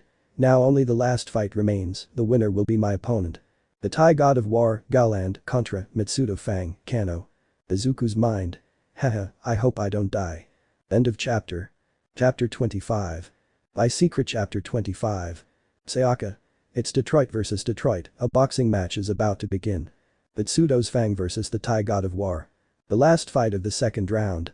After Izuku won his fight against Yohei, it was time to give way to the heavyweight boxing champion and the emperor of Kengan combat. Referee. Fighters ready. Both just remained in Detroit's position, Kano with a smile and Galand stoically. "Referee. Let's fight." Just as Kano began, he launched a jab of blows against Galand, who covered himself. Realizing that Kano was doing it with great arrogance and emotion. Beginning to respond to the attacks that the black-haired man dodged and launched in the same way. The blows of the two were so fast and strong that they formed gusts of wind that could be felt even in the spectator stands. Even the referee had to cover himself so as not to be affected so much by being so close to those two. Sayaka. Neither of the two have managed to connect a hit, even Kano is dodging Galand's flashes. In the stands. We can see how surprised Akubo was beyond belief. He himself had fought against Kano and felt firsthand that they were on the same level, but now, he was fighting against Galand, the boxing champion, considered by many to be the best boxer in the world. And I was on par with him. Akubo. This has to be a booking joke. Izuku, who wasn't watching from the infirmary, couldn't believe it either. Izuku's mind. I really don't know who to support, whichever of the two wins I'm screwed. But those from the UA. Hendo. This is incredible, I didn't think I would see this, let alone a Galand fight. Haminari. That guy is fighting against Ajito-san, we couldn't even touch him in training, and he's dodging his attacks like it's nothing. Hinoko. I feel like I'm going to fly away soon. Dageru. Now this is an incredible fight. Momo. The next one to win this fight will be Midoriya-san's opponent. Shoto. I think we should go see a coffin for him. The vast majority had nodded at that, feeling sorry for the green-haired man. Woo-oh. It was the cry of everyone in the stands as they saw Galand land a powerful blow across Kano's face. The black-haired man tried to counterattack him, but the Thai man quickly jumped back twice to take distance.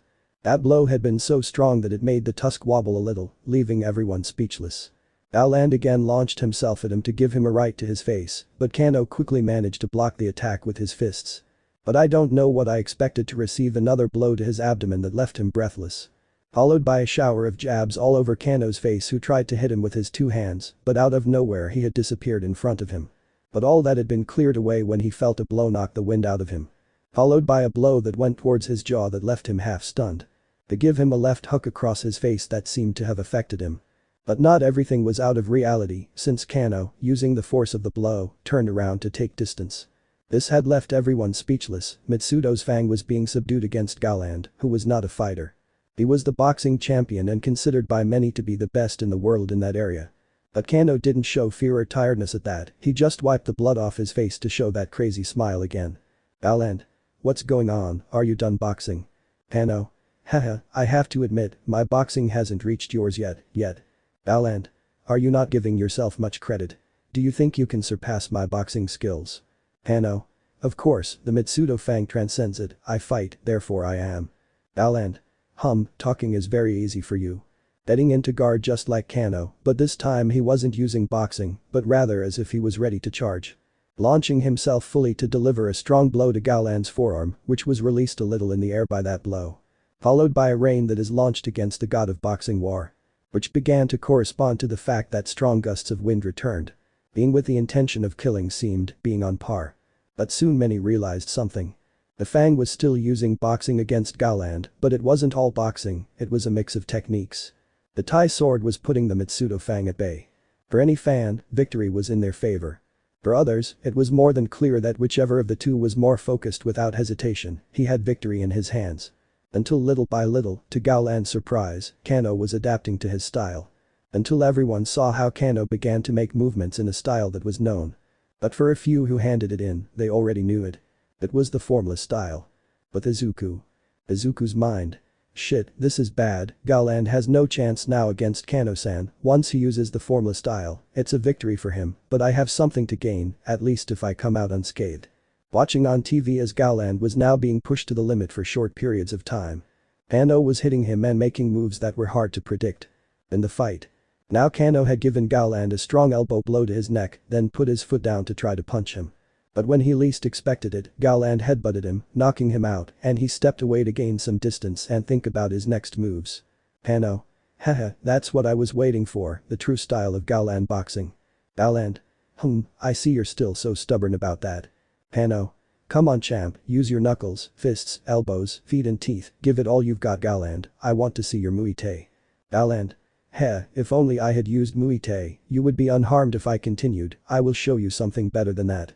Alland quickly began his counterattack, using not only boxing punches, but also some of his Muay Thai. The Thai god of war had a great advantage, Muay Thai and boxing. A combination that was very powerful to counter any other style.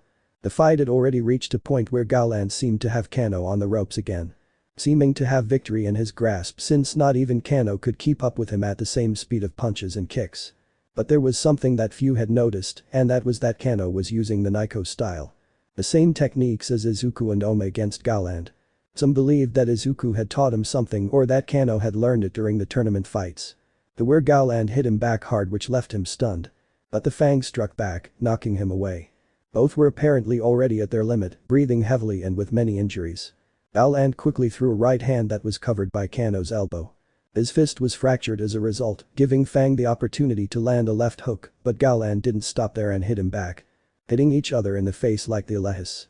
Until we see how Gowland and Kano decided to end it all once and for all. They were about to connect with each other, but at the last move, Kano had ducked down to give him a German suplex and knock him down. Gowland was about to get up again, but received a knee to his jaw that knocked him out. Giving him the victory, Mitsudo's Fang in front of everyone who left the arena. Sayaka.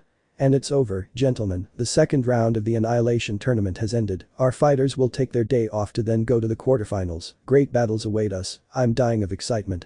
With Oma. We can see the black-haired man in his bed, completely asleep, with no signs of getting up. Having Yamashita at his side, who was always worried about his condition. The fight against Rain Kura took him to a limit that could have been reached in the same fight. Fortunately, he was treated in time and taken to bed until further notice or until he wakes up. But he was not alone, since there were Izuku along with 4 fighters, being Kizakuro, Inaba, Haru, Moribuchi and Sakibayashi. Izuku. Don't worry Mr. Yamashita, you'll see that fool will wake up at any moment, if he has endured bullets for a long time, a contusion won't kill him. Ryo. He's right, even that crazy Kura is as good as new, now Oma needs to continue. Moribuchi. That boy won't die so easily now. Striking a pose to highlight his muscles. Hanafusa. You guys go back to your beds now. Trying to force Kizakuro and Inaba into his bed. Being somewhat comical in the sight of the older man. Yamashita's mind. Mr. Oma, I hope to see you off soon, young Izuku is more worried than I am. Turning to see the green-haired man who was talking on the phone with someone. Izuku, you're with Shiba, right ma'am? I see, all the bosses with you. Emergency meeting. Shit. Hanging up the phone to look at everyone who was confused to see me scream out of nowhere. Izuku. Be careful with the door. It was too late to see how the door was destroyed to reveal how a group of men in white suits had entered. Izuku. Tokyo energies have already begun, pay attention. Sakibayashi. What's going on guys? Izuku. Tokyo made a coup to take control of the island with everyone here. Inaba. Damn, they outnumber us. Izuku. Number doesn't matter at all against quality. Showing how her skin turned a pink tone with slightly marked veins. Hanafusa. I would say they are not ready for that, but the situation warrants it. Drawing their swords from their hands and standing on guard. Izuku. Time to dance. End of chapter. Chapter 26. By Secret Chapter 26. Yep, we're screwed. That's what Izuku said when he saw that he could only take down 4 people and Dr. Hanafusa only 3. And there were even more of those men in white suits all over the room. And the fighters who were present were not yet at 100%. Besides having 2 unconscious people and a businessman like Mr. Yamashita, they had a great disadvantage. Hanafusa. If we make it out alive, I'm going to demand that Mr. Katahara expand our medical services. Izuku. This will be very difficult. Hanafusa. Maybe I could use that virus my superiors injected me with, but that would be serious for all of us and the island as a whole. Haru. That means we're cornered, but please don't do that. Izuku. We have to find a way to get Mr. Yamashita and the unconscious out of here. Hug 1. This is G Squad, we need reinforcements. Yamashita's mind. G Squadron. He said G Squadron. How many of them are there? Izuku. It seems we're surrounded, I bet the other presidents or fighters are in danger. And that was a complete truth, in the stadium facilities they were surrounded by many men in white suits. Izuku's mind. I hope Mr. Katahara is okay, this is not a game. Outside the Kengan Dome. We can see how many men in the same suit were being beaten severely. Hug 2. That guy is a monster. Brain. Haha, time to die, morons. The fight for domination of the Kengan Association had begun. The bodyguards and 50 elite members of the Quirk clan were facing Katsumasa's assassins. The fighters also began to completely repel all of Katsumasa's assassins. Oh well, almost everything, in Hitsumi's case. Brain Kur, who was tearing all his enemies to pieces without any problems. He was laughing at the great fun he was feeling at being able to kill with his great Kur techniques. Brain. Ha ha ha ha, what's up, useless people, you can't even resist a technique and I haven't used them for years. Oh, and for the little shits that are hiding, if you dare to intervene I'll kill you. Continuing to attack each of his victims until he received a surprise attack from his side that hit him on the shoulder. Seeing that they were the 4th and 5th high-ranking guards of the Thousand Shoulders of Katsumasa's man. In the room there was a lot of resistance from the fighters. Ryo Inaba had taken one of them with his hair and was finished off by Murabuchi. Izuku had punched one of them hard while holding the hair of another of them who was injured and unconscious. Murabuchi. So Haruo, you're saying we're at a disadvantage? It's true that we may be in a difficult situation, but we can use the environment to our advantage. Izuku. Don't let your guard down, remember we're still hurt. Without anyone noticing, one of the assassins had taken something out of his suit and threw a knife at high speed. Izuku. Careful Inaba. The aforementioned saw how the knife was approaching him, hitting him and stabbing into his hand. Izuku. Shit. Tsukibayashi. Maldita C. Anafusa. This is getting complicated, hold your breath guys. Throwing many gas bombs that he had under his robe. Tsukibayashi. Midoriya, Haru, take Mr. Yamashita and the 2 unconscious people and get out of here. Izuku. Entendido. Haru. Yes, sir. Izuku. Follow me Haru, I know where to go. Punching and kicking every guy he came across with the advance's second form. Now was his best option to be able to hold on and finish them off quickly. Running through the hallways to reach an empty room. Where I carefully leave the 2 unconscious and Yamashita at their side. Izuku. Okay, we'll be safe here. Yamashita. Espera Haru at Don Vaz. Seeing how the big guy was about to leave through the view. Haru. I'm going to help my teacher. Yamashita. But you can't go, they'll kill you. Haru. Don't worry about me, I'll be fine, I'm very strong. Closing the door to leave the green-haired man with the man. Izuku. Don't worry Mr. Yamashita, Haru is very strong, but I will take care of protecting him. Turning off the advance and breathing heavily. Izuku's mind. Damn, if only others could find out about this, things would be easier. Yamashita. But you're worse off, young Midoriya. You can barely stand if you see yourself. He said this because you could see how the green-haired man was sweating a lot and with some of his wounds still open and others recently because of those guys. Izuku. This is just something, don't worry, even so, those idiots are nothing. Izuku's mind. Damn Oma, stop playing Sleeping Beauty, I need you now, otherwise I'll punch you in the groin. At that moment the door had been opened, revealing what Haru looked like. Which was full of wounds that were cuts all over his body. But at that moment a blade had pierced the destroyer's body. It was clear that he was one of those Katsumasa killers. Ranjo. I found them. Outside the dome. Brain Kura was having several problems with the assassin duo they were facing. If he wasn't somewhat injured from his fight against Oma, this fight wouldn't be so difficult. His sister was watching everything from the bushes with her friend. Realizing that something wasn't right. Aside from his brother being able to handle this, he realized that those guys were more focused on time than on their fight. It was as if they were waiting for something. With Izuku. We can see the aforementioned struggling with the murderer. Having one hand on the handle of the sword and the other applying force with the other hand of Ranjo. Yamashita. Komo. Ranjo. As you heard, this place is going to explode soon, so you better escape. Izuku. Do you think I'm going to believe such a story? Making Ranjo retreat and return him near the door. Ranjo. I'm not lying, brat, it was Mr. Katsumasa's orders. Izuku's mind. Very well, it seems no one knows about my deal with Nikaido, I just have to play along. Izuku. Well, you and your companions will die too, why aren't you running away from here? Ranjo. Time is still on my side, kid. I'm just here for it. If you give it to me, I'll let you go. Yamashita. Oh, what? Izuku. First dead before that. Ranjo. Well, I'll grant you that wish. Izuku. Come and try it, idiot. They both launched themselves at high speed, but before Izuku could connect a blow, Ranjo stepped back to plunge his sword into Haru. Izuku. You damn coward. Ranjo. My duty is to bring the tiger container back alive, no matter what method I take. Yamashita. Izuku's mind. Tiger container? Izuku. I'm going to kill you. Launching with the third phase of the advance, launching a great blow against Ranjo. But without him realizing it, but Yamashita did, some lightning bolts appeared. Ranjo barely managed to block the blow with his sword and arm. But he was sent out of the room, destroying the wall. Wow, it seems you're still as energetic as ever, even in that state. Izuku deactivating the advance and Yamashita turning around, they saw Oma right there who stood up again. Oma? What did I lose? Izuku? Almost nothing, just a massacre. Oma? I see, you had fun while I was sleeping. I see, you're next. Ranjo said it standing up again, being seen by the three, but this time it was something different. And it was that Ranjo was using the advance, but showing how he had a mark of a fist on his chest from Izuku. Without him realizing it, the guy who was facing Gowland, Mi Cosmo, Adam Dudley and Swikichi Kaneda. That guy was also one of the top brass of the Katsumasa assassins. And I was using the advance against them. Although not all was lost, it seemed that everything was going in their favor. The Quirk clan and the fighters were not only giving their all to repel the attack. Peru's village, the Inaba clan, Mikazuchi Urai's master, the elimination phase fighters, sumo wrestlers, and the entire Katahara bodyguard team were appearing, defeating all of Katsumasa's assassins without any problem. Apparently, Mr. Katahara had made a contingency plan for this, as if he had already prevented all of this from Katsumasa's plan. At the main event everything was normal for everyone.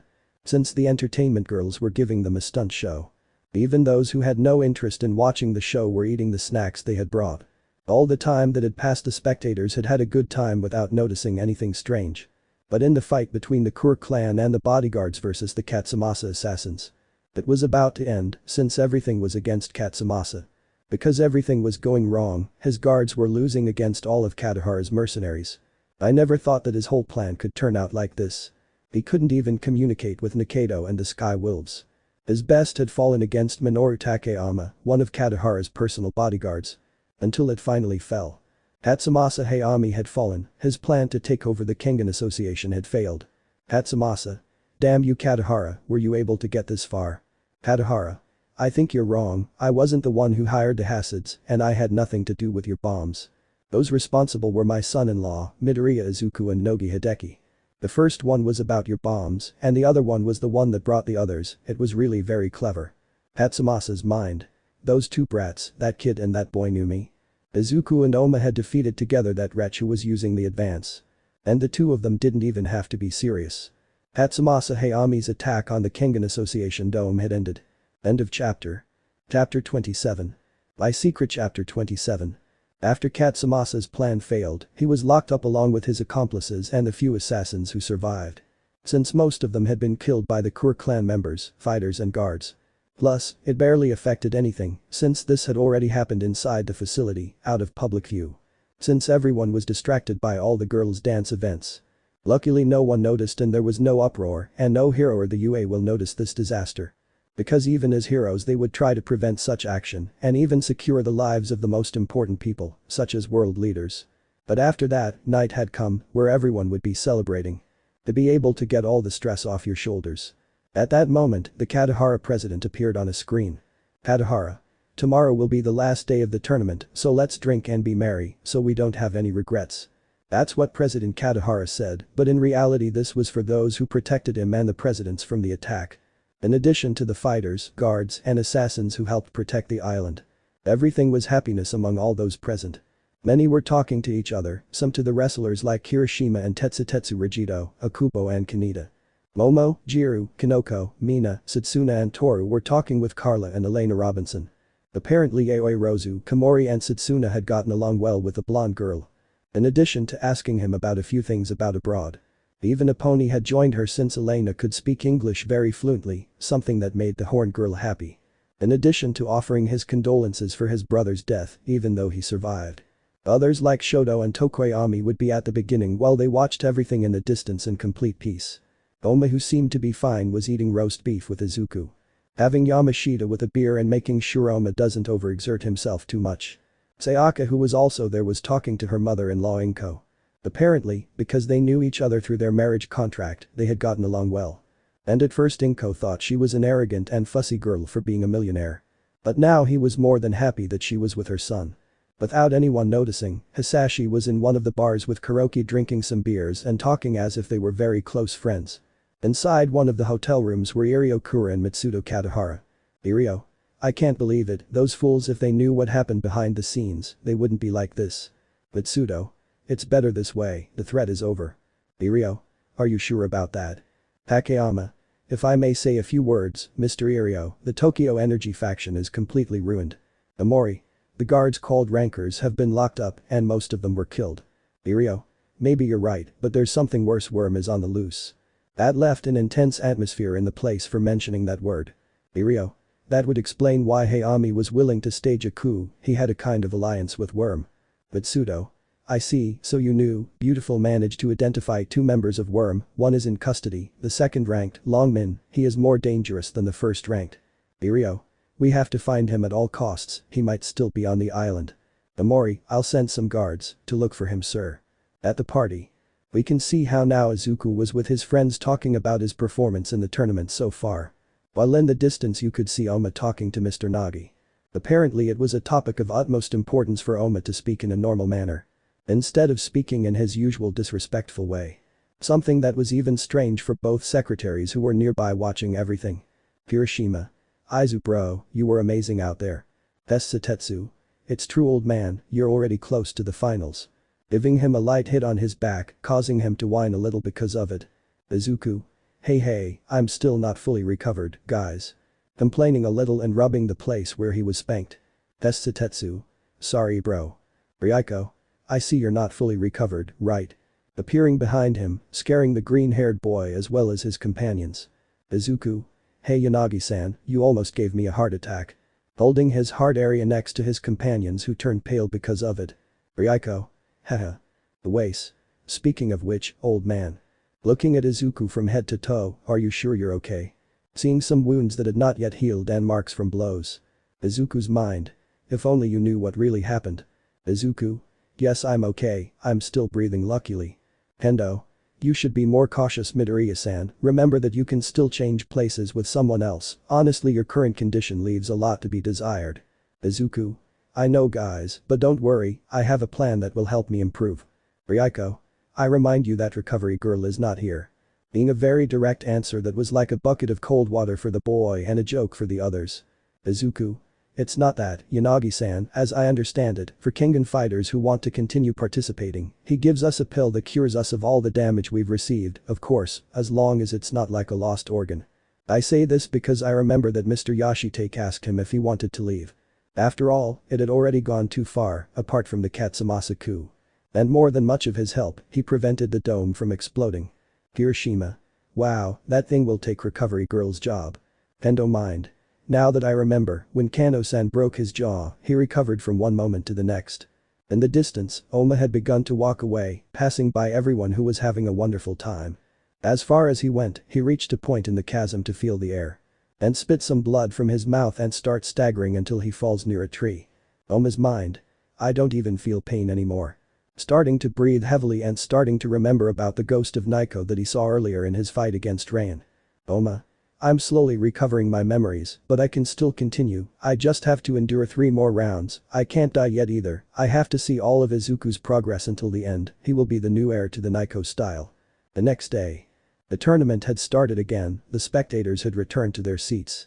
At the same time they were amazed, since all the fighters who were eliminated.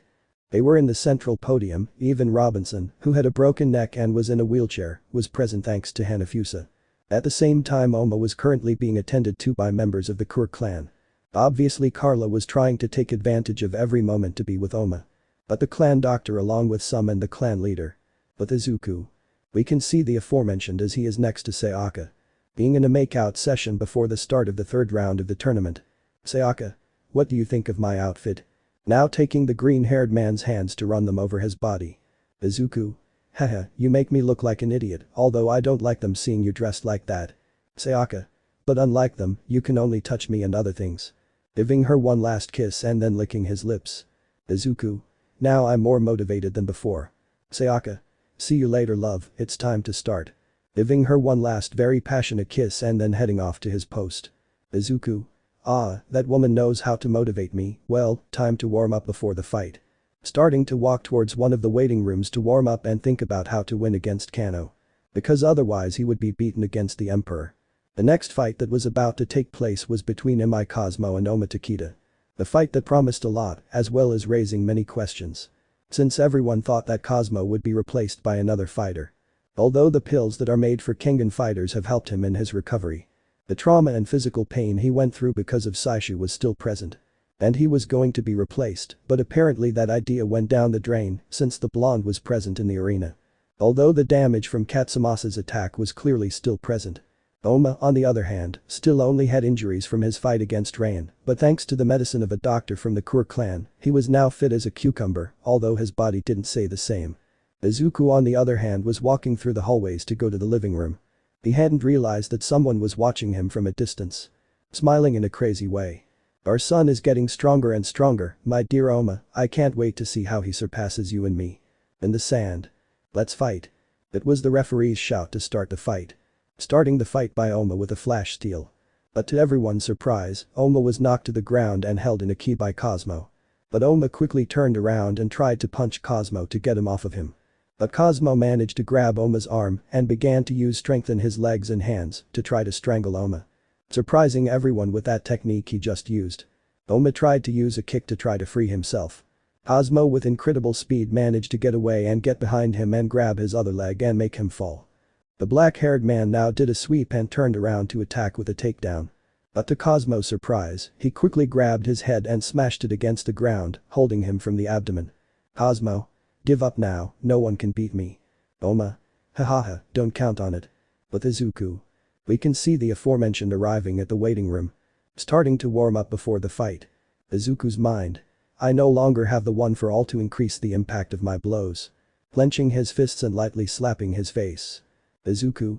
If I want to beat Kano, Demonsbane is my choice. Throwing a punch in the air and starting to practice. While watching Cosmo and Oma fight on the TV in the room.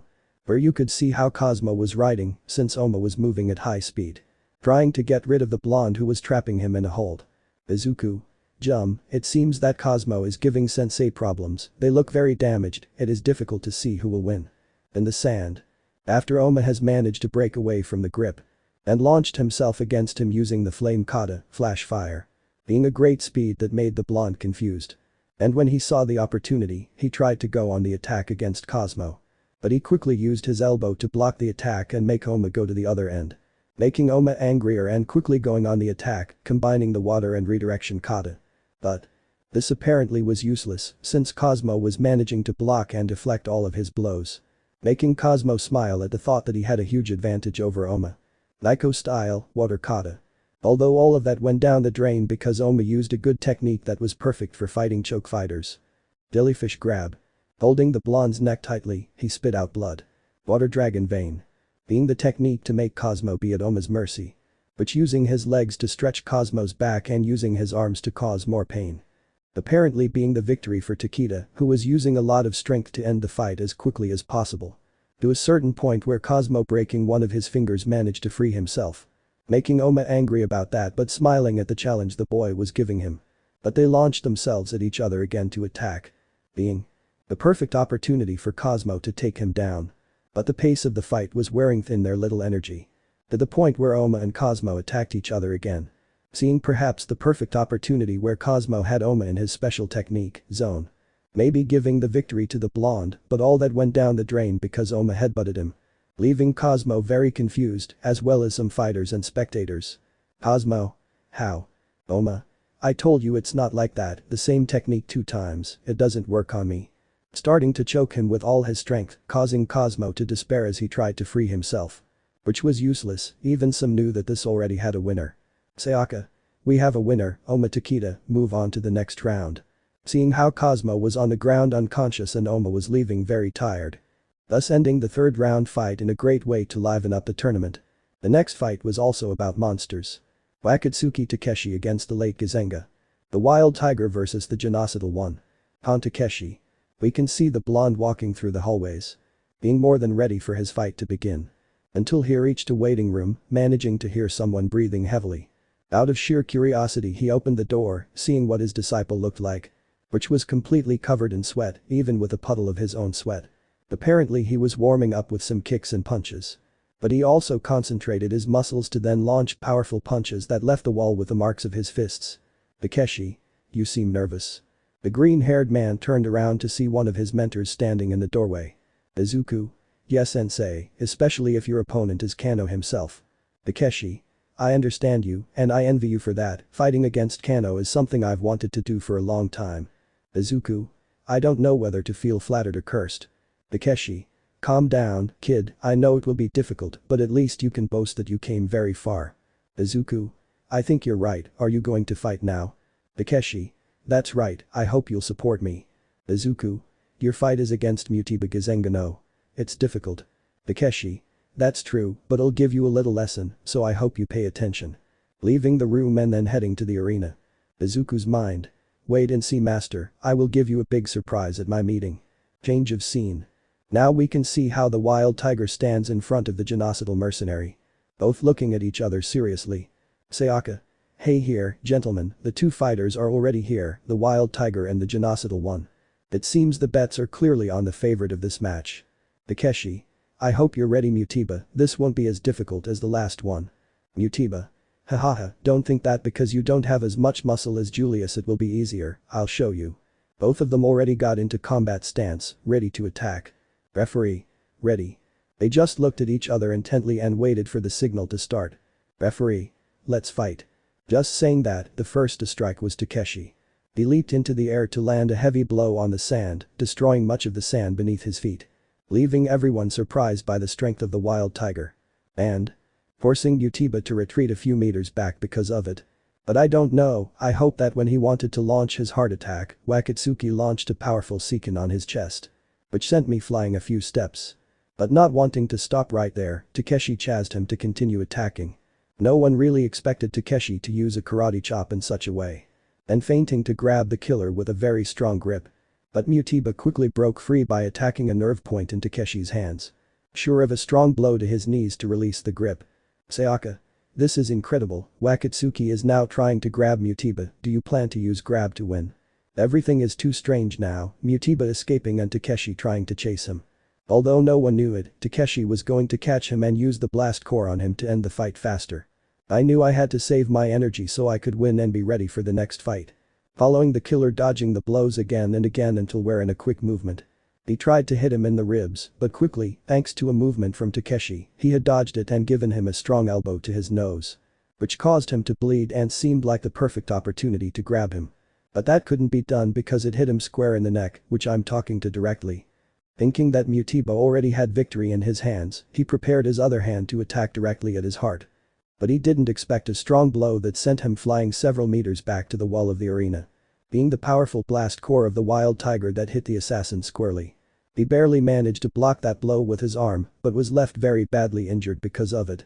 But getting back up to start heading towards Takeshi. But those from the UA.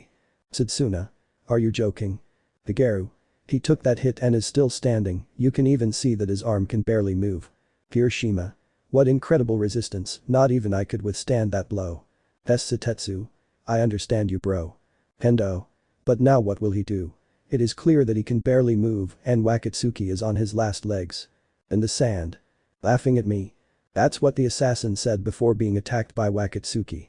Leaving everyone in shock with what he said. Sayaka. Did he give up? Did Mutiba give up? What happened? Mutiba surrendered. Why did he do it? Sayaka. Boo well, Wakatsuki Takeshi moves on to the next round by submitting Mutiba Gizenga. With Izuku. Izuku. Okay, I didn't expect that at all, although even so, Takeshi-sensei would have won, Mutiba had nothing else to continue if he wanted to. Returning to his training, he was almost ready to enter the arena. Excitement and nerves were eating him up inside. Meanwhile with Kano. The current Mitsudo Fang was now in front of its predecessor. The Mori Masamichi, the fourth Fang of Mitsudo, was about to clash against Kano waved. The Mori.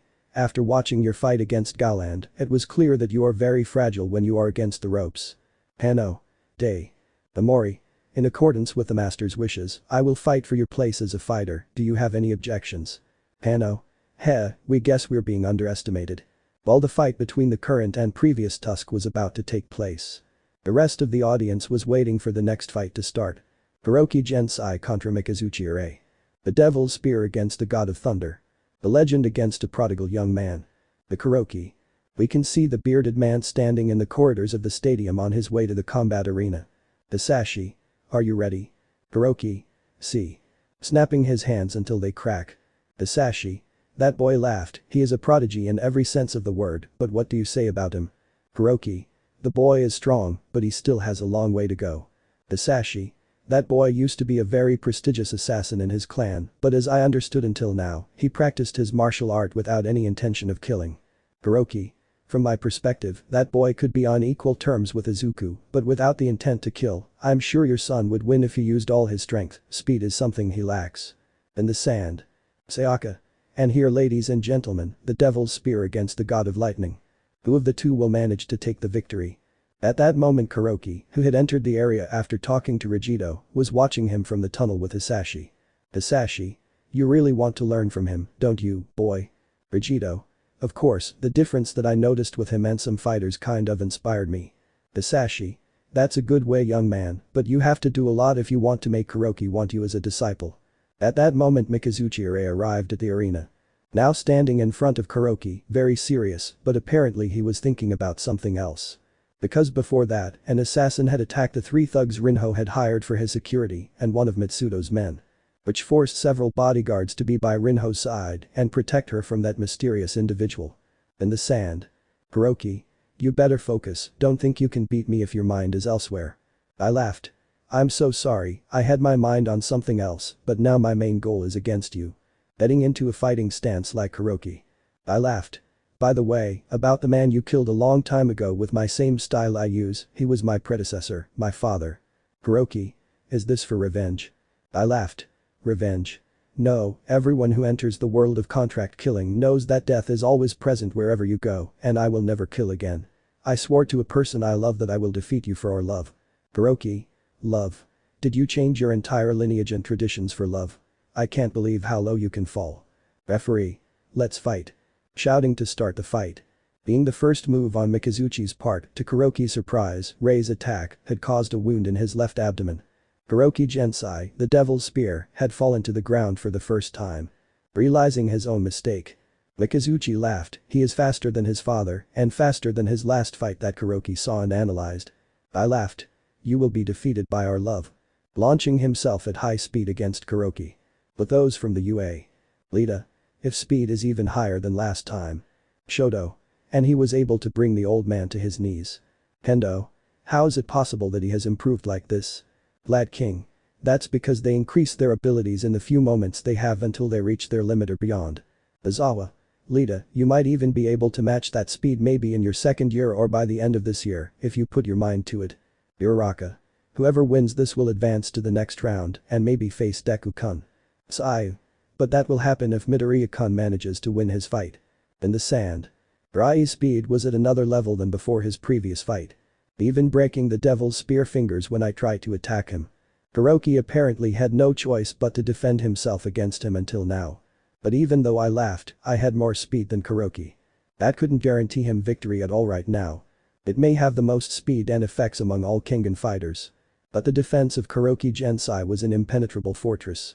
In just about 5 minutes at most of pure defense so far. Rei was already taking its toll on him like Kuroki.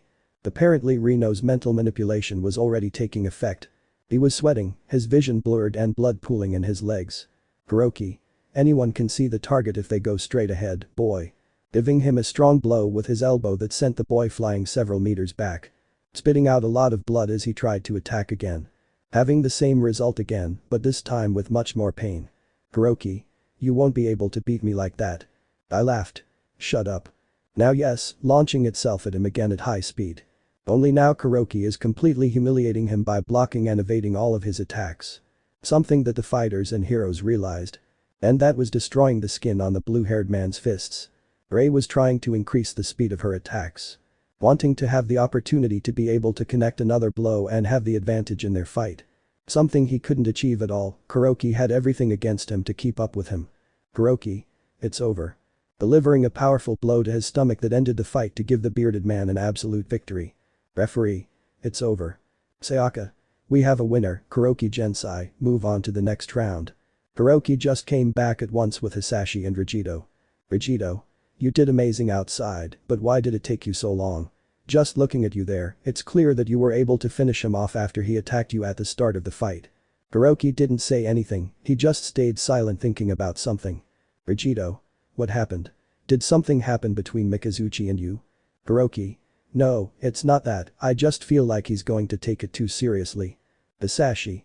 Don't take it the wrong way, but between Ichiro and Mikazuchi, you're a good teacher, better than you think. Hiroki. I don't know that yet, but now we're in the semi-finals. Hisashi. That's right, now the next fight, your next opponent will be decided.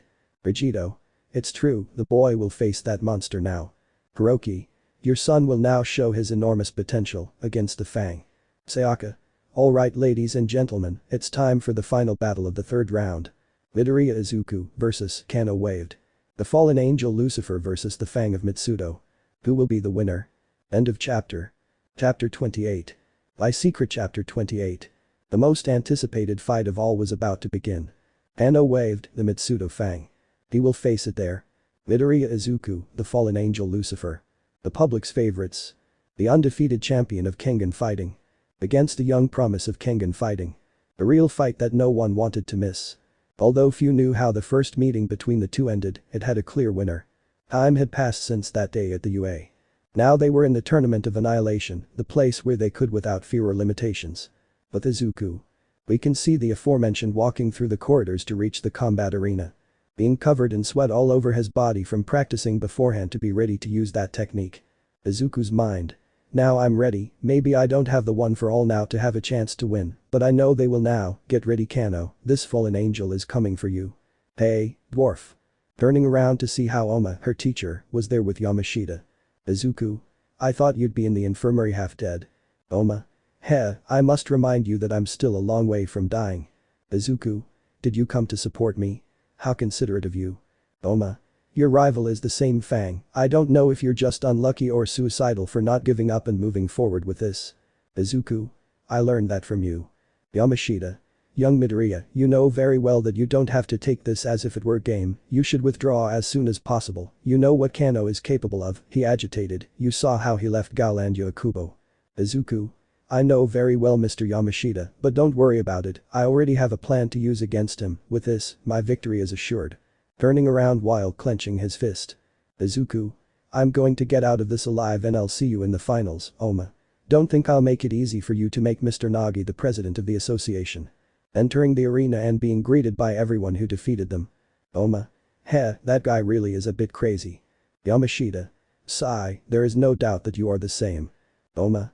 It's a bit flattering, but I hope it's okay. Yamashita's mind. During the time we were here it changed a lot, why is that? In the sand. Sayaka.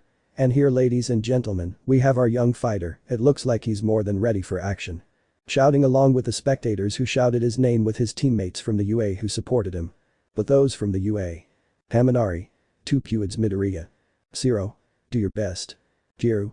Do you think he has a chance of winning? Toru. Maybe, what do they say? Momo. We're talking about the fact that he's about to fight the Kengan fighting champion. Have you forgotten how he left him when he went to the UA? Making everyone remember how Izuku and Ajito fought for the first time. And his friend ended up with his jaw split by the Fang and his best technique that he used against him. Hiroshima. Oh come on girls, remember that Midoriya is one of the smartest, he surely already has a trick to use against him. Shoto. Kirishima may be right, but remember that he also changed a lot since his fight that time, even in his two previous fights he changed too, it's possible that he is stronger. Kendo. We just have to see how this will end. Ibara. I'll pray that Midoriya-kun can come out somewhat unscathed in his fight. Joining his hands together to begin praying for his green-haired friend's victory. In the sand. The green-haired boy was now doing some light jumps to warm up while his opponent arrived. Izuku's mind. Why does it take so long? Watching the rival tunnel, but there was still no sign of it. In the box. We can see Mitsudo's personal bodyguard duo. Takeyama Minoru Yamori Masamichi. The latter was smoking a cigar, but had some wounds around him. Amori. God, the current one can really be stubborn, but at least we were able to fix some things that worried us, Kano has become stronger, just as the master planned. Takeyama. Are you sure it will work? To be honest, you'd look better as our fighter, at least then I wouldn't have so many doubts. Amori. Maybe that's true, but in a way, it will be the best way to see the boy we chose as successor to the Fang position. In the sand. Izuku. Finally, I was getting bored of waiting. The Mitsudo Fang had reached the sand. Standing in front of him and showing the huge difference between their heights. Having to make Izuku look up to look into his eyes. Sayaka. The height difference between the two is very obvious, a child prodigy versus an experienced adult. Jerry. But it's not all about height, it's about skill and intelligence in combat. Everyone had in their heads that Kano could win very easily. Although others had their bets on Izuku, even if it was a minimal hope that the Fang would succumb to him. And now. The final fight of the third round is about to finally take place. Referee. Fighters ready? They both just nodded and got into a fighting stance. But leaving everyone surprised, but especially the veterans, seeing how Kano used his fighting pose when he was just starting out. Something that was quite strange for everyone, even for Izuku. Referee. Let's fight. No one made the first move, they just kept in their fighting stances. Izuku's mind. If I'm not careful, I'm more than lost. Starting to slowly move towards Kano who just stood on guard. Izuku's mind. What is he thinking about? Before I could get any closer, I jumped back, managing to dodge the attack. Which formed a small line on the ground in front of him. Izuku's mind. A left kick, not bad at all. Izuku. Time for action. Blocking the kick with both hands with the left hand towards him. Then using his knee to block a punch to his abdomen. Izuku. What the hell? Stepping back a little from the force of the blow, but following up with a counter kick with a right kick. Izuku dared to throw a punch with his elbow, grazing Kano's cheek and drawing blood. But then they started blocking each other's punches. Advance, phase 1. Making his veins noticeable with some steam to keep up with Kano in this exchange. Where both were tied for now, raising a lot of dust around both of them. Surprising everyone by seeing the equality they were both having. Although the fighters knew well that Kano was just starting and Izuku was having a lot of difficulty blocking and dodging Kano's blows. So far neither of them managed to hit each other until they both separated. Showing the sweat they had on them for that one, although Izuku was the one who was most covered in sweat. Kano was barely covered with light beads of sweat, he had more dust than sweat. Izuku. Come on Kano-san, you don't need to hold back with me, don't you want to relive what happened that time? Smiling as he caught his breath. Midoriya Izuku, the one selected by Mitsudo Katahara and Kano to be Mitsudo's new Fang, is about to show his full potential against the current Fang. With Mitsudo. We can see the former and current president of the Kengan Association in his VIP pod with Midoriya Hisashi. Hisashi. My son is amazing. Mitsudo.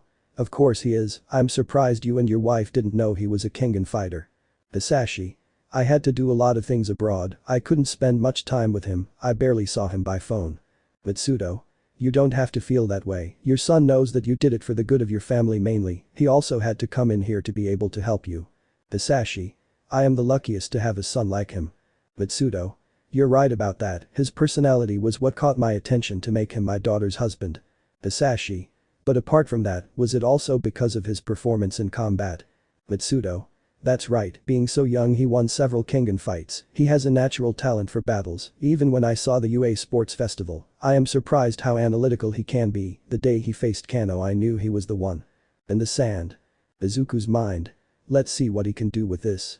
This time he launched himself with the second phase of advance towards Kano, with his fist ready to punch. But at the last moment Izuku stopped and returned to the first phase to stop, managing to dodge a kick that was heading for his face. Surprising everyone as they swore that the green-haired boy's head had been sent flying by Kano's kick. Izuku gave him a powerful iron breaker to his stomach that made him take a few steps back. But he didn't want to let him repair and using the second phase of advance again, he went against him to deliver a powerful shower of blows against Kano who was on the defensive. But showing a smile underneath his guard. Until he threw the punch, but to his surprise and everyone in the place. Izuku blocked him with his elbow, using the adamantine kata, and gave him a left hook to his face that drew blood from his nose. It was the same technique that Gowland used against Kano in their fight. Surprising Thai boxing fans watching from the stands. Smiling at the freckled man who was still on guard looking at Kano. Which was in shock by that movement that he did not expect at all. Sayaka. That's Gowland's move, Izuku left Kano very confused with that hit. Jerry. Looks like he wasn't expecting that move again, that kid really knocked his socks off. In the sand. Wiping away some of the blood he had to smile. Kano. Not bad kid. Izuku. I've been practicing a lot for this moment, it won't be like last time. Kano. Yes, I see it very well, now, show me what you are capable of, how far you have come so far. Showing again that lunatic grin he used to let show when he was excited. Izuku. I will fulfill your wish. Now yes, returning to using the third form of the advance at its full potential. His red body with prominent veins and a big smile as crazy as Kano's. The aforementioned just started using his formless style, ready to launch. Many were already impatient to see the outcome of the fight. The fallen angel at his maximum power and the Fang at his best fighting style. Shouting their names and stamping their feet loudly on the ground, making it seem like a tremor was present in the Great Dome. Even the referee who was standing near them was sweating profusely. At that moment they both launched an attack. Izuku with his third form of advance and Kano with his formless style. Clashing their fists together to create a powerful wave of wind. At the same time they destroyed part of the arena where they were standing. Izuku luckily had used his adamantine kata to withstand the impact more with the advance. Because if not, I would be against the wall right now with a broken arm. But this time it would not be different. Beginning a great exchange of goals at high speed that could be heard throughout the arena. The clash of punches and kicks that were present.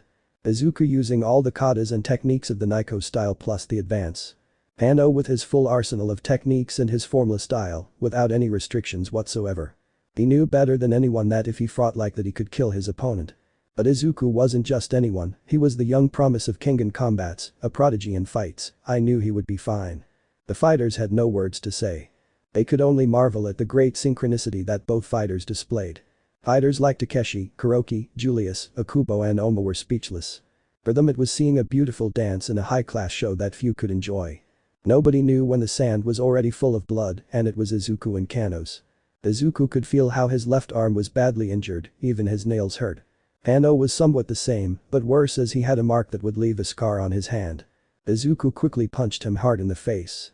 Kano responded with a high kick that blocked the fist. Izuku. This is the best. Kano.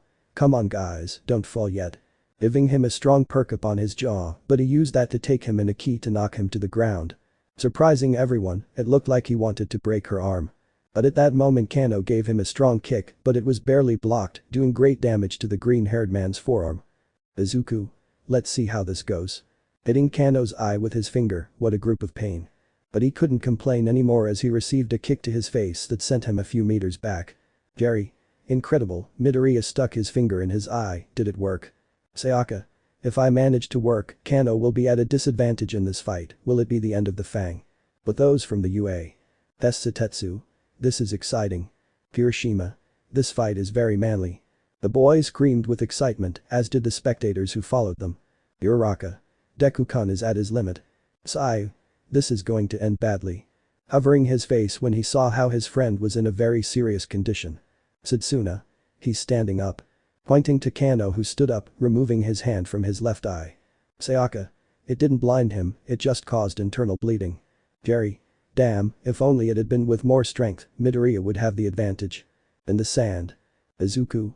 I see that I failed in my attack. Seeing how his fingers were broken, but he refixed them with some effort. Izuku's mind. Damn, I'm already running out of strength in this fight, if this continues, I'll lose or die, either of the two is bad. Kano. It's true you're impressive boy, but there's still a long way to go before you can defeat me. Izuku. You don't have to tell me, seeing him standing is already a sign. Kano. You are definitely worthy of being the next Fang. Returning to his shapeless style with a smile. Izuku. Thanks for this fight, but I will win. Izuku's mind.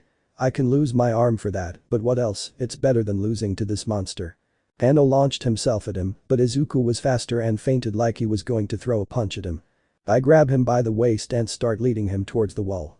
But before Kano could elbow him, Izuku punched him hard in his face. Just like Akubo did in the first round. Surprising everyone again with that move. The king of combat smiled at how his technique was used by the boy. It was like a little revenge for having humiliated him in the first round. Leaping back to gain distance, Kano was left staggering from side to side. Until he regained his composure and saw him. Kano. Is it perhaps a small revenge for the defeat of those two? Izuku. Something like that. Kano. That was very clever, but it's time to end this. Izuku. I agree. Izuku's mind. I only have one chance, if I don't do it right, I'll be in a bed or on a tombstone. Beginning to flow through your entire body in each of the katas. Adamantine, redirection, water and fire. All of them were concentrated on his left fist. Kano, for his part, prepared his 1-inch punch, his most powerful technique. The same one he did against Izuku in his first fight. He knew better than anyone that the boy couldn't stand that. Kano launched himself at him, seeing Izuku leap into the air with his fist more than ready. The first punch had been from Kano, who hit him square in the stomach. Kano. It's over, kid. Izuku. We'll see about that. Hitting him with his fist right in his chest. A blow that made the entire stadium shake. since that caused a Mitsudo Fang to fly against the wall. Izuku fell to the ground with his left arm raised with a lot of blood. Sayaka. But what happened? They both hit each other hardest. Jerry. But who won? Who perhaps? Will it be a tie? The referee quickly went to see Kano first, who was against the wall. I said. He is unconscious. Seeing how Kano didn't respond, luckily he was still breathing. Jerry. But what is that? Everyone saw how Izuku had returned to normal, being very badly injured. A lot of blood on him and possibly many internal fractures. Referee. Out of combat. Winner. Midoriya Izuku. Secret technique of the Naiko style, Demon's Bane. Izuku Midoriya, representative of Yashitake Real Estate, advances to the semi-finals. End of chapter. Chapter 29. By Secret Chapter 29. There was nothing but pure cries of excitement and wonder. It was the feeling that the entire stadium shared mutually. And it was no wonder after all, the Mitsudo Fang. The undefeated champion of Kengan fighting. He was defeated by the youngest fighter in the history of the association. And in a brutal way that could be considered the best fight so far. Even the wrestlers and businessmen themselves were silent. Mr. Yashitake was more than happy and worried for his fighter for having accomplished such a feat. Hisashi had gone blank seeing his son in a state that could be said to be dead, and Inko had fainted when Izuku was declared the winner. Izuku, who was still on the sand with his fist extended, only smiled slightly and fell to the ground unconscious. Being quickly reviewed by the referee on duty. Referee. A stretcher, quick. They both needed it. At that moment all the spectators began to applaud one by one until it became audible outside the stadium. Well done, boy. Mitsudo's new Fang. They put up a good fight. They are the best. Those and more words were for both fighters who were taken out of the arena by paramedics on their respective stretchers. Oma, who was watching everything alongside Yamashita, just smiled and wiped away a tear that treacherously came out of his eye. Oma. You idiot brat, you really outdid me. Yamashita. I can't believe it. In shock seeing the screen replay. Seeing how Izuku hit Kano with a strong punch and sent him flying to the other side of the arena.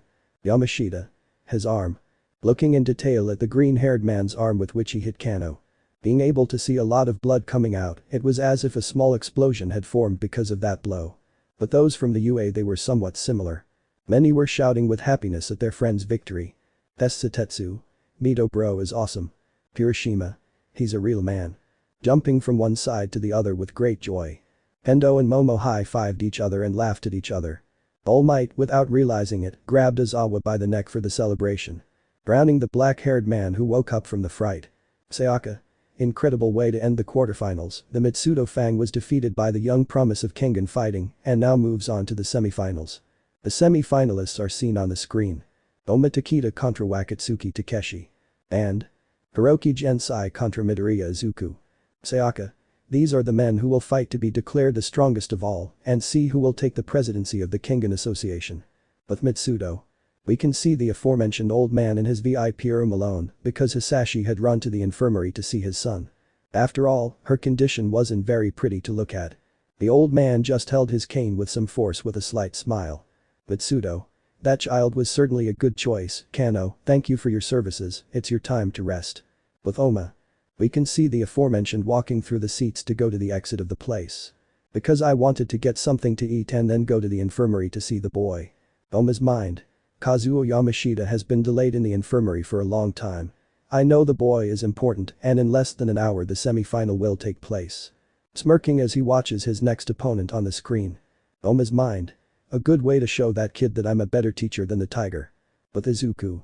We can see the aforementioned in the infirmary still unconscious due to the physical exhaustion he incurred and the accumulated damage he suffered from the blows of the Fang.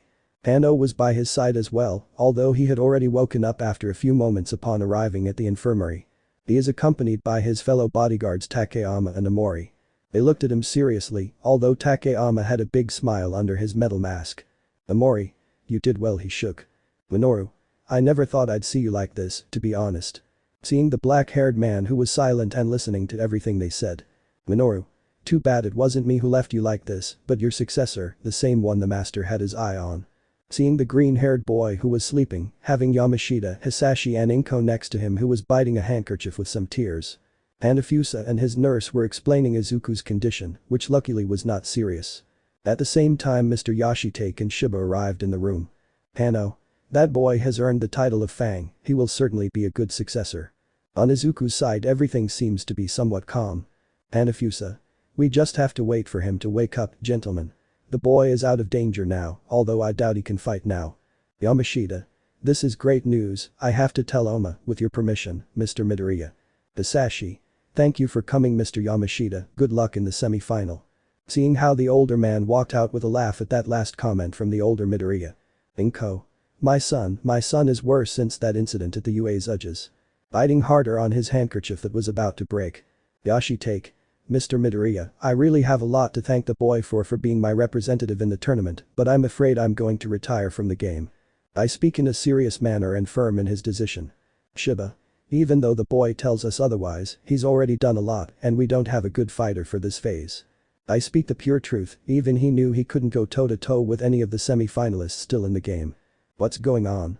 Everyone could see that it was Izuku who woke up in pain. Getting used to the light of the place and seeing that it was on the ceiling. But he couldn't continue with his thoughts when he was hugged tightly by his mother. Izuku's mind. Mom, your strength is like Oma. Screaming internally as she felt the strength of her mother's hug. And speaking of Oma. The situation the black-haired man was facing was not good at all. Oma. I won't let you get away this time, Kiryu Satsuna. Managing to arrive in time and saving Yamashita from being attacked. But blocking another attack that was launched by the aforementioned that apparently. He was somewhat deranged, as his look of hatred and madness showed. Kiryu. Why are you protecting Naiko Takeda? Oma. It's been 10 years since then and what you're saying still doesn't make sense. The beautiful beast only started saying nonsense now. Oma. It's time to end this once and for all, Satsuna. Kiryu. I don't understand you Oma. The black-haired man got into a fighting stance, ready to start and finish his worst enemy once and for all. Kiryu. Can't you wait a little for this beautiful moment? Our son is missing from here. Oma. You really are crazy. Watching as Satsuna quickly dashed forward at high speed, inches away from a punch from Oma's fist. But he quickly dodged it at the last moment and appeared behind him. And using the devil's palm he destroyed part of the ground where they were right now. Yamashita, who was near those two, could only fall to the ground in fear of the fight between those beasts. Yamashita. This will end badly, please stop. In the infirmary. Izuku. They're telling me to beat Kano, and now I'm in the semi-finals. He said this while being hugged by Sayaka, who hadn't let go of him since he arrived.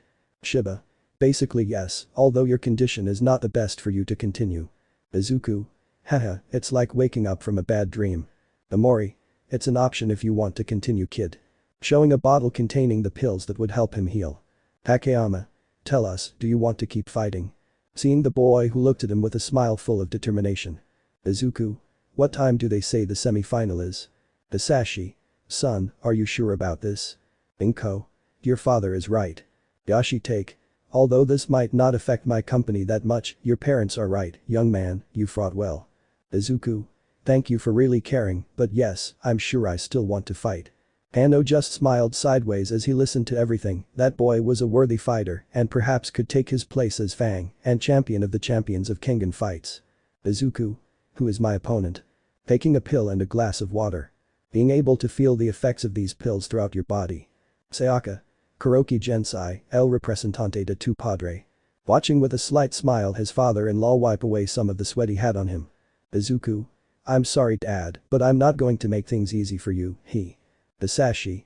Kuroki won't be so kind either, he can't hold back. Sayaka. That's true, all their fights prove it, Rigido, Satsuna and Mikazuchi are proof of that. The green-haired boy reminded them all that they fought against Kuroki. Rigido was completely humiliated. Kiryu was pierced through the chest by his spear. And Mikazuchi was destroyed, her speed was a complete joke compared to Kuroki's strength and defense. Izuku had heard very well about him, Kuroki Gensai, the one comparable to Mitsudo's Fang. Izuku's mind. I hope to get out of this at least unscathed. Moving his right arm slightly because of that attack he made. Izuku. By the way, where is Oma and Mr. Yamashita? Hisashi. Mr. Yamashita said he went for his fighter, and it's strange that he took so long. Were they talking about me? Opening the door to reveal the black-haired man, with his shirt slightly torn. Izuku. What happened to you? Oma. I had a little problem with an insect, but I already took care of it. Sayaka. You better go prepare Takeda, there are 30 minutes left and you'll be the first to fight. Oma. Of course. Hatching the pills that Amori threw at him. Amori. You'd better get some if you want to go all out against the wild tiger. Oma. Thanks, at least I'm calm knowing you're alive. Izuku. I hope to see you in the finals, Takeshi-sensei won't let you down easy. Oma. Heh, I'll show you who's the better dwarf-sensei. Turning around and leaving the place alone. Sayaka. You sure know how to motivate others. Takeyama. See you later, our teacher needs us. Amori. You better put up one hell of a fight. So one by one they began to leave the place, leaving Izuku, Yashitake and Shiba alone. Yashitake. Thank you very much for continuing to participate for my company. Izuku. I owe you, thanks to you I was able to get in here. Shiba. You better go get ready, you still have time. Izuku. I'll do it in a while, could you let me out for a moment? Yashitake. Okay, see you later. Leaving the place with Shiba, leaving the Fang and the Angel Lucifer. Izuku. Thank you for giving me the best fight, Kano-san. Standing up and bowing before him. He was surprised, he did not expect that action from the boy. Izuku. I promise more than anyone that I will not disappoint the name of the Mitsudo Fang. End of chapter. Chapter 30. My secret chapter 30. The dome was completely silent and dark. Well, no one said a word, only the breathing of everyone present could be heard. Even those from the UA, who were having their first Kengan event, knew the reason for the current situation. Well, they were already present for 5 days and managed to understand how things are. And despite the fact that they didn't like the way associations like Kengan worked in the world of money, they could only accept and hope that their friend former student would come out well. At that moment a light came on in the middle of the arena. It was revealed that it was Sayaka, who had a microphone in her hand, seeming to be somewhat anxious. When he was close to the microphone, he first let out a soft sigh to calm his nerves. And next to Amasha, I look up and smile. Sayaka. Ladies and gentlemen, wait, it's over, the semifinals are about to begin. The shouts of euphoria from the entire stadium, accompanied by the girls' announcement, only made them shake with excitement. You could even feel a slight tremor from everyone stomping. Sayaka. The first fight of the semifinals will be given between Takeda Oma of Yamashita Corporation versus Wakatsuki Takeshi of Hirumi Pharmaceuticals. On the screen you could see how Oma and Takeshi defeated their rivals in the previous round. Sayaka. These powerful men fought in intense combat in the third round, and in these final hours, they can't get much rest. Both fighters would enter the combat arena, showing how their bodies had many wounds. Due to the previous blow from Katsumasa's guards, they were unable to rest properly. But that didn't matter to him, so they could fight, since his pride wouldn't let them retreat or surrender. No matter how much their bodies are at their limit, they will fight until they faint. Sayaka. Who will reach the final? The wild tiger or the Ashura, a battle between these beasts is about to begin. But the fighters. We can see how they were all gathered together. Looking in detail at both fighters who were in the arena. Tsukibayashi. I say Wakatsuki will win. Earning everyone's attention for the joy of his statement. Tsukibayashi.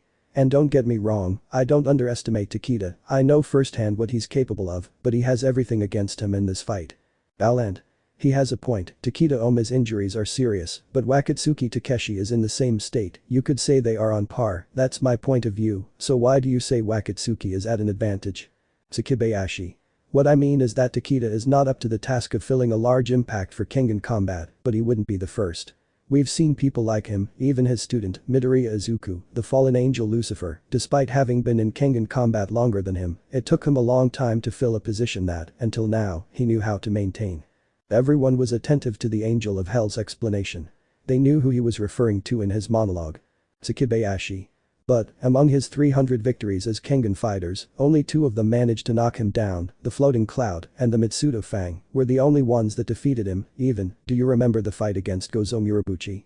Everyone remembered the fight and how the athletic fighter used all his strength and speed from start to finish. Tsukibayashi. But he was defeated, despite having great speed, maybe Takeda has something equal or superior, but if he has almost none of that, he would be lost, the only thing he has to give is a surprise attack or a bombardment blow, he could beat him, but throughout the tournament, he and the green-haired boy have shown the same fighting style, so it will be difficult to take him by surprise, at least of course, that he has a unique technique, maybe he can win. In the sand. With all the people shouting both of their names. They could only prepare, waiting for the signal to strike and take victory. Oma's mind.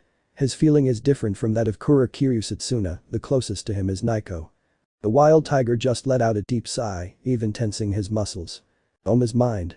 He releases incredible pressure, the kind that only incredibly strong men can release, truly difficult to handle, but I can't let myself be impressed. Humming to mind the fight between Izuku and Ejido and his victory over the champion. Oma's mind. That boy faced the best of all fighters, I can't stay behind, especially if it's his other teacher. Referee. Take your places. Takeshi only took his karate pose and Oma the Naiko style.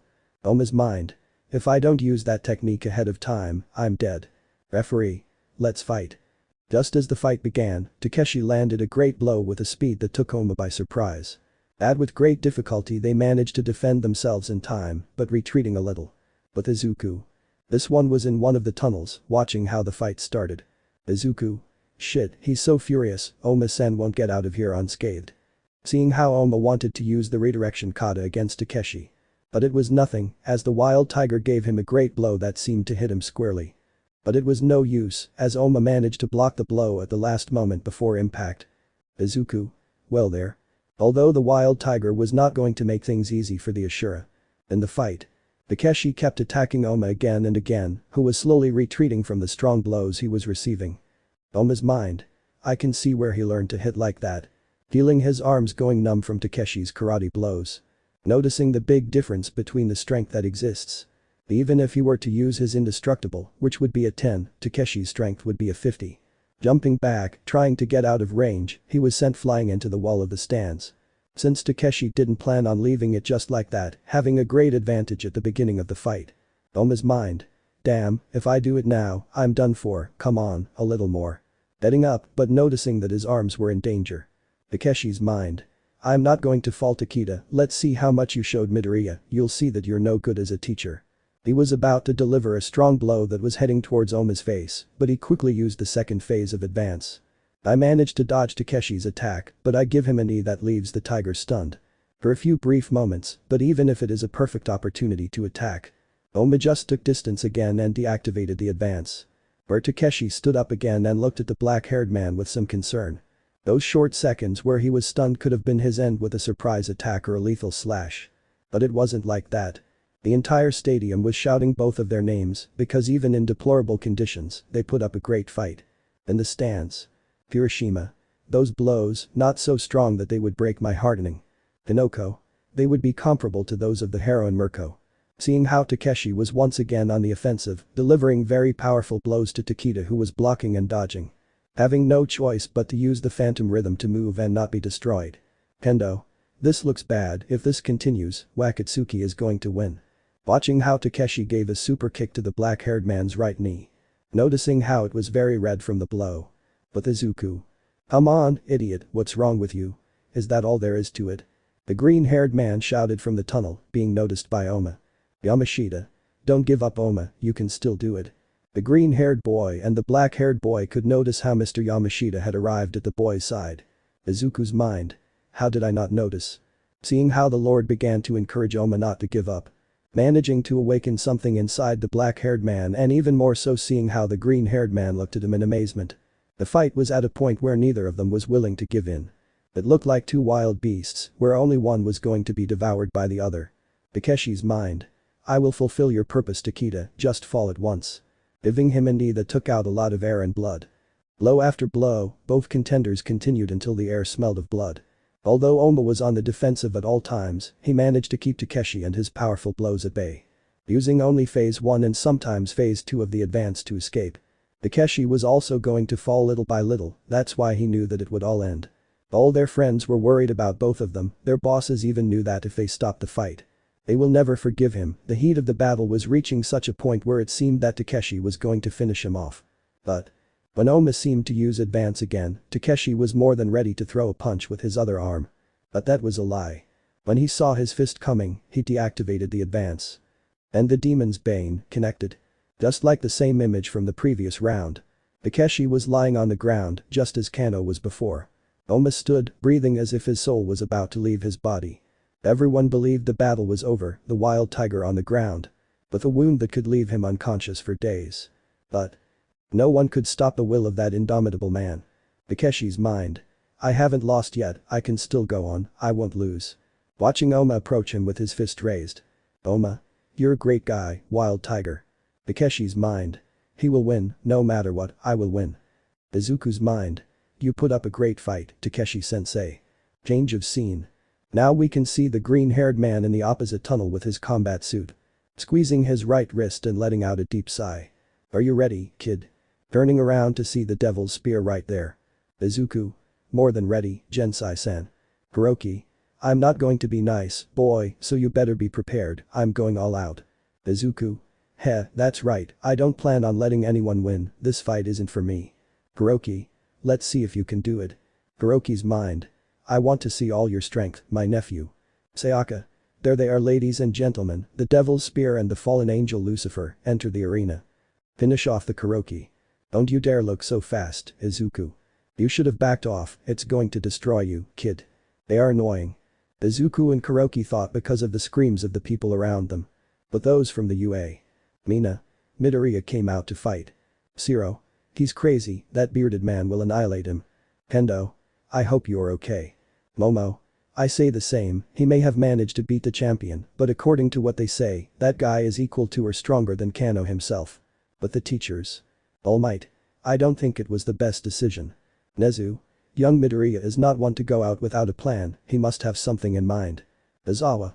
I don't think he'll get out of this unscathed. In the sand. Referee. Fighters ready. They both got into a fighting stance. Kuroki.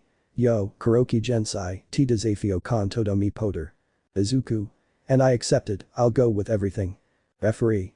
Let's fight. Sayaka. And the fight started. But neither of them moved at all, even the stadium fell silent. Expecting a fierce start from both, but nothing. Hey, what are you doing? We want to see blood. That started now. People started shouting at the two fighters. Izuku, despite not showing any emotion, was filled with fear inside. He could feel Kuroki throwing a lot of killing intent at him. Something that only he could feel, since he was the closest and the only one with Kuroki. Izuku's mind. His fists, his legs, his teeth and his head, I can see them, which one will he attack with first? Analyzing his enemy's entire body before acting, he was intelligent. But not enough. Launching himself at high speed and about to connect his devil's spear against his eyes. But by activating Advance's Form 4, I barely managed to dodge it. And not staying behind Kuroki, he launched a spinning kick with the adamantine kata. But as if it were a ghost, Kuroki managed to dodge it quickly. Izuku knew that by keeping his distance and thinking of a strategy, he could win the fight. Having already seen live and replays of Kuroki's fights. But that had to wait, since even though Advance was in its fourth form, he began an exchange of blows with Kuroki. Where it seemed that Midoriya's blows passed through Kuroki as if he were a ghost. While the bearded man's blows did show that the attacks were grazing the green-haired man's body. Being the only one where the blood was noticeable. Well, strength and experience were evident, Izuku, despite being talented and highly skilled in speed, could match the bearded man for a few moments. But seeing a small opportunity, he manages to land a quick blow. Surprising Kuroki, since he didn't expect that he would be able to hit him. But that carelessness was the perfect opportunity for Izuku to give him a strong kick in his abdomen. Stepping away for a bit to take a short break. But it was clear that he was covered in wounds caused by the bearded man. Who touched the place where the blood was falling because of the wound caused by the boy. Giving Kuroki a slight smile at that. Sayaka. Here it goes again. Seeing how Izuku launched himself this time with a flash steal, which Kuroki looked like he was about to block. But at the last moment, it had switched to the phantom rhythm. Giving him a boxing jab that managed to break one of the devil's spear fingers. Leaving him and the entire stadium in shock, followed by another elbow strike that managed to bring him back to his senses. Kuroki's mind. It's not Naiko's style. Blocking a barrage of blows that were difficult to predict. Sayaka. It is. Jerry. Rain Kura's style. It was the violent and wild style of Kura Rain, who upon seeing that showed a slight sadistic smile. And leaving everyone in the stadium shocked. Kuroki just smiled a little under his arms that he used to cover himself. Kuroki's mind. Damn, I didn't expect this. Continuing to cover himself from all the blows, but he was taken by a key on his right arm, receiving a strong palm blow to his face that dragged him 3 meters. Jerry. That hit was from Julius Reinhold. Sayaka. She's using the other fighter's attacks, Kuroki is cornered. Izuku's mind. If I don't end this once and for all, I'll be the one cornered. Feeling like his body was about to collapse due to overuse of the advance. The fighters were more than amazed by this, even Takeshi who limped back from the hallways of the dome. I was speechless for this. Kuroki's mind. If we don't end this fight as soon as possible, his body will collapse. Watching as Izuku lunged at him again. But this time he jumped into the air, and to everyone's surprise and more than all might, green lightning appeared around his raised leg. An axe kick that he launched full on, but was blocked by Kuroki. But what the bearded man didn't expect was that the kick was so strong that it even broke the ground. Along with a wave of wind and fell to the ground, still with the boy's leg. Sayaka. Daribo Kuroki. Jerry. Gensai Kuroki fell to the ground. The devil's spear had been knocked down for the first time in the entire fight. Even the green-haired man who took his distance again was surprised. Izuku's mind. The Ofa. Seeing his leg that had some veins that had exploded due to using the advance and the Ofa. Izuku. Damn. Watching as Kuroki launched himself at him, stabbing his spear into his forearm, causing him to become distracted by the pain. Izuku quickly using his other fist, managed to launch a strong air punch that sent Kuroki 3 meters away from him. Izuku's mind. Screw it, don't give me another choice. Launching himself at Kuroki with his final move, having already lost the advance, feeling like his body was about to fall. But the adrenaline didn't let him feel all that. Kuroki. It's over. Throwing his spear, but. Demon's Bane. Launching his best attack with all his strength and the little Ofa he knew he had. The impact was so strong that a small tournament formed in the sand. So much so that even some spectators were blown away. Jerry. What happened, who won? Standing up and holding the microphone that almost flew away. Sayaka had gotten up from the ground and started looking for the fighters. Until she saw with horror her boyfriend who had his right arm raised. The camera managed to visualize and everyone saw what happened. The green-haired man had his entire right arm destroyed, so much so that even his bone was visible with part of his flesh. Izuku. Peace.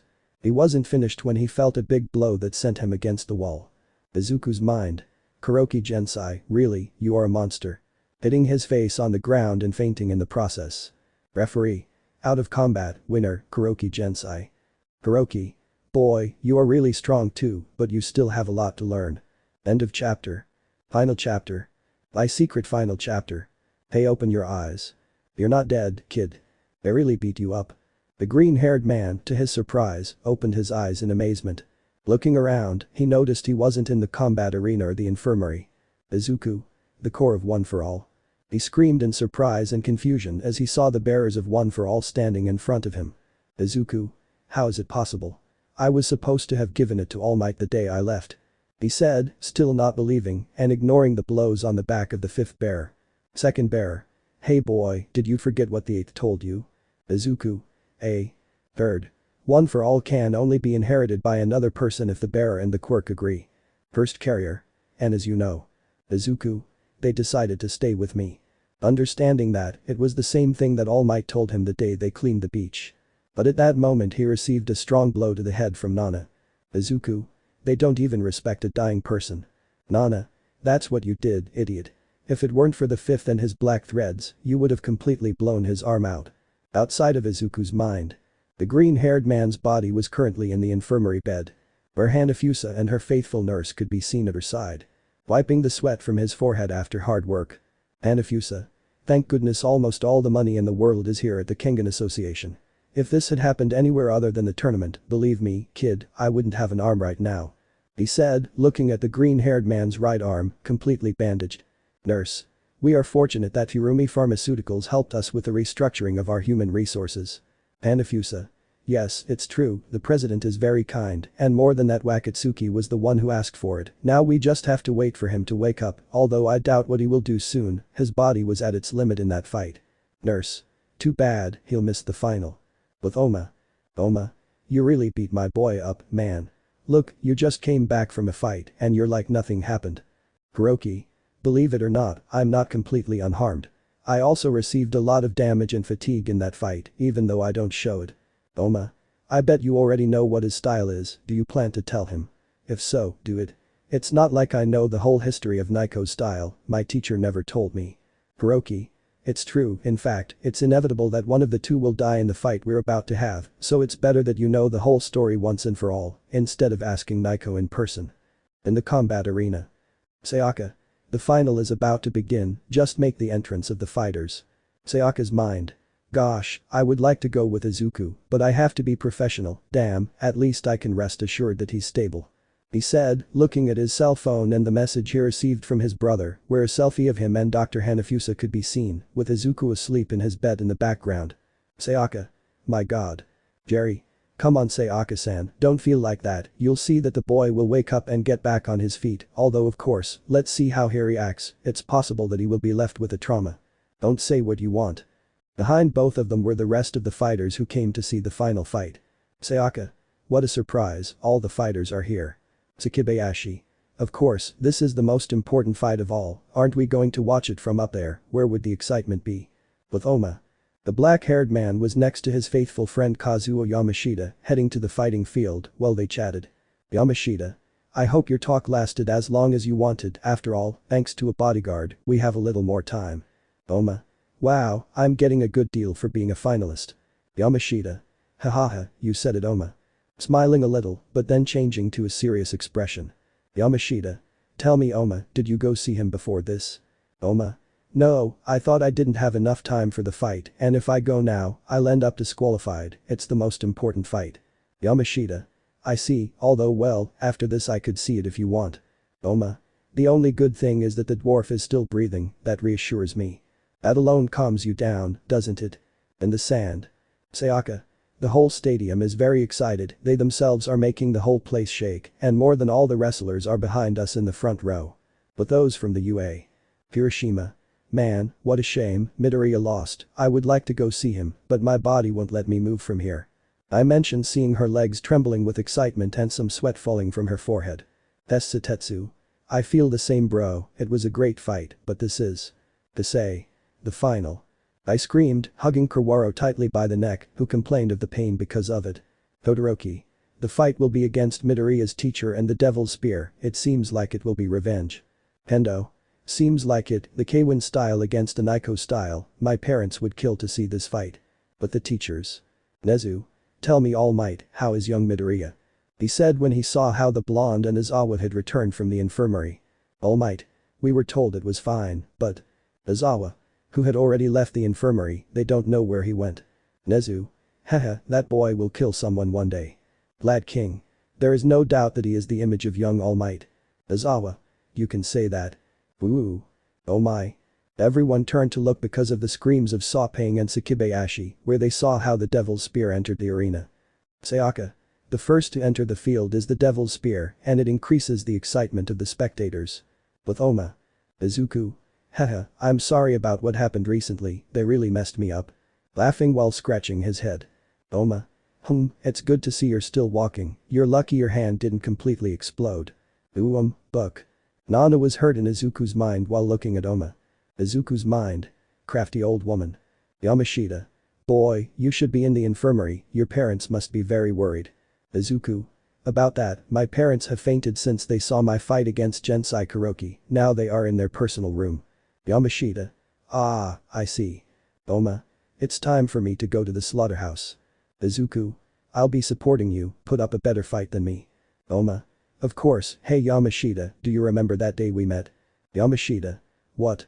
If I remember correctly, Oma. Oma. I never said things as a joke, and I'll tell you again, do you want to fight too? Yamashita remained silent for a few moments, holding back the tears that wanted to come out. Yamashita. Yes, we fought. Oma. Well, let's do it. Izuku. Those were the same words he asked me the day we met, it seems like it's fate, Mr. Yamashita. Yamashita. Haha, the things that life gives. In the sand. Sayaka. There he is, followed by Kuroki, the Ashura, Takeda. Oma makes his entrance. The shouts of the people did not take long to appear when they saw him enter the field. The black-haired man stood in front of the bearded man. Oma. Sorry for the delay, old man, also thanks for the chat earlier. Kuroki. It was nothing, but I'm telling you right now, here, feelings don't matter at all, are you ready for battle? Oma. Haha, of course, no hard feelings, no matter who loses or dies. Starting to jump to warm up and Kuroki did a light stretch, getting into a combat pose. Hashiro. At least I will be the closest spectator to this fight, the representative of the 100,000 people present, on guard. Han Izuku wa Yamashita. Izuku. That's the Oma I met. Yamashita. It looks like he's changed a lot. Izuku's mind. So he'll use the puppet, but that move will only help for a few moments, he has to be smart not to use it up all at once. Sayaka. It's been a long road to get here for these two men, out of 181 participants and 32 fighters, and now, the best of them all will be decided. Hashiro. Ready. Let's fight. The beginning of the fight started with Oma with his footwork, the fire kata, flash fire. Surrounding Kuroki, but surprising everyone with the speed he used to get out. Wanting to get under her Kuroki's guard. but managing to stop it without problems, but noticing the force that the Ashura used in that blow. Since it was noticed how the wind was broken due to the impact. Hiroki's mind. You won't be able to reach me if you don't reach my range, you won't achieve anything like that. Taking distance, but noticing how the black-haired man approached him. Hiroki's mind. If he does the same move as Izuku, maybe he can do something against me, but I won't fall for that trick this time. The black-haired man using the water and redirection kata, swimming swallow, launched multiple blows at Hiroki that were fast and precise. Sayaka. Will the Ashura be able to break the Devil Spear's defense? Error. Hiroki was blocking every blow from the black-haired man, who seemed not to give in to any blow he threw. That man was at an incredible level, he looked like a beast. Managing to wound one of the Ashura's arms which almost destroyed his hand. Hiroki's mind. It's a real shame, I wish we could have faced each other on better terms. Throwing a blow with his devil spear that was so powerful, I swore it would end the fight. Oh. Izuku and Yamashita shouted from the tunnel. Although it caught the attention of some when they saw the green-haired man in that place instead of the infirmary. But with his arm completely bandaged. Although that was not the most important moment. Oma. It was worth saving energy, thanks to you, and those conversations, plus that worse fight, gave me one last chance to use this. It was the advance into Kita Oma once again. Oma. Time to get real. Hiroki. So you decided to get closer to death. Oma's mind. I knew it, Izuku pushed him to the limit by casting Demon's Bane on him, but even so, I can still feel the great gap between us. Using more strength to subdue Hiroki, who tried to use his other hands to hit his left pectoral. But he only received a full kick in the stomach that knocked the wind out of him. To then begin to throw a barrage of blows that began to make something blurry for many. Sayaka. This is incredible, Takeda is defeated by Hiroki, how is it possible that he still has energy after such monstrous fights? He's backing away, Hiroki is backing away. Nezu Masami shouted as he saw how the Devil's Spear began to retreat from the powerful blows of the Ashura. But again, the Devil's Spear began to take the lead. Al began to block Oma's attacks, hitting him squarely and causing his nose to bleed. Hiroki. I knew it, maybe I don't have your complete Naiko style yet, but there's no doubt that you're a great master, you're in my expectations. Beginning to block every blow that Oma sent with fury, even both were without moving, just throwing hard and strong blows that were felt throughout the arena. Sayaka. Takeda has only managed to land one hit on Hiroki so far. Will he have one more chance to defeat the Devil's Spear? Jerry. Oh my god, don't let anyone dare blink, don't miss a second of this fight, oh you're going to regret it. Hiroki's mind. Thanks to that spiritual possession technique, the speed is increasing more and more, but not as much as the boys, and he can't use the full Naiko style, unlike him who can, fatigue is destroying him too. Noticing how Oma couldn't enjoy all his techniques, Takeshi pushed him to the limit, he could only fight like when he fought Rain Kur. Hiroki's mind. I can take advantage of this. Giving him a palm strike that hit him full in the face. Sayaka. There goes her Devil's Spear, will this be the end of Takeda? Higher kata, Phantom Pace. Sayaka. He hit him. Takeda managed to hit Hiroki in the face. But Izuku. Yamashita. Well there is Oma. Izuku. What the hell is he doing? If he keeps using the advance like that, it won't last long. Watching how Hiroki managed to block two iron breakers from the black-haired man, which hurt him. Yamashita. He knows that very well, boy. I also know it's crazy, but you must trust him. Izuku. Of course I trust him, it's just that. Another hit that made Hiroki back down. Watching as the bearded man stepped back from another blow from the Ashura but was blocked by the bearded man. Izuku. Damn. Clenching his fist in both frustration and joy, this fight was feeling amazing. Yamashita. I understand you, boy, but remember, this is the path Oma has chosen. Izuku. The same one I chose. Smiling as he watched the black-haired man and the bearded man in their great exchange of blows. In the fight. Hiroki's mind. Naiko, he really is your student, he makes my blood boil with excitement. Giving him a powerful blow full on his face that made him step back. But again I used the phantom pace to move around the beard. Hankano. The Fang was in a part of the stadium watching the fight that was taking place. Hano's mind. So far, there are only two Naiko-style users in this tournament and they are very different. Coming to mind his first fight against Izuku at the UA and then his second fight, there has been a great evolution over time. Now seeing the full potential of that martial art with Oma against Hiroki. In the fight. Things were already ending for the powerful Ashura. The Devil's Spear was putting the black-haired man against the ropes since its blows were fracturing his bones. Hiroki managed to connect 5 hits on me, being so strong that they would leave anyone out of combat. But Oma was no ordinary person, as he may be bleeding and fatigued, but he kept fighting him. Managing to catch in a moment from his neck and arm the same movement that Izuku and Naiko used on him. But Oma. Finish him off. Break his arm. They were the screams of Izuku and the fighters who saw that small opportunity that the black-haired man had against the devil's spear. But it was useless, as Kuroki pierced his leg, making it bleed and causing great pain. Managing to free himself from the grip and leaving the Ashura with a large wound. If only I had broken his arm. These were everyone's thoughts as they watched their only chance to win slip away. But, disabling the advance, he stood up again. Han Yamashita Izuku. Izuku?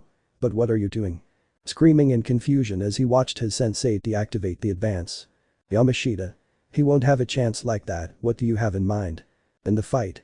To everyone's surprise, Oma began deflecting all of Kuroki's attacks. Even the aforementioned was surprised by that. Naiko style, redirection can, flowing edge. The first technique that Oma used in the Naiko style, his best defense weapon. Kuroki. It's over. Hitting him squarely on one of his fingers, which twisted. Oma's mind. Damn, if I lose focus, he'll kill me. Beginning to see blurry due to the large amount of blood loss. Oma's mind. Shit. I was no longer able to even hear the voices of the audience, nor even see clearly, it was as if I were water.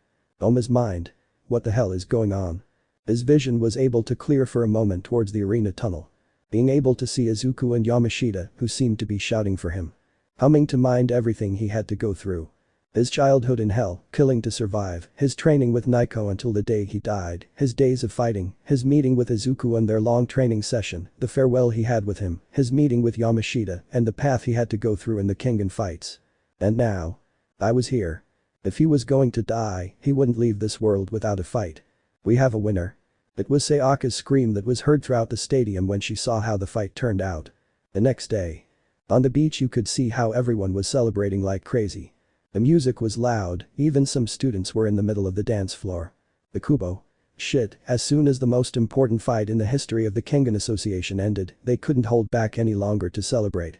He said seeing how everyone was eating, drinking and dancing with all their energy. You can't blame them. Baoland said, offering a jug of beer to the King of Combat, who received it with pleasure.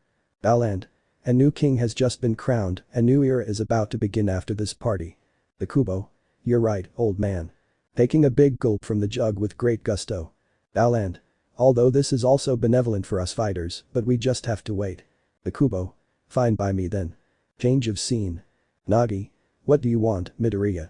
The president of the Nagi group spoke, with Hisashi Midoriya, president of the Green Star Restaurant Trade, in front of him. Hisashi. Nagi, I want you to be the president of the Kengan Association. I speak in the calmest way, as if it were the most normal thing in the world. Even eating his katsudon as if it were nothing, ignoring the older black-haired man's reaction. Nagi. What are you talking about? Do you know what this means? Hisashi. Yes, I know it well. Nagi. How can you be so calm? You know the weight that all of that carries and you hand it over as if it were nothing. Hisashi. Mr. Katahara already told me everything, Nagi. I know very well that if you lost the tournament, you would go bankrupt. I know very well how it feels to be in that. I did not make my fortune to be at the top. I only did it for my son and wife, so that they can have a quiet life, and being president, it would take all my time to spend with them. I already wasted a lot of time doing my business, so take it friend, you have things to do right. Do it as you want. Change of scene. Yamashita. What? Mr. Nagi was appointed president. Kid. That's right, we'll officially announce it at any moment, we did it Mr. Yamashita. Taking the man's hands with great happiness, although she pulled away when she saw how he reacted. That's how it is. Oma lost to Kuroki in the final. Being a great fight that changed the era of the Kengan Association. Yamashita. By the way, Miss Kid, where is Oma? He just got out of the infirmary. Ishida said as she arrived with him, eating a large piece of roasted meat. Curiously, since then, Izuku has not appeared again. Yamashita knew what was going on, that boy, and he already had a history that went back even longer than with him. But he didn't want to be out of this and leave Kushida and Kid behind, confused by that action on his part. On the other hand, the island's bodyguards were having their own problems right now. Paying tribute to the 25 comrades who fell in the line of duty. It seems that Ranjo was poisoned in his own cell, Kiryu Satsuna has escaped. Longmin, who was the only one who had escaped the massacre, had been found dead on the beach, with a sword piercing his heart. But there seemed to be evidence that he had resisted. Seeming like this was onto something bigger. Although that was no longer anyone's business. The Ashura, Takeda Oma, stood on a hilltop, looking at the sunset with a tired expression. The aftermath of the fight still seemed to be present in him.